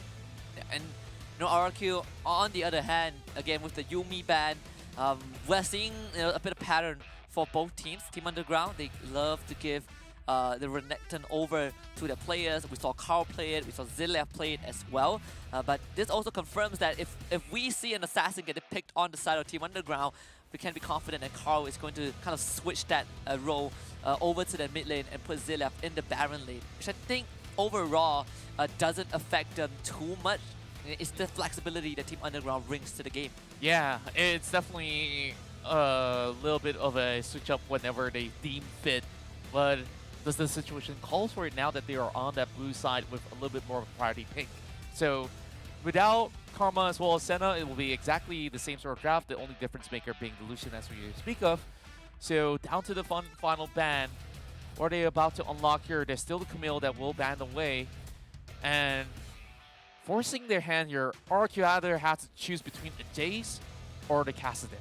And this is a good, I love this, this sequence from Team Underground, right? You're taking away the power picks that RQ are comfortable with, and RQ decides to let the Jace go through. So Team Underground right now, it really feels like they're compelled to take that Jace, or RQ would just go for it. Yeah, and the question is, who's going to be playing that Jace though? Is it going to be Carl, Satanara, or even Zilliav? And of course, this pick is definitely a no-brainer for them to secure. The power about Jace is that he could safely shelf the lane without being challenged overall. And with him building on top of a Hull Breaker, it makes things easy when you also equip yourself with the Demolish Rune on top of it. So, first answer coming in from RRQ, it has to be that Corki. Now, they try to pair this up with something else, which we take out Chaz's profile picture. It's a secret. Yeah. I do think that the Lee Sin is a big possibility, but RRQ going Renekton's for still valuable. Yeah, for the Renekton as well. So Team Underground for this game, they do not have access to a Renekton. See what the response is going to be. So far, it's the Galio for them. And I do think the Corki pick makes a lot of sense. If you have someone on the side of Underground that goes with Hullbreaker, you want to be able to match that, and Corki is a good flex pick that you can consider. And even if RRQ decides to leave the Corki out of it, they can still, have a separate pick that can hold that Hullbreaker. That's right, and now Team Underground decides to utilize the Varus into this decider game overall. So usually when you pair the Galio with him on the bottom side, it's relatively safe. At least like it gives a little bit more kill pressure. But to land it on the Corki, definitely going to be a hard feat, as RQ now have to decide, do they want to pick up a jungler? And yes, they will.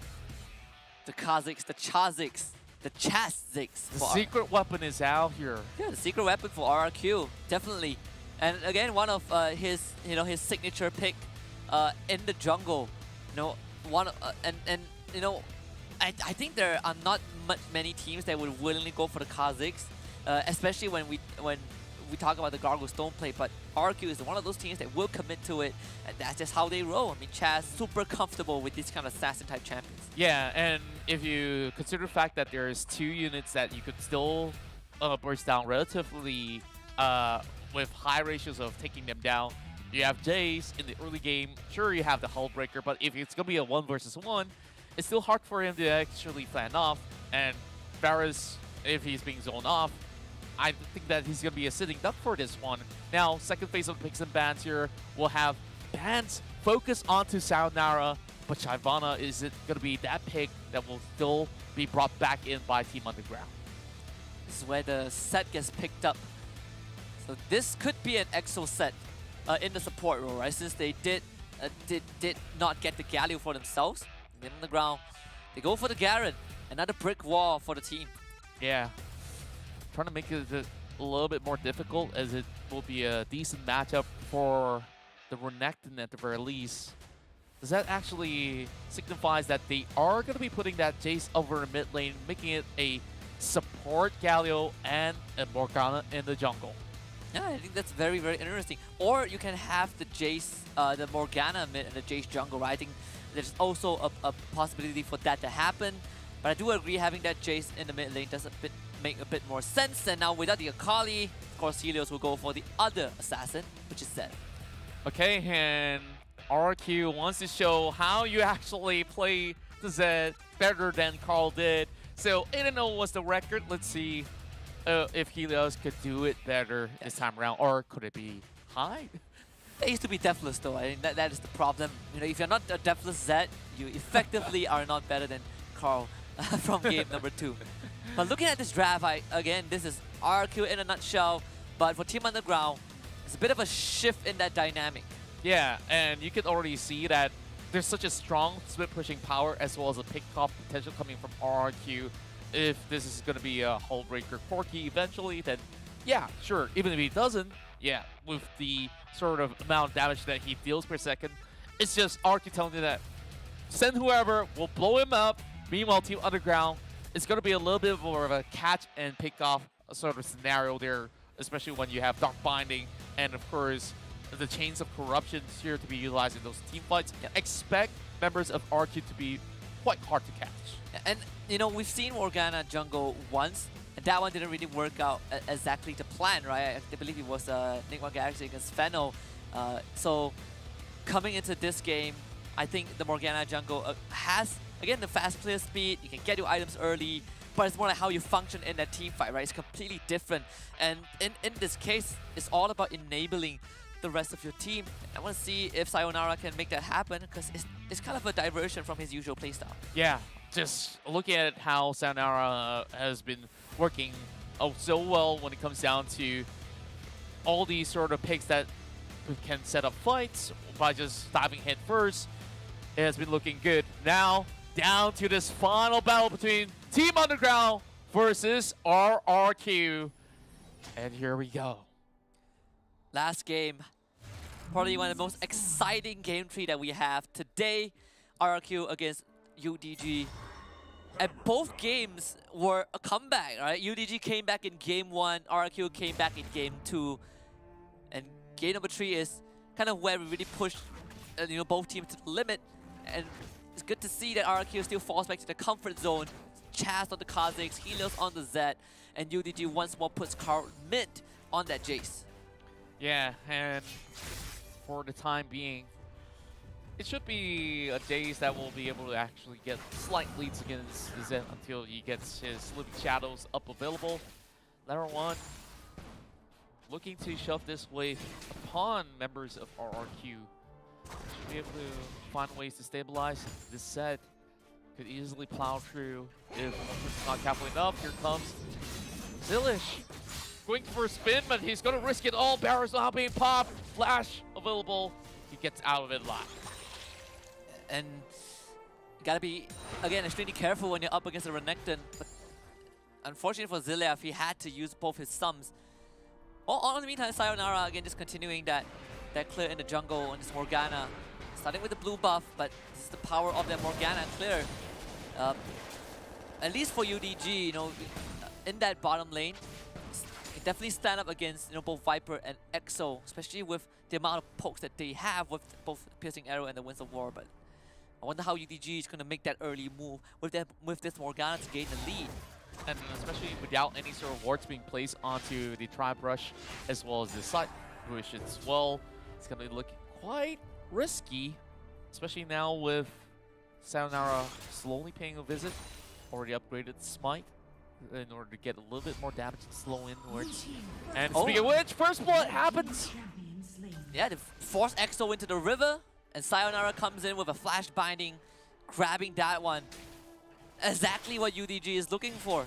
You know, you get this Morgana jungle to work early on, relieving a lot of pressure for the team as well. Then Lara One now gets to go for that early recall. Yeah, now he will be able to actually go in for some swift perk pickups there, as we will be seeing him quickly grabbing up recipes for that Mana Immune. Underground, a little bit of a head start there. Though on the top side, it was a little bit of hiccups coming in from Ziliev for that battle that we've seen early on. So Hyde having a little bit of a lead against Ziliev, but only for the slightest of measure.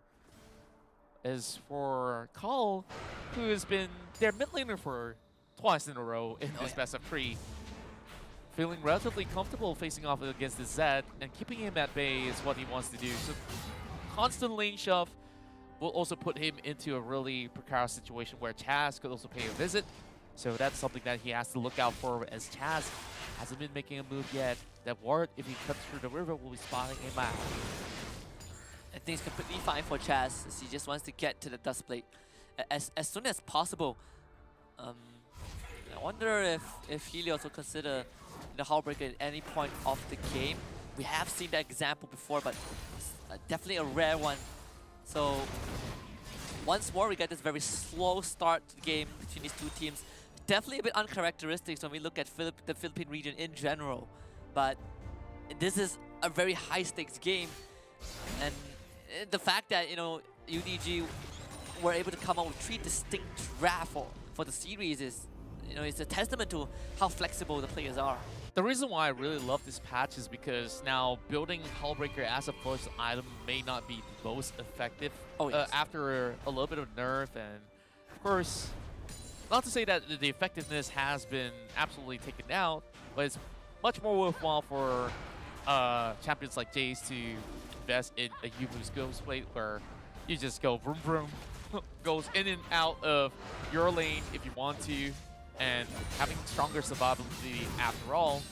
So that Hullbreaker can come in as a secondary or tertiary item, if you still want it. I think can be the case. Flash, Justice Punch, 2-man taunt. It's going to be a piercing arrow to finish off Viper. EXO misses the face breaker, and Ultros walks away with his life. And we see Chaz also forcing a flash for some reason, not towards the forward front. Could possibly look for another pickup here, but UDG making the right calls yet again, all thanks to Ultros. Yeah, Ultros is doing a phenomenal job right as the dragon spawns. No soul shackles for Sayonara, but they do have Ziliev coming in as well. Dragon dropping very low, they're gonna go over the wall, but Sayonara, it's not even gonna attempt to do it. No contest, RRQ gets the Drake, and UDG now beeline towards the Rift Herald. Yeah, UDG really wants to force a fight right here, as they do have many of all their ultimates available. Same can be said about RRQ though Exosin just needs to wait for his cooldowns here, as Ziliev already zones them off. They instead opt to secure a turret of their own from the bomb side, giving this away for free for UDG. First, giving a little bit more head start for themselves. RRQ will be uncontested down the bomb side, but his backup has arrived. Meanwhile, UDG instantly popped that Rift Herald up mid, drawing attention from RQ as there's the split push going off top. Chain of Corruption used EXO with a showstopper into a face breaker. The Haymaker also comes out, and Lara 1 did not stand a chance. Good pick off for RQ. The Rift Herald gets a charge off, but doesn't destroy the turret. Yeah, Ziliev just doing a really good job, just holding the Zed over onto this lane. So as much as you could try to do damage to Ziliev, Garen naturally will still have the passive to heal back up naturally, though without the Spirit Visage. Not that he needs one. Majority of the damage is on an AD output anyways. Oh yeah. So no point investing in that. as the tournament would be pretty much valuable for the Garen. And the first item already up online for Sayonara with the raw lines, they can basically keep them inside these team fights. And just look at how he jungles. Again, I love the way he jungles. Just effective jungling. It's one of the perks of that Morgana in the jungle. So again, right, the effectiveness that Sayonara has been able to bring to this game is definitely, you know, kind of what you would expect to be as like bonus, especially when Morgana does need someone to help set things up for him. UDG though, trying to put a pressure up top with Carl and Sayonara, but he's gonna use that ultimate just to get a bit of a durability, buy a bit of time, ignite on him as well. Ultros gonna join in with the hero's entrance. Hai still standing tall and strong as they continue to protect the structure. RQ at the same time have Helios on the split push duty, and this is something that we see very often. EXO runs it, doesn't get the stun off, and now he's gonna get taunted. Pops the Gargoyle, takes a lot of damage, still has the Haymaker to work with, but he's quickly getting burned down, and Carl lays the hammer on him for a kill. Yeah, and he just buys a little bit more time though, but with the Garen there, just one more strike coming in from his spell. Should be able to do the trick. They still have one more Brittle turret over on mid side for RRQ. UDG just hammering their way with ease. So far only having that one pick after. Seems like they're slowly gassing out as well. Viper needs to take their time. Should be working better on this Corki as compared to the Lucian game that he was on the previous round. As Helios now with 2 items, has the Ghost Blade and Black Cleaver, should be able to burst down the Varus from 100 to 0 very easily so. Same could be said about Ultros. But then again, with the Gargoyle Stone Plate, you could easily get a little bit more shield to maybe survive for a little bit longer. And also interesting, right? Like we see majority of all these supports now going for those Ignite plays as well. And then her Cumbrals with Zelia just trying to hang on to this team too. Yeah, this turret is not going to be easy to protect. I mean, when we look at UDG, they have incredible amounts of poke from long range. Contrary to RRQ, who needs to get a bit more up close and personal, UDG, they do have the luxury of range. They will secure the Scuttle for themselves. The package now in the hands of Viper. The next Rift Herald up in 15 seconds. Yeah, contrary to the game between Nigma, Galaxy, as well as Fennel, this time around, Lateral One is going for a different build on this Varus, which is going to be more on the lethality side, which absolutely works because not many of their members are going to be building full tank anyways. So here goes Rift Herald. Oh, stolen! What? What? Oh my goodness! That was just on the final millisecond of it. Oh, Teeth in the night. They lost it. That's a perk of Morgana. That Chaz didn't even get to smite it. exactly right, because that like the instant take from Torment the Shadows, it goes off the moment you put the spell down. So very hard to predict. Well, RQ will take care of the Rift Herald. That's some good news. EXO gets a face breaker in, gets pulled back by the taunt. Now pops the Gargoyle, all of his spell, the tankiness is there. EXO survives! And now you also have Hai buying a bit of time with the dominance. Chaz disengages with the leap, but RRQ suffering a bit of a minor loss of the objective. They do take out Carl. It must have been frustrating for RQ, but same can be said about Underground as well. Now, they at least find a little bit more opening onto this pit. But with RQ dragging it towards the side, it forces Sayonara to just walk inwards. Gonna put the Black Shield in. Is he gonna steal this? Is taking down Looks the like exhausted him? This time he doesn't get it. Chaz, quick on the smite button, but it's a good attempt for Sayonara nonetheless. UDG losing their jungler. And at least they didn't have to sacrifice more than that. Sayonara coming with a really good attempt for himself.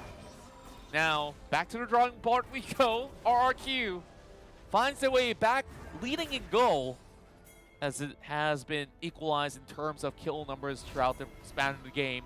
But we have to focus on some of these huge plays yet again. Sure, this replay will just see Sayonara go out, but it's due to Hyde basically zoning off Ultros. If Ultros and the rest of the members of UDG can basically find themselves into the pit, maybe it will be a different story. Yeah. Sayonara actually smited early. I think the Dragon had like 40 HP left. He was going down too. Yeah, he had to try. Though, would be nice if we get to see the replay of the Harrow steal. But then no one expected that, so it's completely fine. We can rewind the clip after the broadcast. 12 minutes in, 1 minute before Baron comes up. And 6 kills overall. I mean, this is the slowest series we had so far. And Husky, I haven't been smiling casting some of these matches in a long while. This is such a great game to watch. And even though in high-level play, there's so many surprises, and you get what you ask for. Look at this. The best part, it procced the Eye of the Hero. I think somebody procced it, and it got stolen. it vanquished. Do you know the number, the exact percentage of health? Tell me, you've been playing a lot more Morgana Jungle. No, I'm actually asking you about the Hero. Like, if you hit the Eye of the Hero, how much HP does Shelly loses? I feel like it's about 15%. Yeah, it doesn't make sense, right? I don't know. Because there are times where Hero gets stolen because someone hit the eye. Like from behind, but I never really knew the number. Honestly, I just knew it takes away. We have to calculate it. Go back to all the practice sessions. I will research that. I'll give you the answer in a bit. Okay.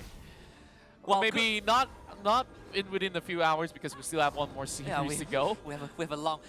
Well, just let me ruin your day. We have many weeks to go. Though, hey, what? Okay, it's only you and I for this weekend, and then we have the rest of our friends to join in as well. No, but we have week 3. No, we're not done. Well, we have 4 best of 3s tomorrow, so that tomorrow is going to be a bit of a tougher day because we are saying goodbye to 2 of the teams that are currently playing in this top 8. And imagine within 2 weeks, with so many of all these games, the game quality will just go through the roof. Yeah, by the end of next Saturday, we actually will find out. Well, by the end of next Sunday, we find out who makes it to the challenge stage. Well, Zhonya's on Carl. Helios baiting that one out. No kills for him, but it does force us some resources from Carl. And Sayonara, he's looking for this. Finds the binding on the Chaz. There is the silence though, but Chaz will use his own stasis enchantment. Not taking any chance. If the silence goes through, then he might go down. Yeah. Quick reaction coming in from Chaz as well, buying just a perfect time as we see Helios just pulling Zeliev down the bottom side as we go in for a little bit of a push and shove between both ends here. We check out what could be concocted here. Seems like Morgana's working on the Ribbon Staff Cap, and we're already seeing the Corki already making a move into securing himself that Infinity Edge as well. Both sides of the supports being extremely beefy, but of course, Ultros not as rich as the set's supposed to be. Does have the more mocks up available. Exosuit can last much longer in those team fights, and also starting to build a little bit of magic resistance. Yeah, Spectre Sky. One of the most aggressive teams in the Philippines region is now playing at such a controlled pace. But we are seeing Helios do what he does best on that Z, right? It's something that RQ pivots back towards when it comes on to a kind of a game tree scenario where they have this draft that can run that 1-3-1. And props to UDG for matching it up with the Garen and the Jace. And the best part is they are not too far behind in terms of that net worth and that progression. So we're seeing this constant mirroring from UDG. But at least if you're RRQ, you always have this option to fall back to, because without that Garen, it's so much easier for RRQ to kind of pounce on the members of UDG. Do we get a taunt on the members of RRQ? Just forces the flash of Exo. Yeah, now they take absolute control of the Dragon Pit while Chaz has to find a little bit more of an opening. Just by the corner of the wall, they will try to zone him off while the rest of RRQ moving from the northern end. Look at High, he's about to do some damage here. Oh, High Exo again! With the ultimate, they just blow up Sayonara! And of course, it's Exo that makes the big play. Lara 1 also eviscerated by Chaz at the reset of the wings. Will give RRQ the ace, a triple for Helios. And RRQ are ready to march down bot lane for the series win. They even did the Drake. They don't even need that for now. This time it's going to be looking absolutely crystal clear. 30 seconds on the death timer as they will basically march their way into the Nexus. RRQ will remain onto the throne as they push themselves into the next stage of the brackets, defeating UDG. Once a king, always a king, and they might bleed, but they don't go down. And Rex Dragon Keon survived another day. After a brutal series against Team Underground, right? All 3 games came down to the absolute one defining moment. We had the Lara 1 package in game 1, we had the Chas Dragon Steel in game 2, and we had the Exosen Showstopper. Literally stopped the show right there. In game 3, and all of these moments happened so quick. If you blinked, you would have missed it. But RRQ fans will rejoice because this is a huge win for them. But again, the PH region just showing how much they have grown over these few months. Yeah, and every one of them is looking ready to take on anyone in the international stages there. So I believe that we have a little bit of discussion of power rankings overall. I still think that PH is going to be looking mighty fine here in the entirety of this bracket heading into the challenge. And RRQ thus far has still proven that they deserve to be, you know, the best team in the Philippine region. But that standing is definitely secure only for now. And this highlight from game 3, a very, very slow game, right? Both RRQ and UDG are just pushing and pulling each other. It feels like a tug of war that was just waiting for that one moment to have the road snap, and RRQ was the one that made it happen. Yeah, UDG definitely played to their strength where they were looking for those individual pickoffs, which they have happened to do that a number of times in the early game. But when it comes down to all these sort of contests, except for the Rift Herald though, they didn't seem like they have much of an advantage. They were trying to find avenues to move right in. Sayonara smites a little bit too early, and then everyone else have to back away knowing that it's already a lost cause. Instead of committing to that fight, now this was the game-winning showstopper, clips onto all 4 ridiculous stuff where UDG forced to retreat back to the side of RRQ's jungle instead, and that makes it even so easy is basically that Ace have secured them that win.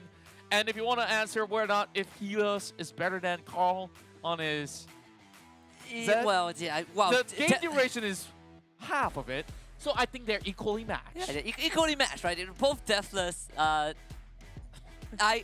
take it. We'll take it. So both Z games so far has been flawless from these 2 players, but overall, again, RRQ at the very last moment was able to pull off something incredible. This time on the back of EXO, and this is kind of what was missing the entire series. We say that EXO is the playmaker, and sure, he did show signs of that, but it really had to come down to game 3 for him to truly demonstrate that his plays does win games. That's right, and I'm just stumped right here because Underground, they were basically holding on to a really good lead in the early game, and even up to 8-minute mark, you can see that both sides are almost equals, and then small little trades start to yield more results coming from RRQ, especially after securing the second Rift Herald. That's where they start to snowball. But down to that final fight where Team Underground have already secured enough room inside that pit, they chose to clump up all together, and they absolutely forgot about Exosen, and that was to their own demise. Yep. When it comes down to such a setup. And you saw the rest of RQ also closing in from the top side of the river. So honestly, there was basically no room for Team Underground to escape. So the King of Kings now is back on track. And tomorrow we'll see them basically take on all the other teams out there. But who remains to be their challengers is to be remain unknown. So up next, we still have another series to go. But before we even get to that, I believe we have an interview on our way. Yeah, we definitely do. And just to quickly give a preview, RRQ will face off against the winner of Grind Sky Esports and Phantom 6, which will be happening in a bit.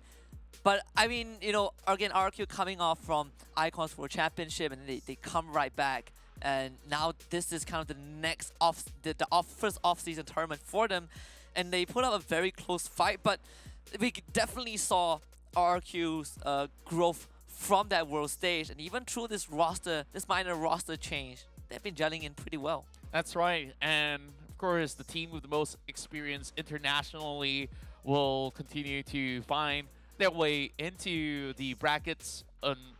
Now, over for Grind Sky as well as Phantom 6. Sure, some of them have a little bit of scrims here and there across the region. As for Phantom 6, some of the players have played back in the days of C Champs, but not really getting out of that group stages still. I think it's still proving grounds for both of these teams, but yet again, Grind Sky definitely shown exemplary effort in that previous run of theirs, but we have to focus back onto RRQ because we're about to invite them for an interview. Yeah, again, we're gonna have Kaigu, the coach of RRQ. Great to see you, Kaigu. First of all, again, congratulations. An emphatic win over Team Underground. I mean, you guys have gone through a lot from Icons Globals. Now you come back, minor roster changes, and now this is the first win of the off season. How are you guys feeling? We're feeling pretty good right now, but yeah, we should have played cleaner. Should have been a 2-0 in my opinion. Oh yeah, So- back in game one, that actually happened, right? Game one was a bit of a throw. So how did you guys react to that, right? We know that, you know, RQ, known for your pop-offs, known for how you guys recover emotionally, but how did you guys talk through that game one blunder? We just told the players that there's no pressure because I just told them that there's nothing to lose in this series right now.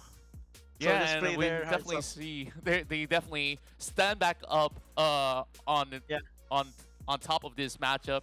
And on game two, that's where we start to see even Underground put up a really good fight until you guys fought for 2 Elder Drakes, and Chaz still got it in the bag. Yeah, and so Kaigu, I want to kind of get a bit of your insight, right? Because you guys have been on that international stage. What was kind of the biggest takeaway for RRQ as a team when you guys returned to the Philippines? I think it's just that the confidence that we got during Icons because we managed to bring good games and even managed to steal some games from the Chinese team. So I think that's the biggest takeaway and also the experience that we got. Yeah. Yeah, and of course, now that you're also facing against a lot of the teams in Southeast Asia once again here in MSPB, so there's going to be competitors coming in from, say, the MYSG region as well. But who do you think are worthy opponents in the eyes of the King of Kings? But in our region only or in the whole Southeast Asia? For now, only for this region. Until we get into the I challenge think- stage, then you see the rest. I think all the Philippine teams are equally matched, especially the top teams like Grind Sky, Enigma. Underground is also they all look good. Also Fennel. Basically, So it's the just whole who- Philippines. Yeah, Yeah, it's everyone's a just powerhouse. it's just who wakes up on the right side of the bed.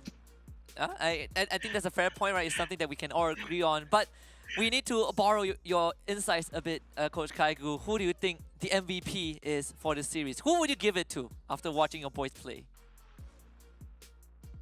I'd probably give it to Helios. Ooh, Yeah. Helios. Oh, we'll take a look at that. Because you know I have something to say in a bit, but I also want to take a look at the MVP screen before I say it. And of course, Whoa. the mind of a coach is guess. always correct. Helios is the MVP, but I want to say something right now, Coach Kaigu. You are the MVP. No, You're the true No. MVP of the team. I'm just Well, you definitely know how to win his heart thank you overall. for that. But they definitely work in tandem to make this all a success by the end of match 3. We saw big plays coming from Exosin. Same could be said about Chaz with those steals. And Helios, I think he's been remaining absolutely consistent throughout the 3 runs inside of his best of 3. I think he's definitely well deserving to take this title home. Yeah, absolutely. So now that you guys are one step closer to qualifying for the playoffs, your opponents is either going to be Phantom 6 or Grind Sky Esports. And I do know that early on you did say that the Philippine teams generally are just super, super tough. But I want you to give me an odds for the upcoming series, Phantom 6 against Grind Sky Esports. What are the odds looking like? Probably 70-30 in favor of Grind Sky. 70-30, still a very good odds for Yeah, Grind Sky overall. Yeah, as someone from MY, I'm happy with that odds, and we'll see if that 30% comes true. But any last words before we close out this interview? Thank you for cheering for our team and supporting RQ, and shout outs to our bosses, Boss Ricky, Boss AP, and Boss Calvin, and shout out also to my family and also to my girlfriend who's watching right now. It's a very sweet message. I'm pretty sure they're all proud of you. We'll send you guys to celebrate this victory. Thank you very much, Coach Kaigu, for being here with us. We'll see you guys tomorrow for more WildRift games. Do take care. You. What a sweet man he is, and I just love that he's been through so much, gone into the national stages, and still has great humility, and also just seeing how he's been supporting the rest of his other regional teams as well. Definitely is really showing that he is an exemplary man. Yeah, absolutely. I think there are two members on RRQ that a decade ago were on that world stage, and it took them one more decade to go back, right? And Kaigu was one of them, the other one being EXO. So it's great to see RQ being one of the examples that we can all look at for a WildRift team and learn from. But of course, RQ, they have deservingly gotten this win over Team Underground 2-1. We still have one more series coming up. It's another best of 3 between Phantom 6 and Grind Sky Esports, which will happen after this break, so do not go anywhere. The Snapdragon Pro Series is brought to you by Snapdragon Elite Gaming and Monster Energy. This package, they just have to move in swiftly, but Uh-oh. RQ making it real quick. So fast again, Sayonara goes in, gets grabbed by High, he flashes and still steals the Dragon! And this Dragon Slayer is incredible from UDG. He finishes off High, still stays alive, the exhaust from Heaters, he flashes Hits forward again. with the Divine Judgment, but gets blown up by the members of UDG. Lara 1 goes down, and Helios, he's still on the chase. Sayonara Pulling goes in, back. tries to go onto Viper, but he does not have the health to survive. And Zilev will also be forced on the retreat. Exo goes in, gets silenced up, the flash piercing arrow from Viper doesn't get the trade. For the reset. Just clean macro plays coming out boy. of RRQ. Now there's another setup. Sayonara. Oh, say goodbye. Does pop the Dragonfall, tries to get away with the flash. Crow now joins in with the Ruthless Predator, and now the package cuts him apart. Lara White is so good with that. He gets grabbed away, but it's Zilev that comes in for the cleanup. And RRQ, they set the trap, but it's... Lateral one has secured that one in the back. He's about to come back up online. Here comes another back up for the bomb though. High trying to look for an entry, but Viper. it's too late. He's getting pushed away. Lara 1 just buying Carl is buying so much time. Viper doesn't go down. Hero Center for EXO. They're going straight to the back line. High buying a bit of time. GA is ready to pop. Who's Dragon gonna though? get the Dragon? Chess steals it again! RRQ's Miracle Worker does not disappoint. And UDG's chance of winning this game has gone straight down the gutter. And you all have to give props to Chaz when RRQ needs him. Building full tank anyways. So here goes Heavy Peril. Oh, stolen! What? What? He's moving from the northern end. Look at High. He's about to do some damage here. Oh, High EXO again? With the ultimate, they just blow up Sayonara. And of course, it's EXO that makes the big play. Lara 1 also eviscerated by Chaz, and the reset of the wings will give RRQ the ace. The trip Package. They just have to move in swiftly, but Uh-oh. RQ making it real quick. so fast again. Sayonara goes in, gets grabbed by High, he flashes Stolen! and still steals the Dragon. And this Dragon Slayer is incredible from UDG. He finishes off High, still stays alive. The exhaust from Heaters, he flashes Hits forward again. with the Divine Judgment, but gets blown up by the members of UDG. Lara 1 goes down, and Helios, he's still on the chase. Sayonara Pulling goes in, back. tries to go onto Viper, but he does not have the health to survive. And Zilev will also be forced on the retreat. EXO goes in, gets silenced up. The flash piercing arrow from Viper doesn't get the trade. For the And you- reset. Just clean macro plays coming out boy. of RRQ. Now there's another setup. Sayonara. Oh, say goodbye. Does pop the Dragon Fall, tries to get away with the flash. Carl now joins in with the Ruthless Predator, and now the package cuts him apart. Lara1 is so good with that. He gets grabbed away, but it's still that comes in for the cleanup. And RRQ, they set the trap, but it's... Lara1 has secured that one in the back. He's about to come back up online. Here comes another back up for the bomb, though. Hyde trying to look for an entry, but Viper, it's too late. He's getting pushed away. Lara1 just buying Carl is buying so much time. Viper doesn't go down. Hero Centers for EXO. They're going straight to the back line. Hyde buying a bit of time. GA is already popped. Who's Dragon gonna though? get the Dragon? Chess steals it again! RRQ's Miracle Worker does not disappoint. And UDG's chance of winning this game has gone straight down the gutter. And you all have to give props to Chaz when RRQ needs him. Building full tank anyways. So here goes. Peril. We're back for the Snapdragon Pro Series WildRift Open Finals group stage for the MSBP region with one more best of 3 coming up. This time, Phantom 6 takes on Grind Sky Esports. My name is Husky. Alongside me, it's Contra with one more series to power through, but it's all in good games, in the name of good games. Yeah, and overall, we've already seen that the rise of PH overall, or should I say the dominance, they don't even have to rise, they're already at the top. Yep.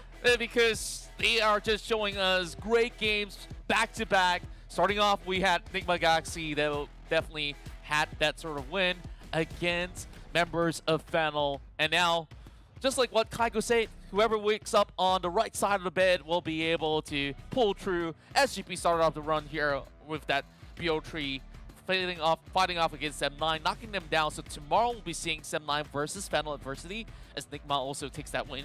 And I wonder, SGP versus Enigma Galaxy, how that one's gonna go. Rexford Gumkion just concluded their match, and that was a hard-fought 2-1 against Team Underground. Yeah, a lot of heartbreaks in that series, but at least when we look at tomorrow's bracket, right, Enigma Galaxy says they have a good chance of beating SGP because they have beat them previously. Fennel, last time they met Sem9, they beat Sem9 cleanly as well. So I think that kind of already has a premonition. But for this, it's a complete new slate. Let's take a look at Phantom 6 roster. Yoshi, Shole Aja, Haki, Coffee, and Nyx. The 2 addition being Coffee that replaced Momo, and Shole Aja replacing Eggy in the jungle. And interesting facts, Shole Aja, formerly the jungler of Persis Esports. Yeah, this is definitely an interesting dynamics, and it's a truly Southeast Asian team where you consider that there's 3 nations involved in this one team itself. Oh, yeah. Mainly consisting of 3 members coming out of MY, I do believe. But then again, putting the flags aside, I believe that they're here to create a legacy of their own as they will take on members from Grind Sky Esports. Of course, we got Tante, Chinese one, Bambi, Tactical, as well as Bu. And we've heard it from Kyle himself that Grind Sky, they definitely have a lot of solid stuff to offer here, but who should be looking out for in this matchup? For this, I think Chinese is definitely someone that you have to keep an eye out on in the jungle. And I know that today we've been focusing a lot on the jungle matchup, but for this series, I think that is equally, it's another focal point, right? But I want to quickly just talk about Shole Aja on the side of Phantom 6, because when we look at Phantom 6 as a roster, it's a very resource-intensive roster, right? Nyx is a support player that wants their resource. Coffee, he wants that goal as well. Yoshi is also one of those players that functions off of good farm. And Shole Aja, at least from what we've seen in WCSC finals, is a jungler that wants to scale. So I wonder how Phantom 6 is going to balance that out in this upcoming series. But if you guys have any ideas, if you guys have your own predictions, let us know down in the Twitch chat below. Who do you think is going to win this series? Is it going to be Phantom 6 or will Grind Sky Esports come out on top? Yeah, I feel like this series is one of the more interesting ones because we see huge roster changes coming in from Phantom 6 now. Have they been able to balance it all throughout? I still think that it's going to be a tough hurdle to go up against Grind Sky Esports. And I think that it's going to be a straight up 2-0 to break that 3-2-1 that we had for the entirety of the day. I honestly, that's what we've been saying, and then all of the games have been. It will going go to 3-1. I mean 2-1. Yeah, so again, I've been talking to our friend Autoluz from the Philippines, right? And when we look at Grind Sky Esports, he said Grind Sky is one of the most improved team in the off season. And the interesting thing is that this team they played when they played the fall split, I think a year ago, they actually didn't get a single win. So afterwards, they started dedicating more resources and time to the roster. And the best part is they actually got Rekmeister as the coach. So right now, Grind Sky Esports are on an upward trend. They finished fourth place in the WCS Philippine playoffs a couple months ago. So you can see the huge improvement of the team. Yeah, and overall, I'm just looking at this organization really trying to build a legacy for themselves back in their home grounds. And I've heard good stories coming from Autoluz as well. So let's see how far can Grind Sky take it to beyond the skies, perhaps. So starting off, fighting off against Phantom 6, I guess the one with international experience would be surely Aja, as he hails from Persis Esports. But then again, the run that he had when he was paired alongside with Hyde in those sort of matchups, it was quite a stacked roster. They had to fight against Cerberus Esports of Vietnam. So yeah, they had to fight. But they faced off against RRQ. They lost, and then they fought Cerberus, and they got knocked out. So it's a tough journey for them. yeah, now paired alongside with the members of Phantom 6, we also have to recall back then when they were also known as GeekFam, right? Yeah.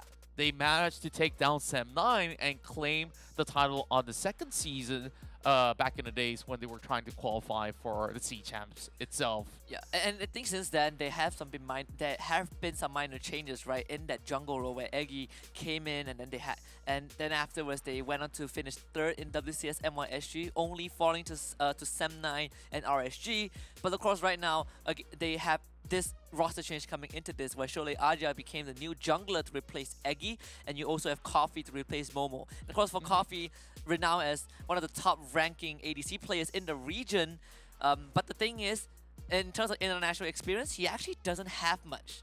Yeah. This would be a very good... I believe this is the very first time we're seeing Coffee against all the other teams that are playing an official C tournament when it comes down to, sure, maybe community level tournaments. Perhaps he has played some before. Yeah, so this is a debut for Coffee, as an individual, as a player, as a professionally. So I think it will be very interesting to see how far he can push this. He is already very well regarded as a good ADC player locally, but can he take that performance and replicate it on the regional stage? Yeah, now working alongside with Nyx, at least you know that he has got him covered in most front, where Nyx always being the backbone of Phantom 6 out there. So question is, are we going to see traditional AD carries coming from Coffee? Because back in the WCS run, he's been experimenting with a lot of AP carries, which sometimes work, sometimes it is a little bit of a coin flip as well. But he's definitely well regarded as one of the best Vayne players out there. No, absolutely. And, he's so notorious that people ban Vayne against him. Or they pick Vayne. The only team that has done that was Sem9. But other than that, I also want to see how Phantom 6 supplements it, right? Phantom 6 definitely have some forces that enables Coffee, right? You said Nyx is the leader of the team. He has kind of been the heart and soul of Phantom 6, but you also have Haki, who can be a very selfless mid lane player. One of the few that still opt for Orianna every now and then. Maybe that is the magic that Coffee needs. Let's take a look at the draft for Game 1 between Grind Sky Esports and Phantom 6. It's PH versus M1 right here, as we have Grind Sky Esports starting off with the bans. We'll take out Senna, something that Coffee does play a whole lot of in the past season overall. Now, going back to Phantom 6, that is that pressure to consider a few things. Either you want to leave the Karma open, Kassadin. These are some of the bans that you have to basically take out first and foremost, and they start off with Karma. Yeah, very straightforward ban. We can look again at the Jace, the Yuumi, the Camille, the Wukong, some of these flexes that have come true. I definitely do not expect Grind Sky Esports to kind of just beeline towards that Vayne ban. I think it's definitely not a priority even if you're up against someone as proficient as Coffee. So they focus back on that Wukong, which has been a big flex pick throughout the day. Yeah, I think that they will just basically follow the trend of all these teams that have played in these couple of series overall to start gauging in this first matchup itself, what are the type of picks that members of Phantom 6 are going to go for, or even for Gangsta Esports. I believe that each have their own ideas being concocted already. Now, getting the castling out of the way before heading into the final ban for Phantom 6 is just going to at least ease things throughout whatever pick they will go for next. Now, Gangsta Esports, will they go for a Jace ban? Or could it be something else that's still left untouched? There's still the Yuumi to be considered. There's Jace, which I feel like can be let out in the open, which we saw it doesn't necessarily give the biggest of threat. Yeah, it is a strong champion, but we have seen RQ deal with it. Grind Sky Esports actually... Did they miss a ban? Actually, a no ban from Grind Sky, so very interesting from the team, but nonetheless, we'll see what Phantom 6 does to respond to this, right? Because this could be a way to open up a champion pool and force Phantom 6's hands, right? Because now the Jace is up on the table, Phantom 6 has to decide, Jace or Camille. Oh, this is going to be a pretty tough ordeal, but they did ban out the Camille, so it's been confirmed that, yes, Grind Sky Esports, they did skip this ban. That means Yuumi is now going to be basically hopping into the Rift. Yeah, Grind Sky Esports should be a no-brainer, right? Picking up that Yuumi. I think there's no other priority pick unless they go for the Jace, but that means Phantom 6 will get the hands on the Yuumi. It is still a very important decision for Grind Sky to go for, and they completely ignore both of it. The Lucian is the first pick. Camille as well as Yuumi. Now, also open up, Phantom 6 can basically pick both at a go. The Yuumi and the Jace. This is going to be pretty interesting, but how are you basically going to form a sort of comp all together? And speak of it, Nyx has been playing it a whole lot before. Should be very doable for Phantom 6. Yeah, and then I do want to see what the jungle pick is going to be for Sholei Aja, because he can be a very resource-intensive jungler. We've seen him at the WCSC finals. He is one of the very few players that opts for the Graves jungle.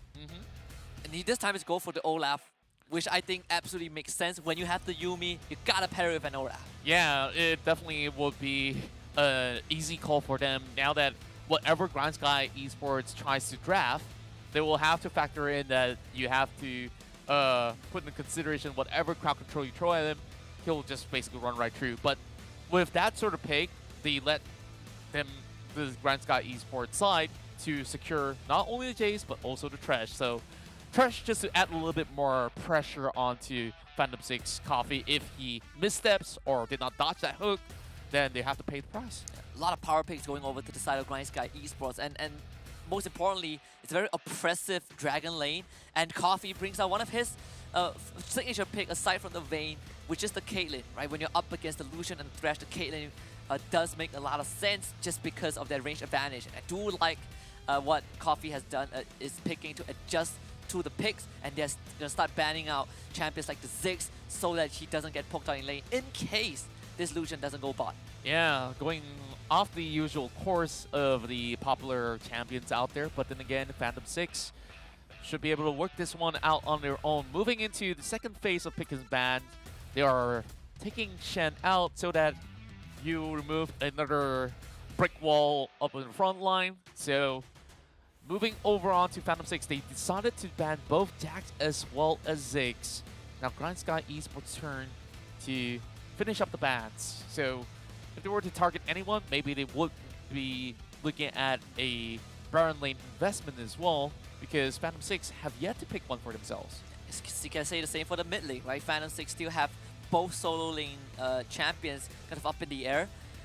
And they are guaranteed to see the full draft of Grind Sky Esports, so there is a way for Phantom 6 to circumvent that and kind of flex around depending on the situation. The Galley was still up in the air if Haki wants to go for it, but this is also one of his signature pick, the Ari. Yeah, it's something that is falling back to the usual comfort zone of Phantom 6 here, as they tend to play a little bit more of a macro gameplay. So when you have that Yuumi together with Coffee, I think this is generally safe lane that is going to be hard to gank, but with Sky Esports pulling off a Lee Sin. We thought that we got that Orianna at first, but hey, who's not to say that Mew could basically secure that Orianna too and still basically give a challenge to Hockey up in the mid lane. And indeed, Orianna gets locked in, so we get the Chinese on that Lee Sin jungle for sure. And this kind of gives us a good idea of what Sky Esports wants to go for, right? There's a lot of poke from them, and they have those big teamfight ultimates if they need it. And even though Phantom 6 has the Olaf with the Ragnarok, there's a lot of damage that he needs to consider before he runs in. And we get the Yoshi Riven, a champion that we don't see played too often. We see him play a lot of Set, Renekton, Camille, Riven. Now he's added into the list. Yeah, this is definitely going to look quite interesting because Riven still have to be wary of when exactly to use her spells overall, because once you run that rotation, you have the hammer to basically knock her out, and you might just get in the way of some shock blasts coming in from the Jace. So, Sky Esports or Phantom 6, who do you favor in terms of draft? Because when I look at Sky Esports, they can easily start off fights and still have good range for poke. Same can be said about Phantom 6, but I do fancy the way that they could basically come in with big setups by themselves. I think that for me, I feel like Sky Esports definitely have a slightly more robust draft, right? Phantom 6 all about setting the tempo, right? What both junglers bring to the table is almost equal, where you want to play fast and set the pace for the team. But I think that just based off of the record of Sky Esports, they will have a better chance. Like Kaigu said, 70-30 in favor of Sky. Well, I'll definitely want to be proven wrong as well, but the 30% chance there, it's pretty high, you know. Kind of high. For you know, MR region, I think 30% would take it any day. If they do get game 1 though, that becomes a 50 instead of 70. Actually, Right. yes. I don't know how that math came about, but yeah, but for now, I still think that Sky, they definitely nail it in the bag when they missed that one ban, but on the other hand, brings the Jays back home on their side, and I feel like eventually members of Phantom 6 will have to answer through some of all these split pushes, so it's going to be a little bit tough for them as you look at the comp. Only the Riven can match up to that. Oh, and I think, you know, Phantom 6 are in good hands to make that happen. If everything goes the way that we want it to be, that means that Haki and Shole Aja will be doing a lot of that work early on, because in WCS, I believe, in WCS MYSG, the only traditional AD carry that Coffee has picked are Vayne, Caitlyn, and I believe Tristana. Either Tristana or Jinx, right? So it's a very small champion pool if we count out the AP champions. But Caitlyn is one of his signature, and we'll see if the debut for Coffee on a regional level is going to play out the way that he wants it to be. Sky Esports against Phantom 6. One last best of 3 for today. Malaysia against Philippines once more. The odds stacked against Phantom 6. Let's see if they can change it. And we'll also spot a brand new look on their logo as well. Something that's a little bit different from their assassin hoodies that they usually put on. Sky Esports now secures a little bit of all these areas. And of course, protective wards being set up by either sides. Meanwhile, Phantom 6 will be greeted by Tonti that's basically zoning the Riven a little bit offwards. Could basically land a few auto attacks just to get small little advantages to kick things off. Meanwhile, this matchup over the mid lane is kind of exciting. I'm looking forward to see what Bambi has to offer on that. Whether or not will Hockey be shoved around, because I know Orianna is really oppressive, especially when she hits about level 4 onwards. And in fact, we do have a very aggressive approach from Phantom 6, right, in terms of some of the spells. 0 exhaust on a team, whereas for Sky, they have 1 on Bambi, 1 on Tactical, so Phantom 6 has to be aware of that. The full commit in those team fights is most likely never going to happen as long as Sky Esports have that exhaust online. So that's something that Phantom 6 needs to take into account. Yeah, on top of that, like, when we look into the way that they are also setting up as well, when it comes down to most of all the players of the runes that they're going for from the Phantom 6 side, they're looking to go for long trades, and therefore you see 3 Conquerors being built up.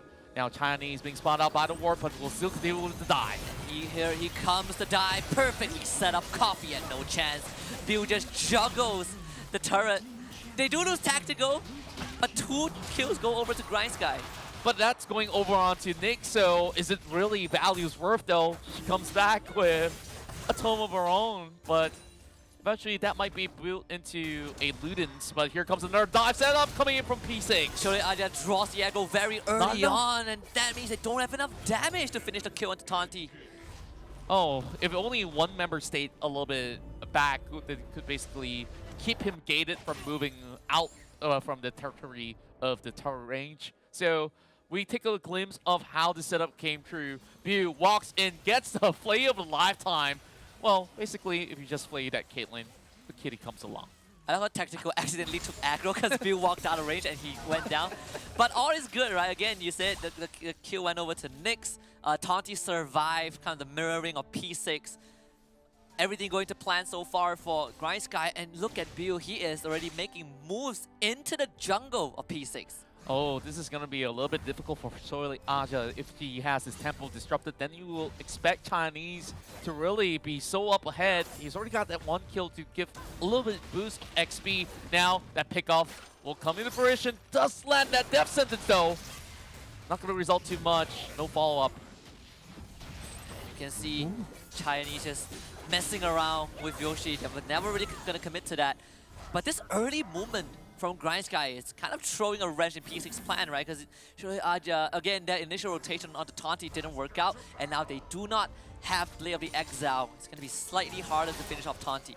Yeah, and overall, when it comes down to the way that they have been pulling all these sort of dive attempts, it just shows pure confidence coming out of Grindsky Esports. Like, I just love the way that they've been moving around the map, just basically having Phantom 6 trying to match up to the rotation, and Chinese about to pay another visit to Yoshi.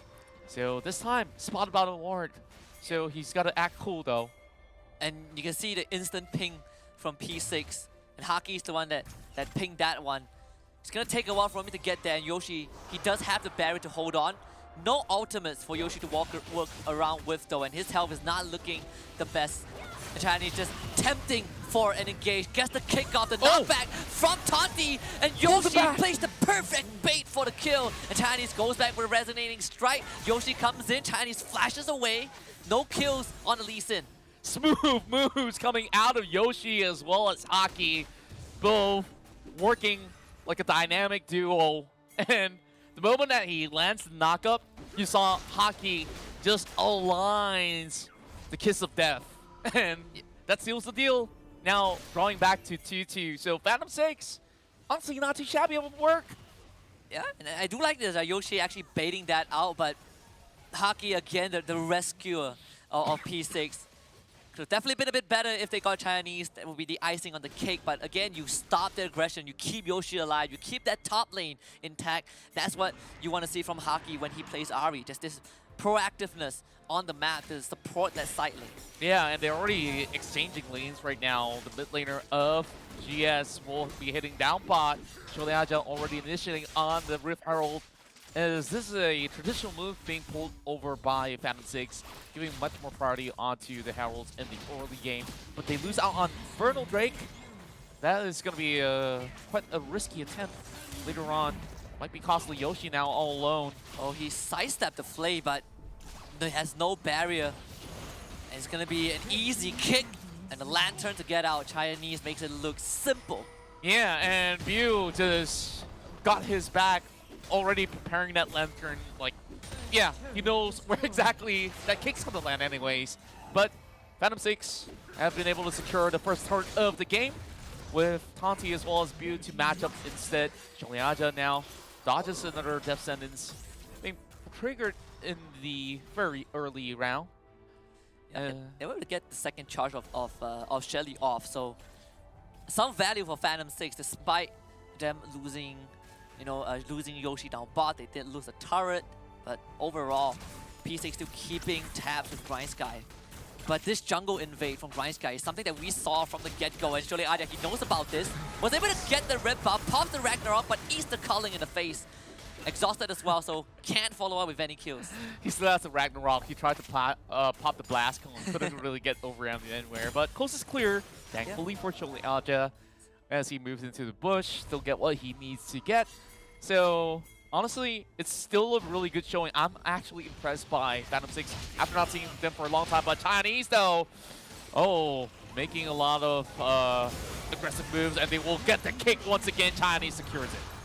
Yeah, just so good from Grindsky.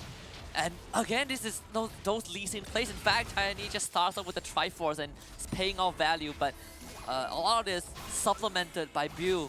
This Trash making so much movement around the map and really allowing this Lee Sin to kind of pop off.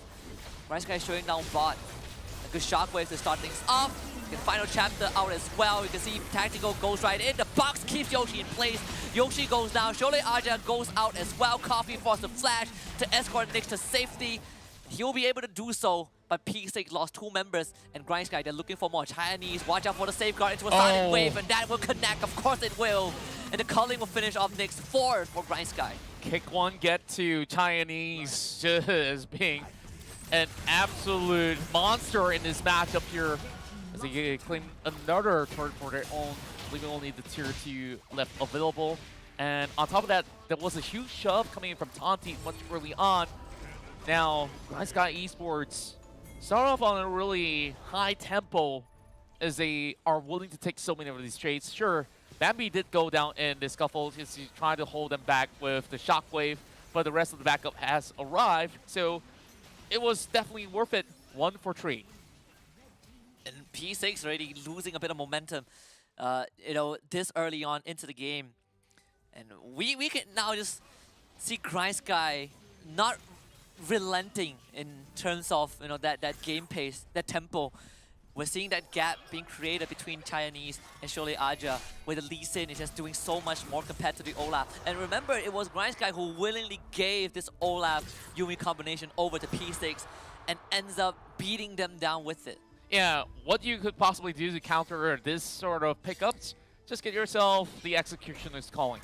Easy as that. Like, you will basically cut the heal at least for a good 20% for a moment's time. And Chinese just basically making his presence felt across the map. So next game onwards, I feel like Phantom 6 either they want to have Shole Aja to snatch that Lee Sin away or even ban it outrightly so. Chinese still basically giving a little bit more pressure as they are trying to just juke them all out, just teasing them once more, trying to dare them into attempting this Rift Herald. And now, with a little bit more of that build up, Chinese gets a little hooked though. Oh, watch out. There's a shockwave angle. And of course, Haki has to get out of it. Forced to use the Spirit Rush very early on. He's looking for Chinese, who will flash away and dodge that. P6 trying to contest this one. They do get it. Ragnarok goes off. They get a Death Sentence onto Haki, but look at the damage! From the side of Grindsky, they blow up Shole Aja, and P6 now go for the disengage. But there's a chance for the Tanti who jumps in with the hammer to the skies coming through, but Tactical gets a killing spree. And now with the Relentless Pursuit, he's gonna look for more. TP coming in. Bill looking for an angle, the Death Sentence, and a flare on the minion! Oh my god, Bill, you're so good on the Thresh, and P6 gets wiped. Bill with the most beautiful hook set up for that play. He got all of the members of Phantom 6, aced them out. This could be game here, and could be even the quickest one that we have on board. Grindsky Esports doing it. And 10 minutes, 10 kill difference between the two. Grindsky Esports being so flashy. I just love them to bits with those massive plays. Though they may have lost this Herald, you take a look, it was a little bit of a mistimed call for Shole Aja to dive so deep in. Meanwhile, you have 3 members layering it through. He didn't even consider the fact he was just chasing for that Lee Sin. But look at this guy. This guy itself, give him the MVP. Yeah, this guy right here just won the whole fight. And the most unfortunate thing was when all of that started, that there was a pixel where Shole Aja wasn't around, but we got a kick. A roundhouse from Chinese onto 3 members of P6. Final chapter are out as well. The Ragnarok pop, but Shole Aja is abandoned. P6 trapped in their own jungle. Haki looking for a kill. Tactical though still survives and in fact even gets a fade away. And Yoshi now once more, but he's exhausted and it's going to be a triple for Tactical. And P6 sent packing. Shockwave missed, but Grindsky will get another Drake. Yeah, bot's attempt at catching members of Grindsky Esports, and they came ill-prepared overall. That was what, 3-4 members of Grindsky Esports? And the whole squad sent in. and P6 stood no chance. And evidently why. Just look at items itself. They're basically one full item behind. Yeah, this game is it's safe to say that it has ended way before the Nexus blew up. And now who is gonna? And the fact that P6 now have to deal with this constant wave shove, and Yoshi was not given the resource to kind of come online on this Riven. 0-4 and not even getting the Divine Thunder completed 12 minutes in. It's a very dire circumstance for P6 to be in. Yeah, and what could P6 even do from this point onwards? How much time can they stall? Even the Riven couldn't even make a split push of their own, as Tanti was the one dictating the side lanes overall as they send the ping over on the bottom side of turret. Expect the rest of Grind Sky to match up. Now, with Yoshi hiding inside the jungle, he's got to make way. And first, just hugging right by the rest of P6. Needs to find a little bit more of a response. Now, 12 minutes, heading into 13. GS should be able to claim this one without any challenges from P6. And Rift Herald timing out in the top lane, so that has to be released by Shole Aja. Meanwhile, Tactical again giving the Olaf a back massage with calling. And like Phantom 6 could not get anything done. Not even a defense can be mounted at this point. And they do have a ward. They do see Bambi and Bill trying to be cheeky in that jungle, but there's nothing that they could do to stop this. Yeah, now they're just gonna run right in. Sholaja coming in with the Ragnarok, but that will be the answer though. They do get the final chapter out. Tactical almost finishes off Shole Aja. They have Nyx to keep him alive. Haki also brought down low as Tanti pops the guard with Stoneplate. They end up losing on Shole Aja and Coffee. They both go down and kick again from Chinese onto Haki, sending him backwards. The charm way off mark, and Bill gets an easy death sentence. And Grind Sky Esports look for game one, a quick one. The quickest one we have, in fact, today. Well, it's still not over just yet, but Phantom 6 definitely have a whole lot of turret defense to do. And about to lose every one of it. Make that Nexus defense for now. But the waves are crashing in all three directions. They could well secure this game. Members of Grind Sky marching through and will close off game one in style. Just another day in the office for Grind Sky Esports. Seems like the 70-30 odd is not doing them justice in game one. Does this add to 80-20 now? Yeah, well, it's 95-5 at this point. 95-5. Yes. Why that number though? Because I think that is very little chance realistically. But that's just based off of game one, right? For Grind Sky Esports, they did finish 4th in WCS Philippines. Not that it tells the full story, but it does give us a very good idea of how efficient they are. In fact, we look at from the early to the end game, Grind Sky Esports, they were just running around the map. Yeah. Not only Chinese was doing a lot of work there with those setups, not just the aggro, shift the aggro over onto tactical, but still get the work done. 2 kills, and of course 1 being given over Chinese. And so many times, he just basically uses Dragon's Rage to go in for big setups as such, but this was the only time that we see Haki as well as Yoshi pulling one back in a clean fashion. And after that, everything just kind of went downhill, right? We saw this, again, the overcommitment from the side of Phantom 6, and just the movements from Grind Sky, just so fast, so smooth. They're always in the fight before, you expect them to be there. And it, again, all set up not just by the Lee Sin, but by Bill alone. Like, if you are tactical and Bill sacrifices you, then you should take the L. Because Bill, I personally think, is the MVP of this game one.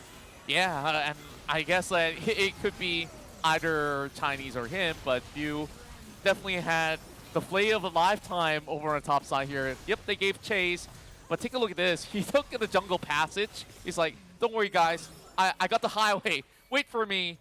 And he knows there's going to be a minion there. Goes in, plays everybody else for this beautiful ace setup. And actually, when that fight started, there was kind of a pixel that Bill was able to find. But still, they either popped Ragnarok, and Bill snuck his hook past the Olaf onto Haki. And he stopped Haki in his tracks. And of course, P6 afterwards went into this desperation mode, trying to get all those fights done. But even in this jungle fight alone, P6 couldn't get any kills. Yeah, I look at 11 assists as this fight was concluded, and at the end of that match, it was 15. So that also means that he has done just as much as Bambi overall, basically having the mid laner to supplement all these sort of amazing rotations that Sky Esports have been able to come up with. Tanti had an ease of time because of the multiple visits coming from Chinese, and I don't even know who could you possibly aim out if you're on P6 side. I feel like we're looking at the fastest series of the day, and you know it's very hard to argue against this game one result, right? It really felt like Phantom 6 could not get anything done. And I know we came in this series, we talked about how they brought in Shole Aja into the jungle, they brought in Coffee into the AD role, but that is just a very small part of the big blueprint. And evidently, Sky Esports did not take that as a big factor of Phantom 6 as a team. At the end of the day, it's just another day for Sky Esports on WildRift, and they make it look incredibly simple. Yeah, and I guess like only some of these stats here could only tell you how things have went, but early on you see everything definitely went in favor of Sky Esports. It's all covered in blue. And now only one more game that will send Sky Esports to match up against RRQ for tomorrow's run. So, of course, Phantom 6 will try to turn this fight around and hope to push it to Game 3. And where do they even start with this? I honestly don't know. I feel like Game 1, it's a little bit of a complete mess for them. yeah, I think it's one of those games where you look at the entire game and you're just like, if you gotta start from the ground up, from the early game itself, it's something that Phantom 6 is very hard to fix on the go, but we'll see what they bring to the table in Game 2. But before that, we gotta remind everyone that this would not have been possible without our friends at Snapdragon Elite Gaming when winning matters. And let me tell you, the Philippine region are coming in hot. So far, the only team that they've been losing to is teams from their own region. Yeah. But even then, those were really close series, and this is also thanks to Monster Energy for being a part of this, allowing everyone to unleash the beast. And do check them out at www.monsterenergy.com/gaming. If you want to join the conversation for Snapdragon Pro Series, join our Discord server at discord.gg/Snapdragon Pro Series. We do love to hear your thoughts. We want to hear what you guys think about the current climate of this bracket and who is going to make it to the challenge season. But while you guys do that, while you guys log onto the Discord, we're going to take a short break and we will come back for Game 2 between Sky Esports and Phantom 6. The Snapdragon Pro Series is brought to you by Snapdragon Elite Gaming and Monster Energy. Conquerors being built up. Now Chinese being spotted out by the warp, but will still deal with the dive. Here he comes, the dive, perfectly set up. Coffee and no chance. Bill just juggles the turret. They do lose. His health is not looking the best. The Chinese just tempting for an engage. Gets the kick off, the knockback from Tanti. And Yoshi plays the perfect bait for the kill. And Chinese goes back with a resonating strike. Yoshi comes in, Chinese flashes away. He sidestepped the flay, but it has no barrier. And it's gonna be an easy kick. And the lantern to get out. By Phantom 6 after not seeing them for a long time, but Chinese though, making a lot of aggressive moves, and they will get the kick once again. Chinese security. Kind of pop off. Sky showing down bot. A good shockwave to start things off. The final chapter out as well. You can see Tactical goes right in. The box keeps Yoshi in place. Yoshi goes down. Shole Aja goes out as well. Coffee forced the flash to escort Nyx to safety. He'll be able to do so, but P6 lost 2 members, and Sky, they're looking for more Chinese. Watch out for the safeguard into a sonic wave, and that will connect. Of course it will. And the culling will finish off. Use the Spirit Rush very early on. He's looking for Chinese, who will flash away and dodge that. P6 trying to contest this one. They do get it. Ragnarok goes off. They get a Death Sentence onto Haki, but look at the damage!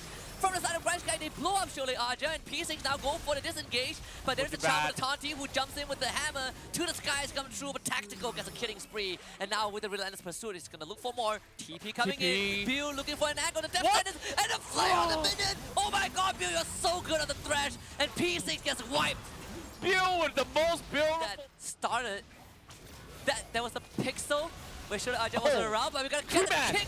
A roundhouse from Chinese onto 3 members of P6. Final chapter are out as well. The Ragnarok pop, but Shole Aja is abandoned. P6 trapped in their own jungle. Haki looking for a kill. Tactical though still survives, and in fact even gets a fade away. And Yoshi now once more, but he's exhausted, and it's going to be a triple for Tactical. And P6, Yeah, now they're just gonna run right in. Sholaja coming Uh-oh. in with the Ragnarok, but The that will be Exos. the answer though. they do get the final chapter out. Tactical almost finishes off Sholi Aja. They have Nyx to keep him alive. Haki also brought down low as Taunty pops the guard with Stoneplate. They end up losing a Sholi Aja and Coffee. They both go down and kick again from Chinese onto Haki, sending him backwards. The charm way off mark and Bill gets an easy death sentence. And Grind Sky Esports Is being built up. Now Chinese being spawned out by the warp, but will still deal with the dive. Here he comes to die. Perfectly set up. Coffee and no chance. Bill just juggles the turret. They do lose. His health is not looking the best.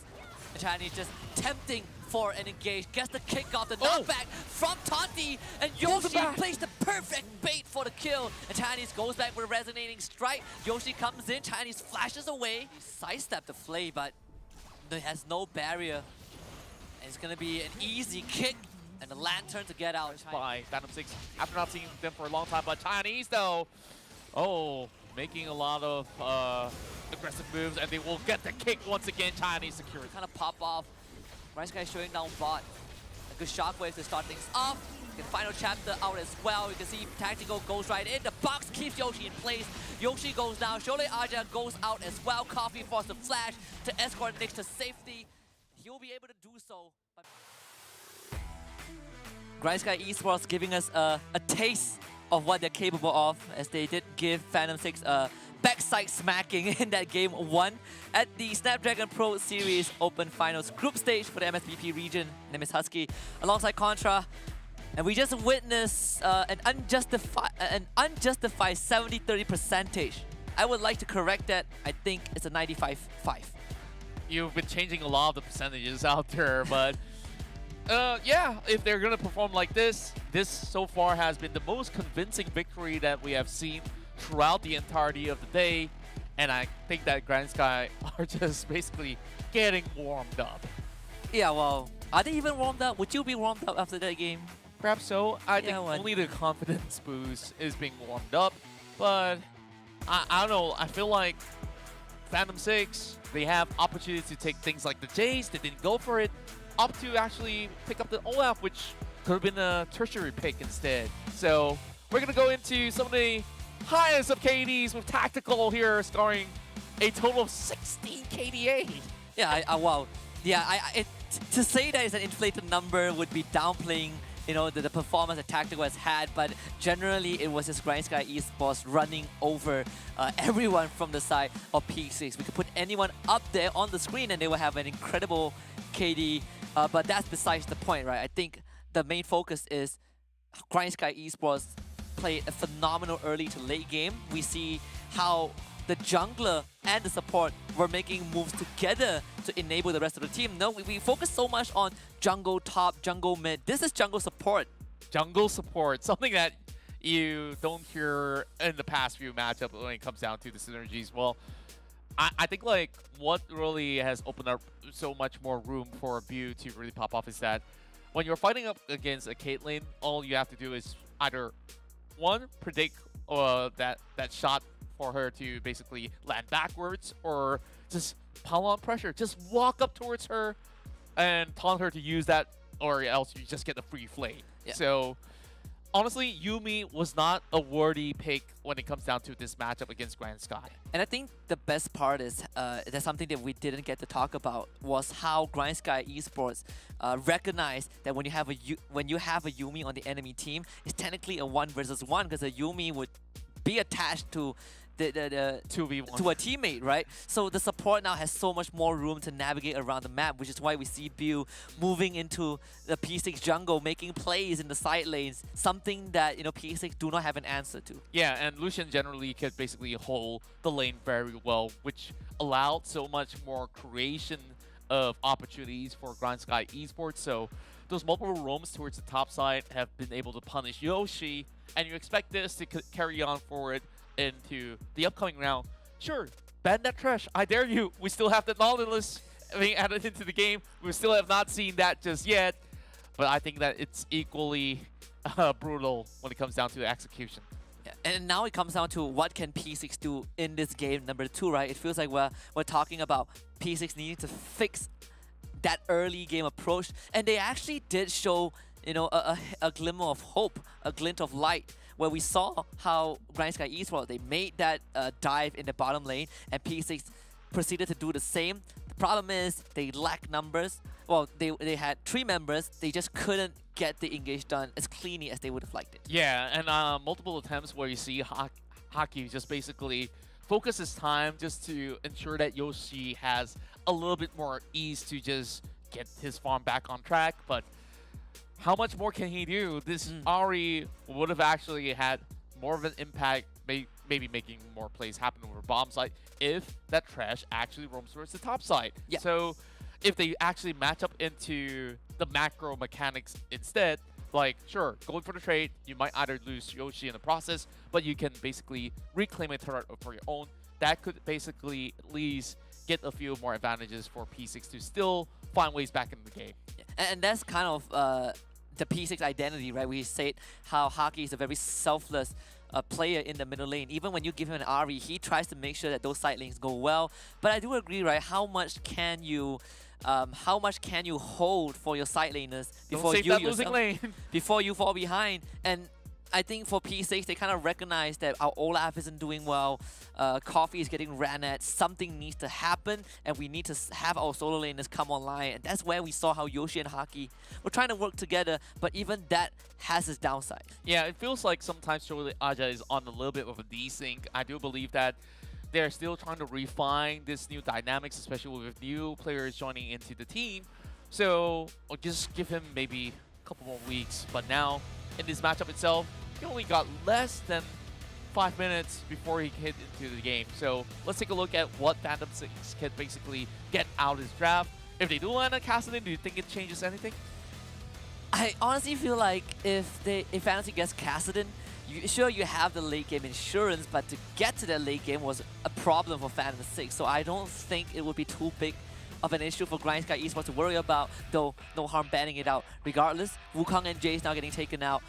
And with Grind Sky Esports realizing that the Yuumi isn't a problem on P6 side, now it's on Just leave it open. P6 to ban it. Yeah, and you could basically bait them into picking that Yuumi yet again. So Phantom 6 have so much more to worry about. Last game, it was basically Lee Sin. Phantom 6 choose to ban it themselves. They don't even want to play that Kassadin. Yeah, What's going on? There's again, there's just so many priority picks, right? And I feel like it doesn't fit Phantom 6, and even if they go for it, they don't have the tools to enable the Kassadin. Something that I think Phantom 6 just exists by nature because of, you know, the players' champion pool and how they function as a team. The Kassadin just doesn't really make sense. In fact, even when we talk about Assassin champion pool, Hockey only plays, I believe, that Akali, and that is on very rare occasions as well. Senna getting banned out by P6, Grind Sky Esports now, they target that Lucian. And this last one, it could very well be a Camille. I tell you this, desperate time calls for desperate measure. Here comes the Vayne. Yes! You read my mind! Is this going to be a Vayne first pick? I don't think it's going to be first pick material.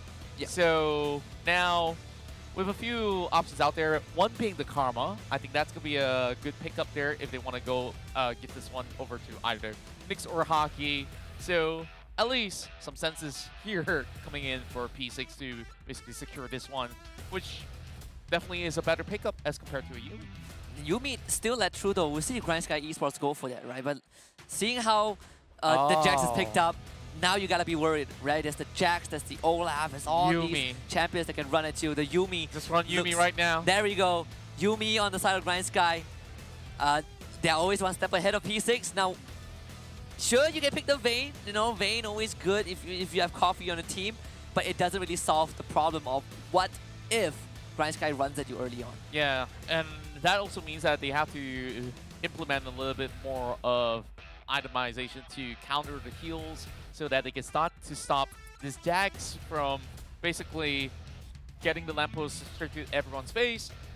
With that Rakan being locked in, that tells you that this Karma definitely isn't going to be moving over bot side, or I could be wrong. Maybe it's going to be an AP bottom lane, or else Hockey will just have this over mid lane regardless. Now, Fiora is something that Yoshi does play a lot of, so we expect them to basically get this pickup underway. Now, heading into the second phase of picks and bans, I think like they have to address a few things. Sure, this Jax could still run into the Baron lane. Yes. And I'm still looking at that Lee Sin. Well, that's a Baron lane, Jax. Exactly. For sure. Oh boy. Well, looking, P6 being put into a pickle again. And they have to review the rest of the draft before GrindSky decides, right? Again, we are keeping Coffee for the second phase, which I think makes a perfect sense. But I feel like for P6, you kind of have to move away from the mindset that Coffee is going to carry his late game to how are we going to stabilize that mid to early game. And there's no way that you're going to pick a Vayne right here because you just basically get those attacks being dodged so long as they stay underneath the counter-strike, right? Yeah. So I think maybe falling back to Azaya is honestly not too bad of an idea. You could pair very well with the Rakan. Now, Ban's coming in from Phantom 6 that actually takes out that R instead. This So- is probably a karma mid for Haki, right? We've Yeah. seen him play it again, kind of go back to this very selfless play style. I think the karma does make a bit more sense, though he has been prone to play the Galio, judging by the fact that we have the Rakan. That is out of the question. Vayne ban from GrindSky, a lot of respect for Coffee. We're not going to see this game. Yeah, and the question is, what else do you pair it with into this lineup as GrindSky Esports? They're going to be having the upper hand here to start off with this draft. So, Tactical, he played Lucian in the previous game. Now that they themselves have banded away, I want to see something absolutely different. Something that Coffee does play a lot of is Tristana. And now they're snatching away that Xayah. Is Tristana going to be matching up to it? Or now with That's even more range, Jin seems like a good answer. Yeah, that seemed like it, right? Well, Jin Yumi, it's kind of like a Jin Karma. You can't catch it. It's Yeah. way too fast. So I like this from GrindSky. This is the second Jin pick that we saw today, right? I believe the first one was by Danny from Fennel. So Phantom 6 right now, a huge decision to make. Go for the Corki, Very safe pickup. a very safe pickup that we hardly see on Coffee. Yeah, and now with Nyx here with the final pick, they've yet to decide a jungler, and many of that acts off the board. No Olaf, no Lee Sin for Shole Aja as well. We've seen him play a couple of that. So, what do they fall back to? The Kha'Zix? Not bad. Probably one of the few remaining picks that makes sense, right? I feel the Kha'Zix, you have Echo, you have Xin Zhao, the Irelia, I suppose, but Kha'Zix, ease of execution. And this means that P6 wants to play a front-to-back lineup. There's no one to front line aside from Nyx on the Rakan. And GrindSky Esports, perfect response with the Sin to completely shut down the mobility from the side of P6. Yeah, and so long as this Rakan tries to jump right in, that if that Cinch is going to be around, you just get that fling over and you will face the wrath of Jin, Jax basically getting all the opposite attacks off. And you're not even factoring in that Chinese is still on this Lee Sin and has been so effective throughout the entire course of round 1. Oh, it definitely is a question to see whether if Phantom 6 can at least last it out to the mid game. Yeah, Game of Endurance, I cannot believe that the goal right now is not even to win the game, it's just to last long enough to be able to win the game. But for P6, the backs are against the wall. And if they lose this game, they not only lose the series, but they face Team Underground tomorrow. And we have seen what Team Underground can do. And it's not looking good. Yeah. Not looking good for P6. So far, of course, there's a lot of things that they really have to prepare for. Not only this game itself, I think, like, sure, they stand a fighting chance. At least this draft looks much better than before. But what's the plan A and what's the plan B? So far, we're seeing, sure, a little bit of AoE spells that they can basically utilize when it comes down to team fights, and bagging on Coffee to start to ramp up, get some huge damage to be done. But there's a lot of all these aggressors coming in from GrindSky Esports that could easily hop on over to try to pop him off. And I just want to kind of quickly take us back down memory lane. The year when Phantom 6, when they were known as Geek Fam, when they beat the previous 7-9, which was Bridget Dragon, Yoshi wasn't even in the roster, right? We were talking about the Shang at that time, which is more of a Now absorb into yeah, with a more of a stable Baron laner, right? That can play a variety of Baron laners. Some of them do not need as much resources, the tanks like the Gragas, which is why I think the current version of Phantom 6 does run into a problem where if you don't get resources onto everyone, they crumble. Game 2 of this best of 3, Really, is this possibly the last game of P6 before they have to face Team Underground tomorrow and Grind Sky Esports? It feels like they're not holding back. They're still going for a draft that allows them to run around and create havoc across the map. Definitely not going to be the case so far. P6 would stand a fighting chance, but it's really dependent on one thing right here. How well Sholeaja can basically set the tempo right for P6 here in Game 2. Coffee undeterred with the presence of the Cinch, as they have Bambi running his tracks, perhaps trying to scout out the whereabouts of Sholeaja.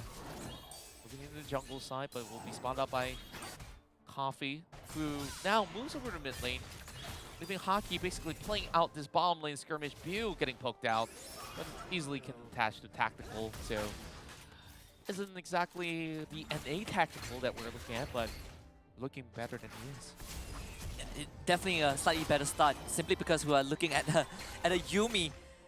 I say that, but Bill is walking forward, and he is out trading both Coffee and Nyx. So long as you utilize the passive of Yuumi and you just basically land auto attacks, it's going to be working well. Oh, tactical will receive a little bit of a shot with a visit coming in from Coffee from the mid lane. Not really worth it of a gank because that lane is currently being shoved with Kha'Zix soaking all the other EXP, which he can't really take full advantage of. And Coffee losing one wave, and Bambi will plot the next time he's going to make a detour off of the mid lane overall.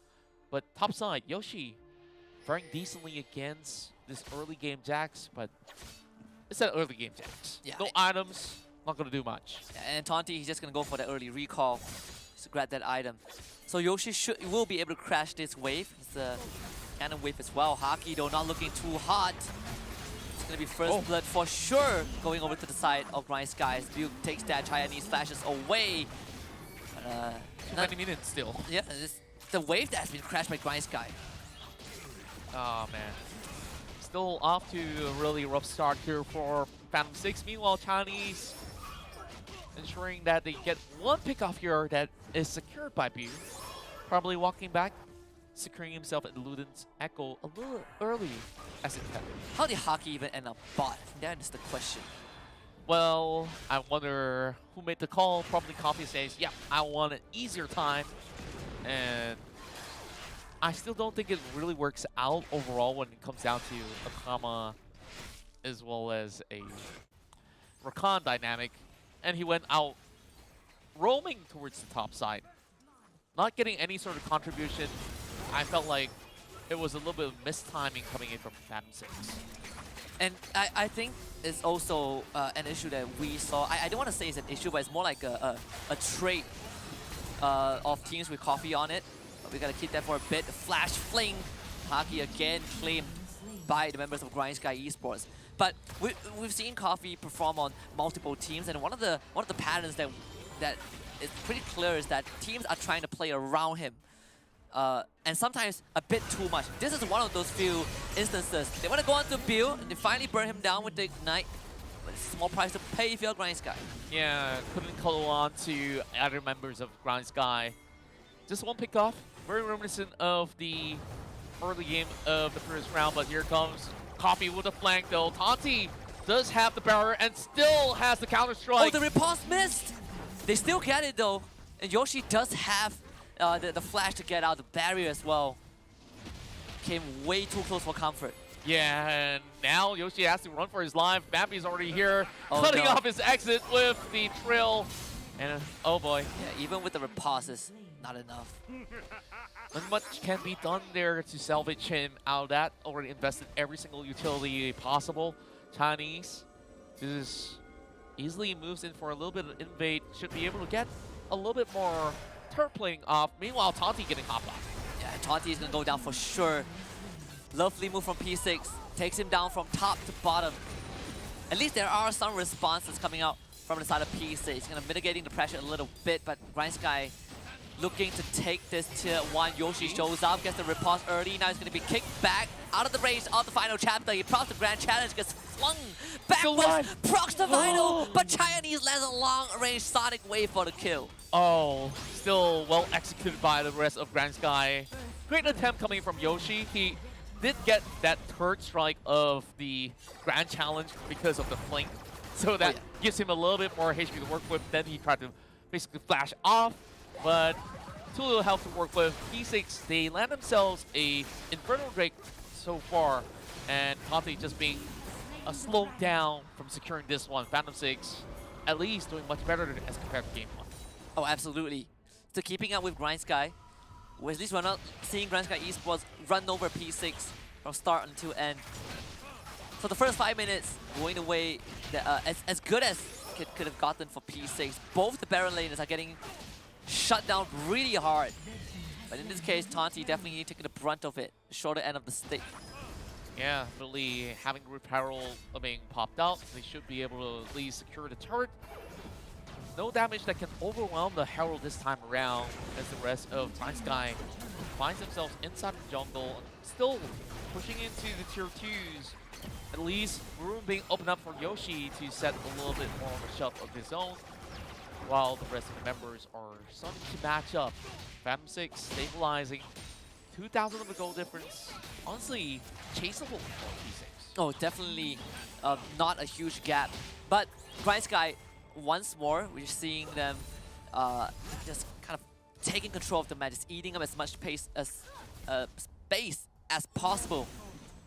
And P6 kind of reverting back to this this slower pace of gameplay, where they just want to farm up Coffee with the Black Cleaver Corki build.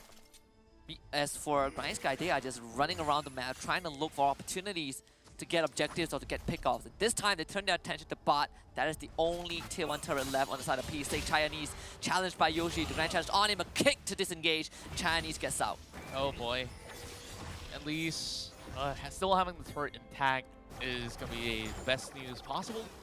Chinese just only have to expend his ultimate, which will eventually come back online. Now, Phantom 6, the one another setup here, as they all have members camped up over side.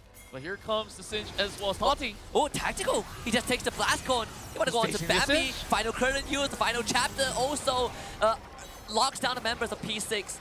And Bambi just running circles around everyone, and they actually took out Shori Aja. Haki also out, the exhaust use as well to Coffee, and look at Bambi, he's just toying around with his Corki. And Gianese will come in for the pickup. Bambi gets a double. And in a blink of an eye, Grindsky Esports have found 3. Remember what you talked about earlier today? Rule number 1, don't chase Singe. What are they doing right there? Tanti was available, top side. They chose to chase a Singe. Of all things. The funniest thing was, Tactical showed up behind them.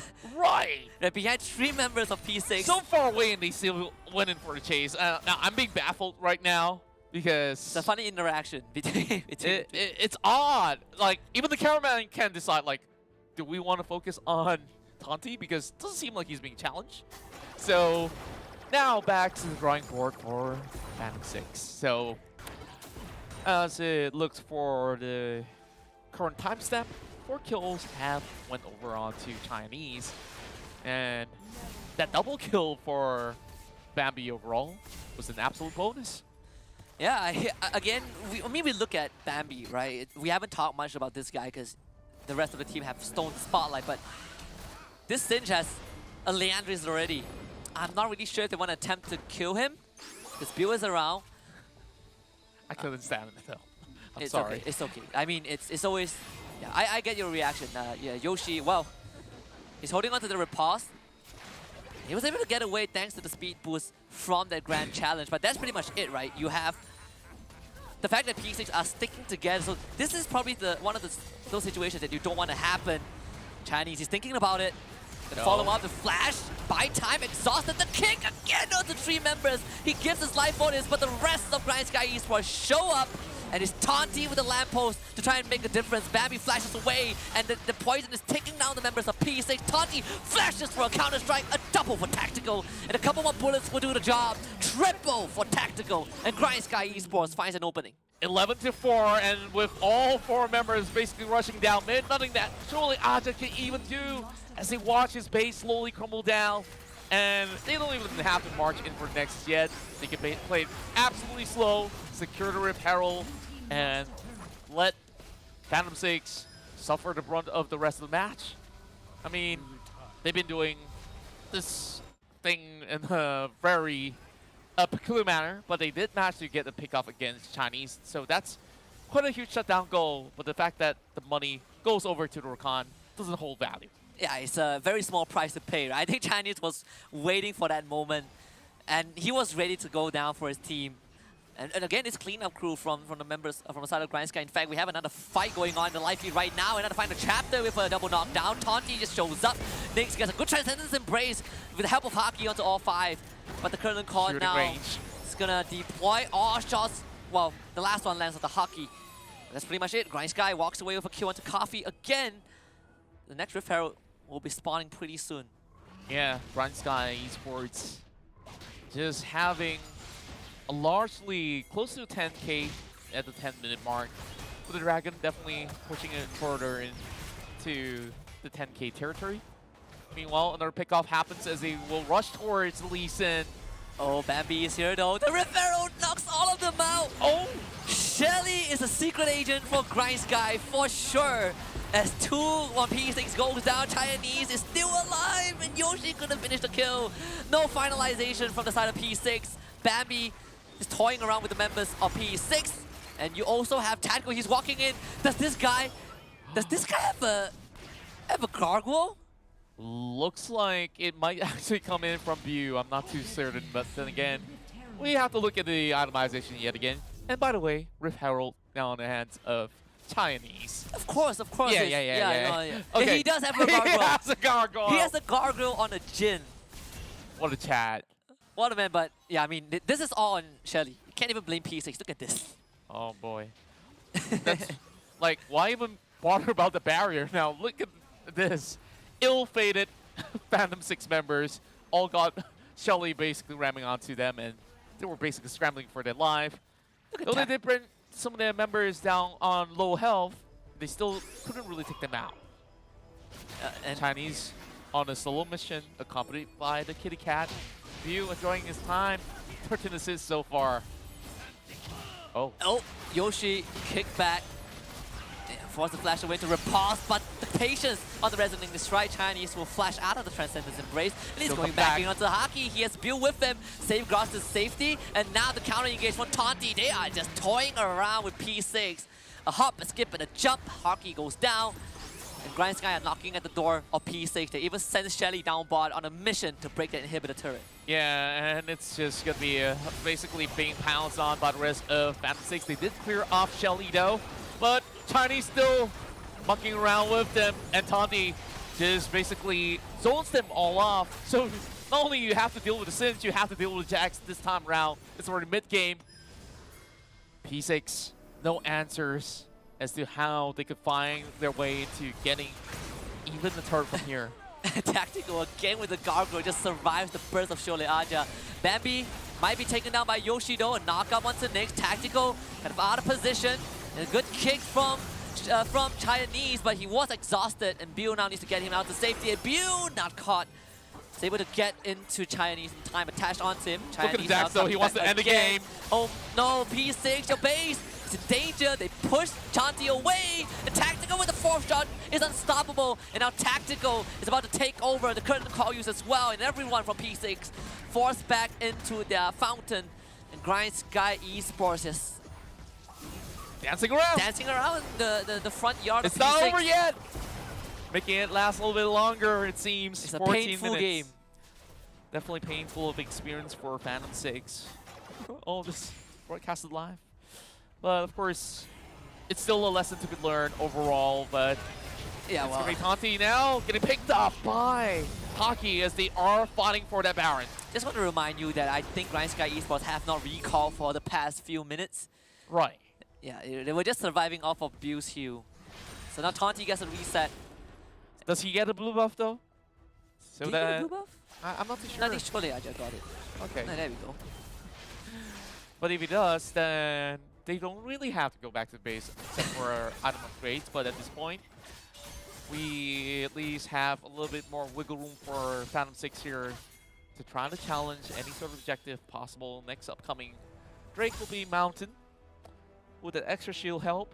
Don't think so. Yeah, I mean, now, okay. There's not even a shield from the Mountain Drake. It's just resistance. Oh, right. A little bit changes since the elemental. Okay, now we have some room. I say we have some room, but we actually don't, because Bambi is going in the kick again in the final chapter. And Chinese is in the backline with the GA, pops the gargoyle, buys a bit of time, and will revive. I mean, Grand Sky Esports, the whole team isn't even there. Chinese is just mucking around alongside Bambi and View, and of course, P6 punishes them, kind of messing around too much. Wow, Bambi, he wants more. Goes back in, Yoshi still survives, the exhaust is on him. Bambi able to sidestep the leash, does have build with him, but the build is not on him just yet.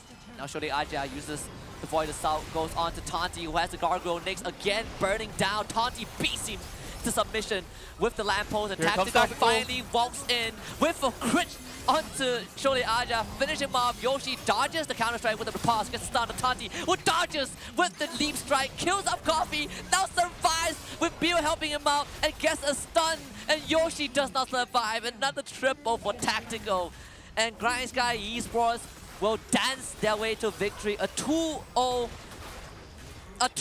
smacking over Phantom 6.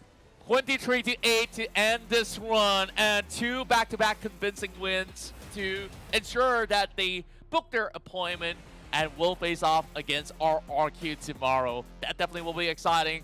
And of course, Grind Sky Esports feeling great overall, just having this clean sheet in this matchup. So they are definitely looking to be one of the teams to be beaten out there or be uncontested, just like how Phantom 6 couldn't basically lend their hands upon them. Yeah, Phantom 6, well, true.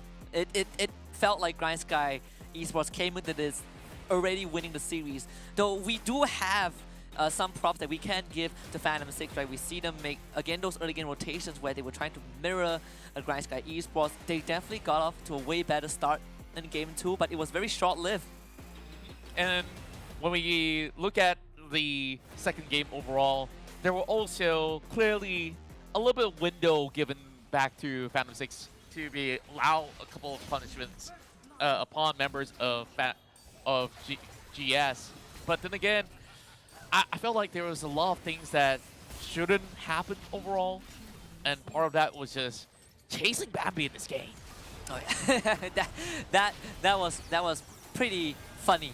But overall, I think, Grind Sky, they definitely have the option to play a bit cleaner.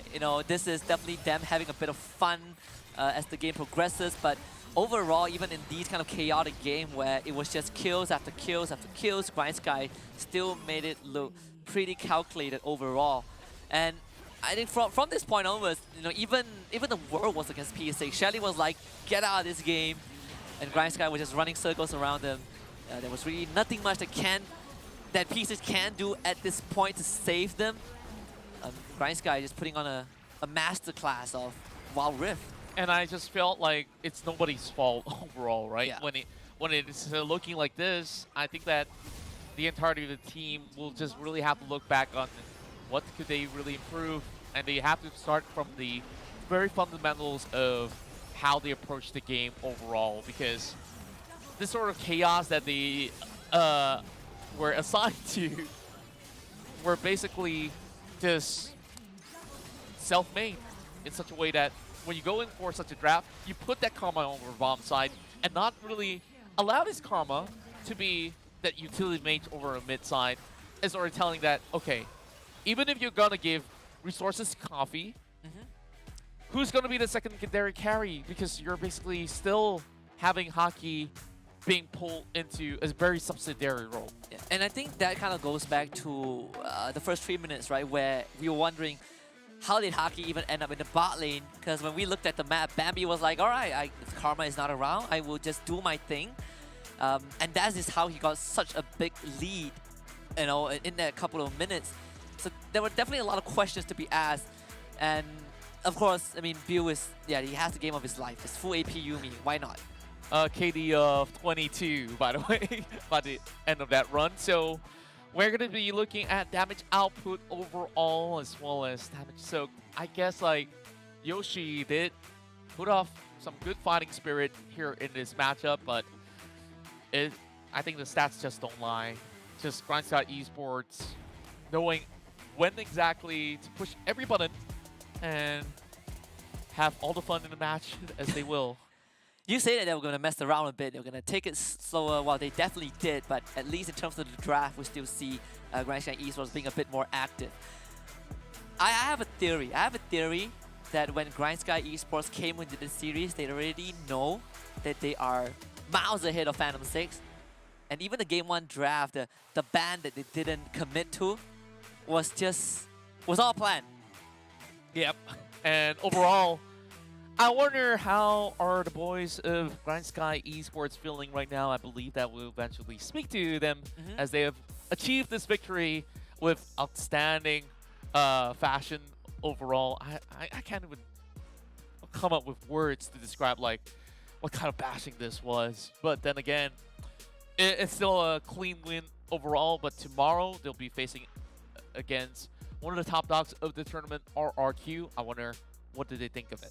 Yeah, I think this is definitely kind of an appetizer, right? A sampler for Grand Sky Esports. We haven't really got into the main course just yet, but tomorrow is where everything changed, because by the end of tomorrow, 2 teams qualify for the playoff, 2 teams gets knocked out of qualification of the tournament. So a lot is at stake, but you know, for the teams who finished today with a victory, they can definitely take a break and celebrate. But we do have an interview coming up. We're going to talk to the jungler of Grand Sky Esports Chinese, who will be with us on the broadcast, so gotta get him on. Hello Chinese. First of all, magnificent Lee Sin. Absolutely love your play. Second of all, congratulations on your win over Phantom 6.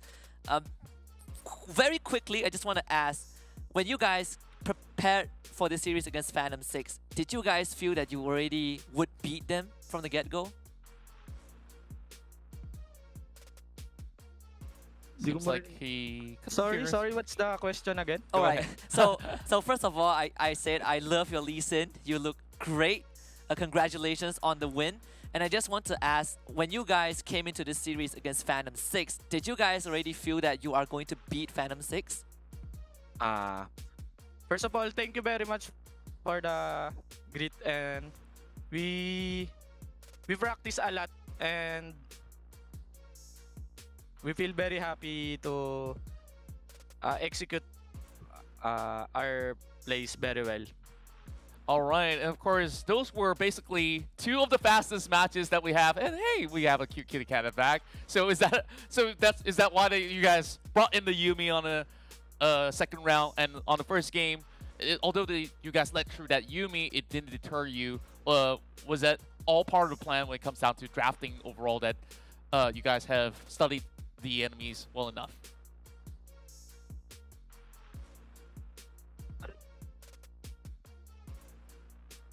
All right. Perhaps sorry. I'll just go ahead with a question again. Like, sorry. Was there a lot of planning when it comes down to drafts itself? Because we see that on the first game they managed to take a Yuumi, which didn't even hinder you guys overall, and you guys showed them who the better Yuumi was. So when it comes down to the drafting side, was there any sort of challenges figuring it out? We were really prepared for drafting. Like when they pick Karma, we will pick Yuumi. So we know everything, the variation of drafting. All right. So I want to make this a bit more lighthearted. I see that your teammates, they are showing off the cats in the background. What are their names, right? I think that those are your Yuumis in real life. Like what are the names of the cats in the background? Tarda. Hi. What's up? Hi, Grand Sky. I just want to know what are the names of your pet kittens in the background, because everyone so cute is showing off the... Sorry? His name again, Birdie? Lucian. His name is Lucian because the owner main is Lucian. Oh, okay. And this one is Timo. Timo. So with Lucian and Timo on Grand Sky.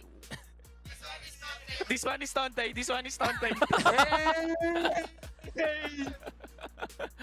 Yeah, he does look the part. We love it. We love it.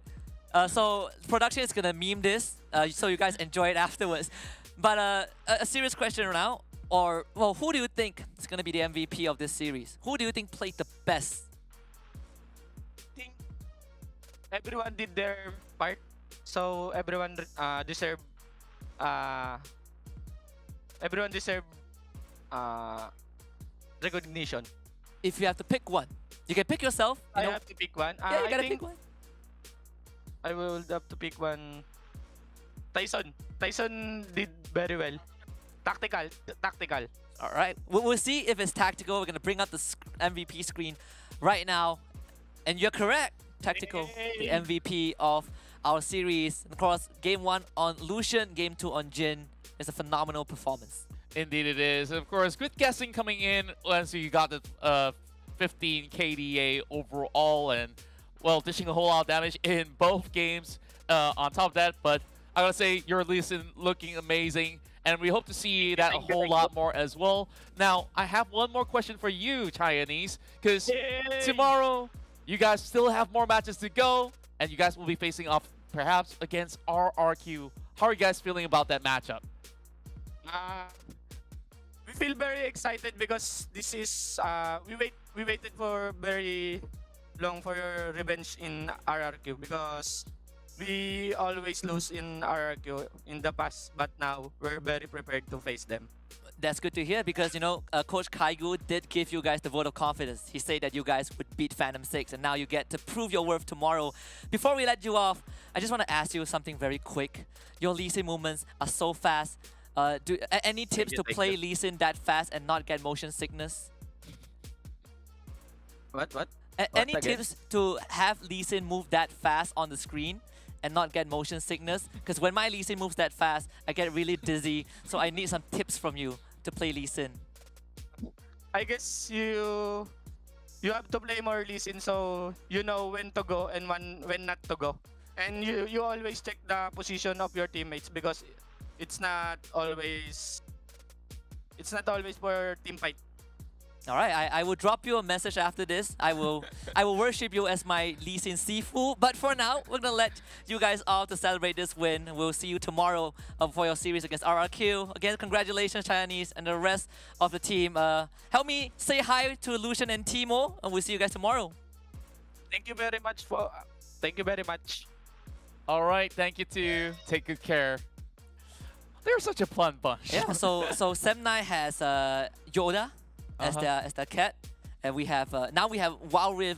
We have the champion team cats. We have Lucian and Timo. How do you beat Grind Sky Esports? It's 7v5 yeah, all the time. 7v5. The cats know how to play. You think you have one Lucian in the game? There's 2 Lucians right now for Grind Sky. So when you pick Lucian, do you have the cat around you so you get Lucian buff? I think that's kind of how they play it. But here's the bracket recap. By the end of today, we've concluded 4 best of 3. 3 of them absolutely bangers. Sem9 against SGP, with SGP coming out on top 2-1. Feno lost 1-2 against Nigma Galaxy. RRQ beat Team Underground 2-1, and we got Grind Sky Esports getting the only 2-0 today. So tomorrow, it's going to be the important one. SGP against Nigma Galaxy, winner qualifies for playoffs. Sem9 against Feno, loser goes out of the tournament. And of course, RRQ against Team Underground, same as the first series, the winner goes up to playoffs. And for the RRQ against Grind Sky, sorry. And the last series, Underground, Team Underground against Phantom 6, loser gets eliminated. Yeah, this is where we'll see teams fighting for their tournament lives up there. So you don't want to miss it. We start off on 12th in the afternoon, GMT +8. That's, of course, Singapore time, Malaysian time, Philippines time as well. So far, of course, we'll be having it running till approximately 8 p.m. So you definitely want to stay tuned to see who makes it up to get their slots moving forward in the competition so far. So what should we look forward to when it comes down to all these matches? Because we got SGP versus Nigma Galaxy to start off with. Then we have Sem9 versus Fennel, RRQ versus Grind Sky Esports, definitely exciting. And of course, the knockout match, Underground versus P6. I mean, Nigma Galaxy said that they will beat SGP because they beat them before. Sem9 against Fennel, a rematch of that lower bracket of WCSC finals where Fennel eliminated Sem9 from the regional tournament. Then we have Grind Sky Esports looking for revenge against RRQ. I think all of these matches are incredibly high profile. And of course, the Phantom 6, a team that has struggled greatly today, they gotta face Team Underground. That is gonna be tough. Yeah, indeed it will be. So with that being said, of course, this is basically the closure of day one, but it's just about to begin tomorrow because that's where the real grind starts. So, with that said, man, It's been a long day. it's been a really long day. Tomorrow, I believe there's going to be even better games to come because with all the stakes being set up, I guess it's time for us to find out who clearly are the strongest of them all. Yeah, and I just want to quote Coach Kaigo before we close out the show. Today's matches, this is inconsequential. Tomorrow, the stakes are raised. So that's the end of the day. It's very great to have you guys with us, but the journey has just begun at the Snapdragon Pro Series Open Finals Group Stage for WildRift, the MSPB region. We're gonna thank the partners that made this happen, Snapdragon Elite Gaming, when winning matters, and we saw how important it is for some of these teams to get that victory. And of course, this is also powered by our partners at Monster Energy for helping us unleash the beast. Check them out at www.monsterenergy.com/gaming. And of course, one last thing, if you guys want to join the conversation, join our Discord down at discord.gg/Snapdragon Pro Series. We're gonna leave you guys with this. Join us tomorrow at the same time for more WildRift action. 2 teams go to playoffs, 2 teams pack up and go home. My name is Husky, he is Contra. On behalf of everyone behind the scenes, I wish you guys a good night. We'll see you guys tomorrow. Sem9, they're looking for a way in. Jinkai also slowly rotating downwards. He has to stand united to get the explosive cast into a last breath, and that will completely annihilate Chili. The Hero Center comes in, Winter looking for a huge ton up to 4. RH comes in with the ultimate, but the body slam of SSK again enables Raven, but he is already out of the fight. Vendetta also goes down. Sem9 finds a good fight. They find a dream fight, in fact. 4 dead, and is about to be 5. Winter with the Justice Punch, and SG. And they're still chasing on Becky. Beautiful body slam. CWJ, bit of more than he can chew, and look at Becky going ham with the Olaf. The Ragnarok doing so much overall, but you can see Vendetta, he's contesting the Dragon. Herald secured by SSK, Redemption drops down. Sem9 losing control of the Dragon, the Cyclone does get popped, Vendetta still going on, and they execute Veki. Now Chili, he's gonna be the one in trouble. They get the rule off of Jinkai, and Winter shows back up after respawning and getting a double kill for himself. SSK is still around, the parallel convergence hacks Aspire, but Sem9 cannot really contest the Dragon. They don't have Veki. Raven is in the building. RH now coming in to provide a bit of support, but SSK, he does have that ultimate. He has that ultimate, the second life for himself. He's gonna try to secure the Dragon with the help of the calling. The smite is still available. SSK gets it, doesn't get out, but he does have the face up and the flash. RH wants his blood, and he will find it, but RH now gets the heal from the Grand Challenge, dashes over the wall, but Raven chases him down. But Sem9, get ready to strike! And there is the stasis, keeping Raven alive. CWJ flashes away, and the rest of SGP pows in once more. And SSK gets a double. Vendetta once more pops the Gargoyle, survives with the slit roll fell. The timing of SGP is impeccable. And Winter will leave, but the rest of his team will be Rise now, taking a deeper angle, but here comes the rest of Magaxi. And Transition Risk completely goes wide. The explosive cast is there. Cyclone to follow up. The rest of NGX powered in. Even the package was expended. They kill off Domain, and they take the Dragon for themselves. NGX with a flawless engage, now tries to catch up to Danny. The Sonic Wave is on in Resonating Strike, comes up on Joshi, and he's gonna try and go in for the final kill. The Sonic Wave to get the clean up. One has secured that one in the back. He's about to come back up online. Here comes another back up for the bomb though. High trying to look for an entry, but Viper, it's too late. He's getting pushed away. Lara1 just buying Kari is buying so much time. Viper doesn't go down. Hero Center for EXO. They're going straight to the back line. High buying a bit of time. GA is ready popped. Dragon gonna get the Dragon. Chess steals it again! RRQ's Miracle Worker does not disappoint. And UDG's chance of winning this game has gone straight down the gutter. And you all have to give props to Chaz when RRQ needs him. Building full tank anyways. So here goes Henry Peril. What? He's moving from the northern end. Look at High, he's about to do some damage here. Oh, High EXO again? With the ultimate, they just blow up Sayonara.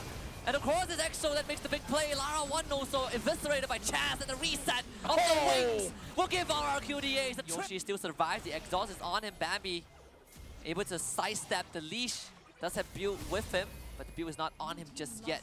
Now Shode Ajay uses the Void Assault, goes on to Taunty, who has the Gargoyle next again, burning down. Taunty beats him to submission with the lamppost, and Here comes Tactical Tactical. finally walks in with a crit onto Shole Aja, finish him off. Yoshi dodges the counter strike with the pass, gets a stun. Tanti who dodges with the leap strike, kills up Coffee, now survives with Bill helping him out and gets a stun, and Yoshi does not survive. Another triple for Tactical, and Grind Sky Esports will dance their way to victory. A 2-0.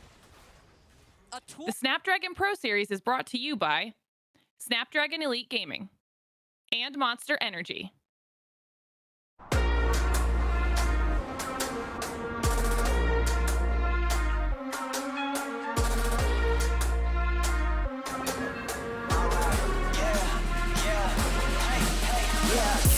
Won't stop going till a player on top know it. Rooftop, penthouse, suite. If you really want it, gotta own it. Fight through it, we was at the lowest. Blood, sweat, tears, the components. Riding all year, now's the moment. We are not friends, we are opponents. Yeah, I'm coming for mine. Yeah, I'm making a play, the game on the line. Yeah, I've been on the grind. Yeah, I jump in the spot, I made it my time. Yeah, look in the sky. Yeah, the stars align, no shade to shine. Can't stop it already. Emotional work and devotion, we put in this time. Look,